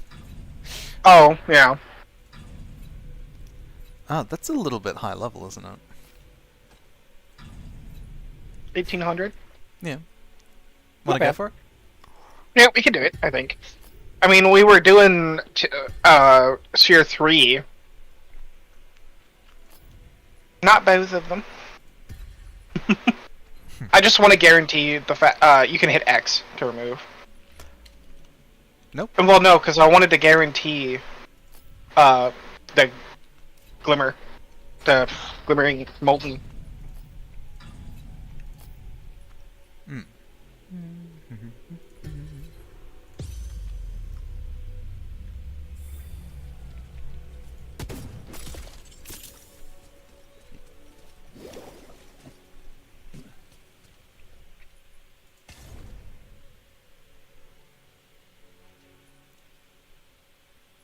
Ooh, I have more.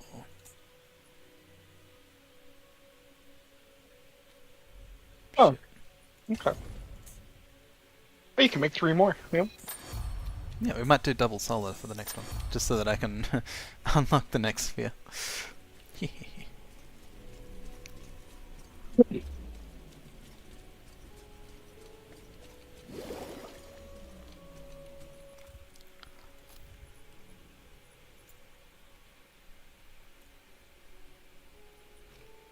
What's at some point I gotta redo my echoes to compensate for how low the resilience on this gun is. Cause like, your health essentially does nothing once you're guard broken. It's like health is essentially, some attacks actually pierce your, like they'll one shot your guard or they'll pierce through your guard and deal health damage. Yep. So that's why you want a bit of health, but resilience is overall more important, I think.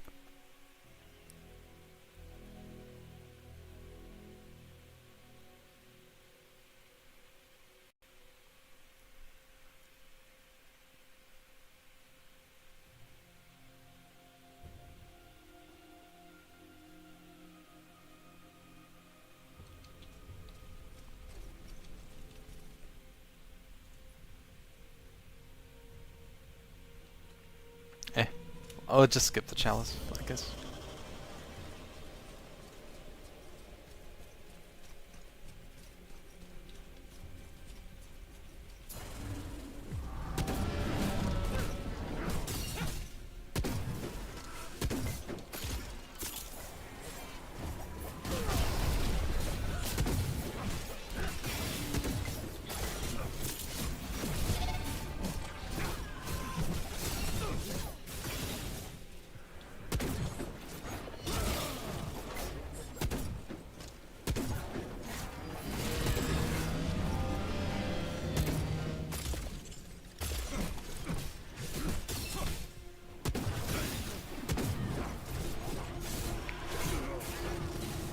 Ah!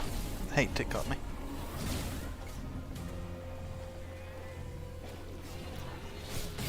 I'm not used to actually potentially dying.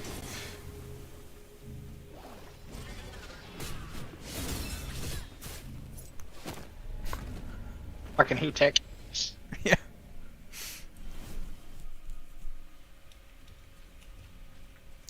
Oh, goodbye chest. Yeah. That is not the way I was looking.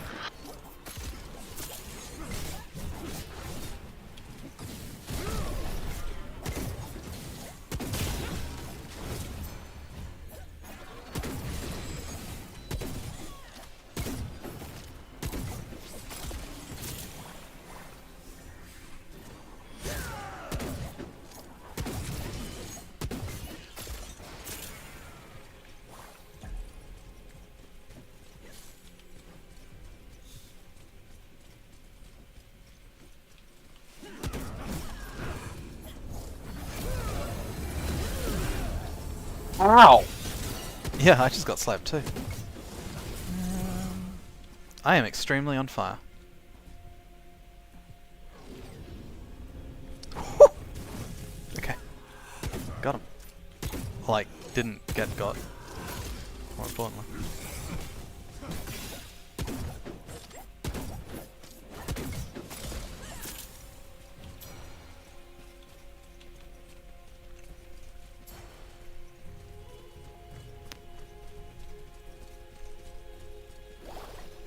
I want to know what level these things are, if they're showing up as a skull while I'm level 26.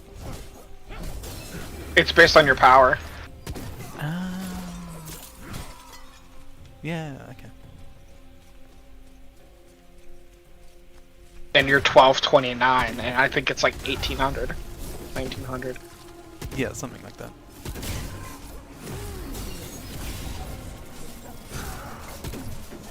Because they're even skulls to me, so. Yeah.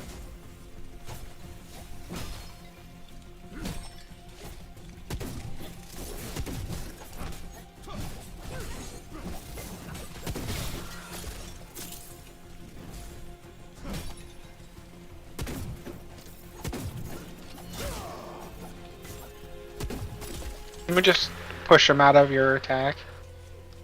No, that's fine. Because I actually triggered the heal just fine, so.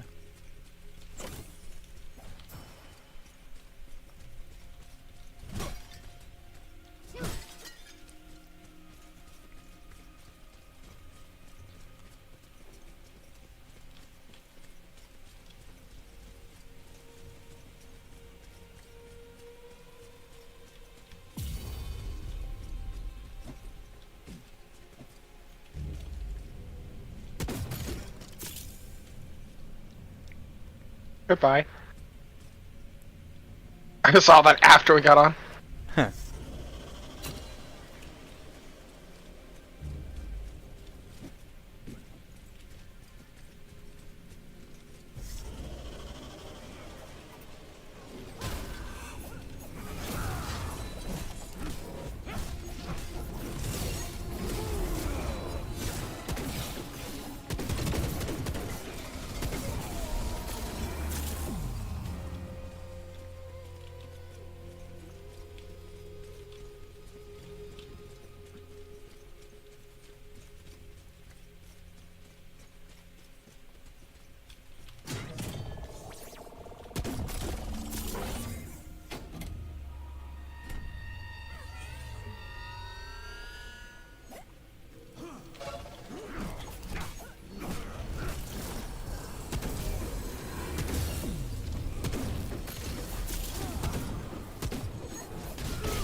Ow.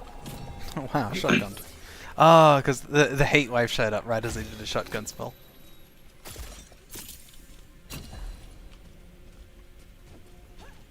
That was rude. That was very... Very impolite. It had just been deleted happily. Okay, it wouldn't let me double jump for a second. Yeah.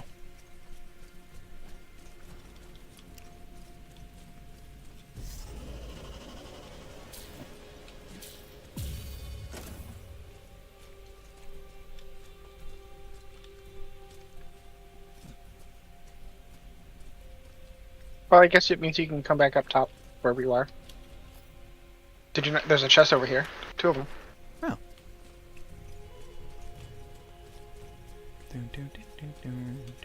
Jump over this way. And then I saw that you looked at this thing and then you just walked away from it. Yeah, because I was like, I don't want to deal with it if there's like a, you know how like the icons can spawn, like the really big ones. Oh yeah. Yeah. It's just like, yeah, maybe not. I decided to put up with it though. Why can't they go back? Wayfinder says no.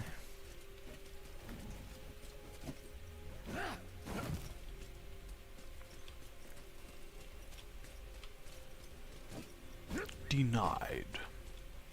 Tell me what to do. You're not my mom. But thou mustn't. You must.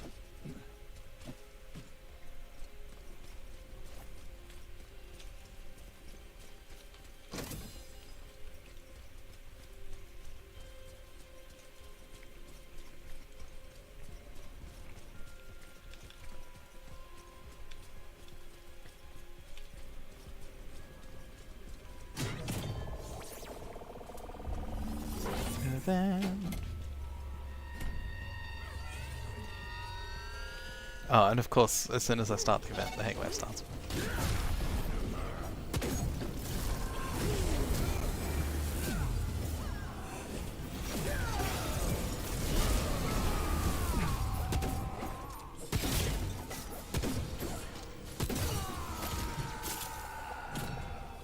At least that was an easy one.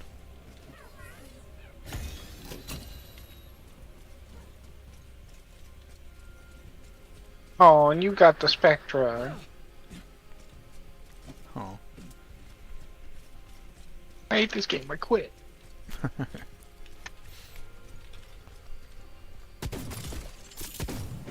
Again, I tried double jumping and my character's just like hit me. Quit. Well,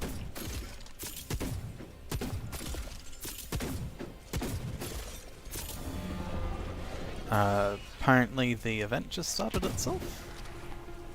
I believe in you. You got this. You're strong. My warframe is strong.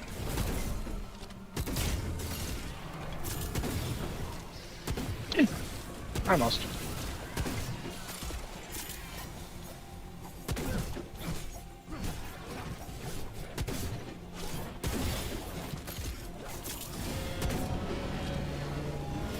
I'm very on fire. Why am I so on fire?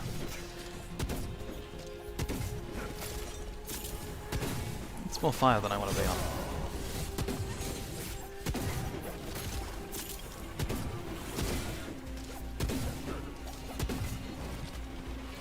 Fire hot? I think the game is saying you're hot.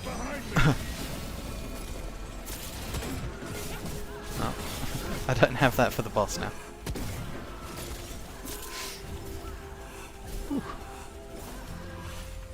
I don't have mine for the boss either. It'll be fine. Probably. And then we die horrible, horrible deaths. Yep.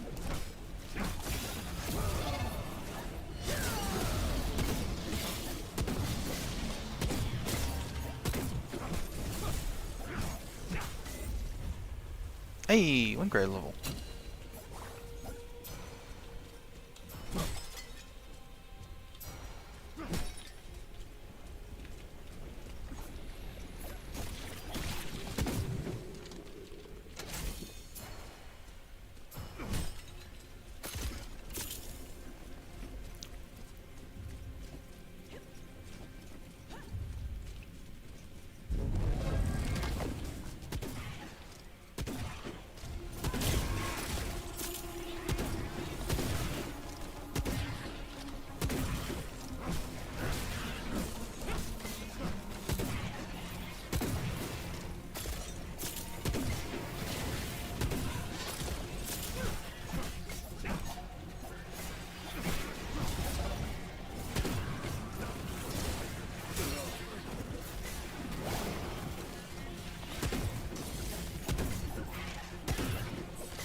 That is spicy.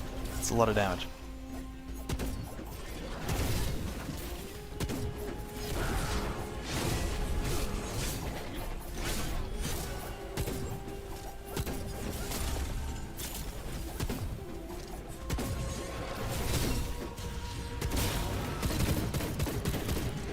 I just did 3,000 damage.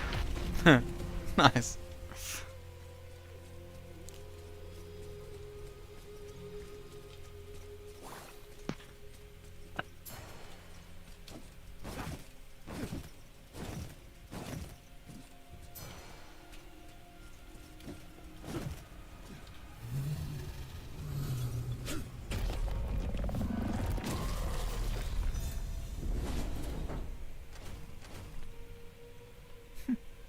8,000 experience.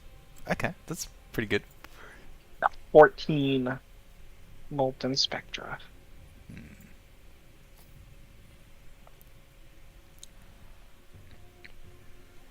Alright, let me try and wrangle some more resilience up in my gear.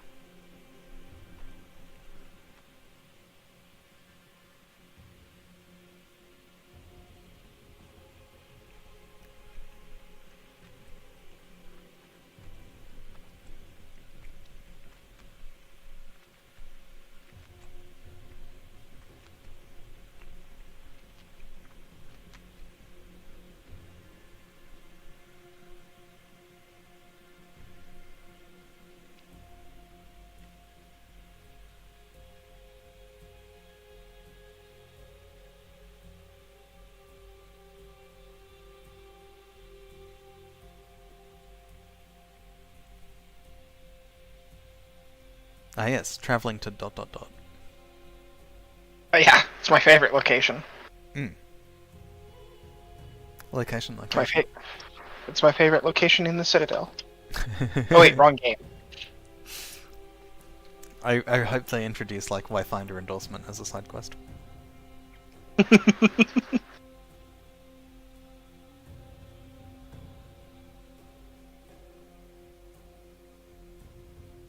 I am a Wayfinder, and Arsenal's weapon store is my favorite weapon store on the Citadel. In Skylight.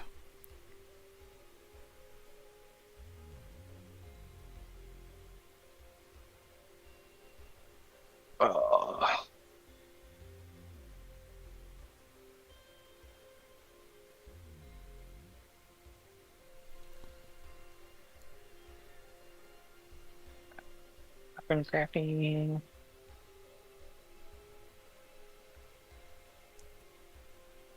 Might be my turn to get disconnected. Oh no. Oh no. Oh no. Oh, no, that, huh? Looking for queue, server helper queue. Huh?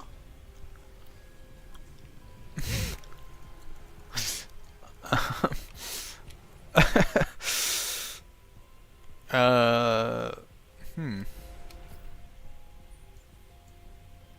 Oh, you're still stuck in. Huh. Yeah, it says looking for server. And it briefly said that I was in the helper queue too. Because I'm already outside the dungeon. Oh no. And we're not in the party anymore. Oh no. Oh yeah, no. We're still in the party, but you're like not up in the top left. Yeah, no, it says it says we're still in the party. So I still need to farm the first to get the essence. And then I need some more glimmering spectra. Or the fire stuff.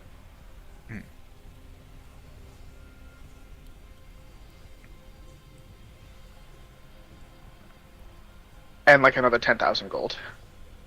Yeah. Alright, so because yeah, all I need to do is make the spirit.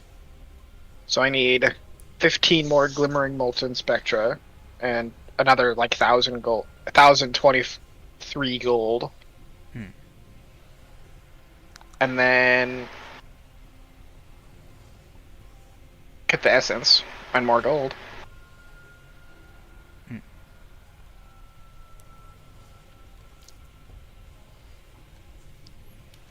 Only need like 6,000 gold. A little over. Thankfully, gold's not too bad to get. A little over 6. Yeah. It's like 2 dungeons. Yeah. 2, 3 dungeons. Of like sheer 3 or 4.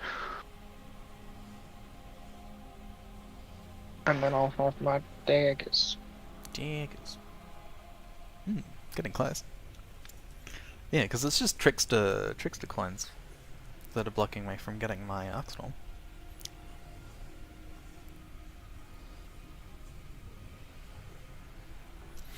I should sit down and figure out what combination of, like, Wayfinder and weapon I want to do the first time. Because obviously there's, like, 20 weapons and 5 Wayfinders, so I'll be doubling up eventually, but I want to do, like, a specific set while I'm leveling each Wayfinder.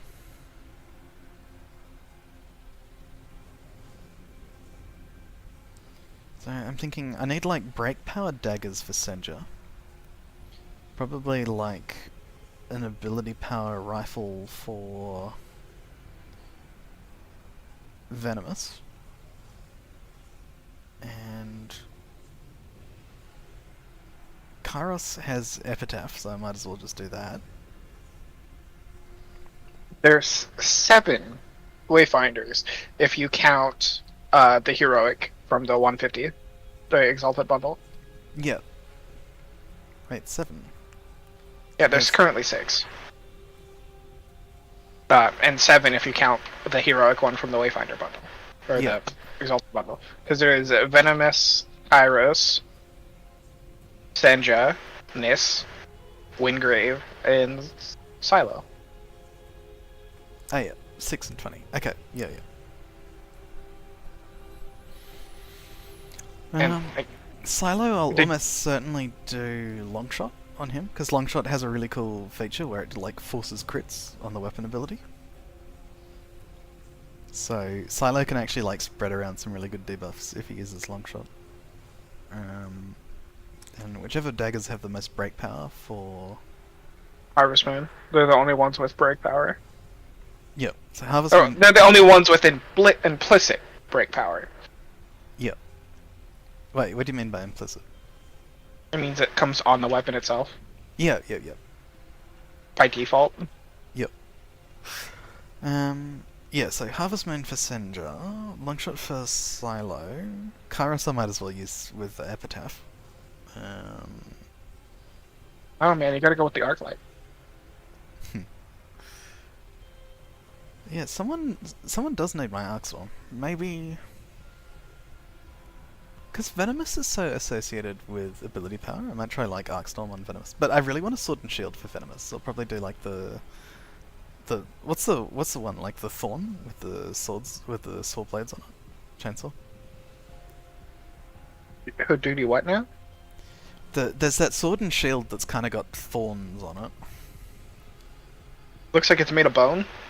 No, the other Or is it the one that has the teeth? the teeth. Tooth and claw. Yeah, so Tooth and Claw. The one that does the shield throw? Yep. Yeah, that's Tooth and Claw. Yeah, so I'll probably do like Tooth and Claw and Venomous. Harvest Moon on Senja, Longshot and Silo. Kairos will stick with Epitaph. No, Kairos will stick with Epitaph. And then, what do I do on this?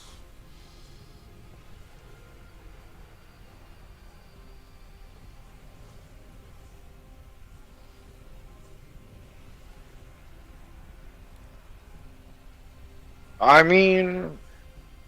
I want to do something goofy on this. Maybe like a... Maybe I'll try the Typhoon-ness that I've been hearing people talking about. Oh, what? There's an executioner called Typhoon, and it's apparently really good at breaking. So it kind of deals, because Ness like dual strikers. Typhoon? Yeah, dual strikers are like really oriented towards like they're really good once an enemy's broken. I don't see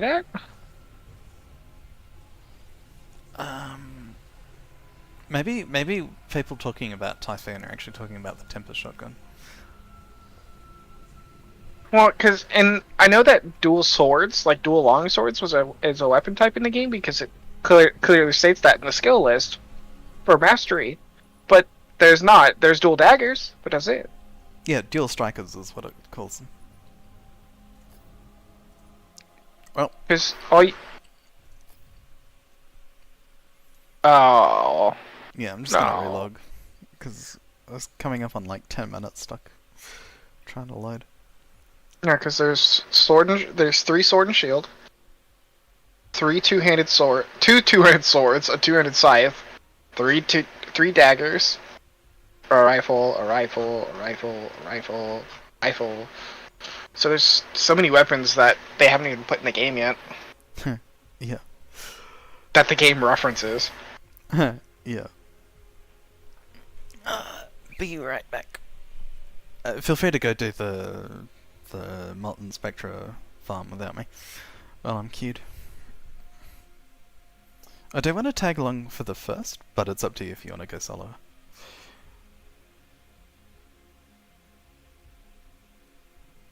Anywho, be right back.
Well,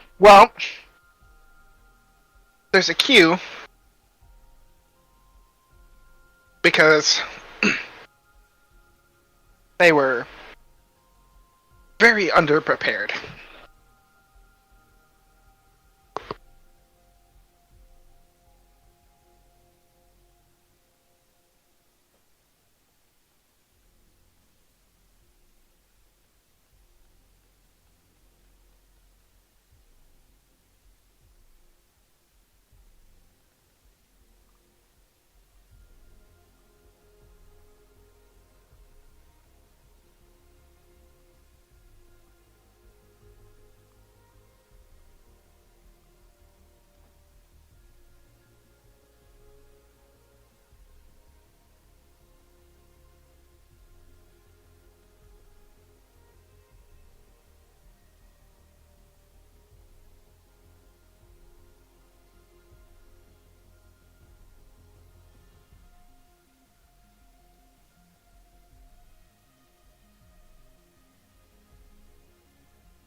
I'm back. Welcome back. Thank you. And Puffy, the reason there's a queue to play the game is because their database software that they wrote to manage the game's world state. Crap. It it's crap, and it can't cope with the amount of people that are attempting to log in.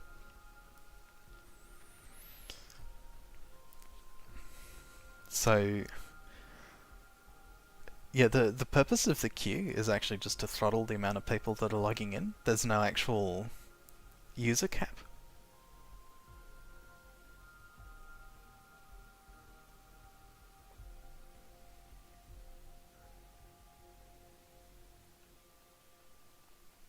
So I think the first week, maybe two, they're going to be working on actually letting people log in a pace, so that the concurrency issues don't fry the database.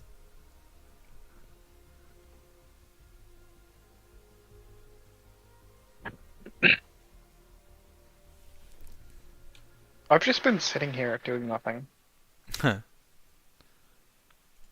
It's the true. And I could have been. Yeah. I could have been farming some.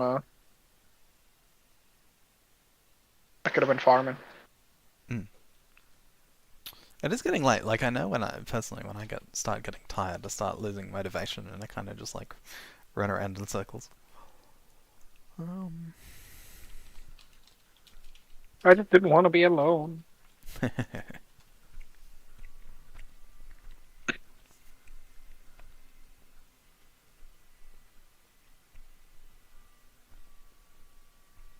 Alright, I'm gonna run something super easy. I'm gonna run a Codex Halls. With actually, what do I need to do for Codex Halls to unlock Sphere 3? I need to run a 2.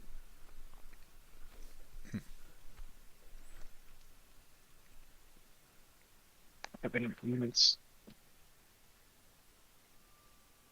Sphere 3 Codex is only 437.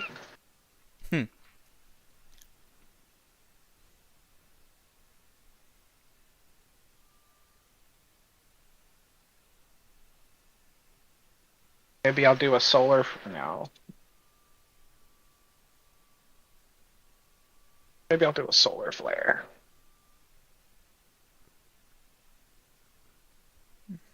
I'm just gonna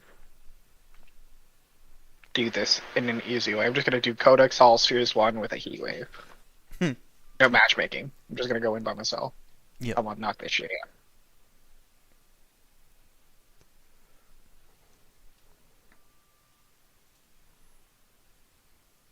35 in the morning.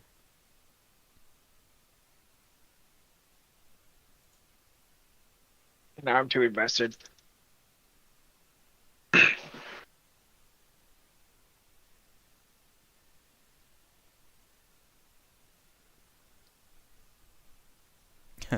Yeah.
I just realized this isn't gonna work because What's that?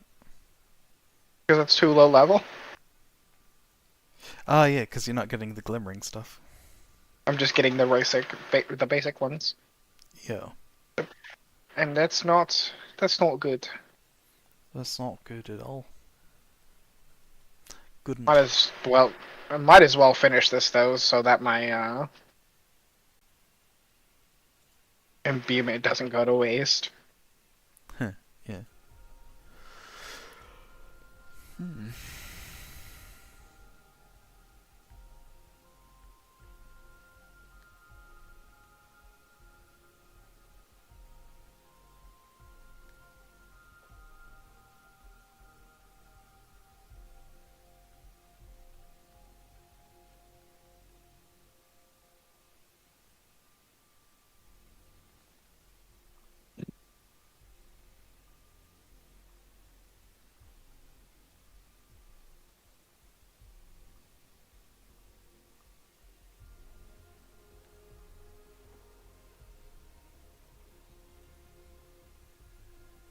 Oh, I wonder what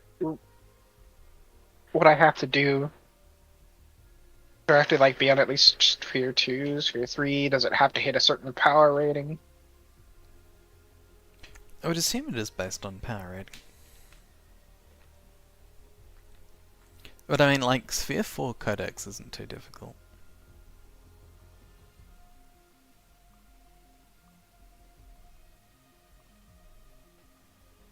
Well, unlike you, I might have high damage, but I have like no survivability. Yeah, Nis, just Unless- don't get hit, lol.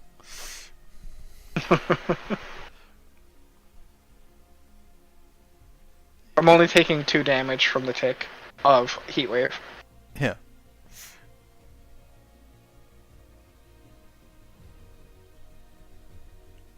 Or like, go into Codex Tier 4, see if you can survive, and if you can, then spend your imbuements.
Some guy was saying he actually starts the queue up overnight and then wakes up and logs into the game because they don't actually have an AFK timeout.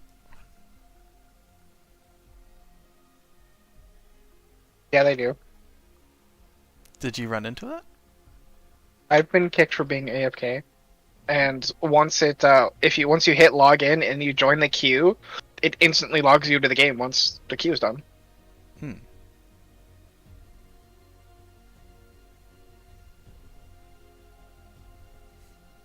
So I think he's just bullshitting you.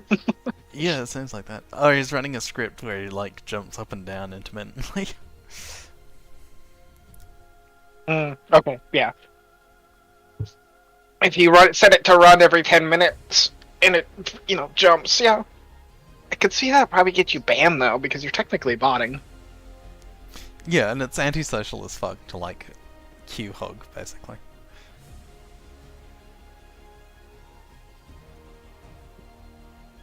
Though I suspect that's not really their first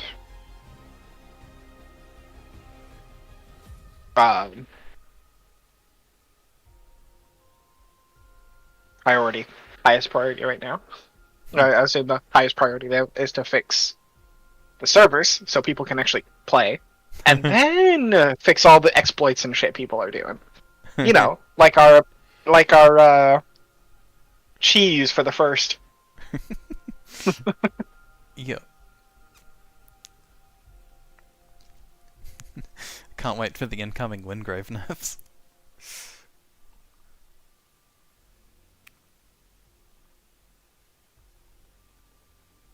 That's it. I feel like the character I say the most of is far and away Nis, and then Nis and Gungrave, and then Wingrave. I see more Wingrave than Nis. Or it's about the same. Because I've had games where I've been all three of us are Nis, and I've had games where it's like I'm the only Nis, and then it's just, for like 3 games in a row, it's like 5, it's different people every time, but they're always Wingrave. Yep. And then nobody plays Silo. I've seen one. Yep. And that was the one I was with you. I think it was level 30. Yep. And then I've seen a few Kairos. I don't know what the difference between Kairos and heroic Kairos are. I don't know the visual difference. So heroic Kairos doesn't wear a hood, and he's got a big gaping maw instead of a torso.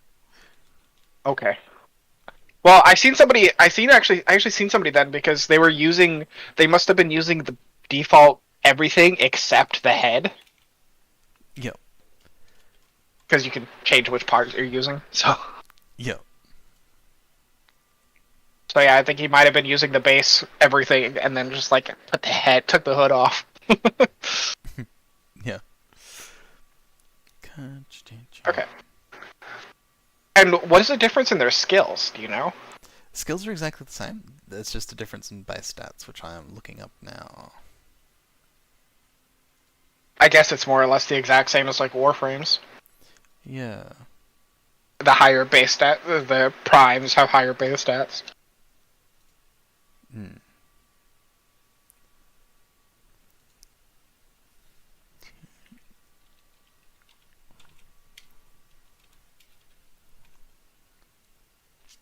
Oh, it's actually a pretty big difference. It's like 25% higher stats. And I'm doing a Sphere 3. And it's still only giving me Molten. Huh. 84. But this will unlock. Hmm. So unlock Sphere 4 of. I wonder if at a certain point they all just have the same power rating. Hmm. Yeah, so apparently...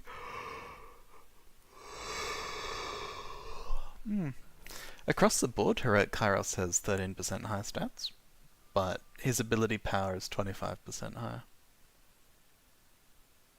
Wait, 30 across the board except for his ability power, or just 25? 13 across the board. 13. Okay. So it's actually like the heroic frames are pretty... frames, Jesus Christ. The heroic Wayfinders are actually pretty decent bump in power. Makes sense. The prime frames were the same way. The prime frames aren't actually that big of a bump. Like the only like really significant ones are Valkyr, Nidus, Volt, and Rhino. And Rhino is kind of debatable, depending on your playstyle. I haven't finished it, but when I played last, I was working on a Rhino build, and he was just so he was indestructible. That sounds like Rhino. They buffed his survivability too, so they made it when his iron skin runs out, he has a half-second grace period before his shields take damage. Oh shit. Oh hey oh god damn it.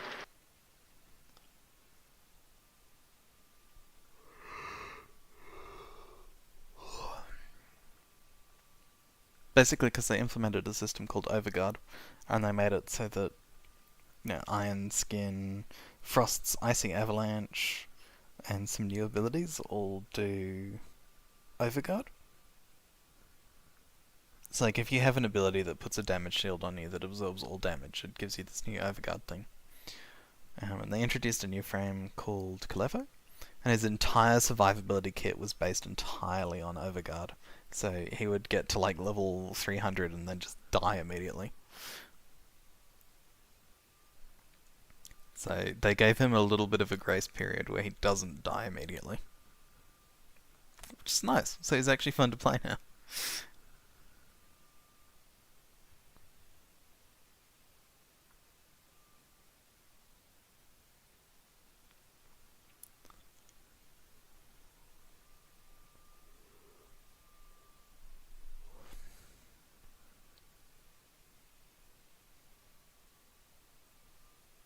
God damn it.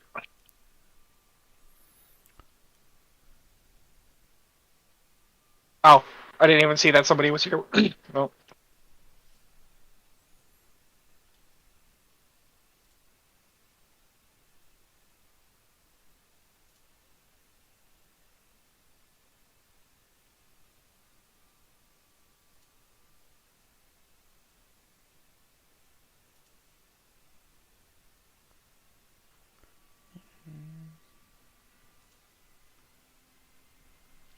Ooh, new Warframe hotfix.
Kind of debating if I want to go to bed.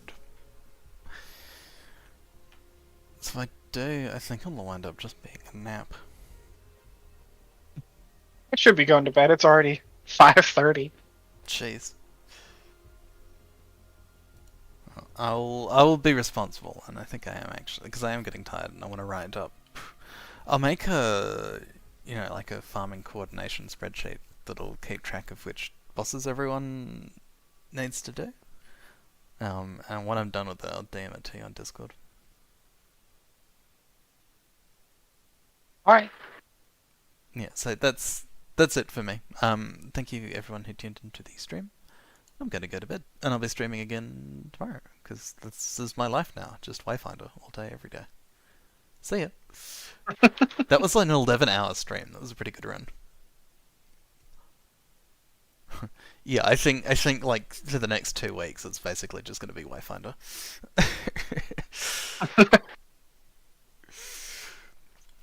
No, I will work on my schoolwork, but yep. See you all.